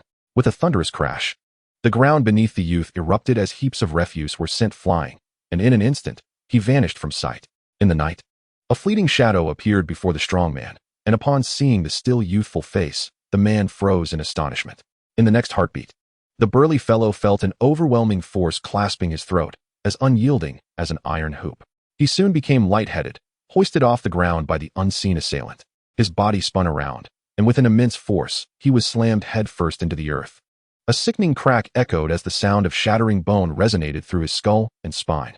His skull fragmented instantaneously, black blood gushed from his features, and he was obliterated in an instant. The other members of the youthful team remained momentarily paralyzed, unable to comprehend the unfolding chaos. Within the confines of the exosuit, a trajectory with 11 distinct stopping points materialized, each one representing a lethal maneuver. The innate talent bestowed by his genetic lineage enabled Cheng Qi's speed to surpass the suit's limitations, a velocity that eluded the understanding of these ragtag brigands. With a sharp clang, a glimmering silver blade manifested before one of the bandit's neck. His pupils dilated in horror as he recognized it to be a curved dagger. Yet the trajectory seemed erratic, suddenly veering just 2 centimeters from his skin, altering direction towards the back of his neck. The brigand relaxed momentarily, believing he had evaded the strike. However, in the next instant, the curved dagger spun rapidly, akin to a vicious whirlpool, rotating hundreds of times around his neck in an instant. Feeling a sudden chill envelop his throat, the brigand's perspective spun upward into the sky. His last view was of the desolate garbage-strewn earth below, before plummeting back to the ground, his gaze catching sight of the shadowy figure, akin to a dark demonic entity, methodically dispatching his comrades one by one. Thud, thud. A member of the youthful team fell, one after another, each struck down in a single blow, all within a span of less than 100 seconds. The scavenger's cloak billowed gently in the air. Inside the Hawk-class starship, Major Ning tapped the silent communicator, shaking his head in disappointment. The youthful team was still inept. 9 minutes had elapsed without any news or points accrued. He then glanced at the nearby lineup. The bearded team preparing to engage, hoping they would enjoy themselves and achieve commendable results. Cheng Qi surveyed the 12 lifeless bodies around him. To his disappointment, he discovered that they were not equipped with any firearms. However, he promptly uncovered 12 particle-cutting daggers and 12 devices resembling compact signal jammers among their possessions. After securing these spoils, Cheng Qi casually dug a pit and buried them. Just as he completed this task, he pondered the legitimacy of the points competition they had mentioned. Was it truly being executed according to protocol? His gaze flickered momentarily before he concealed himself behind a nearby mound of refuse. The landing pod descended slowly. The 12 members of the bearded team emerged in succession, their eyes gleaming with a predatory hunger. The members of the Mao 2 team appeared utterly foolish, likely engaged in aimless searching. He had long confirmed the proximity of a water source. After sunset, the chemical toxins in the area would diminish slightly, attracting a throng of scavengers in search of water. A burly man abruptly removed his wig, revealing a head covered in tattoos, and licked his lips as he declared, 15 kilometers to the east. I'll lie in wait at the water source. Lie in wait was an apt expression. A low voice echoed from above. Perched atop the refuse heap sat a youth draped in a tattered scavenger-esque cloak, silhouetted against the hazy silver moon. The bald man was likely the leader of this group. He squinted, recalling his earlier warning. Even when confronting scavengers, one must not underestimate them. The area was rife with toxins, and the possibility of encountering genetic mutations was not to be dismissed. The bald man assumed a defensive stance. Look at that towering heap of refuse, and that minuscule metal box. He sits there so steadily, having made no sound for several minutes. His agility must be remarkable. Lao San, you just injected an agility-enhancing serum. Scout him out. The rest of you, surround him and seize the opportunity for a decisive strike. For minutes later, Cheng Qi stood atop the tattooed bald head, while its owner lay bloodied and gasping for air, his tongue lolling out. Cheng Qi slowly wiped his palms, noting a score of 72. Thereafter, he casually dug another pit to bury the bearded team. He once again collected 12 particle-cutting daggers and 12 devices resembling compact signal jammers. Then, he gazed expectantly at the Harrier-class starship suspended in the air. The desolate Earth, scattered with refuse, might prove somewhat unsatisfying. As much time had been squandered in search of targets. 10 minutes had elapsed. Major Ning shook his head, signaling the Axe team to prepare for their turn. Cheng Qi stared at the starship above, feeling the passage of time drag on interminably. He attempted 2 actions. First, he sought to interface with the control systems of the 2 starships through the genes of silicon-based life forms. However, he received no feedback, perhaps due to the distance or the formidable defensive field enveloping the vessels. Second, he endeavored to scan the 2 starships and synthesize their data, only to receive an unexpected response. The 2 Harrier-class starships share a common control brain, which possesses autonomous consciousness and distinct personality traits. Fundamental belief: no plunder. No forced synthesis of items with clear ownership. This is an unwritten rule passed down in the mother civilization. Chapter 61, Preliminary Ecology. 108 points. All 12 members of the Axe group perished, hanging lifelessly on the garbage mountain. The leader of the Axe group was formidable. According to the assessment of the extreme warrior armor, his punch possessed a force nearing 2,200 newtons, an extraordinary feat for an ordinary individual. At that moment, he was pierced through the chest by several metallic spikes, blood dripping steadily, yet he lingered on the brink of death. With bulging eyes, he fixated intently on Cheng Qi's retreating figure, realizing that they might have attracted the attention of the Interstellar Alliance. It was improbable for such a powerful scavenger to exist. However, he could not utter a word before his head tilted, and he succumbed. Cheng Qi casually dug a pit and buried the Axe group, once again reaping a multitude of equipment. Major Ning stretched lazily, dispatching 3 small teams to ensure the legitimacy of the deaths. Everyone should rest early and await their reports in 4 hours. The bandits felt a mix of disappointment and anticipation, for this hunting game had merely begun to unfold. As dawn gradually broke in the east, Cheng Qi did not receive news of the 4th wave. It seemed the preliminary selection had ended. They likely engaged in slaughter during the night, only to masquerade as regular troops in daylight. Cheng Qi summoned a legion of thousand-eyed flies, deploying them beneath the 2 starships to meticulously monitor the movements of the crew within. Should they venture outside, Cheng Qi would receive an immediate alert. Later, within the workspace, the day's harvest lay neatly arranged on the ground, 36 particle-cutting daggers and 18 small electronic shielding devices.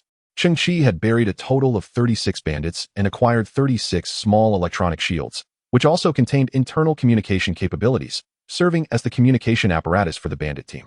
Cheng Qi suspected these communicators might harbor tracking systems. To err on the side of caution, he performed a synthesis in the wild. Now, these communicators had transformed into an entirely new device, rendered inactive, thus eliminating the possibility of being tracked.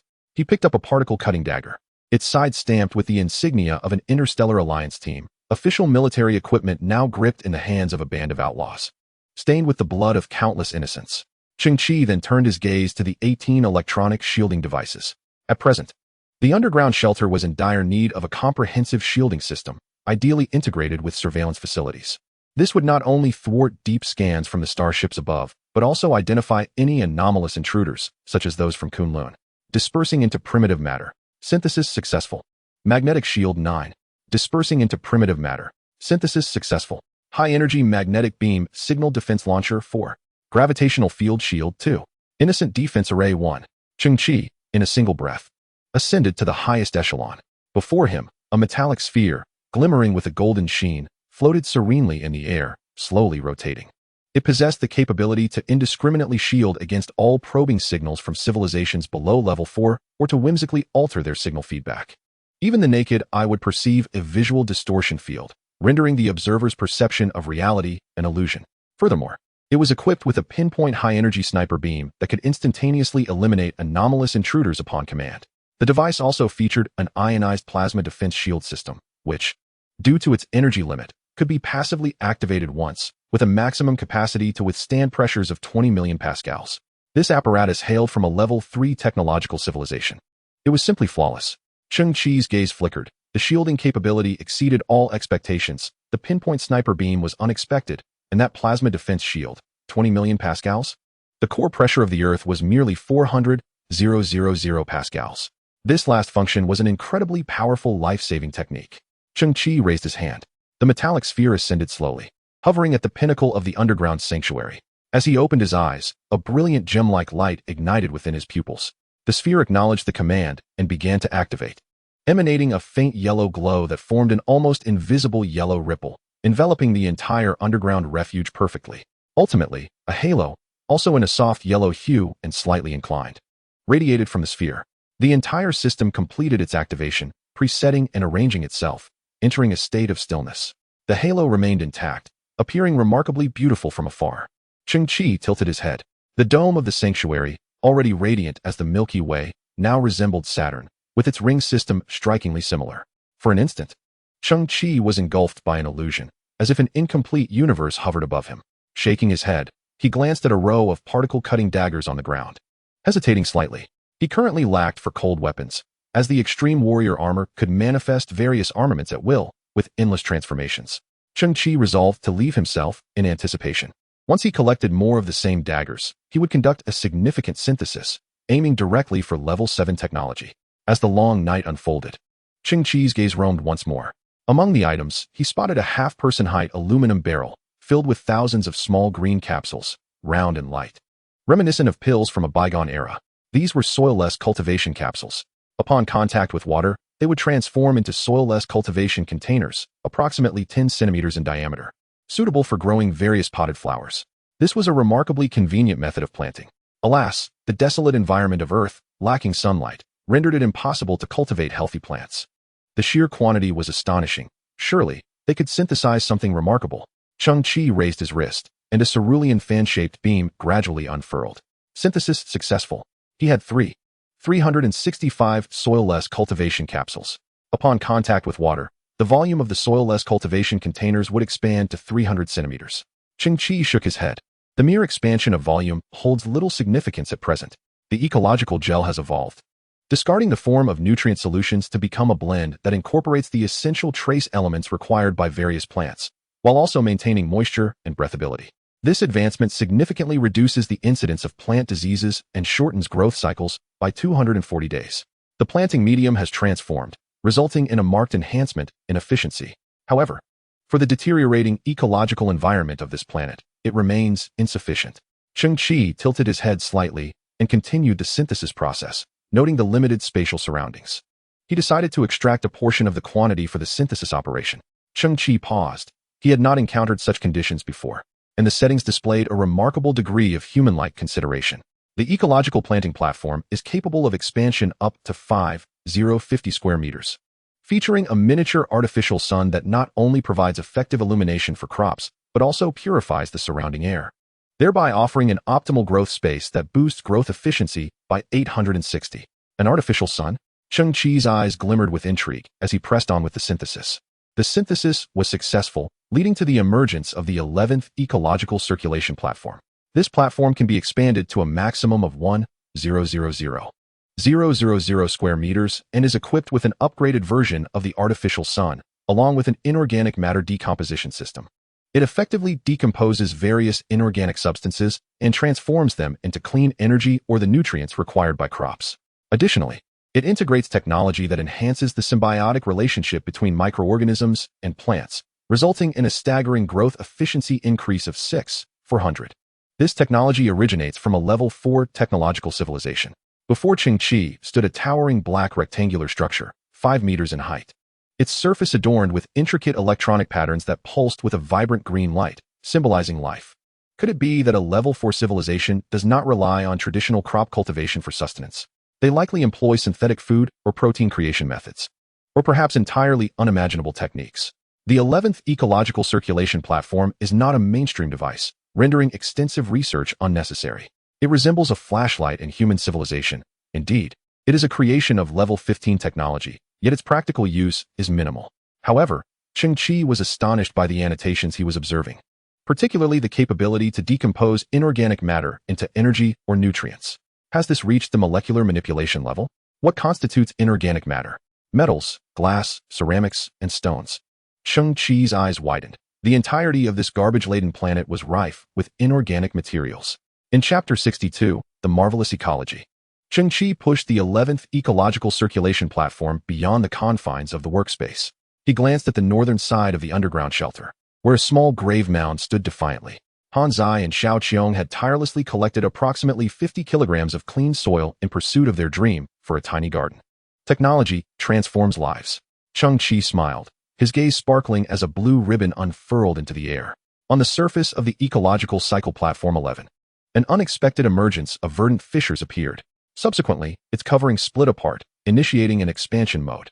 A faint mechanical sound resonated as platform 11 first transformed into a rectangular expanse of 1,010, and then, astonishingly, a water wheel crafted from metal surfaced. Indeed, it resembled the ancient yet functional irrigation apparatus of the bygone era, traditionally made of wood. The water wheel, with a diameter of 3 meters, was connected to a submerged reservoir below. As the water wheel turned with a creaking sound, it seemed to possess a sound system that simulated the friction of wood. Its water-lifting mechanism was a wooden bucket fashioned from silver metal, drawing forth barrels of transparent gel from the submerged pool. This gel, clear and pure, glimmered with a faint green hue. Gradually, the buckets tilted slightly, continuously pouring the gel onto the ground. The pale green substance accumulated, flowing gently and eventually covering the northern side of the shelter, resembling a vast expanse of delectable jelly from a distance. Cheng Qi's eyes brimmed with curiosity. Could this be the ecological gel referenced in the notes? At that moment, Platform 11 opened its hatch once more, and a small sun, radiating a dazzling brilliance, ascended slowly, finally hovering at the apex of the ecological dome. Cheng Qi gazed upward, feeling a profound absence of genuine sunlight for an eternity. Upon turning his attention back to the shelter's dome, he beheld a backdrop adorned with exquisite metallic stripes. To the north lay the Saturn formed by the Innocence defense system, and at the center, the sun created by the 11th ecological platform. It increasingly resembled a miniature cosmos. Within Cheng Qi, there surged a sense of witnessing the grand metamorphosis of the universe, from chaos to rebirth, evoking an indescribable grandeur. Looking down, he observed the water wheel still creaking as it rotated, having already cultivated a patch of fertile soil. At the forefront of this field, an unusual flower had inexplicably blossomed. Standing no taller than 20 centimeters, its compact flower head was surrounded by a ring of blue petals. It resembled a blue sunflower, its flower head gently rotating, perpetually oriented toward the artificial sun. This was the biological symbiotic enhancement technology that integrated microbial civilization, capable of generating unique microorganisms to elevate plant growth efficiency by 6,400. Reflecting upon this, Cheng Qi felt an intriguing sense of wonder. Could microorganisms also be considered a form of civilization? Did they possess a hierarchy of technological advancement? Seeds. The ecological environment was now prepared. What I need are seeds. Cheng Qi hastily rummaged through his previous belongings. Once, while he was out scavenging for scrap, he encountered a mysterious dumpster diver, a man with a thick beard obscuring his features. This individual had taken an interest in a micro-nanochip in Cheng Qi's possession but lacked the means to purchase it, instead proposing a trade for a bag of seeds. In today's world, seeds were a rarity, yet utterly useless, as there was no space for them to thrive. Cheng Qi consented to the exchange, thinking that should hunger strike, he could always cook the seeds. Thankfully, he never had to resort to that. Cheng Qi stumbled upon a small cloth pouch, within which he discovered several apple tree seeds. Previously, he had procured a few apples from a hunting dog's safe, and after consuming the fruits, the seeds were left behind by the simple-minded Zai. Upon opening the pouch, he found a vibrant array of seeds, varying in size and hue. Cheng Qi was entirely oblivious to the identities of these plants. However, with the assistance of the 11 platform, clarity would soon be attained. He evenly scattered all the seeds across the ecological gel. The gel was remarkably sturdy underfoot, yet as the seeds landed upon it, they seemed to sink into it as though the substance possessed a nurturing quality, settling at differing depths that appeared to be their ideal planting positions. The gel, semi-transparent, allowed for a clear view of the seeds surrounded by a delicate mist of tiny water droplets. Before long, the seeds began to sprout visibly. Cheng Qi's eyes widened in astonishment. It was his first encounter with the process of plant growth, and two words echoed in his mind: vitality, an exuberant surge of life. This boy, born and raised in a garbage dump, was now overwhelmed with excitement. Green, in such a desolate place, was a rarity, an exquisite treasure. In an instant, countless green shoots broke through the soil. Above him, the artificial sun adjusted its radiance, softening its intensity to protect the tender sprouts from excessive dehydration. 3 minutes later, most of the shoots had reached a height of 5 centimeters, each distinctly shaped and varied. Incredible! Cheng Qi exclaimed, his palms trembling with excitement. He gently cradled a green leaf before him, cautious not to exert too much pressure, fearing he might harm this fragile life. Why have they stopped growing? Cheng Qi pondered, his eyes widening. Nutrients. He glanced towards the other side of the 11 platform, where an empty conveyor belt awaited. An idea sparked in his mind: inorganic materials. He hurried to the surface, gathering a plethora of dilapidated refuse, including rusted metal and shattered ceramics, mixed with gravel, and placed it all onto the conveyor belt. With a hum, the conveyor belt whirred to life, and the 11 platform radiated a blue glow, scanning the inorganic materials inch by inch. Reminiscent of security machines from a bygone era. At the junction between the ecological gel and the 11 platform, a vibrant green light suddenly erupted, illuminating the entire expanse of gel, transforming it into a glowing green crystal. Countless tiny green specks danced within, being absorbed by the roots of the burgeoning plants. It truly could convert inorganic matter. Cheng Qi's heart raced with exhilaration. This was the pinnacle of technology on the 11 platform, molecular recombination or some other remarkable principle. This epitomized the true strength of a level 4 civilization, encroaching upon the realm of creation itself. Astounding. Countless plants began to grow at an astonishing pace. Simultaneously, a wondrous scene unfolded. The blue sunflowers appeared to be dispersing a form of blue pollen, creating swirling clouds that evenly settled upon each newly sprouted plant.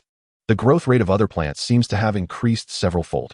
Chapter 63, When Like Kunlun. In the hazy atmosphere of the east, a dim light finally appeared on the horizon. At 6:09 a.m., Xiao Qiong, still in a daze, awakened in a patched nightgown and slowly emerged from the Dragon King's dock. As she stood on the wooden platform ahead, she was momentarily transfixed. On either side of the wooden corridor, vibrant greenery flourished. Apple trees, pumpkins, tomatoes, morning glories. Oh, could that be a grapevine, with strawberries carpeting the ground beneath? TCH. Xiao Qiong merely raised an eyebrow, thinking she had awakened, yet she felt as if she were still dreaming. Thud. She looked up to discover a cherry tree had inexplicably sprouted on one side of the dock, and a bright red cherry fell, striking her on the head. TCH. Quite realistic indeed. Thud. On the other side, Hanzai stood beneath a towering coconut tree, where a coconut struck its metallic head, though Hanzai would not be harmed. Spiraling whirlpools appeared in its electronic eyes. Wow, Hanzai, you're in my dream too. It is said that if one dies in a dream, they can awaken. Xiao Qiong swayed her way to the coconut tree, standing shoulder to shoulder with Hanzai, tilting her head to look up, deliberately shifting her position to stand beneath a coconut that seemed on the verge of falling. Then, Hanzai's eyes whirled like a vortex. Xiao Qiong, still groggy, had her mouth slightly agape, her arms swaying like noodles. The two stood silently, awaiting the inevitable. Crack, crack. A faint sound of breaking came from above. The coconut had ripened and suddenly plummeted from the tree. Xiao Qiong's position was impeccably precise. 100 headshot. Thud. As if a whirlwind had swept through. Cheng Qi appeared beside Xiao Qiong, catching the coconut with a swift motion, his wrist flipping to reveal a metallic dagger of memory, deftly preparing the coconut. Before pouring the clear, sweet coconut water into Xiao Qiong's mouth. Xiao Qiong's eyes widened in astonishment. She savored the flavor in her mouth, the cool sensation in her throat, and the fragrant essence that filled her mind. From now on, please call me the inventor. Cheng Qi. The youth pointed behind him. I spent all night inventing, and the results are remarkable. I've created an extraordinary device. Xiao Qiong finally awoke to the realization that reality surpassed her dreams. Cheng Qi, you are incredible. My heavens. Ha! Giant watermelon. Giant pumpkin. Giant persimmon. Xiao Qiong's legs transformed into flying black dots as she dashed into the botanical garden. Hee. Cheng Qi chuckled. In his eyes, everything before him also felt dreamlike. He reached for a green apple, crunching into it with a loud snap. The sourness flooded his mouth, affirming that all of this was indeed real. Giant grapes. Giant strawberries. Giant chili peppers. What?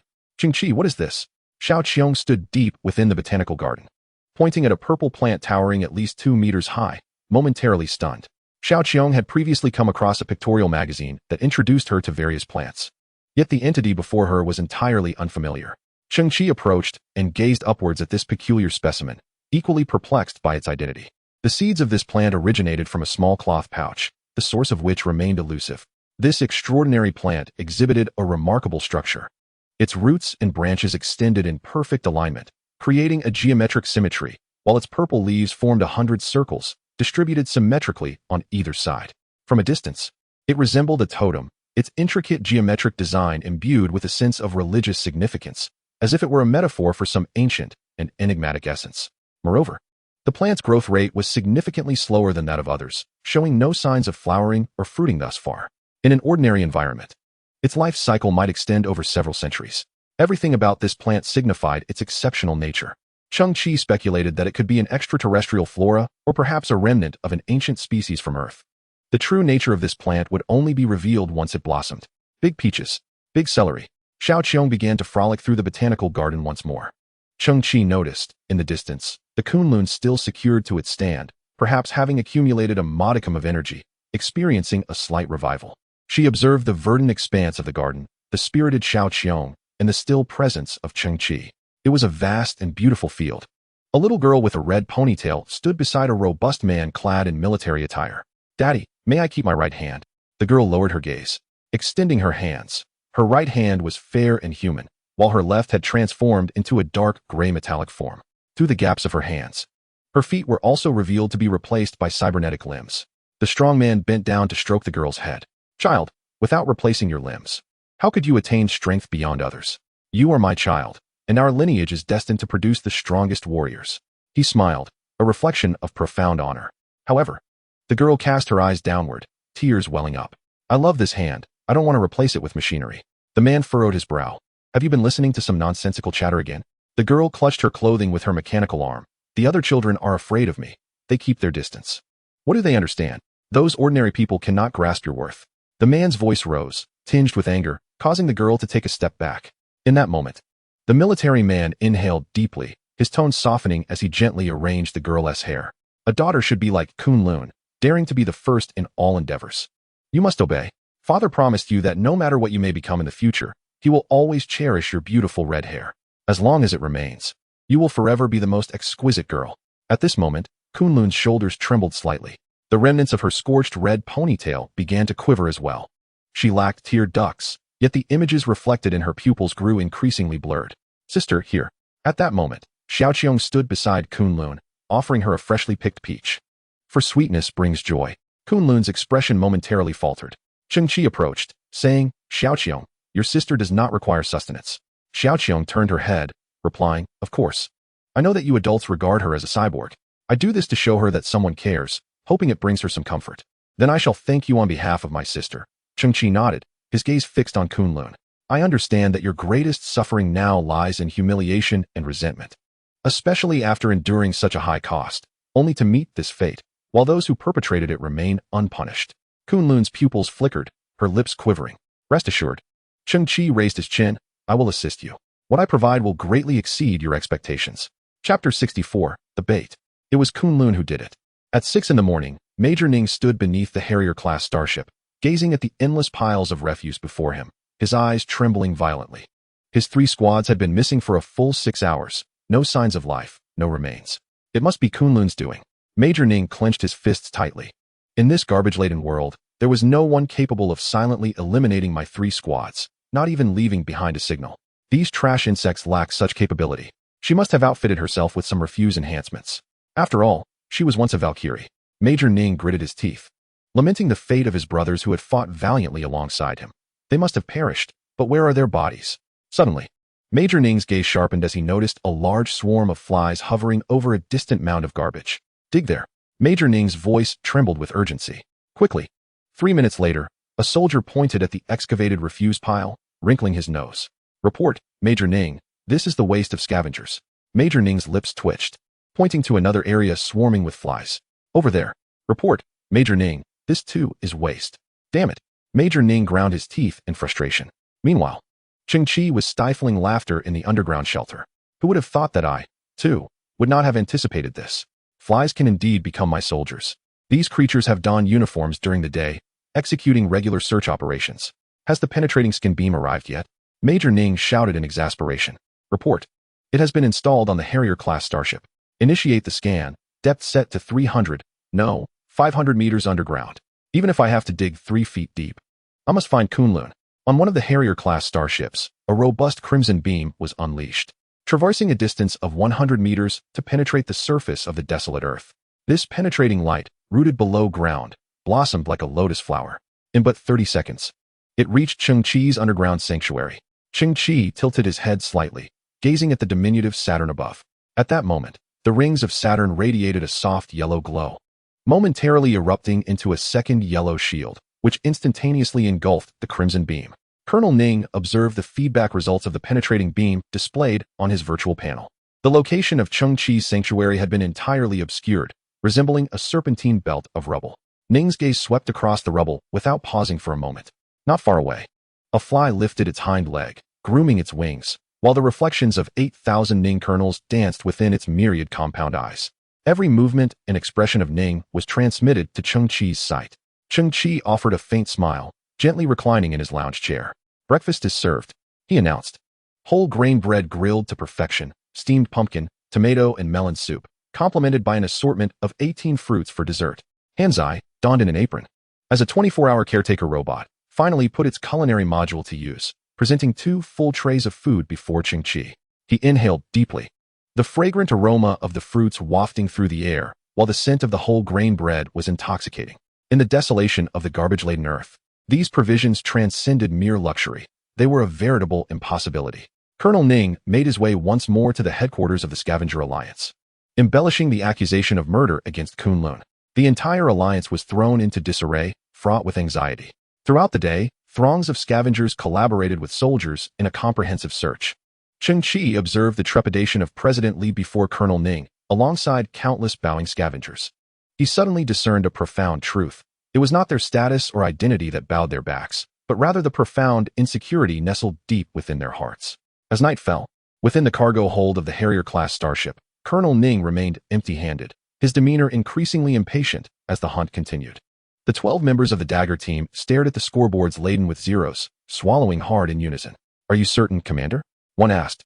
"Absolutely," replied Ning, narrowing his eyes. "If my conjecture is correct, Kunlun will ambush you from the shadows. Should there be a large troop movement, Kunlun will not reveal himself." The Dagger team paused in shock. "You mean to use us as bait?" they inquired. "Rest assured," Ning reassured them. "Kunlun has merely cobbled together a few scrap components."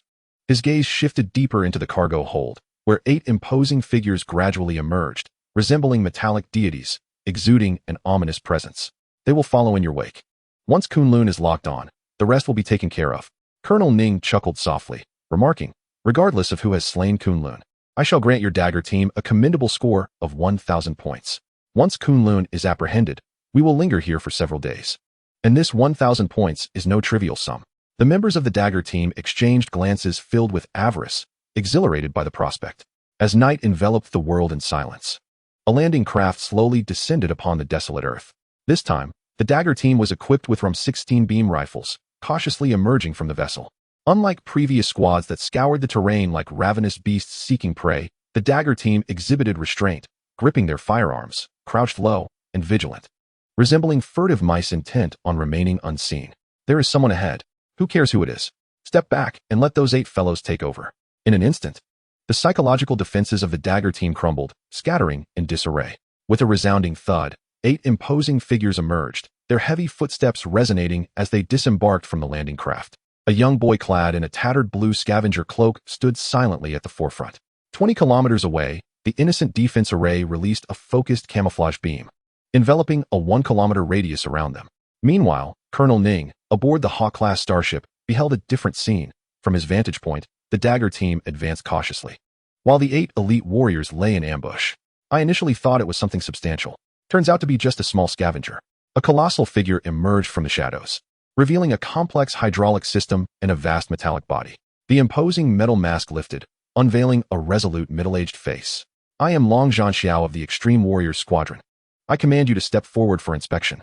Unbeknownst to all, a dark barrel had silently emerged from Long Zhanxiao's exoskeletal arm. Their mission was to capture Kunlun. There was no need to squander a moment on such a wretched creature. Chapter 65, True and False Heroes. Oh, you are the 8-member Extreme Warriors Squadron? The young boy in the blue cloak's eyes sparkled with excitement. The very squad known as the Cosmic Vanguard, having explored numerous new planets and accomplished countless arduous missions. The arm, concealing the dark barrel, hesitated momentarily. Long Zhanxiao allowed a smile to surface. Indeed, we are. 20 years prior, they underwent facial reconstructive surgery, fingerprint alterations, dental modifications, and genetic masquerading, transforming from notorious bandits into the esteemed Extreme Warriors Squadron. Their superiors instructed them to maintain a low profile, eschewing unnecessary exposure, and gradually fading from public view. However, this was far from sufficient to sate their vanity. Having finally cleared their names, they were deprived of basking in glory and accolades. Over a decade ago, one team member clandestinely ventured out, assuming the identity of an Extreme Warriors Squadron member, to rendezvous with his wife, a woman who appeared demure yet harbored a wildly promiscuous nature, remaining blissfully unaware of the deception. Nevertheless, this member was subsequently injected with a 6-fold pain-inducing serum by the second-in-command and subjected to a brutal beating for 2 long hours. From that day forth, the Extreme Warriors Squadron adopted an even more discreet demeanor, becoming almost transparent in their existence. Before them, the diminutive pest clearly displayed an ardent admiration for the elite warriors. His expressions, demeanor, and words of praise afforded Long Zhanxiao a peculiar sense of enjoyment. Gradually, he retracted the barrel of his weapon, feeling a gentle warmth swell within. He resolved to spare the boy's life. The youth tilted his head back, a fervent glimmer igniting in his eyes. What you are clad in must be the 55 Elite Warrior exoskeleton, correct? He mused, a devoted fan indeed. Composed of titanium aluminum alloy. With a power output of 900 to 9800. The mechanical whirs and pneumatic hisses resonated as Long Zhanxiao proudly clenched his fist, steam billowing from his elbow joint. Allow me to share some splendid news. Upon the completion of this special mission, our entire squad will be outfitted with the new Generation 23 Elite Warrior armor. At that juncture, we shall be exponentially more formidable than we are now. He continued, what you idolize is, in truth, this striking exoskeleton. As for who pilots it, that bears little significance, does it not? The imposing figure paused momentarily. What I mean is, whether it is I, Long Zhanxiao, or another bearing the same name. We shall stand as your idols, yes? You claim to be Long Zhanxiao? But if you truly are him, the boy chuckled, producing a soldier's insignia from his pocket and raising it aloft. Then who might they be? Bathed in the muted, hazy glow of the moonlight, the insignias spun gently, reflecting a soft luminescence. Crafted from high-strength aluminum alloy, these insignias resist deformation and melting under normal conditions, ensuring the names etched upon their surfaces endure long after the conflict has passed. Sometimes, even when the owner has perished, the insignia serves to affirm one's true identity. It may grant them a gravestone inscribed with their rightful name. Gazing upon a familiar name, Long Zhanxiao's eyes narrowed sharply, a chilling glint flickering within their depths. He slightly inclined his head, inquiring of a nearby teammate, who disposed of those 8 corpses. It was that fool, Ghosthead. Did he truly discard the bodies on the garbage planet? Boss, the previous 8 exoskeletons were severely damaged, and with the Alliance distributing new equipment, Ghosthead likely disposed of both the exoskeletons and the corpses together. This little pest, so thoroughly prepared, could it be that he salvaged those outdated exoskeletons? This diminutive creature must have dismantled some weaponry, emboldening him to stand before us with such audacity. Long Zhanxiao's eyes brimmed with animosity as he fixed his gaze upon Cheng Qi Dao. It seems you have uncovered some forbidden information. Haven to you? Truly a foolish little pest. What of it that we are the elite squad of 8? Does it matter? Are you seeking vengeance for your heroes? Long Zhanxiao retorted. With a decisive click, his visor descended, concealing his fearsome visage. His electronic eyes emitted a crimson glow, and whether in the bygone era or the present, tales of heroism were mere anomalies, as the authorities preferred to disseminate such narratives to the masses. You have been incessantly conditioned, compelled to nurture a so-called spirit of selflessness. Yet the truth remains that those who seek to play the hero often meet with a grim fate, with 99 of them left unrecognizable in death. Boom. Long Zhanxiao's fists collided, producing a resounding echo. He then advanced, each step resonating like the thunderous roar of a locomotive. The opponent's exoskeleton appeared cumbersome and lagging, moving at a pace that seemed tortoise-like in Cheng Qi's eyes. He raised his hand, leaning the 8 plaques he held against a discarded refrigerator, their surfaces reflecting a silvery sheen towards the battlefield ahead. Witnessing this, Long Zhanxiao felt a surge of agitation, letting out a deep, frenzied roar. For some inexplicable reason, the light refracted from those small plaques seemed capable of piercing through his visor, causing a stinging pain in his eyes. In a matter of steps, he found himself before Cheng Qi, extending a mechanical hand that was over 3 times the size of a normal human S, reaching directly for Cheng Qi's head. Yet Cheng Qi remained composed, extending his right hand and suddenly whipping it around. From his sleeve emerged a metallic substance that resembled liquid silver, swiftly coalescing into numerous diamond-shaped fragments. These modular units enveloped his fist instantly, forming a lightweight and agile armor. The 7 extreme warriors in the distance were taken aback. What was that? It resembled the memory metal extreme warrior armor. Could it be a conceptual machine from the Scientific Alliance? We applied for testing qualifications for a year and 4 months, yet never received approval. How could a mere garbage bug possess such equipment? I must be mistaken. Long Zhanxiao was equally astonished. Standing so close, he saw it most clearly. This was impossible, yet the momentum of his advance had already been established, leaving no room for adjustment. Long Zhanxiao distinctly observed the small garbage bug retract its left leg, its silver-armored right hand delivering a straight punch. Boom. Cheng Qi's fist struck Long Zhanxiao's palm. In previous battles, Cheng Qi had not unleashed the full power of the extreme warrior armor. At this very moment, he held nothing back. The impact force of 130,000 newtons could be likened to a 30-ton heavy truck colliding at a velocity of 100 kilometers per hour. However, if the area of force application were reduced to the size of a fist, the impact would increase geometrically. Long Zhanxiao watched in disbelief as his exoskeleton fist disintegrated in an instant, shattered components flying outward. His entire arm twisted and collapsed, the armor at his shoulder fracturing in the blink of an eye. Cheng Qi's fist was devoid of embellishment, yet utterly unstoppable. A surge of pain coursed through Long Zhanxiao as darkness enveloped his vision, followed by a cacophony of shattering and the sound of bones fracturing. All of this transpired in the blink of an eye. Ultimately, Long Zhanxiao felt a fierce wind sweep past his right side, causing him to stagger. Yet he did not fall. As his vision returned and he glanced to his right side, he discovered that his entire arm, both the exoskeleton and the flesh within, had completely vanished, leaving only a gaping, blood-soaked wound at his shoulder. Behind him lay shattered fragments and mangled flesh, scattered like a bouquet of flowers that had burst apart. His mind was a blank slate, utterly incredulous. In the next moment, a crackling sound of electricity emanated from within his visor, followed by a resounding shatter of the internal screen. Someone forcefully ripped off his mask and hurled it away. Long Zhanxiao beheld a youth leaping high, his eyes ablaze with fury, raising a fist that struck towards his face. Bang! Boom. Long Zhanxiao's features contorted as his massive frame lost balance and crashed to the ground.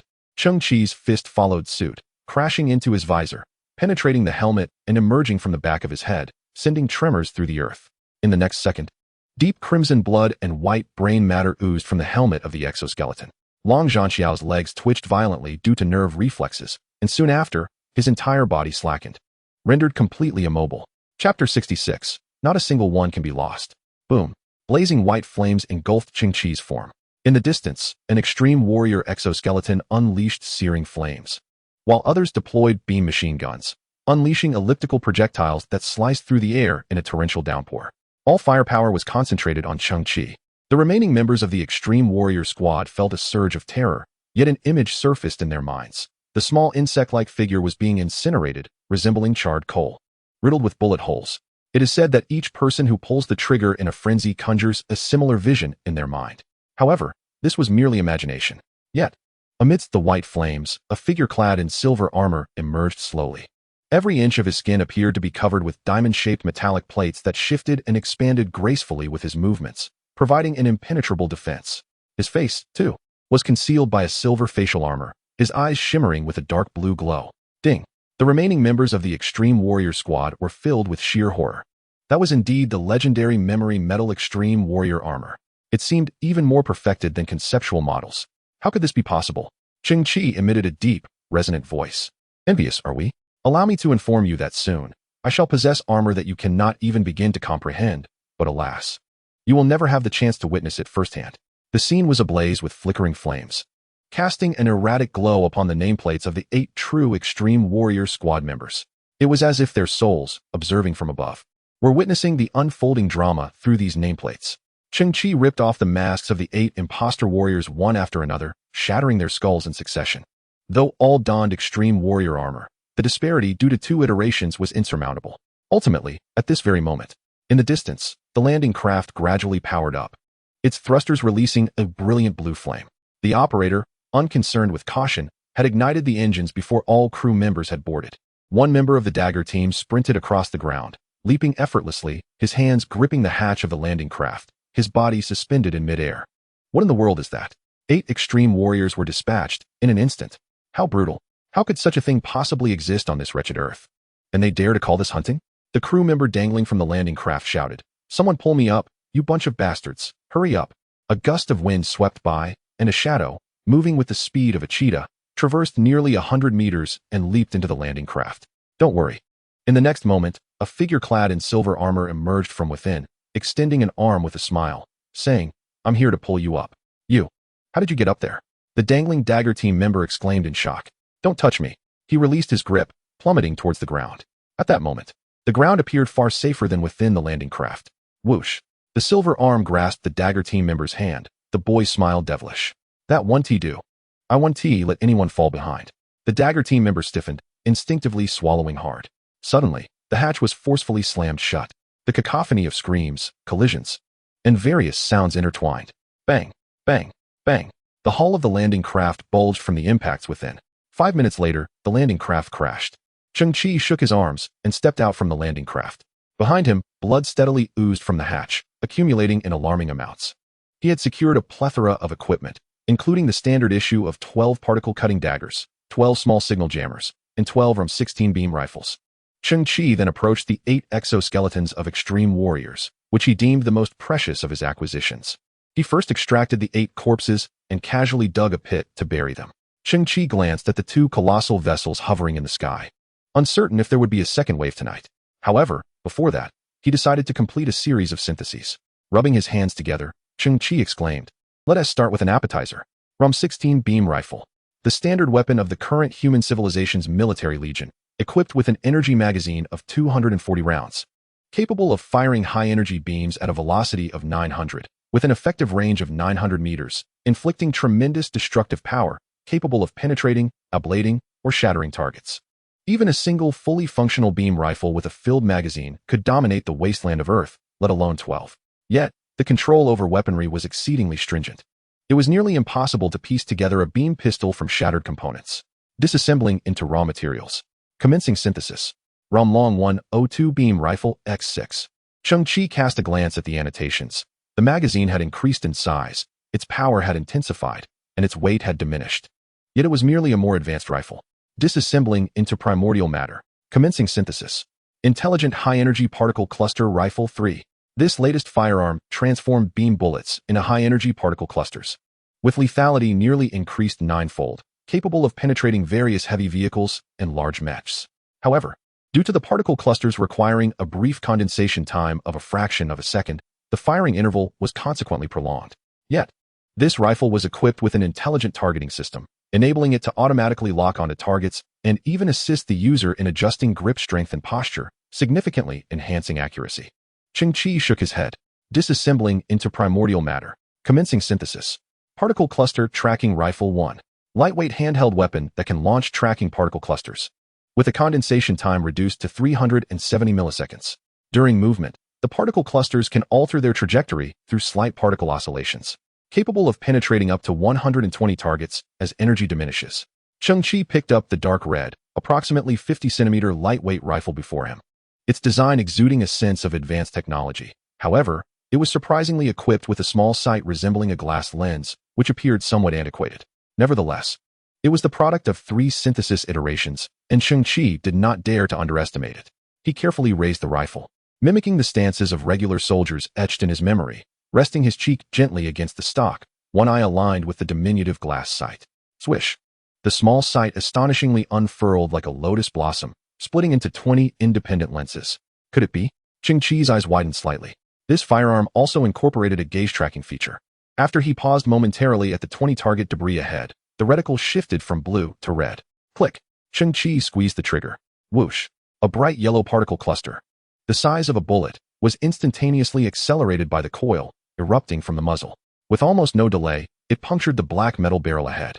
What unfolded next astounded Cheng Qi. The bright yellow particle cluster did not extinguish. Instead, it altered its trajectory, akin to a dragonfly skimming the water at 100 times speed. In an instant, the trail it left behind interwove into a luminous net before him. Bang! Bang! Bang! The sounds of penetration overlapped, and in the blink of an eye, all 20 targets were pierced without exception. Against the deep night sky, the intricate light net shattered into countless particles. It was unimaginable that this was the trajectory of a single bullet formed in an instant. It could even execute a 90-degree turn mid-flight, striking the next target. Moreover, in the final moment of energy depletion, it still managed to penetrate a steel plate 3 centimeters thick. Goodness! Cheng Qi glanced at the rifle. At this moment, the explosive effect of the particle cluster was merely a preset value of 26. Yet, the first struck barrel had exploded, creating a hole the size of a soccer ball. Hiss! The true advantage of this weapon lay in infantry melee combat. A firearm, a solitary bullet, capable of instantly claiming the lives of 20 individuals. Moreover, without the slightest concern for overheating, it can fire continuously. What an extraordinary advantage in weaponry this must be. Cheng Qi cradled the dark crimson rifle in his hands. To the best of my knowledge, the Interstellar Alliance squads have yet to be equipped with such armament, correct? Chapter 67, The New Battle Armor. Cheng Qi gently set the dark crimson rifle aside. It is often said that the love for talent is universal, as is the appreciation for beauty. In truth, the affection for objects is also a sentiment shared by all. This rifle brought Cheng Qi immense delight. Its lethality may not be the most formidable, but in terms of practicality, it is undoubtedly at the pinnacle of its class. Cheng Qi had no desire to mar its pristine surface so soon.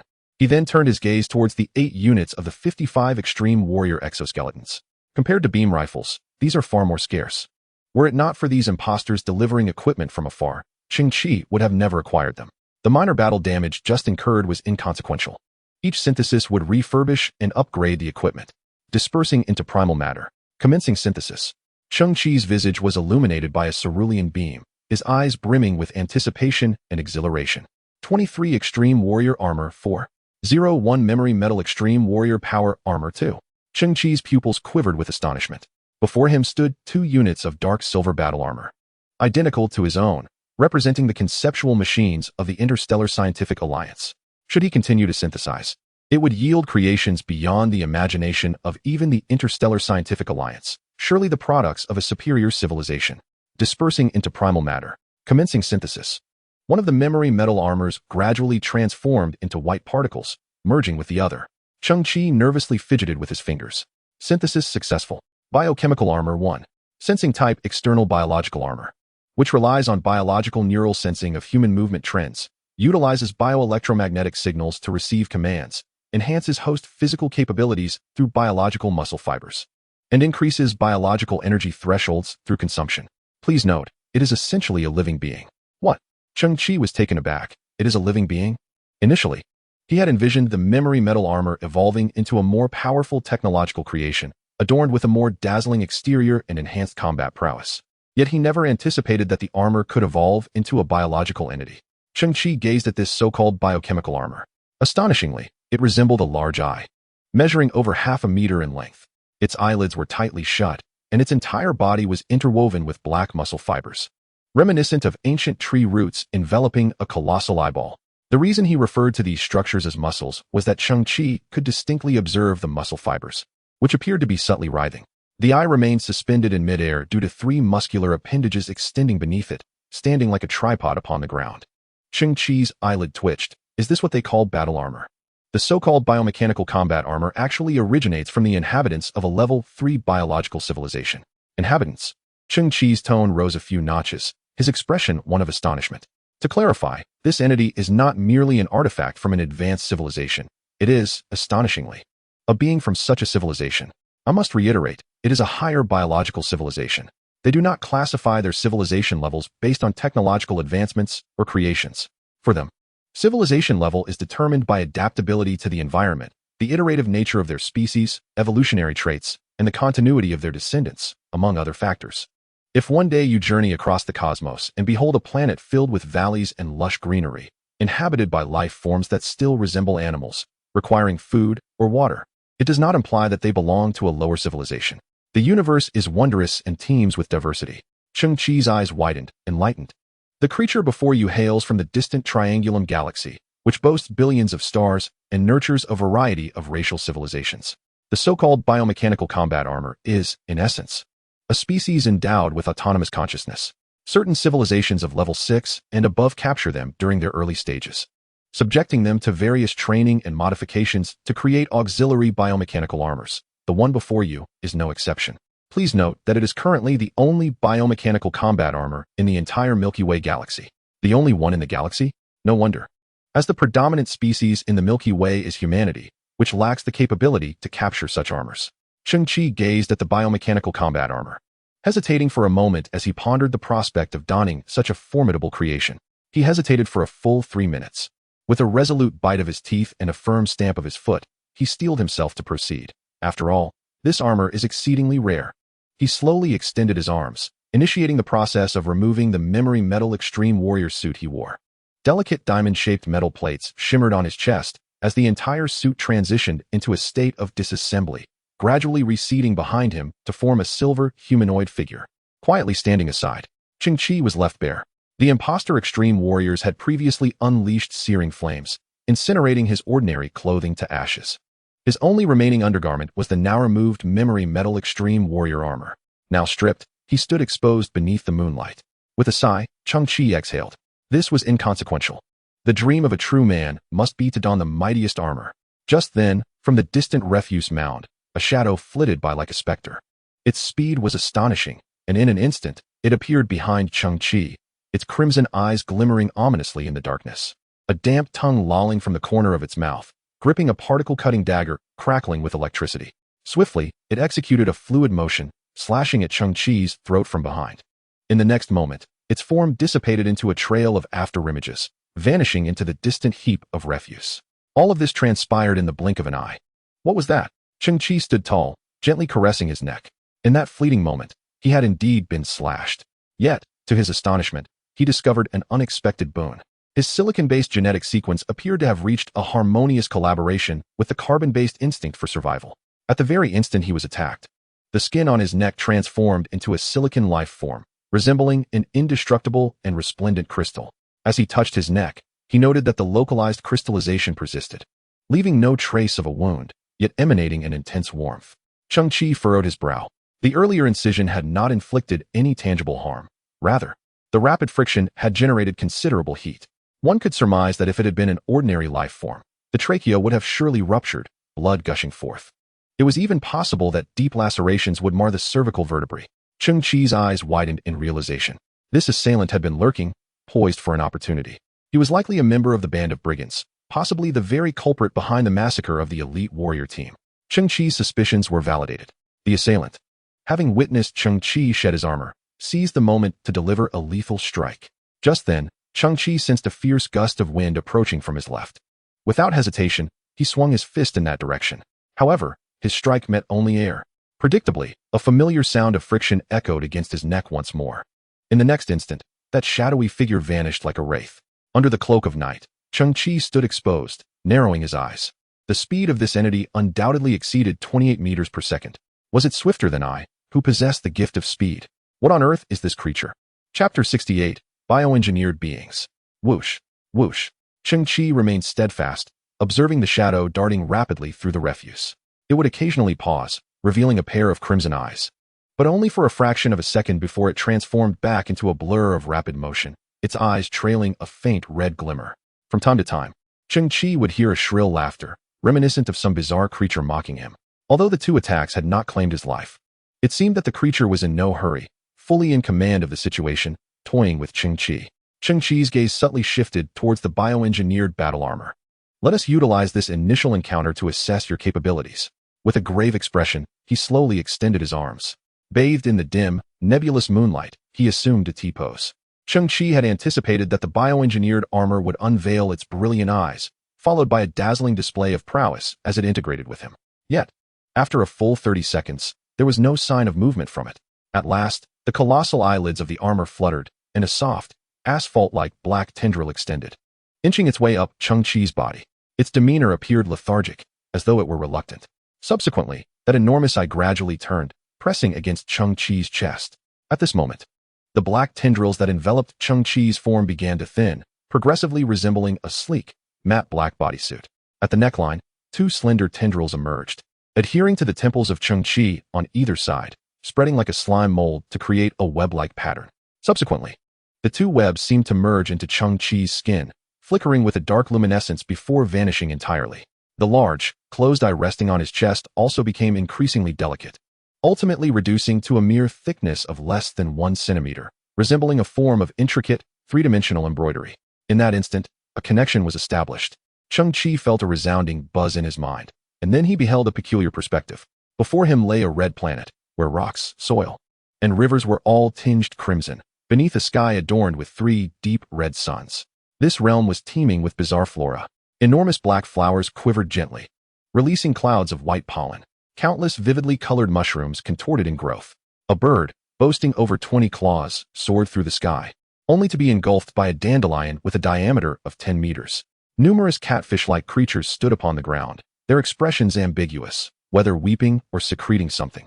Their eyes flowed with a spectrum of colors.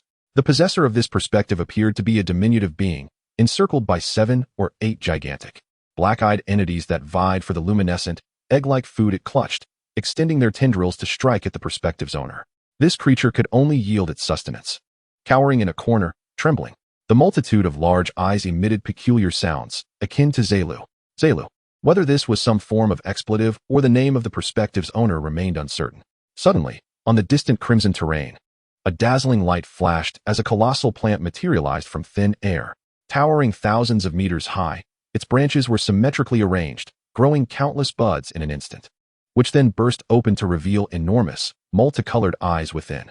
All life on the red planet, both flora and fauna, assumed postures of submission. Some legged creatures hastily knelt upon the ground, repeatedly bowing in reverence. The perspective's owner followed suit, promptly prostrating before the magnificent plant. Cheng Qi suddenly sensed a flicker of emotion within it. In moments of pilgrimage, this feeble being would not be subjected to bullying or oppression, finding a fleeting respite. The scene shifted, seemingly to another time. A mysterious and magnificent starship appeared on the red planet, commencing the capture of its inhabitants. The perspective's owner was illuminated by a blue beam, gradually levitating into the air. It too was ensnared, forever departing from its homeland. Cheng Qi abruptly shook his head, the bizarre imagery dissipating, revealing the dim, refuse-laden earth before him, along with a rapidly moving figure in the distance. He lowered his gaze slightly, contemplating his own form. At this moment, I felt as though I had donned a form-fitting black suit, with a colossal eye transformed into the totem upon my chest. Was that scene I had just witnessed situated within the triangular galaxy? Was it the home planet of this biochemical battle armor before me? It has been said that this so-called biochemical battle armor is a captured organism. Was that perspective I experienced its own? It appeared to be a small armor, bullied and somewhat withdrawn. My eyes sparkled with an attempt to vocalize that peculiar sound, Zelu. In the next instant, a surge of overwhelming emotion flooded my mind. Chaotic yet culminating in a singular notion, hunger. Suddenly, the enormous eye on my chest burst open, revealing a blood-red iris. Its eyelids morphed into a gaping maw, stretching out 2 meters, and with a resounding roar, it devoured the memory metal extreme battle armor that stood beside me. Crunch, crunch. The massive eyelids closed, grinding the contents within, producing a crisp sound. My goodness, my armor. My mind went blank.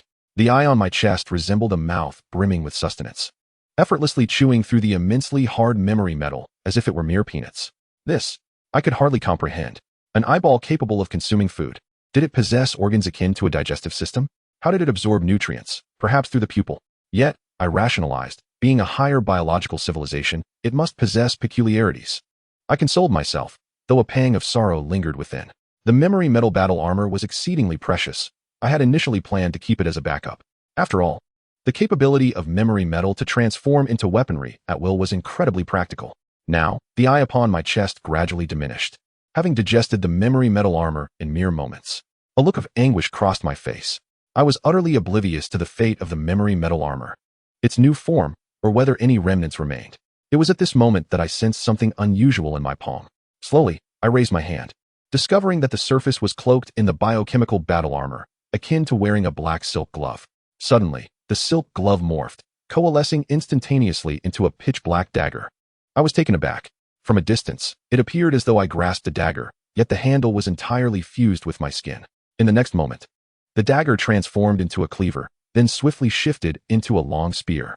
It continued to change like a revolving lantern, morphing into an array of weapons, those I had seen and those I had not, usable and otherwise, numbering at least in the hundreds.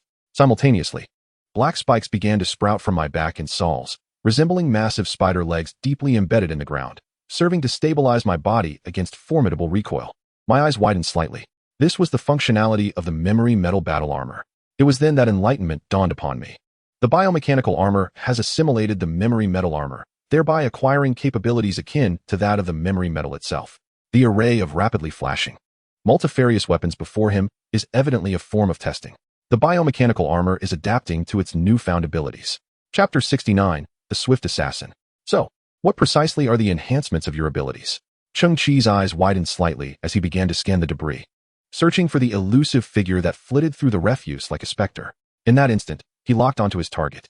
The opponent's crimson eyes were concealed behind a heap of trash, stealthily observing him. Cheng Qi bent slightly, retracting his right foot by 20 centimeters, firmly embedding it into the ground. With a thunderous roar, the power in his legs erupted. Unbeknownst to him, the surface of his biomechanical armor suddenly bulged with muscular fibers, resembling intertwined, robust steel reinforcements. The fibers contracted and expanded, revealing a series of small blue grids that emitted a dim azure glow, evoking the characteristics of an extraterrestrial entity. In an instant, Cheng Qi transformed into a blur, surging forward over 100 meters. Throughout this process, he distinctly sensed the previous overwhelming energy dissipate. His former self, enhanced by genetic augmentation, had surpassed the speed limitations imposed by the memory metal armor, signifying that a portion of his velocity had been squandered. However, at this moment, he experienced an entirely different sensation. He perceived that this biomechanical armor possessed no limitations whatsoever. It represented an entirely new form of assistance. The experience provided by the memory metal armor was akin to donning a suit of iron. Despite its rapid response and minimal latency, there lingered a sense of constraint. Conversely, the biomechanical armor transcended the notion of mere clothing. It served as a comprehensive external aid. For instance, as Cheng Qi sprinted, the instant he lifted his leg and unleashed his strength, the biomechanical armor concurrently released an additional force, akin to a pair of all-encompassing hands propelling him forward once more. Cheng Qi savored this assistance. If he exerted 30% of his strength, the biomechanical armor would amplify it to 60%. Should he muster a full 100% of his effort, the resultant force would double to 200%. This encapsulates the essence of his conclusion. It knows no bounds. It solely enhances Cheng Qi's capabilities. It is a sensation of soaring freely through the skies, akin to a bird in flight or a fish leaping through vast oceans, imbued with the liberty to express oneself and the potential for infinite possibilities. As for whether this biomechanical armor possesses a striking force of 130,000 newtons, Cheng Qi had already formed a conclusion in his mind. Presuming no unforeseen circumstances, the power assimilated from the memory metal armor, after being consumed, had likely been inherited by the biomechanical armor and very possibly undergone a secondary enhancement. Cheng Qi quietly estimated his speed. It should have doubled compared to before, reaching 56. This velocity corresponds to that of a strong typhoon, or 1/5 the speed of a bullet from a handgun. At such a pace, a sense of visual disarray would inevitably emerge. As distant objects come into view, they can instantly transform into something remarkably close. In a mere heartbeat, Cheng Qi found himself behind the heap of refuse. The enigmatic assassin, caught off guard by Cheng Qi's sudden surge, stood frozen in disbelief. At last, Cheng Qi beheld the true visage of his adversary, a frail old man with disheveled silver hair resembling a bird's nest, gaunt features, and murky eyes. As they brushed past each other, both were taken aback. Cheng Qi had just experienced an explosive surge of power and was utilizing his biomechanical battle suit for the first time, leaving him somewhat unaccustomed to the control it demanded. With a thunderous crash, he hurtled past, tumbling head over heels before colliding with a mound of garbage, which cascaded down, burying him beneath the debris. Is it the end? The assassin mused, his lips twitching. He deduced that this young man must have activated some propulsion device, but struggled to manage the immense thrust, resulting in his fall. Naturally, he knew such force was insufficient to kill Cheng Qi. His eyes flickered as he transformed into a fleeting shadow, repositioning himself to seek another opportunity for assassination. With a splashing sound, Cheng Qi erupted from the refuse, springing upright with an exuberance that bordered on euphoria. In a resounding explosion, he kicked aside countless pieces of garbage and surged forth once more. The assassin, navigating through the debris with astonishing speed, suddenly caught sight of a youthful face adorned with a smile alongside him. His first instinct was to glance around. All surroundings were receding rapidly, and the wind howled past his ears. How could it be that he bore no equipment? It was inconceivable for any human to outpace him. The assassin's eyes widened as he mentally pushed his speed to the limits. To his astonishment, the boy remained parallel to him. At that moment, Cheng Qi's gaze fell upon the lower half of the assassin's body, where a vague shadow was thrashing about, certainly not the legs of a human. Just then, in a moment of carelessness, Cheng Qi stumbled over a massive piece of refuse, rolling several times before crashing into another garbage mound. The assassin's expression hardened, hissing in response. In the next instant, Cheng Qi sprang once more from the heap, exhilarated. He transformed into a whirlwind, swiftly closing the distance to the assassin. This time, the biomechanical suit appeared to have adapted and learned something new. As Cheng Qi sped forward, numerous small black wings unfolded from various parts of the suit, akin to an aircraft's stabilizers, adjusting angles to significantly enhance stability by sensing the surrounding airflow. With a screech, Cheng Qi extended his arm, seizing the assassin's neck, producing a sound reminiscent of a squealing chicken. Subsequently, he executed a sharp stop, skidding across the ground for several meters, dislodging countless pieces of refuse, and finally coming to a halt. The enigmatic assassin in his grasp had turned a deep shade of purple, his eyes rolled back in his head. His lower half finally ceased its erratic movements, suspended in the air with a faint twitch. Cheng Qi was taken aback. To his astonishment, the assassin possessed 6 stout legs, devoid of toes or even feet, forming a complete cylindrical shape in a pale gray hue, reminiscent of a miniature elephant's leg. These peculiar appendages were evidently not the assassin's own, for his waist was marred by a gaping, exposed suture wound, indicating that his upper body was human while his lower half had been grotesquely stitched to some bizarre creature. Indeed, it was these 6 grotesque and unwieldy legs that bestowed upon the assassin a superhuman swiftness. Cheng Qi tilted his head, noticing that the assassin clutched a particle-cutting dagger, its blade marked with the unmistakable insignia of the Galactic Alliance's squad. He wielded military-grade weaponry, clearly a subordinate of Lieutenant Colonel Ning. First came the trash squad, followed by the counterfeit extreme warriors, and simultaneously, a lurking assassin was dispatched. The mantis preying upon the cicada, while the yellow bird waits in the shadows. Lieutenant Colonel Ning was cunning. His plan was undoubtedly to eliminate Kunlun.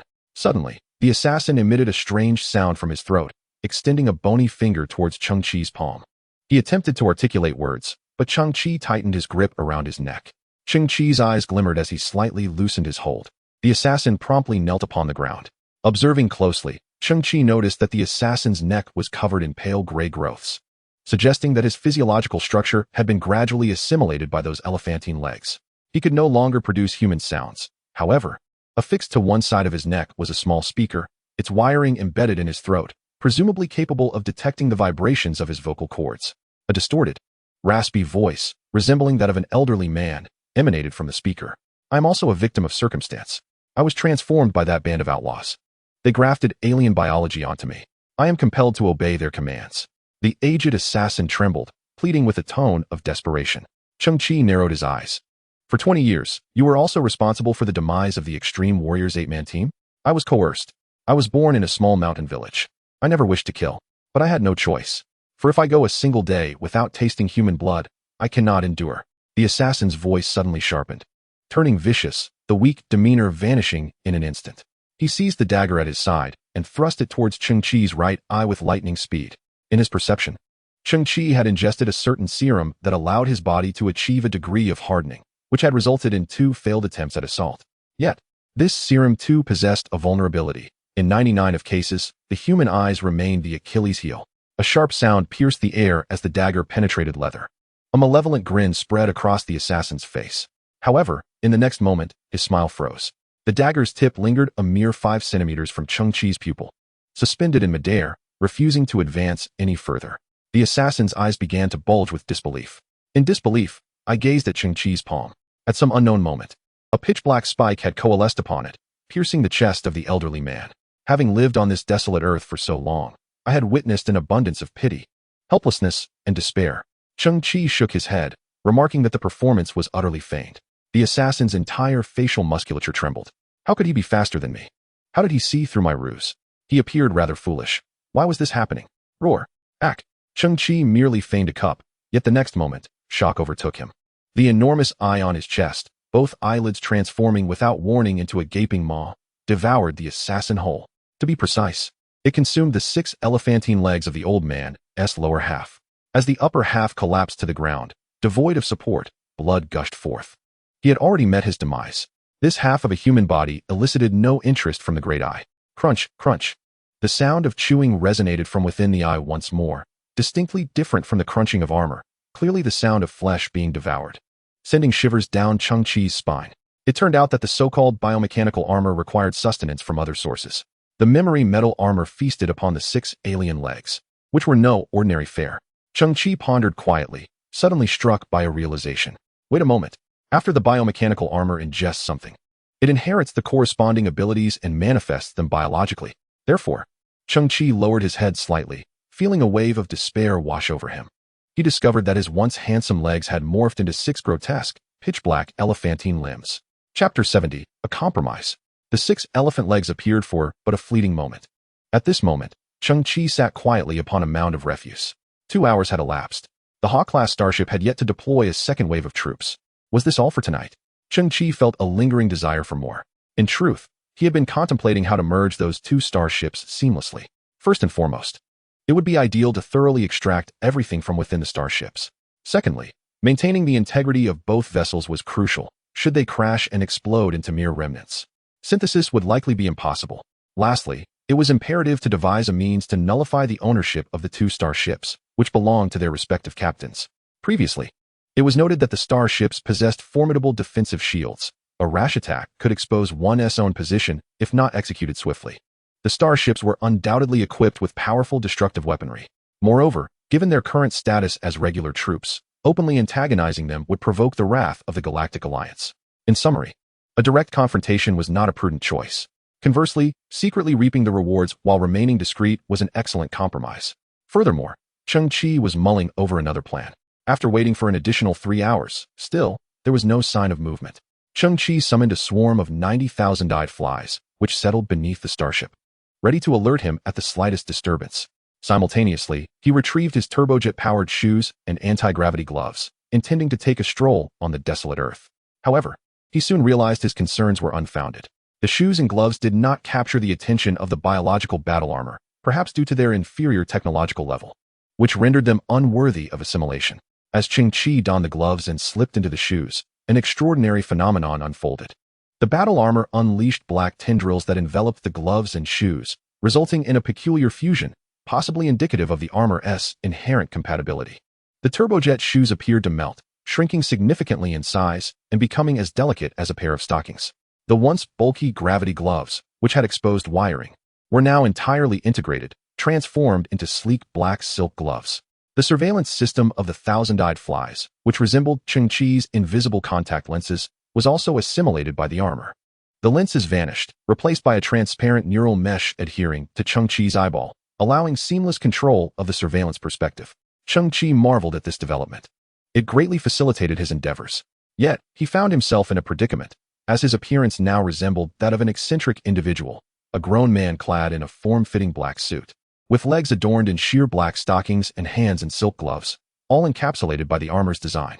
In a moment of irony, he found himself caught between the monstrous and the human, oscillating between normalcy and the absurd. At that moment, 2 inebriated scavengers stumbled by, leaning on each other for support. "What is that lad wearing?" One exclaimed. "Oh, it's nothing unusual. On this garbage-laden earth, it's quite common for people to exhibit peculiar behavior," urged another. "Let us hurry. We wouldn't want him to take an interest in us. Cheng Qi pursed his lips thoughtfully. Just then, the embroidered eye on his chest flickered open, emitting a bioluminescent scanning beam visible only to him, thoroughly examining the two scavengers from head to toe. He heard the battle armor murmur in his ear, slightly animated from its recent consumption of sustenance. In that instant, a remarkable transformation occurred. The suit mimicked the scavenger's appearance, fabricating a patchwork ensemble: baggy, tattered overalls, a grime-streaked, oversized shirt, a soiled black mask, and a pair of worn-out shoes. Cheng Qi gazed at his reflection with astonishment, noting the uncanny resemblance to one of the scavengers. He then looked at his hands, watching as the black silk gloves turned transparent, revealing his skin underneath. "You can alter your appearance?" he mused. "Then I wish to see myself." In that very moment, the recently simulated attire morphed into a black biological entity, rippling like asphalt before coalescing into a vibrant form. That is Cheng Qi's signature attire: black long trousers and a denim jacket made of radiation-resistant material, complemented by a tattered blue scavenger cloak riddled with holes. When Cheng Qi opened his eyes, they sparkled with astonishment and contentment. He felt at ease. The cool breeze caressed him, and the night on this garbage-ridden planet was not only pitch black, but also imbued with an indescribable gloom. Cheng Qi wandered for a while, his gaze sweeping over the heaps of refuse around him. There was a scarcity of intact waste, let alone similar technological artifacts. Suddenly, he caught sight of a faint glow in the distance, illuminating a small patch of the sky. A few unsteady scavengers were bustling in and out of what once was the Pentagon of the old world, now transformed into a bar street. It was the only place with a semblance of life on this desolate planet at such a late hour. Cheng Qi slowly made his way inside, and to his surprise, he found the bar he had previously destroyed during a fit of rage had been rebuilt, with a considerable number of patrons inside. As he entered, his gaze scanned the room until it settled on a particularly peculiar presence in the corner. It was a woman of extraordinary ugliness, sitting before her a massive glass of subpar beer, indulging in solitary drinking. Cheng Qi approached and sat across from her at the table. The woman appeared somewhat inebriated, her face marked by a large, grotesque scar that oozed pus, rendering her exceedingly repulsive. Despite the alluring silhouette concealed beneath her gray cloak, her visage was enough to repel any man. The bioweapon armor had assimilated Cheng Qi's contact lenses, enabling it to provide him with unexpected visual information. For instance, the woman before him wore a relatively advanced bioskin mask, intended to conceal her true appearance. Her actual visage, on this garbage planet, could only be described as astonishingly grotesque. Cheng Qi was certain she was Li Hongyan, the eldest daughter of the Scavenger Alliance's president. Chapter 71, Talent. Ah, did you witness the scene that day? You see how vague your words are. There was no clear time or direction mentioned. What did I even see? Inside the bar, two drunken scavengers were engaged in conversation. The latter clearly possessed remarkable logical reasoning, striking at the heart of the matter. After haughtily pouring himself a drink, he tilted his head back to down the contents, only to have the alcohol flood his nostrils due to the intoxication affecting his cerebellum. It was the day the Interstellar Alliance squad arrived. Did you see it? Miss Hongyan, the eldest daughter of President Li. She is breathtakingly beautiful. I saw her. But so what? Such a person is beyond the reach of someone like us, mere refuse. Miss Hongyan is as beautiful as a celestial being, like a flower blooming in the desert, akin to a diamond amidst the refuse, and reminiscent of a precious single-leaf plant clinging to a cliff's edge. Attempting to pluck it would only lead us to a perilous fall. Oh, Miss Hongyan, surely, she will one day depart from our dreams, adorned with radiant brilliance, gracefully turning away, bearing the hopes of all scavengers as she exits this garbage-ridden world. Only those worthy of Miss Hongyan could match her splendor. Only the most exceptional, the most refined, perfect as the sculptures of ancient Greece, could serve as the progenitor. The latter uttered these words while gazing at the ceiling, his eyes filled with longing. Ah, my dear friend, your eloquence is remarkable, I remarked. Another scavenger clasped his fists together, inquiring, We are but a makeshift assembly. May I inquire your esteemed name? Of course, of course. The scavenger, whose nose dripped with liquor, also clasped his fists, introducing himself. I am Wang Zi. Oh, no rules. No rules, no rules. Brother, given your name, tonight's drinks are on me. Oh, come now. We are all scavengers here. Why distinguish between you and me? Bartender, another 8 cups. 5 meters away, Cheng Qi sat before Hongyan. Hongyan, intrigued, noted that there were vacant seats in the bar. Yet, this young man chose to share a table with this exceedingly unattractive woman. Tipsy, she leaned forward, squinting at Cheng Qi. This motion caused her gray cloak to tighten, revealing her graceful contours. Her slender waist, complemented by a firm and pert posterior reminiscent of a ripe peach, was elegantly intertwined with her long and shapely legs. However, her face was quite repulsive. Cheng Qi paused for a moment. Then he heard a soft sound nearby. The biological imaging system concealed within his eyes promptly erased Hong Yan's facial disguise. Her true visage was unveiled before Cheng Qi. Her face was breathtakingly beautiful, her skin akin to mutton fat jade, radiating a pristine sheen under the light. At that moment, a hint of intoxication colored her cheeks with a delicate flush, her gaze a blend of confusion and curiosity. Her face was in close proximity to Cheng Qi's. Her breath fragrant like orchids, carrying a faint scent of alcohol, rendering the atmosphere somewhat intimate. This woman was extraordinarily beautiful. For a fleeting moment, Cheng Qi felt his heart flutter. Fortunately, thanks to the biomechanical battle armor, he beheld the true Hong Yan. This flawless countenance, coupled with her impeccable figure, presented an unparalleled visual delight for any man with a normal disposition. Moreover, Cheng Qi could indulge in this captivating view under the guise of impartiality, a thrilling experience indeed. Hong Yan tilted her head, her thoughts somewhat mischievous. She was well aware of her current grotesque appearance, yet desired to gauge whether he would find her repugnant. She gazed at Cheng Qi and suddenly smiled, revealing a beguiling glance, her pristine teeth gently biting her vivid red lips, emitting a soft moan. In the distance, a drunken man witnessed this scene, his lips twitching. Oh my, who can withstand this? Cheng Qi's eyes widened in astonishment. Oh my, who can withstand this?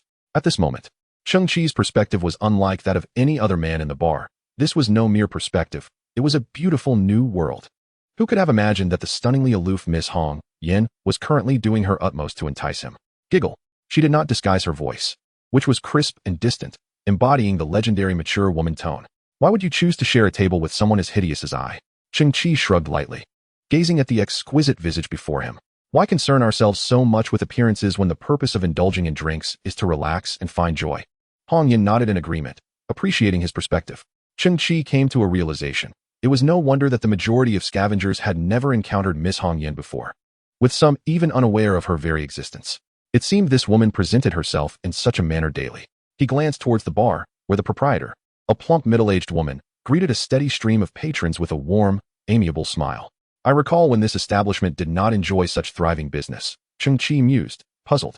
Oh, not long ago, a young lad dealt with a hyena, leading to its demolition. Then Rita rebuilt this bar, Hong Yan explained, her gaze shifting to the cheerful owner. Rita is diligent and earnest, so I offered her some suggestions, management strategies, and marketing ideas. Thus the business gradually flourished. Oh, Cheng Qi's eyes sparkled with intrigue. He remembered that Hong Yan was a high-level geneticist, and those of lower tiers often possess certain talents or gifts. Could her aptitude lie in management and operation? Cheng Qi smiled. What suggestions did you provide? With a playful grin, Hong Yan tapped her glass and diluted her drink with water. Cheng Qi was taken aback. Aren't you concerned about tarnishing the establishment's reputation? On the contrary, she replied. Cheng Qi's gaze flickered as he realized that by watering down the original small glass of liquor, it transformed into a larger, more substantial drink, making it easier to enjoy. Precisely, Hong Yan winked. This is an unspoken secret among the patrons. While other bars fail to grasp this principle, even driving out customers who have finished their drinks for the sake of revenue. Consequently, Rita's bar has become the most popular venue on the street. Cheng Qi gently applauded. Clever. Chapter 72, The Day of Dreams. What is your name? I am Cheng Qi. And you? I am Yun. Oh, Miss Yun, it's a pleasure. Hong Yan rested her drink gently against her lips, reclining against the chair's backrest while surveying the entire bar. Thanks to the guardianship of those unnamed heroes from the Interstellar Alliance, we can sit here in good health, free from the threat of peril. Cheng Qi clicked his tongue, slowly remarking, indeed, our safety is largely due to the protection of those unsung heroes. It won't be long before the traitor, Kunlun, is apprehended. Hope shimmered in Hong Yan's eyes. When that time comes, I intend to make my mark. Cheng Qi paused momentarily before suddenly suggesting. Have you considered the possibility that Kunlun may be wrongfully accused, and that the team itself might not be as legitimate? Hong Yan set down her glass, saying, my friend, you should not yet be drinking. Some matters are perilous to even speak of. Cheng Qi shrugged, deftly shifting the topic. You mentioned wanting to make your mark. How do you plan to do so? Speaking of that, Yun suddenly became invigorated, her face betraying an unmistakable excitement. I am in splendid spirits today, she declared, for we have just received a substantial shipment of aid supplies. Thus, I have decided to designate today as the dream day for all scavengers. Cheng Qi was taken aback. What? He watched as Yun lifted her garment. Stepping boldly onto the table, she raised her wine glass high and proclaimed, listen closely, everyone. Today marks the dream day for us all. The patrons were momentarily bewildered.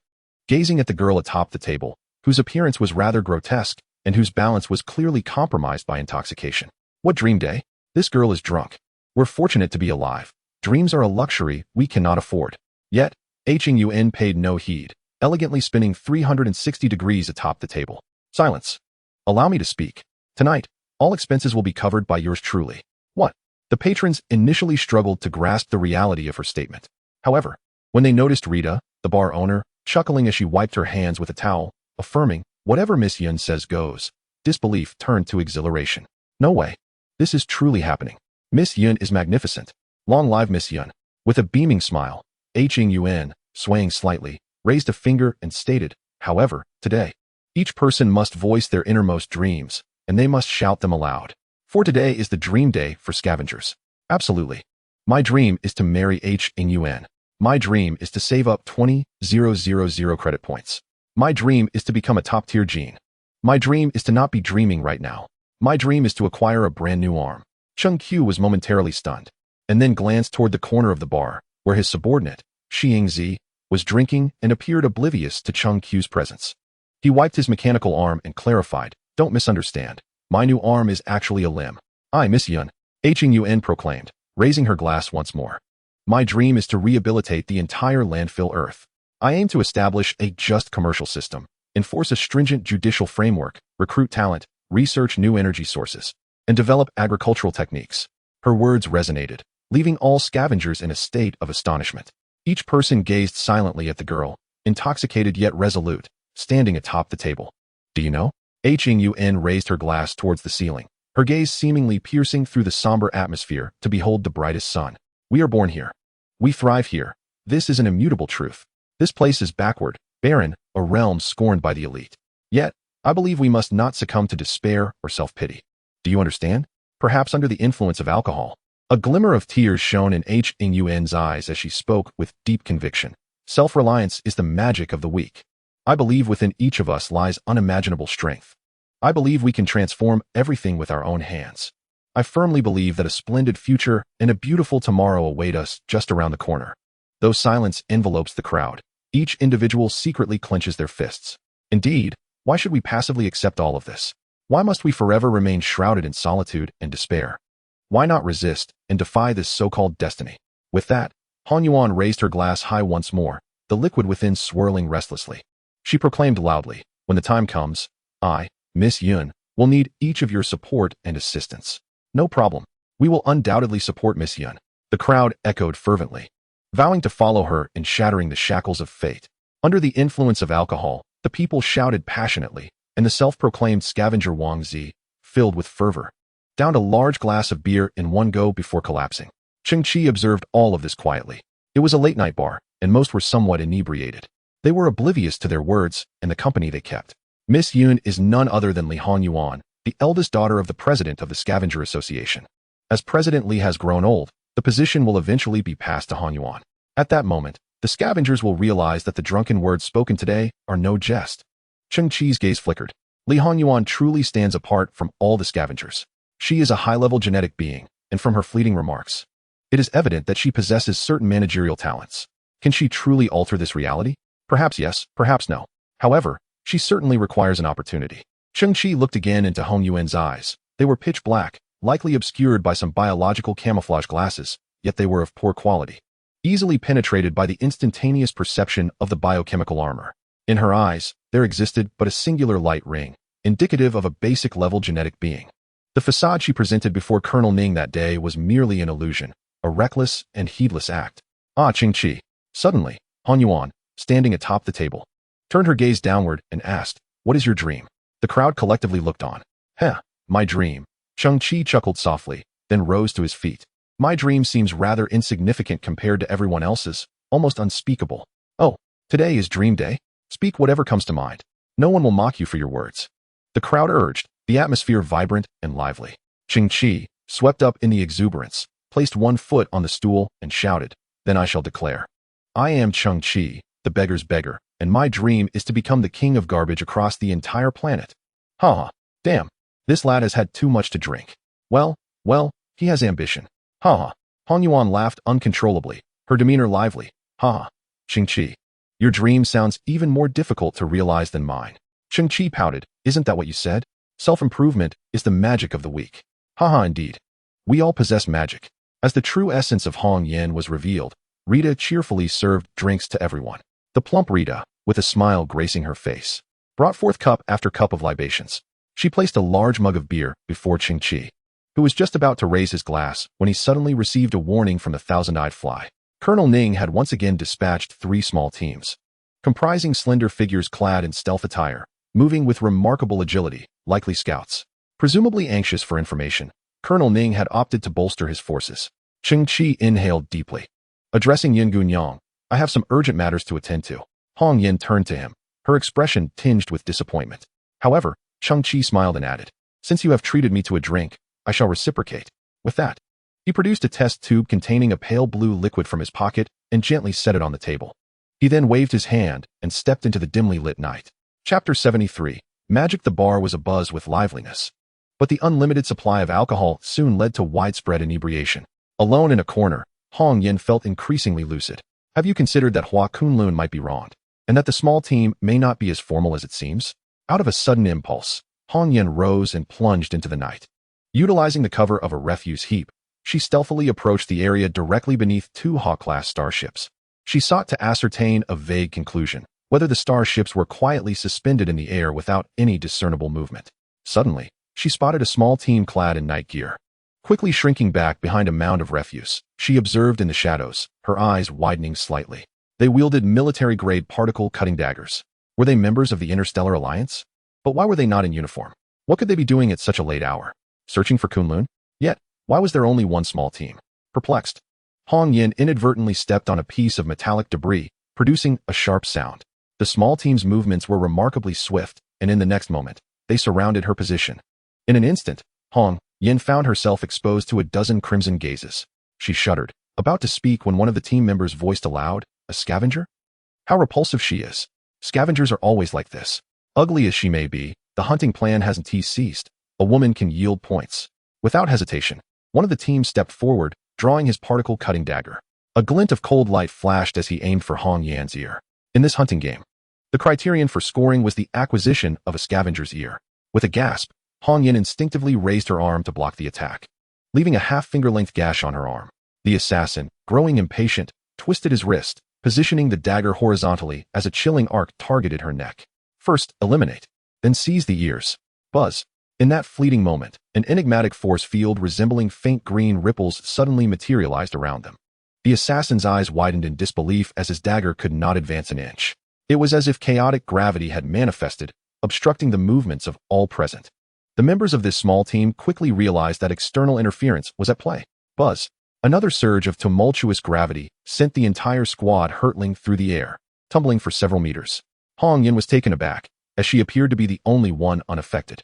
Just then, a figure descended slowly from above, its feet emanating dark green biological flames.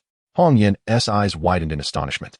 However, by unfortunate coincidence, her position was directly behind this figure, and cloaked in the darkness of night, she could not discern its face. All she could see was that the person seemed to be clad in a tattered scavenger-esque cloak, extending a hand from which emanated a subtle green ripple, relentlessly bombarding the fallen squad.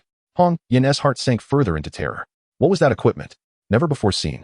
Moreover, he had descended from the skies, a feat impossible on Earth due to the no-fly decree, rendering flight devices unattainable. Such gear could not possibly be casually found. The newcomer was none other than Cheng Qi, who had just dealt with another reconnaissance team. Furthermore, his capabilities had nearly doubled in efficiency. As Cheng Qi utilized this newfound power, he felt an exquisite familiarity, more so than ever before. Buzz.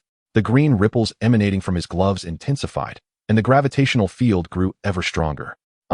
The reconnaissance team before him could only lie flat on the ground, their faces contorted in agony as they roared, yet they were unable to rise. Uft! Crack!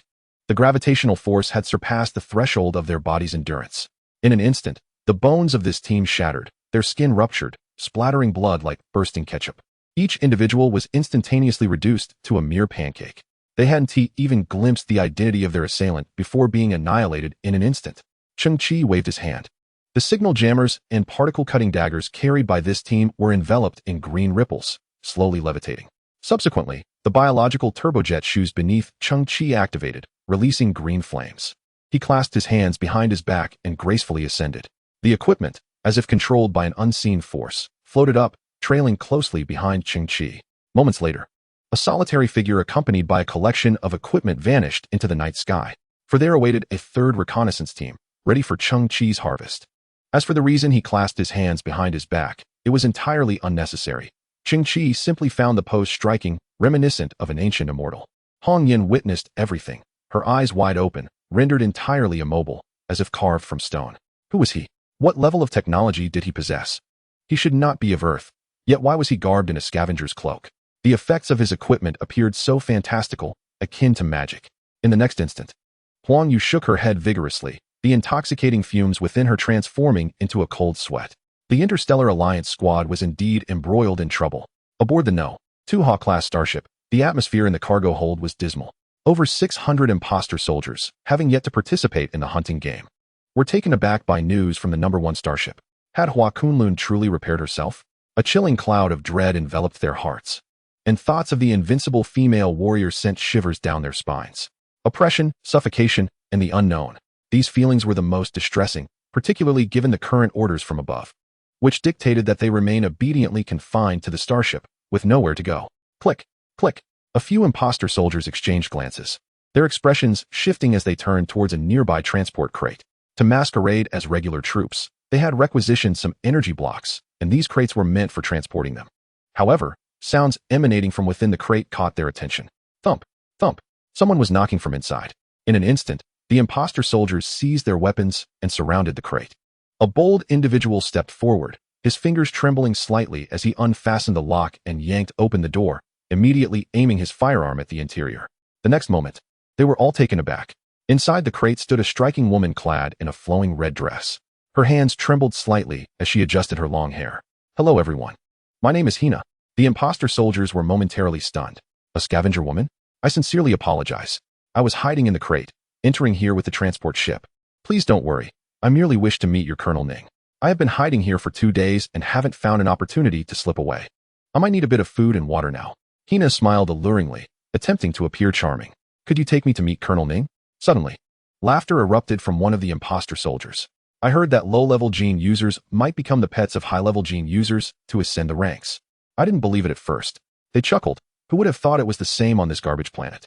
Look, she is still a low-level gene user. One exclaimed.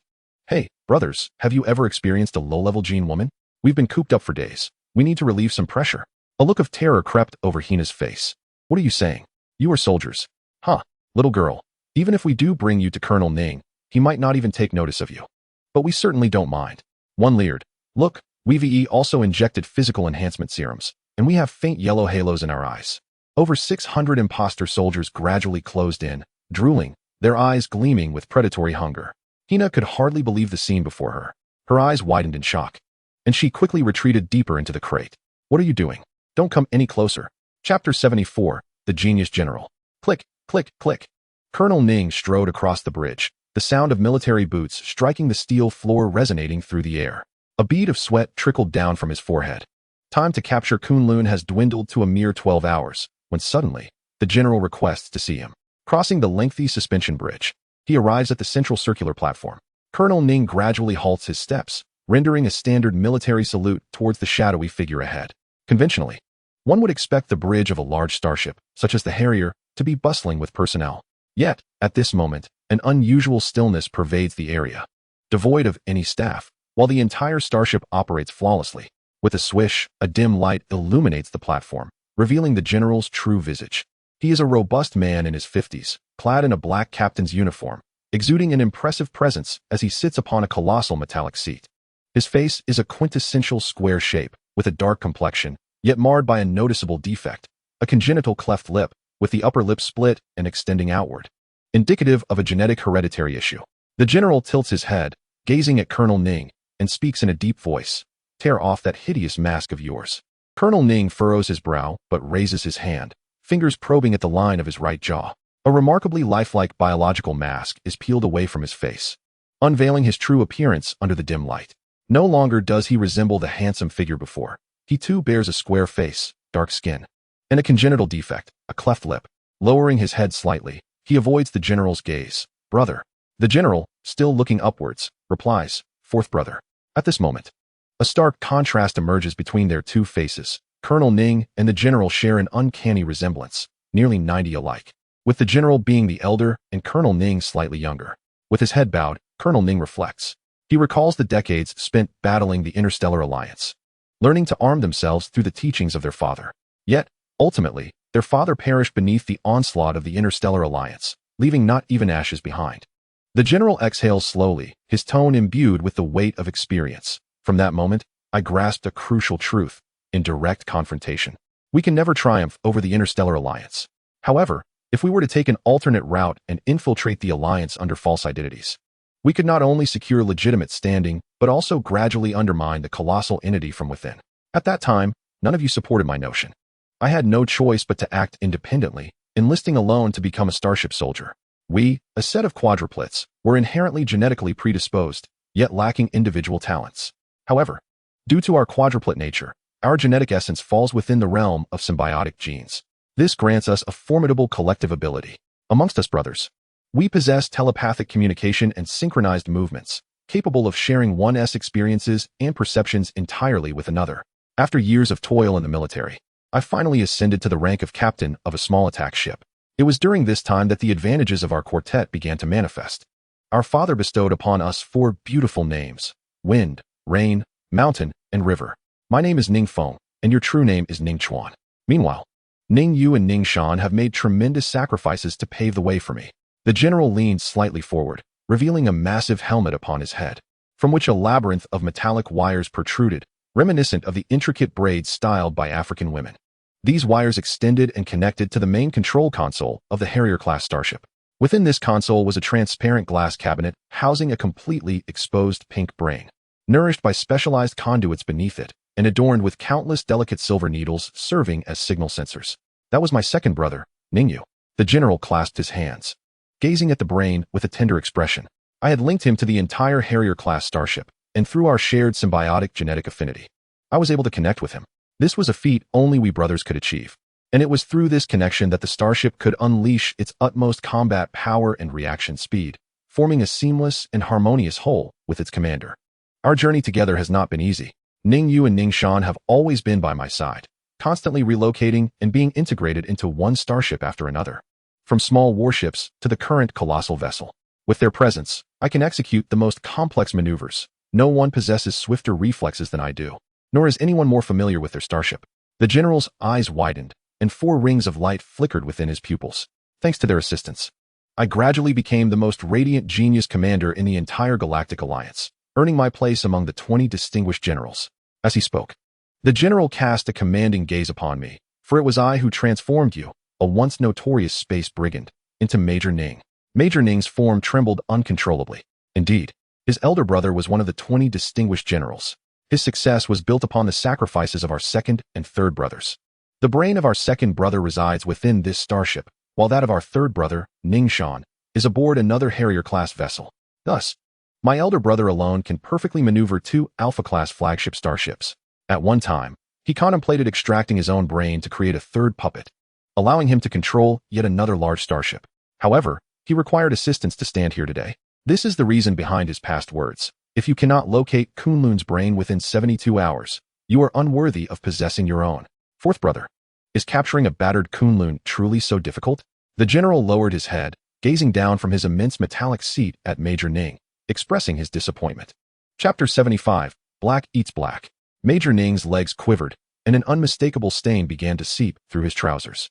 He was engulfed by an overwhelming dread, desiring nothing more than to avoid becoming a mere cerebral entity, an intellect forever imprisoned and manipulated, condemned to a life devoid of light aboard a warship.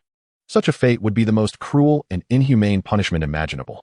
In the stillness of night, he had once heard the anguished wails of humanity emanating from the ship's communication device. He could not ascertain whether those were indeed the souls of his second and third brothers. Ning Chuan, the general, shook his head in resignation. Father has always doted on you. I will not lay a hand on you unless absolutely necessary. My physical prowess pales in comparison to yours, and in the future, someone must carry on our family legacy. Do you remember our ambition? We shall ascend step by step to the zenith of the Interstellar Alliance, and then instigate a coup. We will emerge as the true official power within the galaxy, free to roam without fear of opposition. Currently, we lack the strength we require. And Kunlun is aware of our secrets. We must not allow her to disseminate any information. Ning Zhongxiao trembled in fear, though his elder brother feigned leniency. The gaze he cast upon him was ever that of a predator fixated on fresh prey. Yet, confronted with the present circumstances, Ning Zhongxiao felt utterly lost. Let me show you something. Above him, the imaging system of the Harrier-class starship abruptly activated, projecting a void image. The screen displayed the topography of a desolate Earth. A landing pod from a Harrier-class starship descended slowly, and 3 reconnaissance teams emerged in succession. Ning Zhongxiao felt a pang of confusion.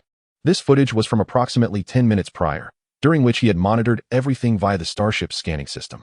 These teams were dispatched under his command to investigate the whereabouts of the elite warriors squad. As of now, the reconnaissance teams were still searching, and he had yet to receive any feedback. The general's voice suddenly resonated. What you see is merely an illusion. Ning Zhongxiao's eyes widened in disbelief. What? The image before him focused on one of the reconnaissance teams. Strangely, the picture grew increasingly hazy, as if the resolution were being adjusted. The mosaic on the screen proliferated until the team members were reduced to mere pixelated forms. Suddenly, another figure, shrouded in mosaic, plummeted from above. In an instant, a series of crimson mosaics erupted from the reconnaissance team. The scene resembled a minor S protection system, obscuring any semblance of gore and rendering the dismembered bodies unrecognizable. Yet the audience could vividly discern the horrific fate that had befallen those team members. Ning Zhongxiao's expression drained of color, and soon his eyelids began to twitch.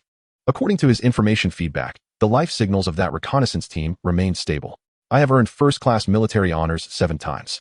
The Interstellar Alliance rewarded me with a visual detector abandoned by a Level 4 civilization. After nearly 7 years of repairs, I finally installed this device on the Harrier-class starship. Previously, when I activated it, its internal power source was depleted in mere seconds, and the engineers declared it beyond further use.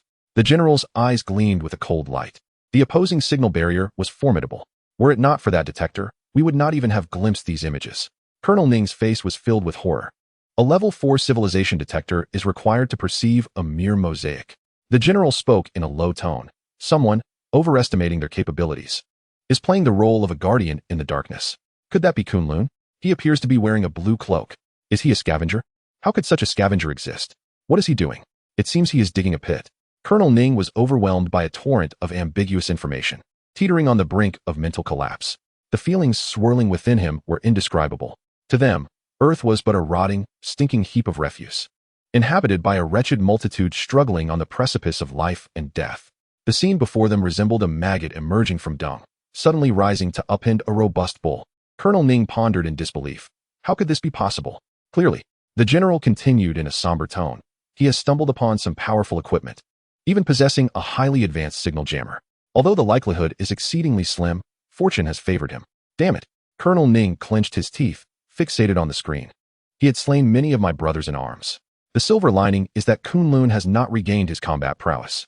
Leaning back in his chair, the general added, the bad news is that a lone hero has emerged from the multitude of scavengers. Of course, even if he enjoys extraordinary luck in acquiring a high-level signal jammer, it should be exhausted by now. As for his combat skills, while he may possess some tricks, should he reveal himself before me, I could eliminate him in an instant.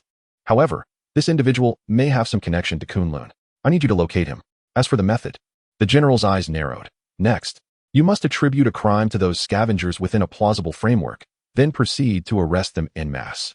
Should there be any resistance, execute them on the spot.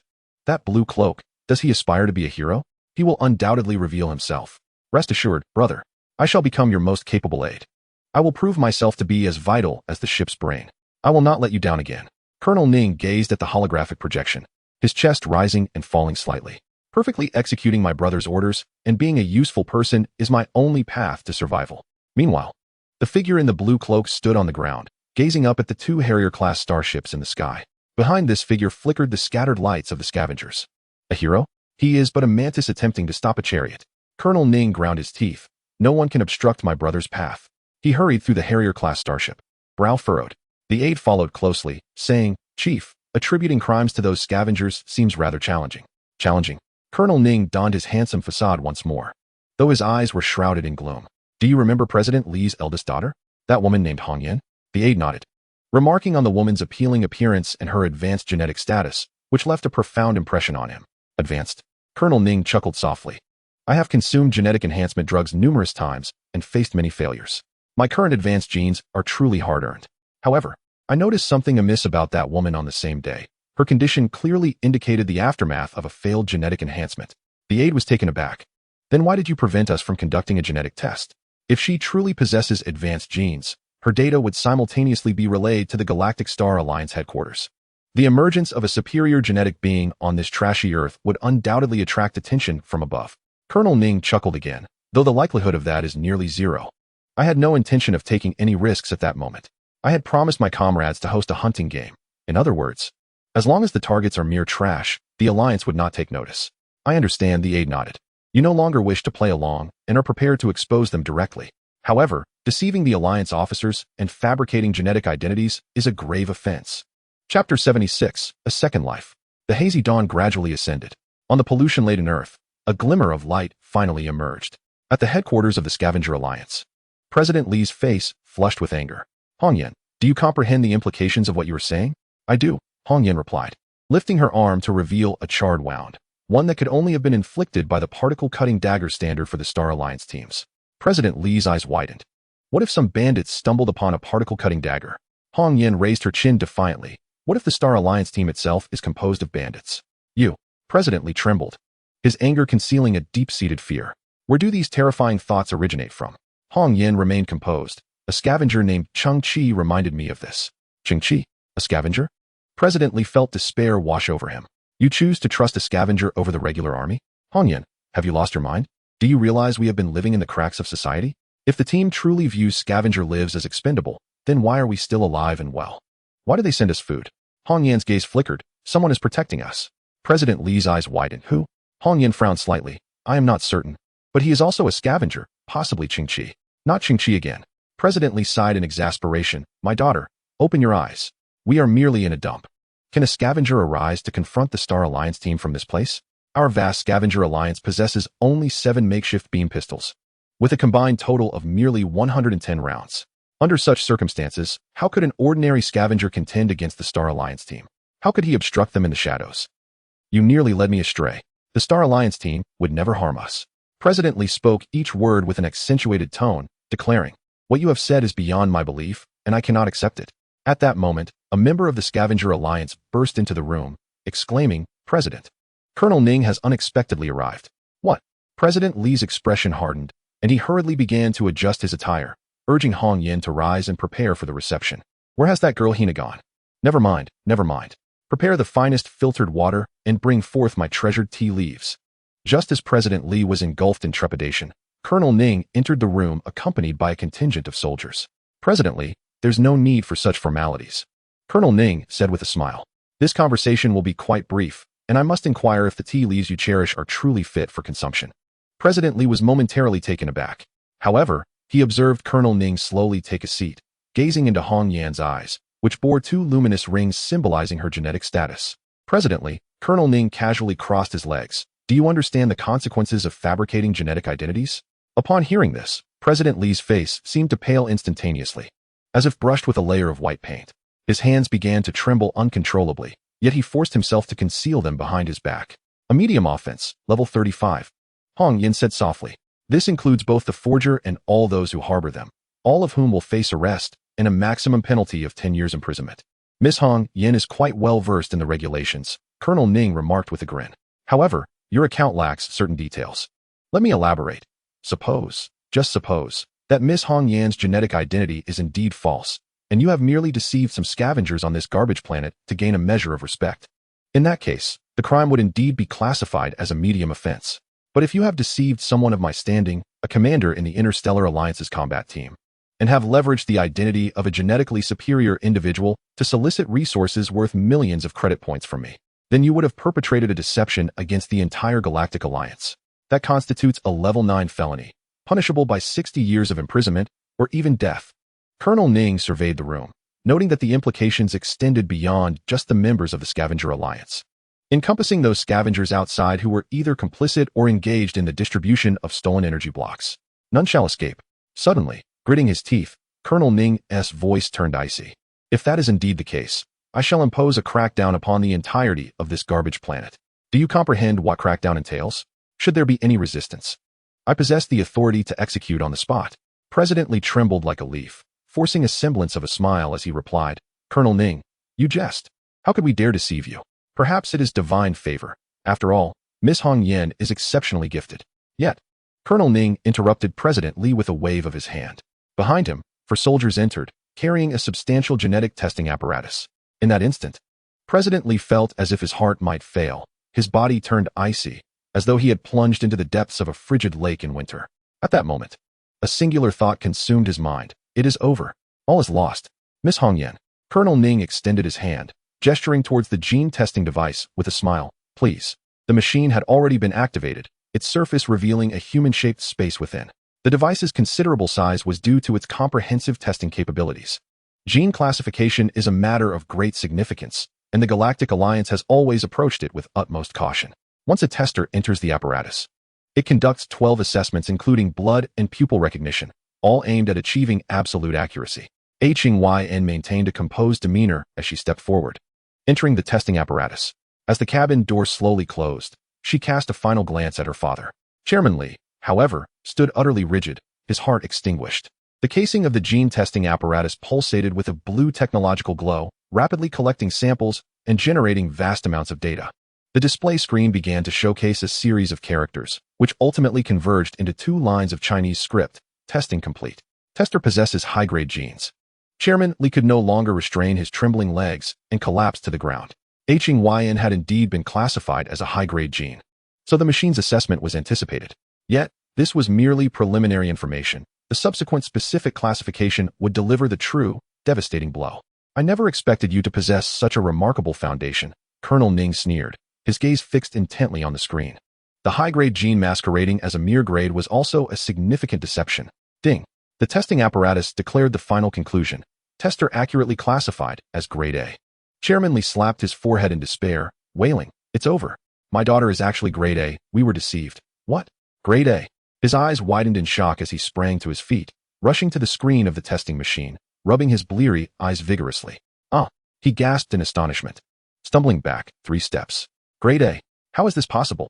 The cabin door of the testing machine slowly opened, revealing Yin striking features, now accentuated by 2 azure halos in her eyes. Her beauty, already breathtaking, was further elevated by the addition of these mysterious and regal rings, enhancing her lofty and proud demeanor. Colonel Ning was frozen in his seat, disbelief etched across his face. Did I misjudge her? How could this be? Her appearance that day was evidently a result of the drug backlash.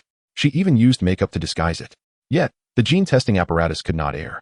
Colonel Ning's mouth fell agape, his head tilting slightly as he stared blankly at Yin.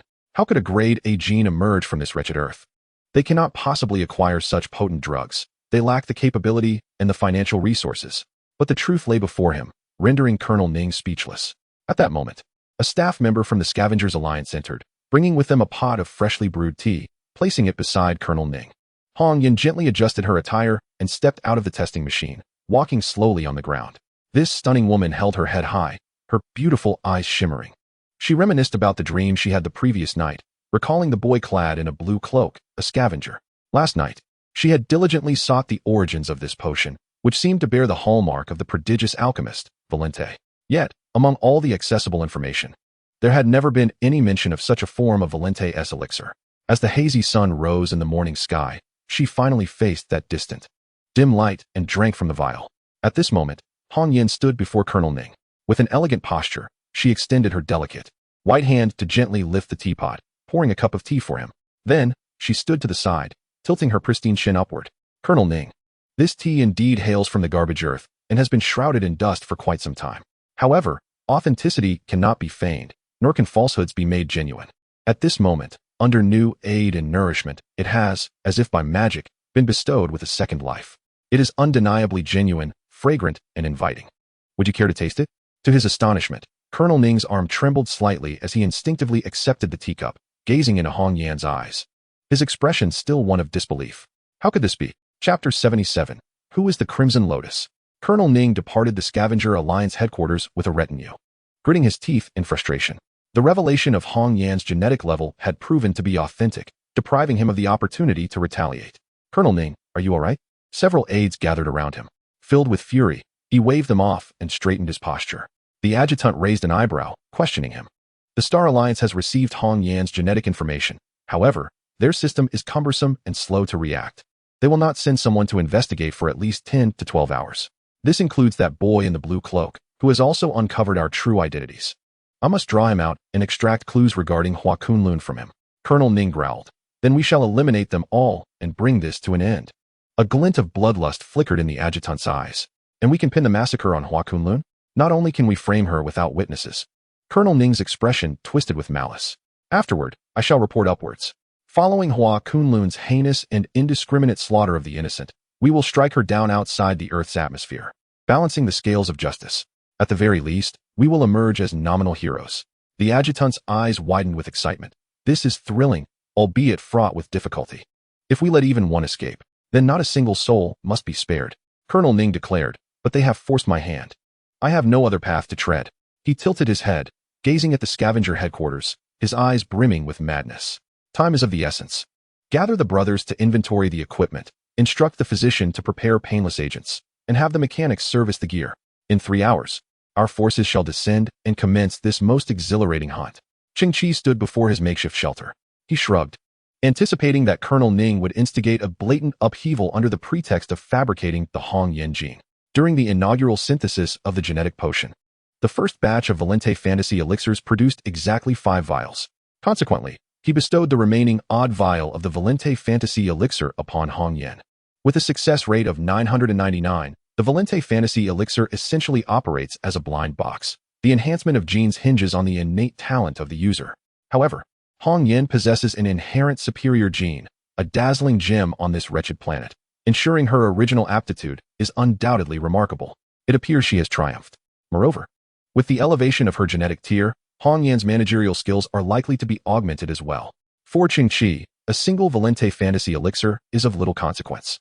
Yet for Hong Yan, for the entire Scavenger Alliance, and indeed for all scavengers, it may very well signify the dawn of a new beginning. Nevertheless, Cheng Qi narrowed his eyes slightly. For someone like Colonel Ning, extremism and madness are the norm, particularly after encountering repeated setbacks, which exacerbate the primal instincts simmering within. He resembled a bomb with its fuse ignited. Henceforth, he would likely no longer tread cautiously. The final confrontation is imminent. Let the battle commence. Cheng Qi's eyes sparkled with determination. Behind him, the entrance to the underground sanctuary slowly creaked open. The youth stepped inside, preparing to gather his strategic resources. Within the workshop, the equipment Cheng Qi had recently acquired lay sprawled across the floor. By dispatching 3 reconnaissance teams, he had procured an additional 36 small signal jammers and 36 particle-cutting daggers. Coupled with his previous stock, he now possessed a total of 84 military-grade particle-cutting daggers. Organizing his thoughts, Cheng Qi first amalgamated the small signal jammers into a second innocent defense array. Then, he turned his attention to the 84 military particle-cutting daggers. These weapons, a fusion of modern technology and traditional armaments, had yet to be synthesized by him. The reason for his accumulation of such a significant quantity was to execute a seamless synthesis, detecting similar technological constructs. Commencing synthesis, Cheng Qi raised his arm. A cerulean fan-shaped scanning beam emanating from his wrist, disassembling into primal matter. Synthesis successful. Military particle scimitars, 42. Military energy blade longswords, 21.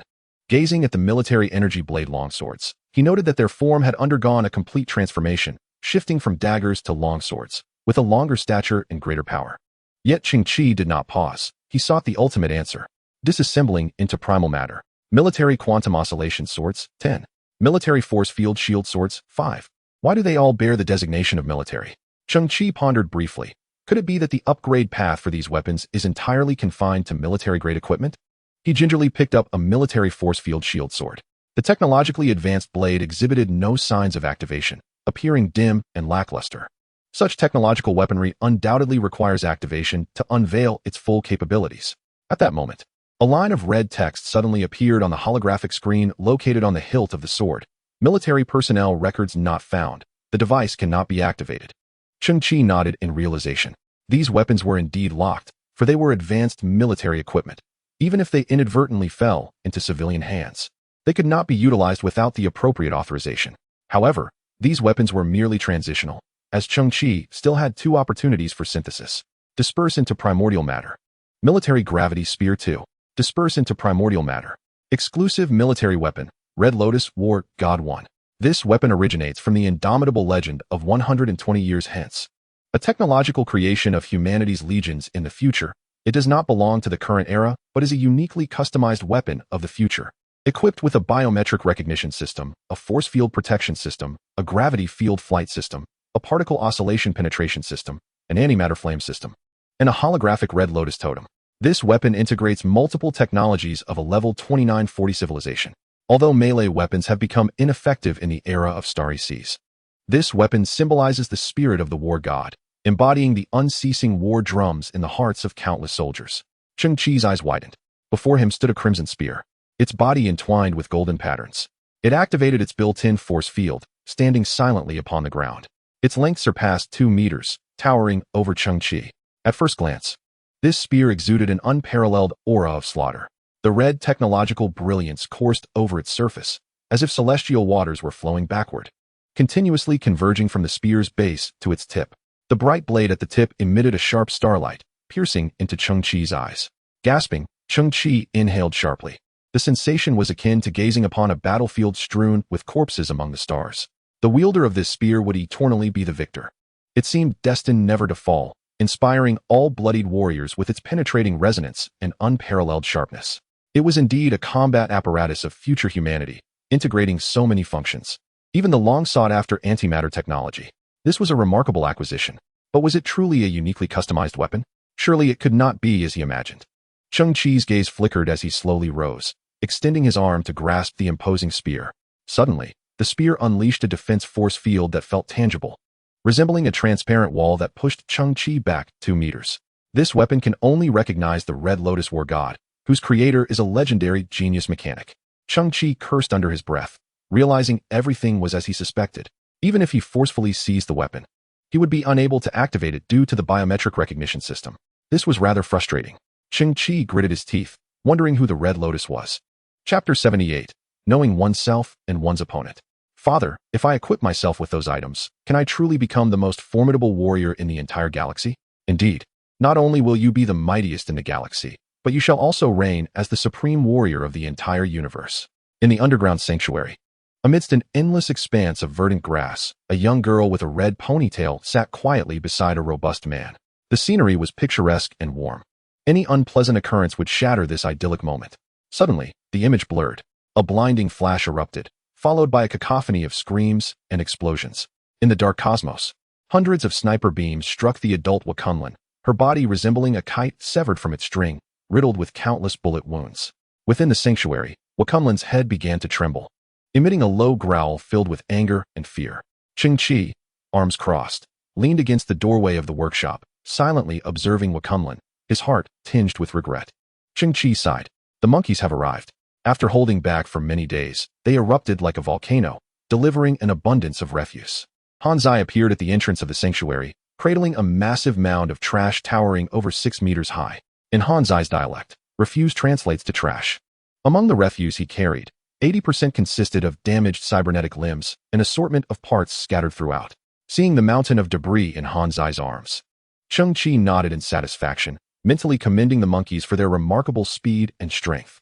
Wakunlin struggled to turn her head, due to damage to her control chip. She could only open one eye wide while the other eyelid twitched mechanically once it reached a certain position. Do you genuinely intend to assist me? This endeavor carries substantial risks. Wakunlin gazed at Cheng Qi. I am aware that suitable components cannot be found on this wretched earth. I shall not impose excessive demands or expectations upon you to restore all my functions. That would be asking too much.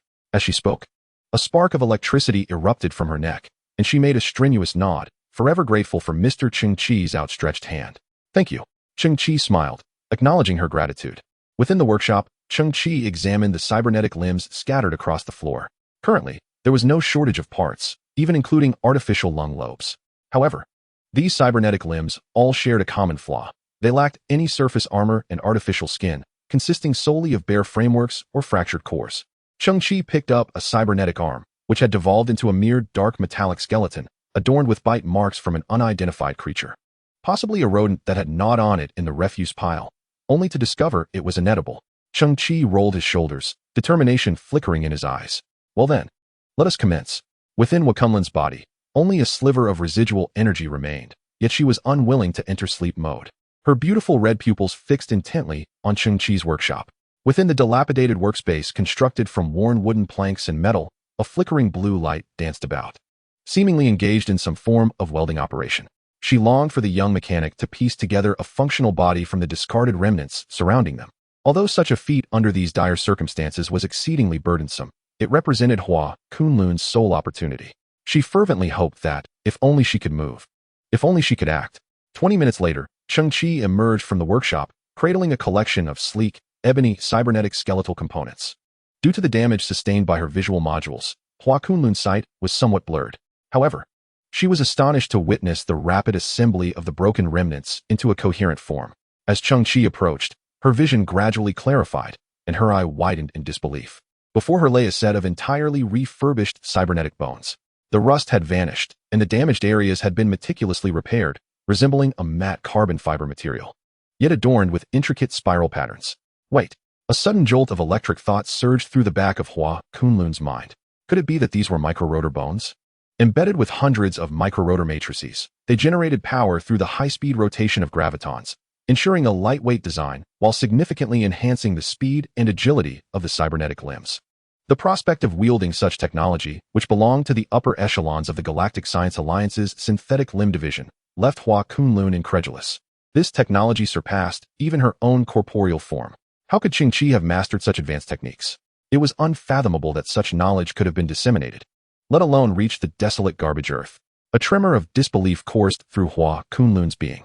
Could it be that this technology was the product of Cheng Qi's own innovations, coincidentally aligning with the pinnacle of the Galactic Alliance's advancements?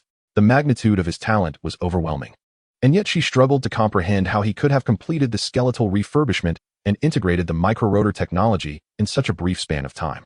Hua Kunlun's gaze lingered on the wooden shanties. Did his workshop harbor some form of large-scale production line? With limited materials, they would have to make do. Cheng Qi stepped closer to Kunlun, grasping an arm and connecting it to her body. In that instant, the end of the arm's bone unfurled, releasing numerous tendril-like appendages that gracefully wove through the air before delicately piercing Kunlun's battered shoulder, initiating a fusion with her electronic nerves. Once more, Hua Kunlun's heart quaked. The rotor skeletons she understood did not possess such connective technology, relying instead on rigid physical links. Those dark, filamentous strands resembled a form of nanoscale biological nerve. Was this an upgraded version of the rotor skeleton? The alerts from her emotional assistance module intensified, as her astonishment deepened and her comprehension of the unfolding events waned. She surmised that the counterfeit soldiers would soon shed their hypocritical facades. Cheng Qi meticulously measured one miniature rotor skeleton after another, scapulae, arm bones, ribs, exhibiting an unwavering diligence. Hua Kunlun's expression gradually turned grave. I have a plan. Cheng Qi continued his work, adding, if they truly dare to disregard the consequences, I am prepared to ensure they remain here forever. Hua Kunlun paused, taken aback. Cheng Qi went on. The ideal scenario is for them to perish entirely, while I render the Hawk-class starship incapacitated without destroying it. Hua Kunlun's countenance faltered again. In her heart, the notion of leaving everyone behind had already seemed impossible. Yet Cheng Qi sought to elevate this difficulty, proposing to incapacitate the starship without its destruction, a notion that bordered on the fantastical. Cheng Qi's demeanor remained calm. The adage know thyself and know thy enemy, and you will never be defeated held true, yet he was entirely ignorant of those two starships. The captain of the Hawk-class starship was named Ning Feng, the most brilliant commander of the Interstellar Alliance in nearly 2 decades. His greatest asset lay in the 2 fully armed Hawk-class starships. Hua Kunlun furrowed her brow, stating, in battling him, the moment you reveal yourself, he could easily activate the annihilation cannon aboard the starship and eliminate you in an instant. Within the Alliance, people often describe the relationship between Ning Feng and his starship as one of perfect harmony. Cheng Qi paused his work momentarily, pondering the true might of the annihilation cannon. Due to the constraints of the ship's size, it was equipped with a secondary annihilation energy cannon. The instantaneous pressure generated by a single attack was 30 times that of Earth's core. As its name suggests, the annihilation cannon is designed to obliterate celestial bodies. It is a force no individual could withstand. Hua Kunlun's crimson pupils flickered. Even at my peak, I could not endure it. Understood, Cheng Qi replied with an unusual calmness. The 2 starships are equipped with only one annihilation cannon, correct? How can we prevent its second shot? Hua Kunlun's expression froze for a moment. She could not comprehend what Cheng Qi meant by a second shot, for to countless beings, Experiencing the might of the Annihilation Cannon once equated to experiencing it for the last time. The Hawk class's defensive force field, codenamed Sky Shield, is one of the most formidable shields within the Galactic Alliance. To thwart the cannon's second shot, one must breach the Sky Shield and destroy the cannon's core. The sole method to penetrate the Sky Shield is to concentrate a high-energy, high-density beam on one of its rhomboid units. If the attack's power is sufficient, the Sky Shield may sustain unit damage, resulting in a small breach. However, the Sky Shield consists of 7 layers. Even if all 7 layers were breached in an instant, the shield would behave like a Rubik's Cube, with the 7 breaches shifting instantaneously, morphing into a vast labyrinth. 30 seconds later, the Annihilation Cannon would initiate its second attack. No one could enter. Hua Kunlun's expression was complex. It seemed unrealistic for one person to breach the Sky Shield. Understood, Cheng Qi's eyes shimmered with a certain glint. Hua Kunlun, perplexed, recounted the formidable prowess of Ning Feng, while Cheng Qi, poised to declare war, merely remarked with a nonchalant, "I understand." "If I restore you," Cheng Qi suddenly inquired, "will you assist me in my confrontation with the counterfeit army?" Without the slightest hesitation, Hua Kunlun responded affirmatively, "I shall." After a brief moment of silence, he continued, "Firstly, you have granted me a second life, and I am bound to repay your kindness. Secondly, the Scavengers are also residents of the Interstellar Alliance, and as a soldier, it would torment my conscience to remain indifferent while knowing they are on the brink of slaughter. I must take action." Cheng Qi nodded thoughtfully, realizing that the ebony, skinless skeletal framework hardly suited the illustrious reputation of the great genius, Cheng. At that moment, Hua Kunlun recognized that throughout their lengthy dialogue, Cheng Qi had merely laid the miniature rotor skeleton upon the ground without equipping it. Cheng Qi, however, began to gather the skeletal pieces with a smile, saying, "Please wait a moment." Chapter 79, Cyber Civilization. Dispersing into primitive matter. Commencing synthesis. Within the workspace, Cheng Qi's visage was enveloped in a blue luminescence of technological brilliance. Having discerned Hua Kunlun's true intentions, he resolved to grant her a more significant opportunity. The previous miniature rotor skeleton was merely a preliminary trial. In reality, Cheng Qi had utilized only half of a discarded prosthetic. With the introduction of new materials, the final product could transcend 2 levels. Synthesis successful. Carbon-24 magnetic cybernetic arm skeleton, X2. Carbon-24 magnetic cybernetic shoulder blade, X2. Carbon-24 magnetic cybernetic rib, X2. As if the creator himself had descended, a grand synthesis commenced anew. The tattered remnants of equipment transformed in a miraculous display, evolving from 8 to 4. Then from 4 to 2, all under a resplendent glow. The newly crafted bionic skeleton was complete, encompassing all necessary components. Carbon-24 represented a novel form of carbon, surpassing contemporary human technology. Cheng Qi examined the annotations of the skeleton, marveling at its lightweight design, which not only upgraded the miniature rotor technology, but also incorporated magnetic control, resulting in combat data that had more than tripled. Yet, he knew this was merely the beginning. Anticipation surged within him as he urged, "Disperse into primitive matter and continue the synthesis." "This phrase must come from me. Your words hold no weight." All right, you proceed." Dispersing into primitive matter. Commencing synthesis. Based on the synthesis materials, predicting the user's synthesis objectives and trends, initiating the overall synthesis plan module. Cheng Qi paused. Overall plan. Synthesis successful. Level 35 Cyber Civilization Core Structure, X1. Also known as Cyber War Skeleton. 620 years hence, human civilization persists within the cosmos, undiminished. One method of sustaining human legacy is through the complete prosthetic transformation of humanity, thus birthing a new civilization in the universe, cyber civilization. The cyber civilization has retained only the human brain, while all other organs have been replaced with cybernetic prosthetics. Due to the rampant spread of electronic narcotics, a majority of cybernetic beings have succumbed to psychological distortion, leading to a schism between the orthodox cyber civilization and the cyber underworld. This division has gradually ignited a protracted cyber war spanning a century. The elite combat force of the cyber underworld, known as the War Skeletons, is equipped with a specialized 201 red thermal mode, which, when activated, renders its combat prowess second only to that of the cybernetic emperor.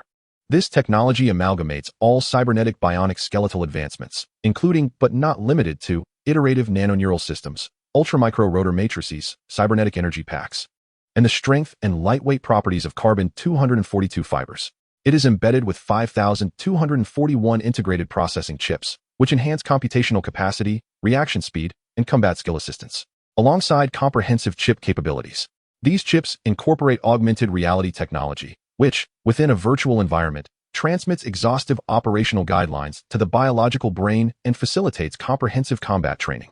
The second reaction to this equipment is one of terror, while the first evokes a sense of wonder at the vastness of the universe, which harbors a myriad of civilizations. Each is captivating and mysterious as the blooming of flowers. Previously, knowledge of microbial, plant, and biological civilizations had been acquired, and now the cyber civilization has emerged. A yearning flickered across Cheng Qi's face as he contemplated a future in which he would venture into the starry ocean to explore, witness, and uncover the unknown. Gazing upon this new creation, he grasped the essence of what the comprehensive modular blueprint entailed. Before him stood a skeletal structure approximately 170 centimeters tall, a pale red hue enveloping its form. It was no longer a scattered assembly of bones, but a cohesive entity. Notably, the eye sockets housed cybernetic eyes. A human brain auxiliary chip radiated red light from the forehead, and a new mechanical spine coursed through it, complemented by a bionic heart nestled within its chest cavity. Moreover, along its skeletal frame, red fibers coalesced to form bionic muscles.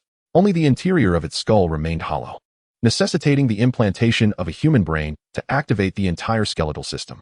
The essence of this comprehensive modular blueprint is to calculate Cheng Qi's core objective and synthesize it in one fell swoop, eliminating the need for piecemeal assembly.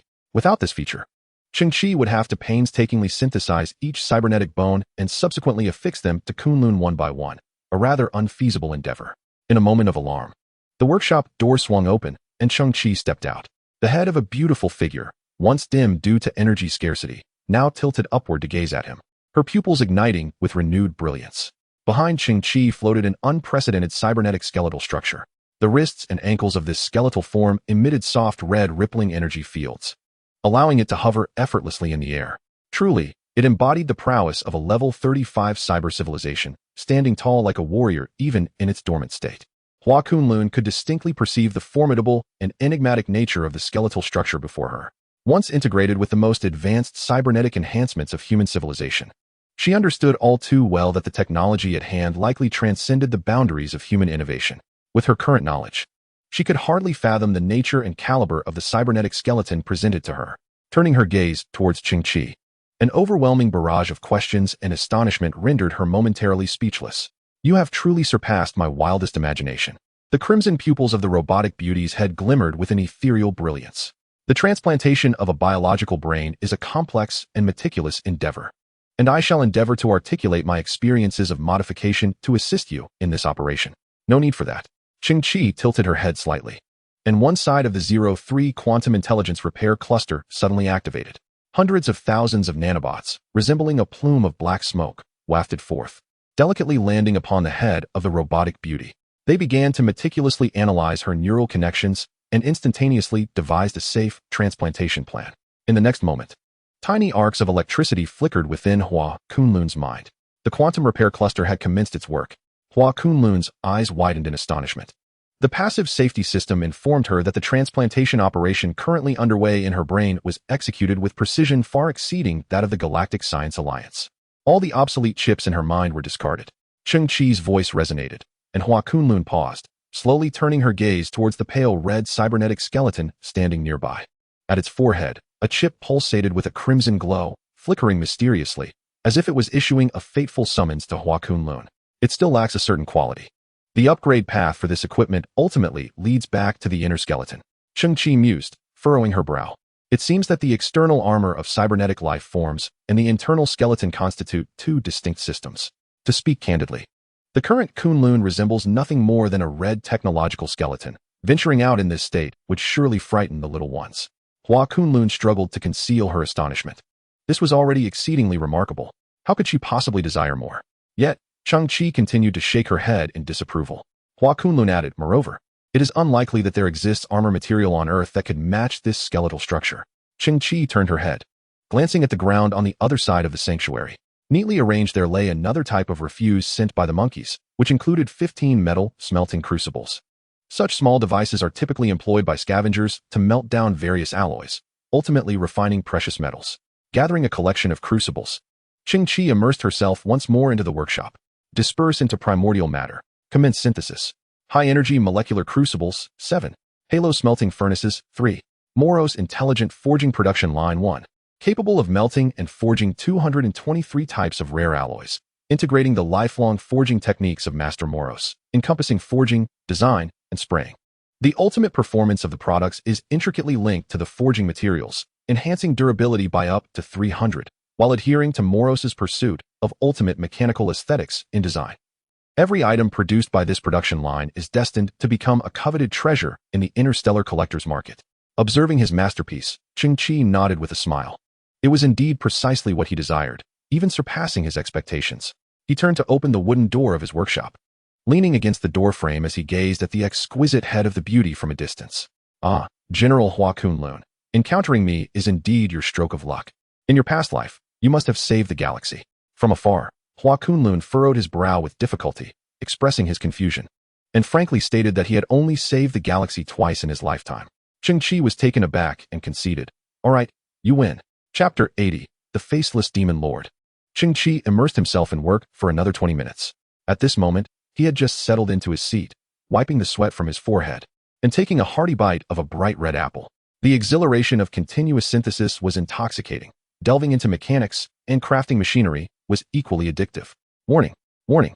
The small Saturn suspended from the ceiling, representing the innocent defense array, suddenly flashed a crimson light and emitted a warning alert. Cheng Qi paused momentarily, his brows knitting together in concern. His perspective shifted to reveal a scene above the surface. A small garbage transport ship had descended near Cheng Qi's shelter, bearing the insignia of an interstellar alliance team. Upon investigation, Cheng Qi discovered that this transport vessel originated from one of the Harrier-class starships. What is going on? How did they find me here? Cheng Qi rose slowly, his gaze fixed on the garbage transport ship. He watched as the hatch of the vessel slowly opened, revealing a man clad in a white lab coat, approximately 60 years old, with shifty eyes.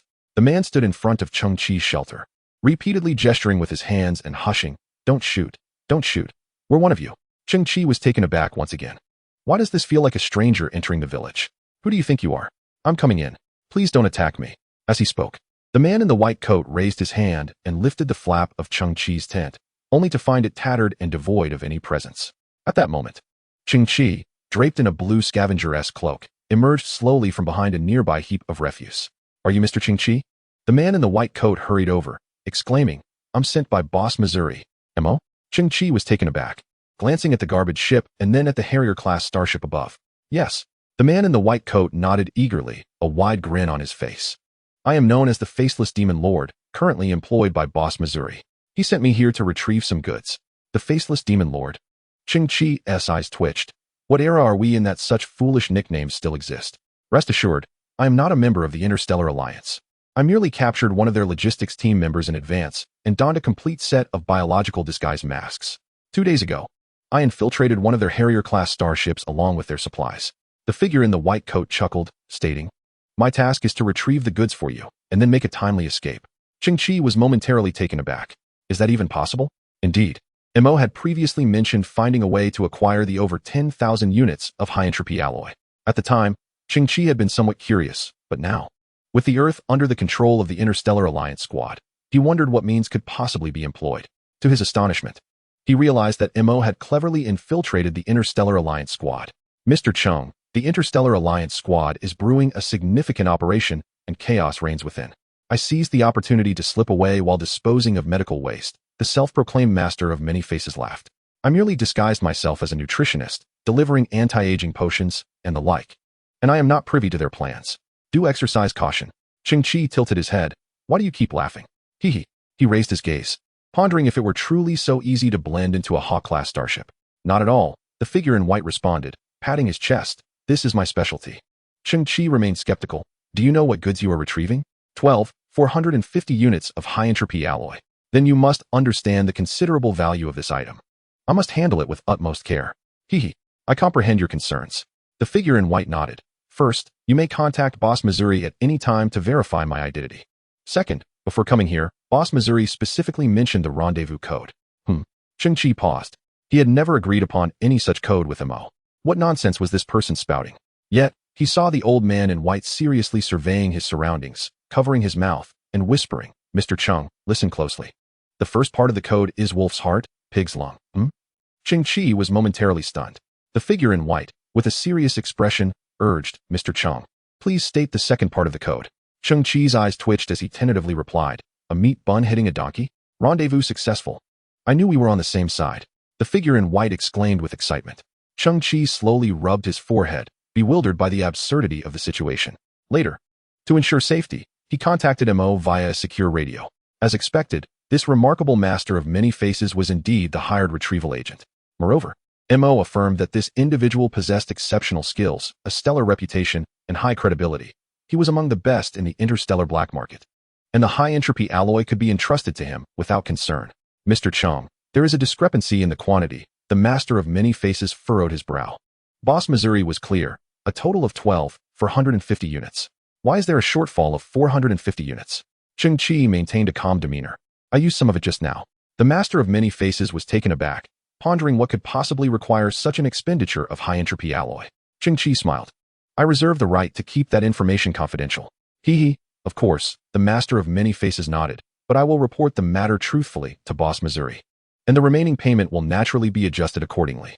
The faceless demon lord, neither affirming nor denying, remarked. The interstellar team is disseminating something beyond the atmosphere. I shall seize this opportunity to pilot the transport vessel and make my swift escape, delivering the cargo to Boss Missouri post-haste. Might I ask a favor of you? Cheng Qi slowly produced a metal device the size of a playing card. Please place this item within the Harrier-class starship. The faceless demon lord paused, contemplating the request. This could indeed be feasible, yet it would undoubtedly increase the risk, thus requiring additional compensation. Cheng Qi suddenly smiled. The extra fee can be procured from Boss Missouri. Simply inform him it is a task I entrusted to you. He will cover the cost. The faceless demon lord did not take the device, responding, however, I must forewarn you that this device evidently possesses remote communication capabilities. The detectors within the Harrier-class starship are highly sensitive. Should this external device be activated, even a weak signal will undoubtedly be detected by the captain within a maximum of 60 seconds. 60 seconds of operation? Cheng Qi's eyes glimmered with intrigue. That will suffice. The faceless demon lord, perplexed, inquired, where exactly do you wish it to be placed? Did you not purchase a batch of black market weaponry? Cheng Qi's gaze flickered as he replied, I require you to conceal this device within the weapons storage area. The faceless demon lord's expression shifted. Is this some form of explosive? You do not intend to detonate those weapons, do you? He considered this for a moment, ultimately concluding that the destruction of the weapons bore no consequence to him. His duty was merely to deliver the goods and earn his reward. With that, the faceless demon lord finally accepted the playing card-sized device from Cheng Qi. Boss Cheng, I shall take on this task.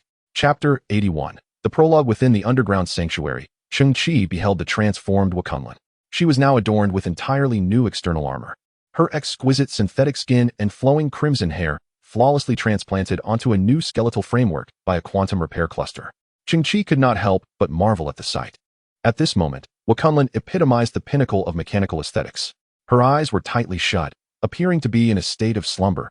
In reality, she was immersed in advanced cyber technology's augmented reality.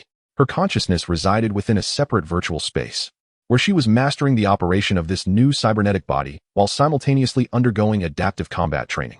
Cheng Qi was uncertain how long it would take for her to awaken, but he knew he had to depart. Traversing the wooden corridor of the underground shelter, he glanced at the scavenger communicator standing silently to one side and gently rapped his fingers against it. A smile graced Cheng Qi's lips as he said, I hope you shall not disappoint me. All scavengers, assemble immediately at Zone 24. The sky reverberated with a wave-like audio, resonating through every corner of Garbage Earth. 2 Harrier-class starships, each extending 20 kilometers, hovered thousands of meters above, gradually adjusting their positions. The prow tilted downward, pointing towards the ground, resembling 2 swords suspended in the air. The scavengers gathered in increasing numbers, soon coalescing into a massive procession. This throng moved slowly across the ground, akin to a cumbersome beast.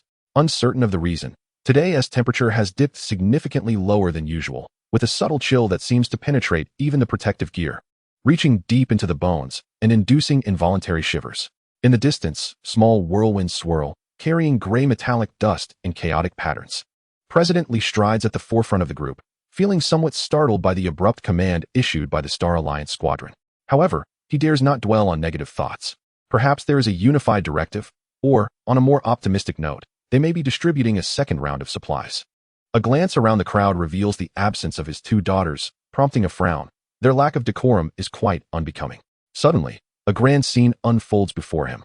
The massive doors of 2 Harrier-class starships thunderously swing open, and landing craft line up in a straight formation, descending toward the ground. Following this, squads of armed soldiers from the Star Alliance emerge from the landing craft, their expressions cold and resolute, forming ranks before him. President Li's heart quakes uncontrollably as he senses an overwhelming pressure in the air.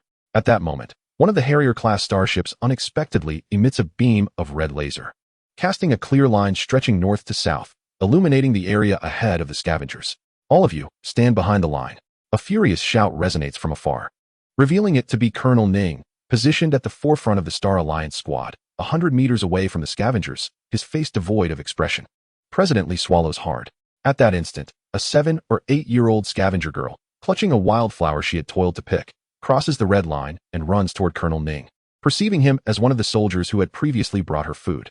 The wind, laced with metallic dust, sweeps past her, standing before Colonel Ning. The girl raises the white flower in a gesture of innocence.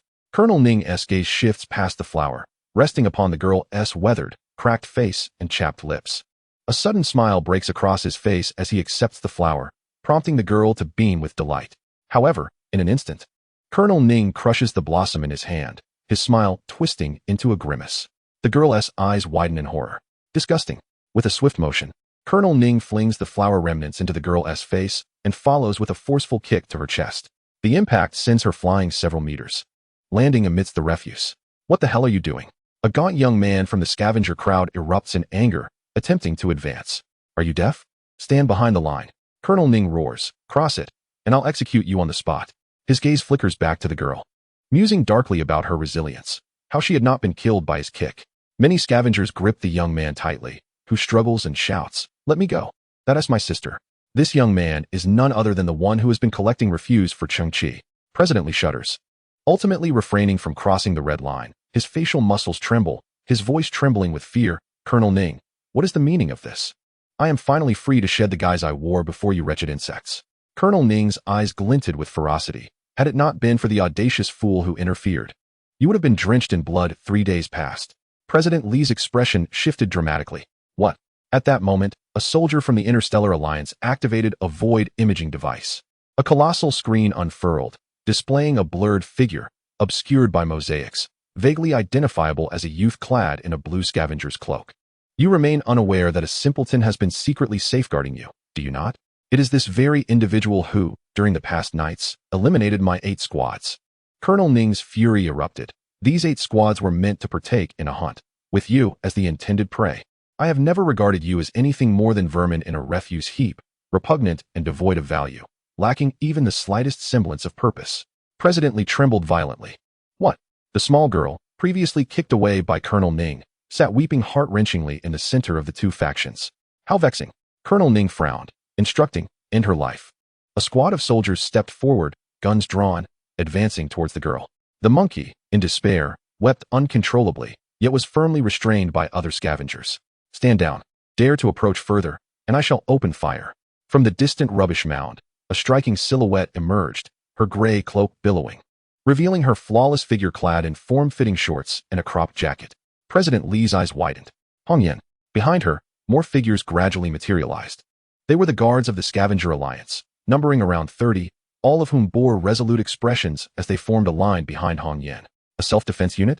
Colonel Ning turned to glance, a sneer forming on his face as his gaze fixated on the peculiar weapons in their possession, wondering where they had procured such grotesque armaments. Colonel Ning gestured to a squad behind him, commanding, eliminate them all. A 20-member Interstellar Alliance squad stepped forward, raising their weapons. At that instant, Hong Yan moved. With a swift motion, she chambered her crimson-painted firearm, and as she lifted it, a singular scope blossomed into 20 independent targeting lenses. Buzz. The moment Hong Yan squeezed the trigger, a yellow beam of light erupted forth. Colonel Ning's eyes widened. He had no time to react as the oval beam hurtled towards his face.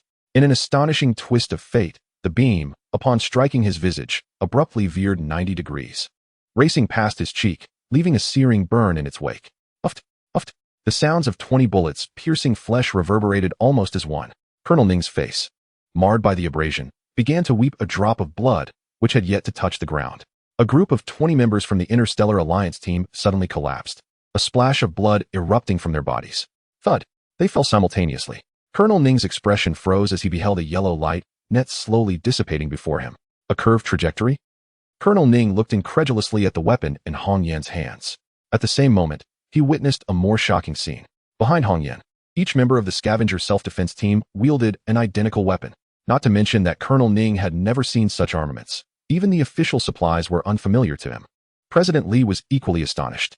Hong Yan, where did you acquire these? Standing atop a mountain of refuse, Hong Yan's cloak and long hair fluttered in the gentle breeze. Her figure seemed to tower taller than before, and on her exquisite face was a resolute expression of defiance against death.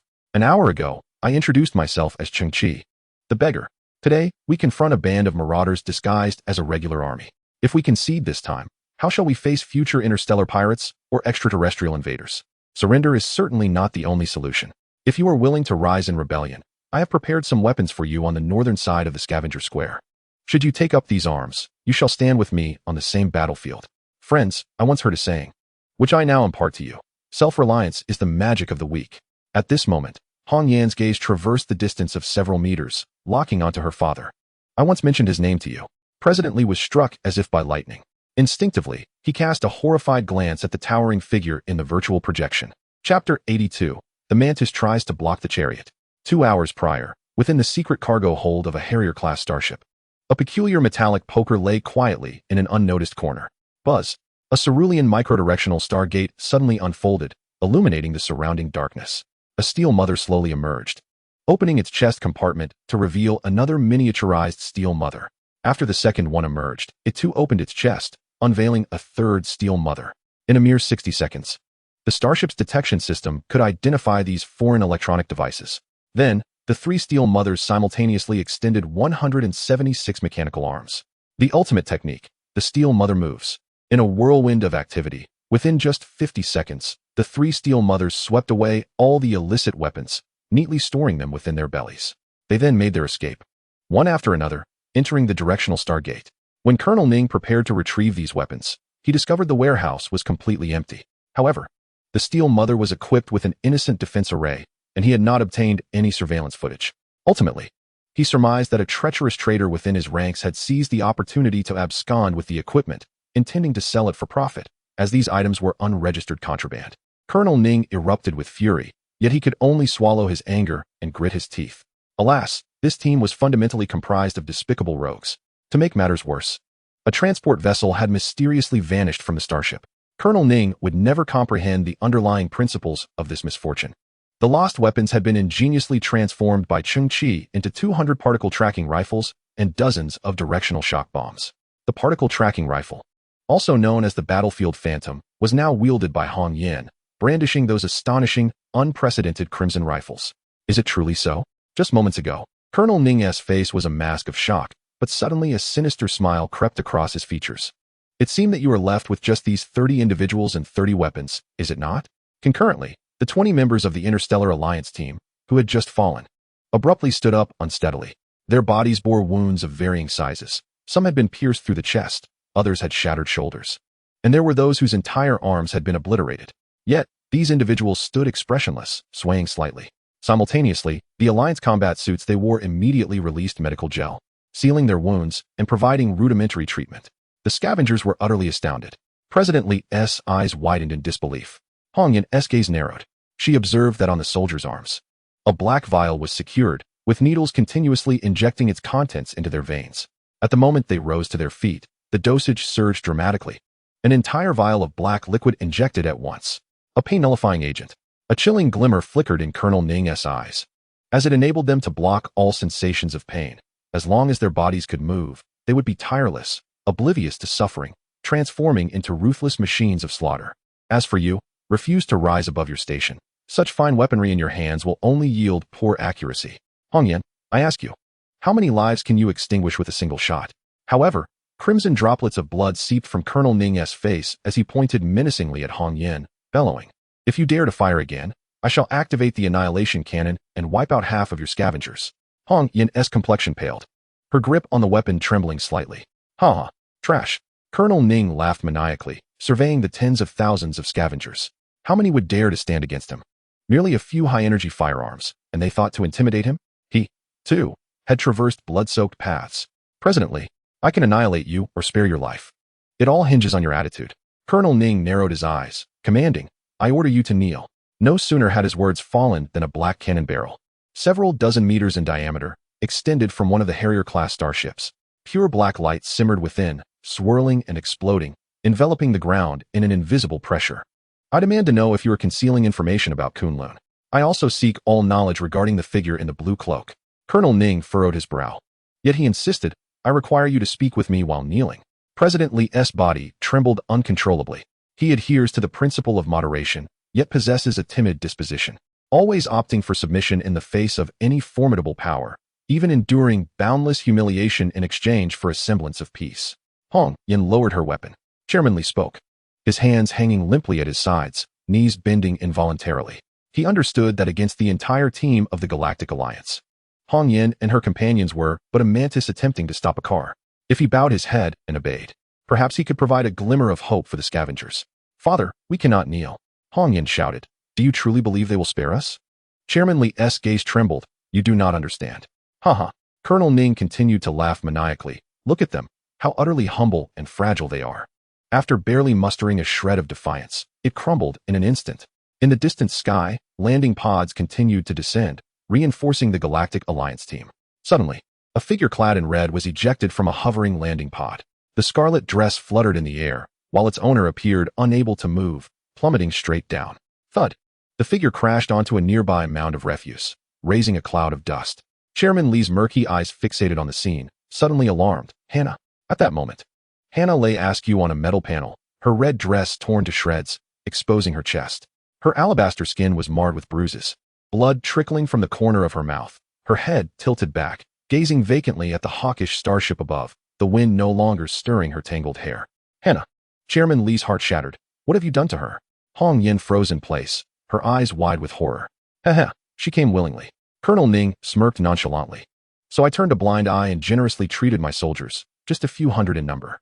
With narrowed eyes, Colonel Ning declared, a lowly woman such as her being able to provide such value is already her honor. Chairman Li was battered by wave after wave of despair, his vision darkening. Kneel. I command you to kneel before me, and perhaps I might spare your life. Colonel Ning's expression twisted with madness. The mask of pretense upon his face cracked and sagged, hanging askew as newly formed wounds marred his visage. Chapter 83, Defensive Array. Chairman Li remained half-kneeling, his body frozen in place. Memories of a lifetime of submission flashed through his mind. At last, he recognized the true nature of the beings before him, devoid of any humanity. Perhaps, in the past, his groveling could have earned him a fleeting survival. But this time, even if he broke his back and buried his knees in the earth, worshipping until his head bled, the outcome would likely remain unchanged. A wrinkled hand pressed against the ground, stirring up a cloud of dust. It was Chairman Li supporting himself. Tears streamed down his face as he gritted his teeth, casting a glance at the distant, uncertain fate of Hannah, then at the armed and resolute Hong Yin. I will not kneel. The aged President Li, trembling, uttered those 3 words. Subsequently, he pressed his palm against the ground and slowly rose to his feet. He finally straightened his chest, yet tears streamed down his face. With a roar, he declared, You are nothing but beasts. I shall not kneel before beasts. If it comes to it, I would rather die than bow.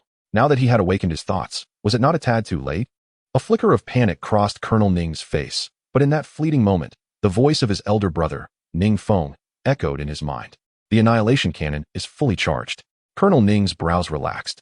He had previously been merely posturing, using a hard stance to suppress the morale of the scavengers, fearing that his head might suddenly be obliterated by that unimaginable beam weapon.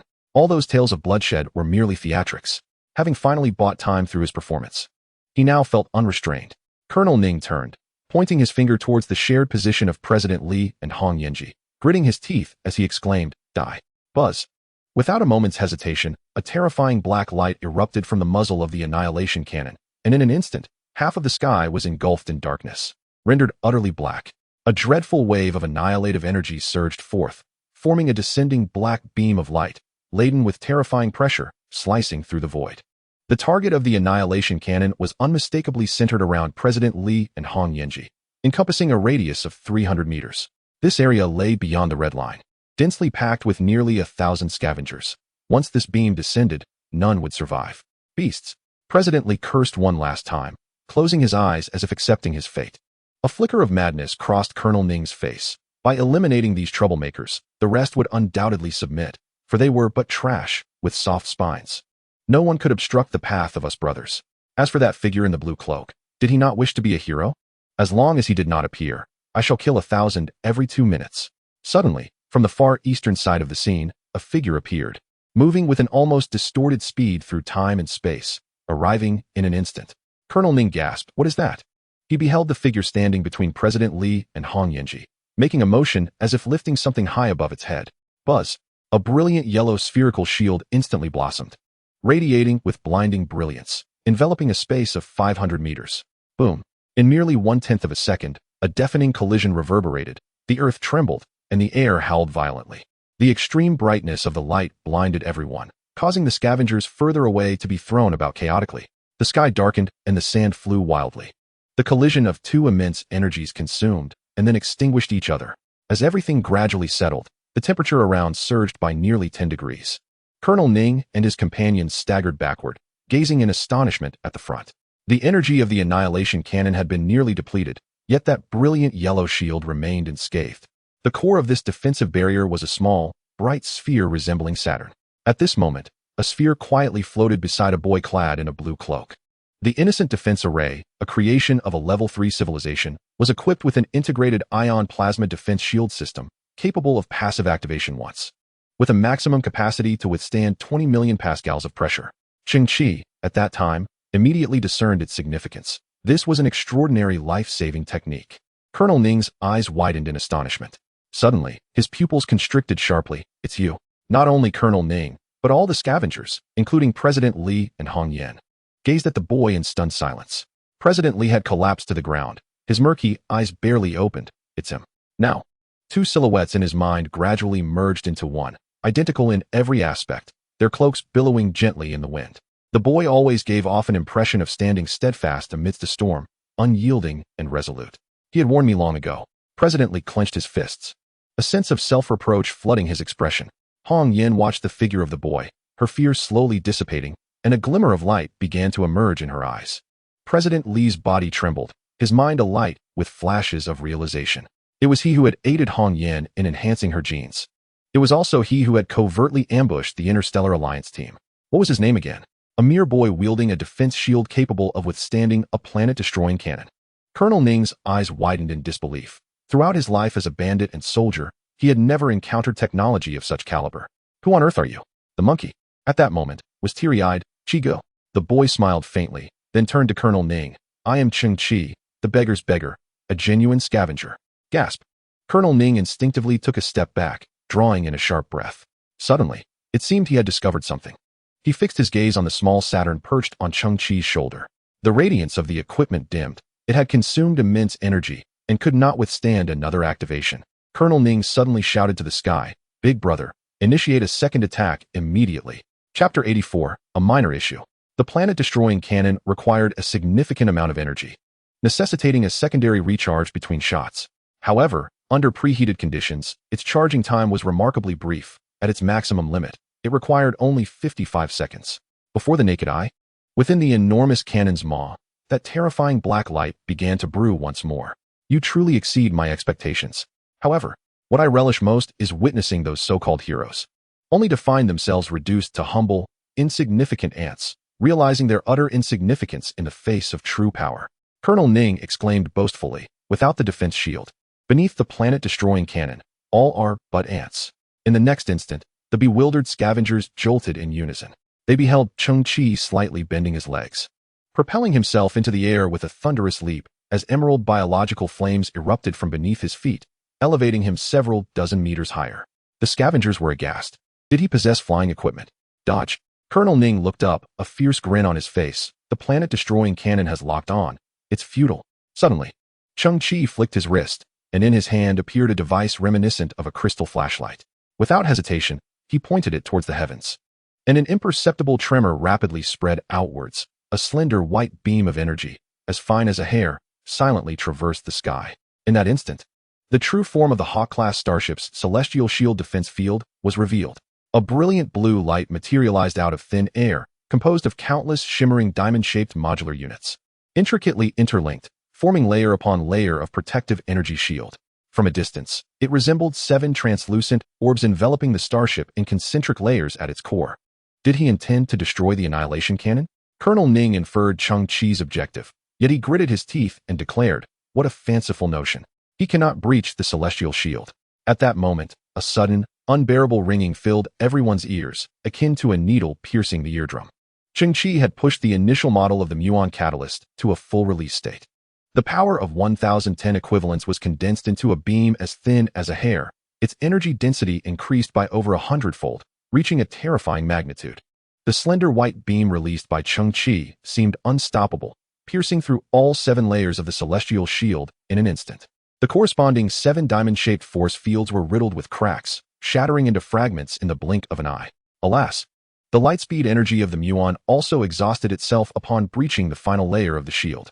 Colonel Ning staggered, feeling as if struck by lightning. What kind of technology was this, contained within such a diminutive form, yet harboring immense energy? At that moment, the celestial shield activated its ultimate mechanism. The 7-layered spherical energy shield began to spin chaotically, resembling the intricate core of a finely tuned clock. The previously linear gap transformed into a bewildering array, vanishing amidst the multitude of diamond shapes. Colonel Ning felt as though he had brushed against the gates of death. He could not enter, but in mere seconds, those gaps would automatically restore themselves. Then, a scene unfolded that left countless scavengers in disbelief. In the distant sky, an unidentified flying object suddenly appeared. It was equipped with 8 unprecedented particle engines, its form almost a streak of light, arriving in the blink of an eye. The onlookers were astonished. Was that a ground effect vehicle? How could it fly so high and so swiftly? Like a relay race, Cheng Qi, nearly a kilometer away from the Hawk-class starship, made no further move but gazed skyward at the mysterious craft.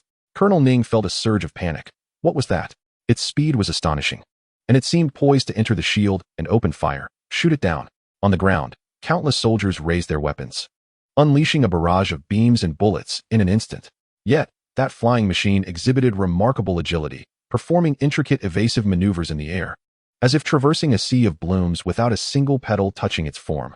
But fantasy is fantasy, and reality is reality. Thousands opened fire, the bullets too densely packed. Boom, boom, boom, as the 5 engines of the spacecraft belched forth thick black smoke. Clearly incapacitated by damage, the countless soldiers, including Major Ning, were left in a state of disbelief. How could it still maneuver so swiftly with 5 out of 8 engines destroyed? Under normal circumstances, it should have already plummeted to the ground. To the soldiers' astonishment, the craft evaded the range of ground weaponry and plunged headlong into the first breach of the energy shield. With exceptional piloting skills and a compact, agile frame, it deftly navigated through the gaps in the energy barrier, rapidly approaching the core of the annihilation cannon. A brash voice echoed faintly, proclaiming, "No problem, no problem. I've flown 120 kilometers on just half an engine under extreme conditions. I, Crow, have always piloted with unwavering steadiness." The scavengers gasped in shock. Was that truly the Crow? Chairman Li, still seated on the ground, trembled with disbelief. Even the Crow dared to defy the Interstellar Alliance squad? He shifted his gaze to the youth clad in a blue scavenger cloak. It appeared that a significant transformation had silently swept through some of the scavengers, and this change was likely sparked by the young man ahead. At that moment, Cheng Qi narrowed his eyes slightly. Having previously gleaned information from Hua Kunlun regarding the annihilation cannon and the energy shield's defensive capabilities, he understood that while the innocent defense array was a product of advanced technological civilization, its small size and limited energy could withstand only one shot from the annihilation cannon. After that, it was imperative to eliminate the looming threat immediately. He had previously confirmed that the thousand-eyed demon lord, due to his identity as a nutritionist, lacked the authority to approach the annihilation cannon. Thus, an hour and a half prior, Cheng Qi had reached out to the Crow. After explaining the situation, the Crow, true to his passionate nature, agreed to assist. Following a series of modifications, the Crow gained the ability to soar to new heights. At that moment, he carried 10 directional shock bombs synthesized by Cheng Qi using illicit equipment. In a matter of seconds, the Crow dashed through the final layer of the energy shield. With only 8 seconds remaining on the annihilation cannon's charging countdown, with a swift motion, he released the 10 directional shock bombs, which clung to the surface of the cannon like magnets. The countdown for the bombs was a mere 5 seconds. In that instant, a triumphant smile graced his face as he choked out, "Ladies and gentlemen, I, the Crow, shall never disappoint you, no matter the time or place. I will ensure the safe delivery of anyone or anything." Finally, the Crow gently closed his eyes, declaring, "But this time, I shall not turn back." With that, he pivoted and, 1 second before the explosion, activated the directional star gate that Cheng Qi had bestowed upon him, vanishing within its embrace. Boom, boom. The starship, cloaked in fiery explosions, disintegrated before their eyes, its massive body crumbling and plummeting to the ground.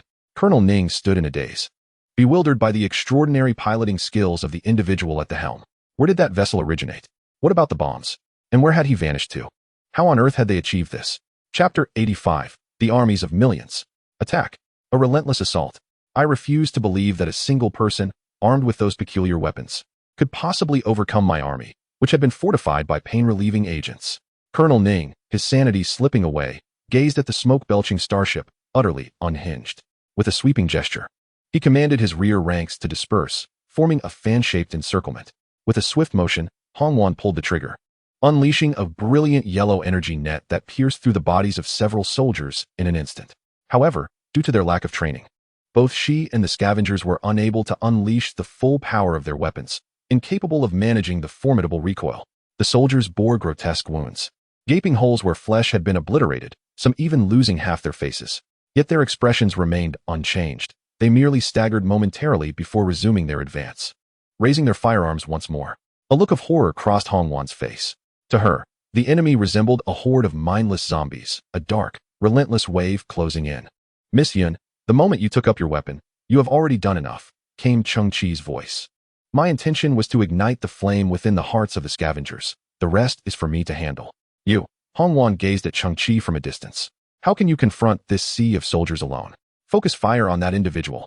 Colonel Ning barked, his teeth clenched in fury, utterly deranged. Trash, all of them. That man even has a mouse perched on his shoulder. Disgusting. Turn them into a beehive. Hongwan was momentarily taken aback, finally noticing the fluffy white creature on Cheng Qi's shoulder. Cheng Qi exhaled slowly, glancing at the little white mouse adorned with a straw hat. Squeak, did you hear that? He is insulting you. Squeak. The diminutive mouse stood upright, its hat blown away by a gentle breeze, revealing its pink brain and crystalline features. Its highly anthropomorphized expression contorted in anger, small eyes blazing with fury. Squeak. Roar. Roar. Across the entire garbage-laden earth, from the distant capital to the ground beneath their feet, a multitude of beastly roars erupted. These sounds coalesced into a resonating wave, shaking the very heavens and earth. Instantly, the heavy scent of blood assaulted their senses. The crowd, unaware of the truth, instinctively shuddered. In the next moment, within the heaps of refuse surrounding them, pairs of crimson eyes appeared in the fissures of the ground. These eyes were terrifying and grotesque, each the size of a fist. One soldier felt the ground tremble beneath him, only to have the steel plate beneath his feet violently hurled away. A horrifying scene unfolded as a colossal, 5-meter-long red-furred rodent emerged from a heap of refuse. With a deafening roar, the creature opened its maw, measuring 2 meters in diameter, spewing corrosive saliva towards the soldiers.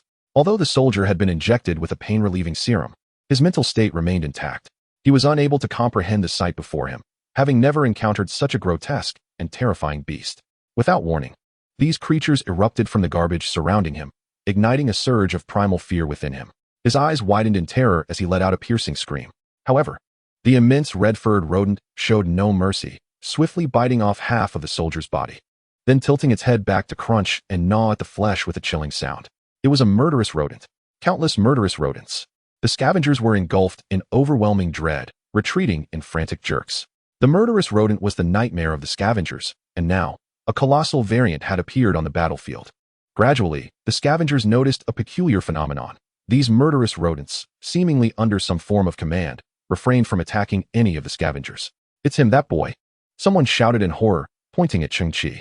There stood Cheng Qi, slightly turning his head. Wherever his gaze landed, swarms of red-furred murderous rodents would emerge from the ground. President Li had gone completely rigid, and Hong Yan was equally astonished, her beautiful eyes wide open, realizing he could command the murderous rodents. The air was filled with a cacophony of screams, as the soldiers succumbed to sheer terror, their sanity unraveling. In the blink of an eye, the number of murderous rodents multiplied to 10, 20, 50, even 100 times that of the Interstellar Alliance squad. Each soldier was besieged by at least 3 or 4 rodents, ravenously tearing at their flesh. Though devoid of pain, death was merely delayed. They could vividly witness their bodies being shredded, intestines and viscera trailing behind them, consumed whole by the relentless rodents. In their final moments, they endured the most brutal psychological torment of their lives. Lieutenant Ning had been deliberately left behind. The biological mask had peeled away from his face, trembling on the ground. his groin soaked with urine. Cheng Qi lifted his head slightly, speaking slowly. I, too, relish witnessing this scene. You come to realize that you are but a pitiful, insignificant ant, and in the face of true power, you are less than a speck of dust. Lieutenant Ning's face turned an ashen white as he retreated, murmuring softly, Brother, what are you waiting for? Why do you not act? Are you content to watch my brothers perish one by one? Suddenly, a deep, resonant voice emanated from within one of the Hawk-class starships. I have long wished to rid myself of this band of brigands. They pose uncontrollable risks and offer no assistance on my path forward. Therefore, it is time for this farce to conclude. Chapter 86, The Black Cyborg. General, you must flee. My brothers, and I shall hold them at any cost. In the profound abyss of the cosmos, bursts of flame and the reverberations of explosions incessantly echo. Within the command bridge, a young lieutenant, blood staining his cheek, gazes defiantly at death. Our warship is ensnared. Escape is but a distant hope. In 2 minutes, I shall initiate a self-destructive collision. General, seize this opportunity to flee. If fate permits, visit my wife and my unborn child. Tell them I am no traitor. The scene shifts to chaos. On the vast prairie, a little girl with a red ponytail sits beside her father. Father, my right hand has been replaced with metal. Am I now the mightiest warrior in the galaxy? My child, not yet. When will I be? It is a long journey. As technology advances and you grow day by day, your prosthetics will continually be upgraded. One day, you shall become the most formidable warrior. The scene dissolves again into turmoil. The beleaguered starship is on the brink of collapse, flames engulfing the bridge. Boom. A thunderous explosion erupts, creating a gaping hole in the ship's hull. A dark, towering silhouette emerges from within, defying the violent pressure with its mere flesh, stepping steadily into the cabin.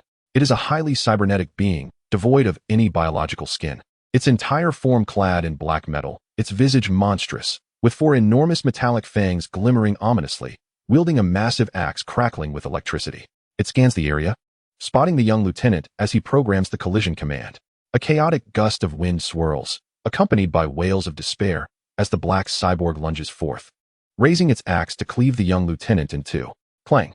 The protagonist of this perspective rushes forward, brandishing a silver spear to intercept the descending axe. The black cyborg emits a furious roar, unleashing unfathomable strength, the axe crackling with violent energy, and in a sharp snap, the silver spear shatters. Hiss! The protagonist is engulfed in desperation and rage. She extends her cybernetic arm. A burst of explosive flame erupts from her palm, propelling her backward through the breach in the hull, plunging into the depths of space. Hum! Boom! A high-energy sniper beam strikes her body, cleaving her in half, her legs erupting into countless fragments. Hum! Boom! Another sniper beam hits her left arm, reducing it to a cloud of debris. In the tumult, she witnesses her 24th fleet surrounded by nearly 100 warships, arrows raining down, dissolving into cosmic dust. Her design lacks the function of tear ducts. She cannot shed tears. Yet, her heart bleeds as she perceives the world descending into an abyss of despair. The relentless shockwaves hurl her mangled form through the void, an endless descent. Her consciousness blurs, and her visual system falters. The final image reveals a dimly lit planet. Upon regaining consciousness, she finds herself upon a ground littered with debris. In a haze, she perceives a boy clad in a cerulean cloak, standing resolutely amidst the storm. The scene once again distorts and blurs. Father, my name is clearly Hong Lian. Why did you bestow upon me the moniker Kunlun? It sounds akin to a boy's name. The robust man chuckles, stating that Hong Lian is too delicate, while Kunlun is lofty and steadfast, embodying strength. I see. One day, when I am no longer fragile, I shall make it known that my true name is Hong Lian. Within the subterranean shelter, a pair of radiant eyes suddenly open. Crimson irises emanate unparalleled brilliance. These eyes brim with fury, defiance, and an indomitable spirit for battle. The red chip embedded in her head now glimmers beneath synthetic skin, casting the outline of a blooming lotus flower. Xiao Qiong recoils in fear, as she is presently wiping the woman's cheek with a cloth. Thank you, the formidable woman remarks, tilting her head slightly, a soft sound of air displacement accompanying her gradual rise to her full height. You're welcome, Xiao Qiong replies, clutching the cloth tightly.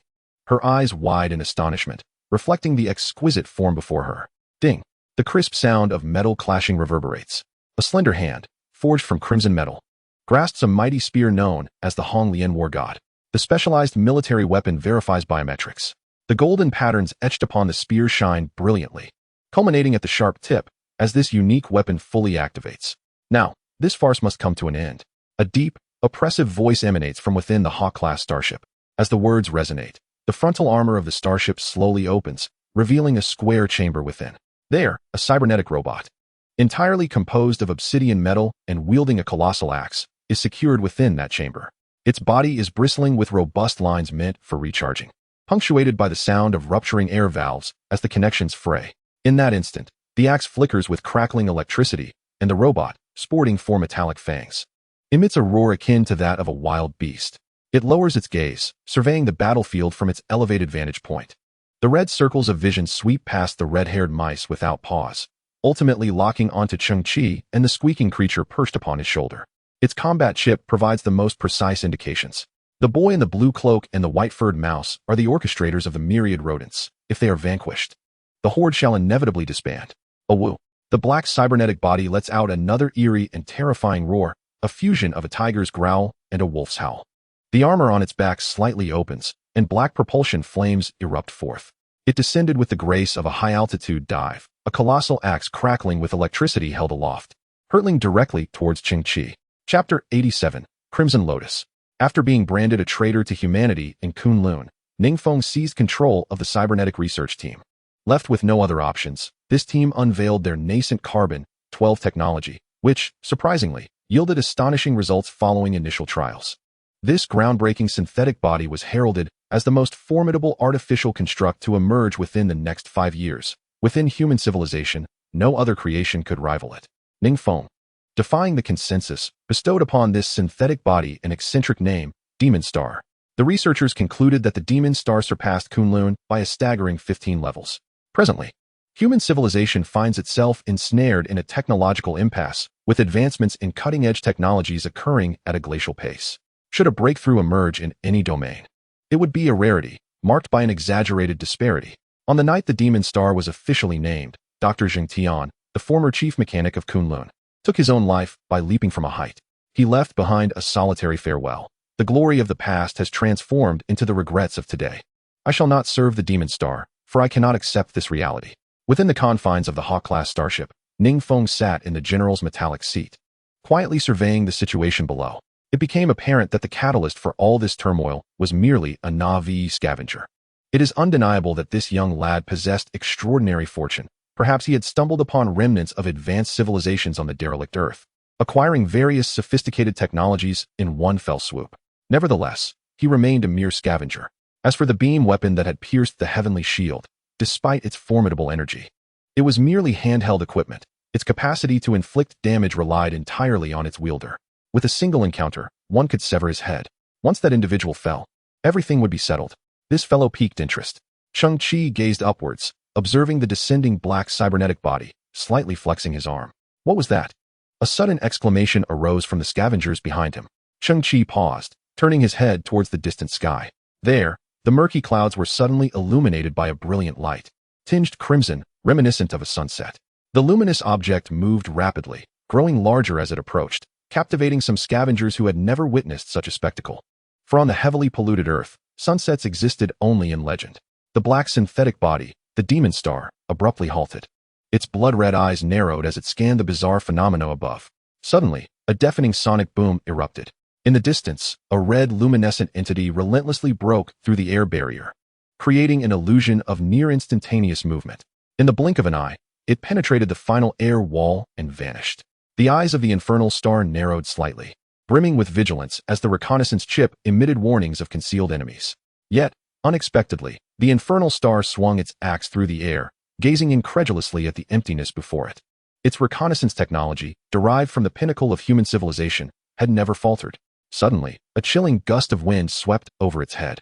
The infernal star looked up sharply, only to behold a crimson figure descending from the heavens. In that moment, with its axe still poised in a forward thrust, the figure landed directly upon its back, harnessing the momentum to deliver a staggering force. The tremendous impact caused the infernal star to lose its balance, plummeting from the sky under the weight of the assault. With a thunderous crash, the ground trembled, and the surrounding red-furred killer rodents scattered in chaos, dust billowing like ripples across the surface. The earth itself formed a funnel shape, sinking several meters.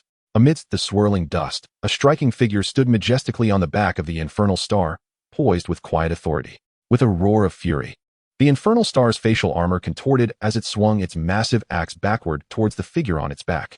In response, the figure slightly bent her legs and leapt with remarkable agility. The colossal reaction force created a resounding blast, causing the ground to descend another 2 meters, leaving the infernal star swinging in vain, further battered and buried beneath heaps of debris. The crimson figure, twisting gracefully in midair, transformed into a streak of red light. Landing beside Cheng Qi, silence enveloped the scene for a full 10 seconds, eyes widened in disbelief. Before them stood a paragon of a cybernetic entity. Her skin, crafted from a semi-transparent metal, radiated a fiery crimson shimmer akin to agate, with streams of ethereal golden light gracefully flowing across her form. Clad in nothing but her own allure, her sensual silhouette was laid bare. Long legs, elegant curves, a slender waist, and a full, firm bosom. The fluid lines of her physique seemed the product of an artist's meticulous craftsmanship, each contour and angle perfectly balanced, embodying an ideal of beauty. Her visage, cloaked in synthetic skin, was flawless, with features that were both cold and stunning. A cascade of red hair, reminiscent of the Milky Way, flowed down her back, as if woven from delicate strands of crimson light, gently swaying in the air.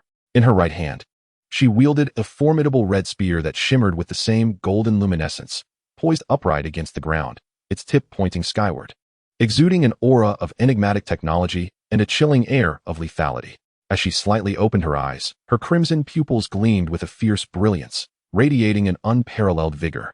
Countless scavengers stood in awe, captivated by this flawless form. She was a breathtaking vision, a phenomenon never before witnessed on this desolate earth. Lieutenant Ning's expression turned to one of sheer shock as he stumbled backward, stammering incoherently. Meanwhile, Ning Feng aboard the starship widened his eyes in astonishment. The reflection of that perfect body mirrored in his gaze. She had been restored. Who possessed the capability to mend her to such a state? Ning Feng gazed intently at Kunlun's form, her brows suddenly quivering. The material of her metallic skin was high-entropy alloy. Furthermore, it was a refined high-entropy alloy. The entirety of Kunlun's surface was enveloped in this extraordinary substance. Such a concept was beyond Ning Feng's imagination. The availability of high-entropy alloy, even within the vast expanse of the galaxy, could only be deemed rare. After years of battle and fortune, Ning Feng had managed to amass merely 900 grams. Yet, the high-entropy alloy adorning Kunlun appeared to possess an even higher purity. To achieve such a complete coverage of an adult female's body, how much high-entropy alloy must have been utilized? 5 kilograms, 10 kilograms, 20 kilograms, or perhaps more. These figures seemed utterly astronomical to Ning Feng. In the desolate realm of Earth, how could anyone possibly procure such an abundance of high-entropy alloy to fabricate a metallic skin for Kunlun, extracted from refuse? Such a notion was exceedingly unrealistic. Consequently, the lightness and defensive capabilities of Kunlun were nothing short of extraordinary. You have bestowed upon me a second life. The crimson figure gradually turned her head, revealing a flawless profile that exceeded all of my expectations. Should I refer to you as Kunlun, or perhaps as Honglian? Cheng Qi regarded this figure, and then glanced at the red spear she held, a smile gracing his lips. I have indeed invested substantially in you. The beautiful red eyes of the crimson figure flickered. After all is said and done, I shall repay you. Cheng Qi smiled once more. The reason that the high-entropy alloy taken by the faceless demon was reduced by 450 units was that it had been utilized on Honglian. Forged through the Moro's intelligent manufacturing line, it had not only undergone refinement, but had also manifested into a mechanical aesthetic that rivaled that of a masterpiece. Hongyan, presently, and the nearby scavengers were left in a state of indescribable shock. A scavenger had managed to create a cybernetic body of such caliber. The dialogue between Cheng Qi and the flower-like Kunlun was simultaneously captured by the scanning devices of the Hawk-class starship, relaying the information into Ning Feng's ears. He was further astounded. It was indeed the scavenger who had repaired Kunlun. How could he have accomplished such feats? A thunderous roar reverberated through the air, debris scattering as a black cybernetic body abruptly rose from the ground. Its back armor was damaged, emitting a flurry of electrical discharges. Yet, the aura of ferocity emanating from it remained fearsome. Defeated wretch, I will see you perish. Its crimson gaze fixated on Kunlun, fangs bared as it emitted a bizarre roar. Raising its left hand with an axe while clenching its right fist, delivering a tremendous metallic clash as it struck the axe, before spreading its arms wide and howling to the heavens. That was a signature move of its father. Upon witnessing this scene, Major Ning's pupils abruptly constricted, and he turned to the Hawk-class starship. Brother, the brain within the malevolent star is our father. Did you not say he had been reduced to ashes by the Interstellar Alliance? In the mind of Colonel Ning, the voice of Ning Feng echoed, a mere benevolent deception.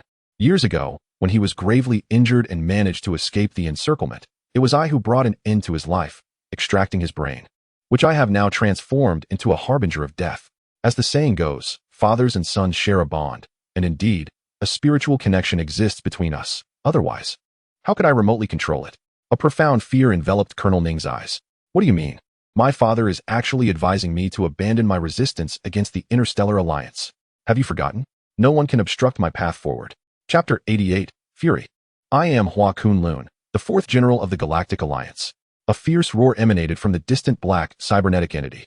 Suddenly, the energy core in its chest exploded with black currents that coursed throughout its entire being. The currents expanded, forming a spherical magnetic cage around it, an individual force field that combined both offense and defense. The surrounding air shimmered with slight distortion as it activated a state of extreme limits at the cost of energy consumption. Hua Kunlun raised his head, his gaze seemingly piercing through the atmosphere to behold the countless corpses scattered beyond the Earth, alongside the wreckage of starships. I could also choose to enact justice on the spot, in honor of the souls of the 1,455 crew members of the 24th Fleet of the Galactic Alliance. In that instant, a crimson lotus flower glimmered at the center of Hua Kunlun's forehead, soon enveloped by a flickering flame. Simultaneously, a tangible ripple force field emanated from within Hua Kunlun, causing his aura to surge geometrically. In the next moment, he activated the red-hot mode of the Cyberwar skeleton. Boom! Hua Kunlun's form shot forth like a cannonball, his spear aimed resolutely ahead. Within the spear, a holographic red lotus totem suddenly bloomed, projecting a massive crimson lotus hundreds of meters high behind him, a breathtaking visual spectacle. Cheng Qi squinted, recalling the introduction. Although in the age of stellar seas, melee weapons have lost their effective value, this weapon symbolizes the spirit of the war god, the unyielding drumbeat in the hearts of countless soldiers. This was the emblem of the Red Lotus war god, 120 years hence. Would Hua Kunlun still be alive then, or would this weapon be passed on to another? At that moment, a thunderous roar erupted from Hua Kunlun. The harbinger of death simultaneously swung its massive battle axe, crackling with electricity, bursting forth from the pit. Boom! At the moment the two figures collided, the red spear instantly pierced through the black force field of the harbinger, causing the dark barrier to shatter under the spear's golden brilliance. Subsequently, the two weapons clashed. The black battle axe of the harbinger held for merely a fraction of a second before exploding into countless fragments. The disparity in their ranks was as vast as the heavens and the earth, an insurmountable gap. Crack! In the next moment, the spear of Hua Kunlun pierced directly through the head of the black prosthetic, emerging from between its fangs and exiting at the back of its skull. Tiny black fragments and vivid crimson brain matter erupted forth, while the crimson eyes of the demon star widened in shock. Inside the starship, Ning Feng felt a piercing pain resonate within his mind. Yet, life persisted. In a furious red mode, Hua Kunlun roared, causing the heavens to tremble. A surge of immense energy flowed from her form into the Red Lotus war god in her grasp, the tip of which instantaneously unleashed a scarlet beam of light, measuring over 100 meters in diameter and extending several hundred kilometers. This beam, a fierce amalgamation of particle shockwaves capable of tearing apart anything and antimatter flames that could incinerate all, erupted in an instant. The demon star, retaining its last vestige of aggression, swung its axe handle toward Kunlun. However, during this process, the powerful energy beam engulfed it, transforming it into a shadowy silhouette, which shattered into fine ashes under the relentless onslaught of energy. The crimson beam struck the heavens directly, its residual force creating a circular breach in the atmosphere, measuring several dozen kilometers in diameter. The violent air currents swept past two Hawk-class starships, causing even their massive 20-kilometer frames to sway precariously, akin to a solitary boat in a torrential downpour. Witnessing this scene, Major Ning turned pale, his form petrified. The immediate reaction of countless scavengers was to clutch their heads and bury themselves deep within the refuse. Meanwhile, inside the Hawk-class starship, Ning Feng was thrown into a tumult, panicking as the intense pain surged through his mind, causing him to tumble from his metallic seat. This was not the Hua Kunlun of yore. The boy from the junkyard had conjured something so terrifying. Through the breach in the atmosphere, Hua Kunlun truly beheld the remnants of the 24th Legion, along with the bodies, frost-covered and rigid, silently drifting in the dark void of space. Supporting herself with the Red Lotus war god, she slowly knelt upon the ground. Gazing at the wreckage and corpses, she found no tears. Only flickering points of light danced within her crimson cybernetic eyes, pulsating in a haunting rhythm. You are not traitors. Hua Kunlun gradually lowered her head, the red lotus upon her forehead flickering briefly before gradually extinguishing. As the red mode came to a close, she fell into a deep silence.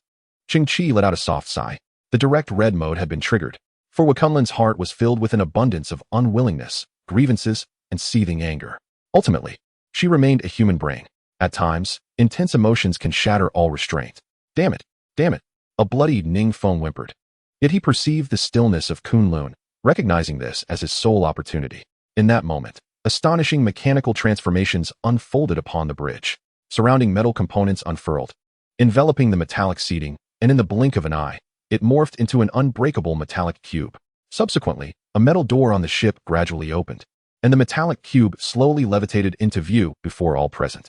Chapter 89. The times have changed. Scavengers of Earth. I am General Ning Feng of the Galactic Interstellar Alliance, the 12th of my rank. Suddenly, a myriad of defensive energy fields illuminated around the metallic cube, revealing it to be a small-scale celestial shield. Concurrently, a transparent inspection window opened at the front of the cube. Within, a man sat with his eyes slightly widened, for azure halos flickering within his pupils. This scene was magnified hundreds of times by a projection in the void beside them. The scavengers were struck with awe. A genetic elite. He is indeed a high-ranking official of the Interstellar Alliance. Chairman Li was equally astounded. Such a formidable figure aboard the starship. However, the words that followed plunged everyone into a chilling abyss. I have personally witnessed your collusion with the traitor Kunlun in defiance of the Interstellar Alliance, resulting in the deaths of thousands of our warriors. Genetics embody everything. Your very essence is imbued with despicable lies. He uttered such accusations because he had activated the ship's recording system, seeking a flawless justification for the impending massacre. Genetics serve as the most faithful representation. You have not even earned the recognition of your ancestors. Thus, as Ning Feng spoke, his expression suddenly shifted. He observed the boy in the blue cloak on the ground, who straightened his posture, his eyes slightly widening, with 3 azure halos flickering in his pupils. Ning Feng was taken aback. How could such a genetic elite emerge from this wretched Earth? This revelation sent shockwaves through the crowd. The scavengers, now realizing the gravity of the situation, turned to Cheng Qi, their expressions frozen in disbelief. When did such a noble genetic elite arise among them? Chairman Li had approached Hona, previously elated to discover that she had survived. Now, embracing his second daughter, he gazed at Cheng Qi with equal astonishment. Cheng Qi's genetic manifestation appeared so vibrant and pure, exuding an air of nobility. Chairman Li's pupils trembled, fully aware that this was no mere disguise. Meanwhile, Hona remained rigid, unable to move. Her pallid face quivered slightly as she fixed her gaze on Cheng Qi, uttering a cryptic sound. Just a genetic elite, yet not entirely free from inferior genes. Moreover, compared to me, you still exist on a lower tier. Subsequently, the circuits on Ning Feng's head flickered wildly. A deafening roar resonated through the air. 2 colossal Harrier-class starships suddenly executed an exceptionally difficult maneuver, their hulls flipping in low-speed flight, with their bows pointed towards the stars while their sterns aligned towards the ground. The nuclear fusion thrusters at the rear began to generate immense thermal energy. 6 enormous nozzles, each 7 kilometers in diameter, resembling dark volcanic craters, emitted waves of intense heat, distorting the surrounding space. Brother, have you lost your mind? You intend to incinerate Earth with the ship's thrusters. Lieutenant Ning's expression shattered as he cried out in desperation. I am still here. No one can obstruct my path forward. Not you, not Kunlun, and certainly not that blue-cloaked scavenger. No one can survive at an astonishing temperature of 13,000 degrees.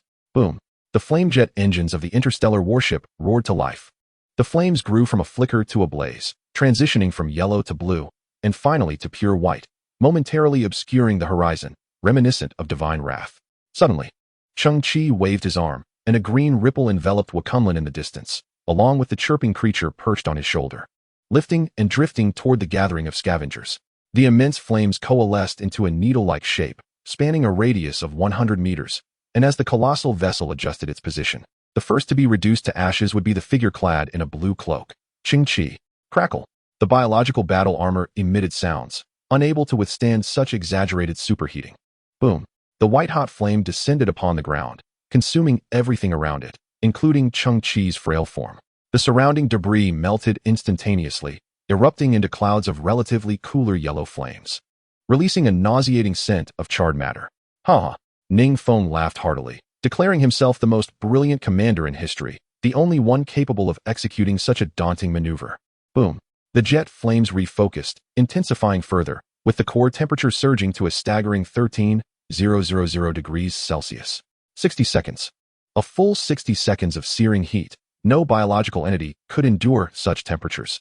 At this moment, Ningfeng was driven to madness. Desperately searching for Kunlun's whereabouts as the ship's hull roared, the massive white flames beginning to shift slowly. In that instant, Ningfeng broke into a cold sweat. For within the flickering white flames, he glimpsed an unwavering figure. The next moment, that silhouette stepped forth from the surrounding heat waves distorting.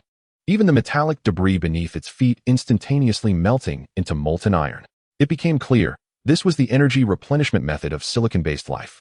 Cheng Qi raised his head. At that moment, his body resembled a dazzling diamond, radiant and resplendent.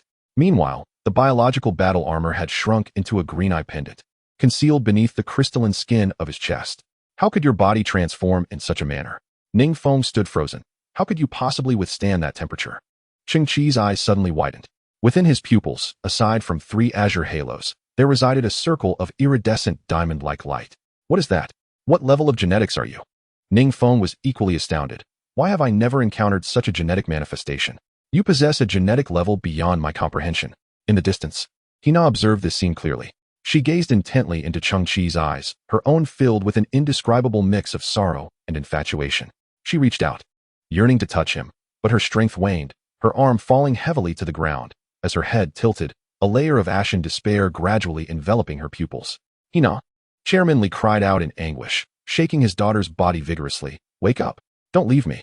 Cheng Qi furrowed his brow. His legs bent slightly, the sound of crystal friction emanating from within the silicon-based life form. He could distinctly perceive that this newly energized body, replenished by extreme heat, harbored an unimaginable, ferocious power. Boom! The earth trembled as the surface, buried beneath layers of debris, cracked inch by inch. Cheng Qi astonishingly leapt hundreds of meters into the air, reaching the same height as Ningfeng in an instant. Meanwhile, Ningfeng, hiding within a metallic container, gazed in disbelief at the unfolding scene. In midair, Cheng Qi's eyes shimmered with an extraordinary light, his arms, resembling diamonds, bent at the elbow, from which sharp crystalline spikes emerged, descending with tremendous force. Boom! Crack! The 7-layered celestial shield surrounding the metal cube was penetrated in a heartbeat. It was unfathomable that such power emanated from a living being. Ningfeng's eyes widened to their limits as he clearly saw Cheng Qi's elbow drawing ever closer to his face. No one can obstruct your path? The voice of Cheng Qi resonated softly. My lord, the era has changed. Chapter 90. The True King of Trash. The metallic cube plummeted to the ground, exuding thick black smoke. Its surface was dented and shattered, revealing Ningfeng's form. Only a gaping, terrified mouth remained atop his head, which had completely erupted, transforming into splattered flesh upon the surrounding walls. He lay amidst a heap of refuse, now just another piece of garbage. Cheng Qi stood on the ground, gazing upward at the 2 Hawk-class starships in the sky, their blue ribbons fluttering. He realized the barrier between himself and the starships had vanished. His eyes flickered. It turned out Ningfeng had employed some method to directly control the 2 starships with his mind. Now, with Ningfeng's brain reduced to mere flesh, the starships became unclaimed entities. Indeed. What are you doing? I am a lieutenant colonel of the Interstellar Alliance. Who dares to touch me? The only surviving Lieutenant Colonel Ning retreated continuously as a large group of scavengers surrounded him. Then, President Li emerged from the crowd, wielding a metal pipe, tears glistening in his eyes. Beast! With a thud, President Li struck Lieutenant Colonel Ning on the head. A scream erupted as blood gushed from Ning's forehead, fear consuming him. Soon after, countless scavengers surged forward, completely engulfing Lieutenant Colonel Ning, his cries dwindling to a whisper. Moments passed. Countless scavengers began to converge around Cheng Qi. Suddenly, they all knelt, with President Li leading the charge, bowing repeatedly towards Cheng Qi. My lord. Cheng Qi slowly turned, his eyes shimmering with 3 azure rings symbolizing elite genes and a brilliant, multicolored diamond ring. In that moment, the diamond skin of Cheng Qi shed, and the biomechanical armor on his chest expanded, reforming into his black leather attire, complemented by a blue scavenger cloak riddled with holes. To all observers, this scene appeared nothing short of miraculous. The crowd continued to bow. My lord. My lord. Cheng Qi understood that the reverence they expressed stemmed from his previous displays and the genetic disparity that set him apart. I was born in this trash-laden earth, and I have grown here. This is my homeland. No one desires their homeland to be a place of despair, where lives are extinguished and humanity devours itself. Overcoming this counterfeit army need not be a convoluted endeavor. My purpose in doing so is to awaken certain sentiments within you. Should we continue in such a state of lethargy, external forces would be unnecessary. The scavengers would ultimately perish. Only through self-awareness can we effectuate change. Only through self-reliance can we forge a beautiful homeland of our own. Cheng Qi spoke, casting a glance at Hong Yan, who stood in the distance, weapon in hand. He then looked at President Li, who knelt before him. President Li, you have grown old. From now on, the Scavenger Alliance shall be entrusted to Hong Yan. Thud, thud, thud. President Li repeatedly bowed his head, responding, yes, very well, I shall heed your words. What is this? Hong Yan exclaimed, standing beside Cheng Qi's shelter, gazing at the rectangular metallic apparatus on the ground. One end of the device incessantly decomposed refuse, while the other released a viscous gel. Simultaneously, an artificial sun ascended, emanating a warm, golden light that illuminated the desolate terrain. This is the 11 eco-cycle platform, Cheng Qi explained, observing the gel's front, where a blue sunflower swayed gently. This remarkable flower could dissolve inorganic matter, transforming it into energy and accelerating plant growth exponentially. As they spoke, tiny sprouts had already emerged from the eco-gel before them.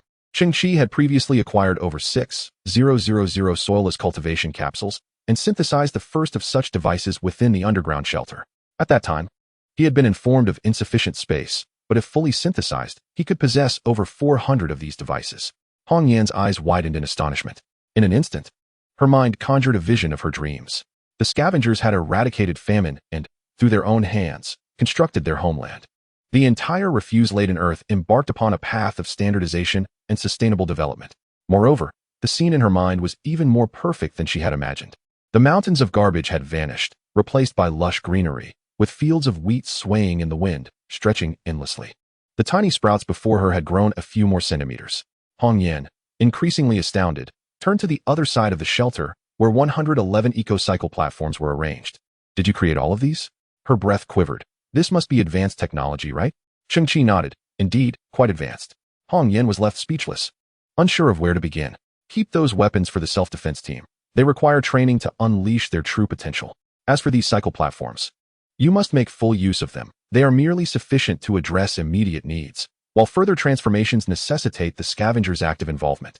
Cheng Qi gazed at Hong Yan. Miss Yan, I support your dream. Hong Yan's eyes flickered. Did you recognize me that night? Cheng Qi shrugged. Even if I could not penetrate your biological disguise, the essence you exude is unlike that of the other scavengers. Hong Yan stood momentarily stunned. Yet, Cheng Qi revealed a faint smile and said, President Li, I hope to witness a more comforting earth in the near future. Hong Yan's eyes glistened with tears, burdened by the despair of genetic hierarchy and living conditions. Yearning for the cosmos, this confinement consumed Hina's life, ultimately leading to her tragic fate. I vow to prevent such a calamity from recurring. Cheng Qi nodded, gazing at the desolate surroundings, remaining silent for an extended period. After a moment, he suddenly declared, during the entire process of Earth's transformation, all similar technological refuse discovered shall be entrusted to the monkeys. Hong Yan's eyes flickered with intrigue. I am Cheng Qi, the beggar's beggar. My dream is to become the sovereign of waste here. With a casual gesture, he could summon high-grade genetic serums, defy the no-fly order, and restore Kunlun, unveiling an array of astonishing technological apparatuses, a mysterious genetic hierarchy, and now, an extraordinary ecological recycling platform. All of these are miracles crafted by Cheng Qi from the refuse of Earth. Hong Yan's heart surged with inspiration, infinitely motivated. He had indeed become the sovereign of waste on Earth. In the end, Hong Yan said little more, her face reflecting reverence as she nodded in agreement. Indeed,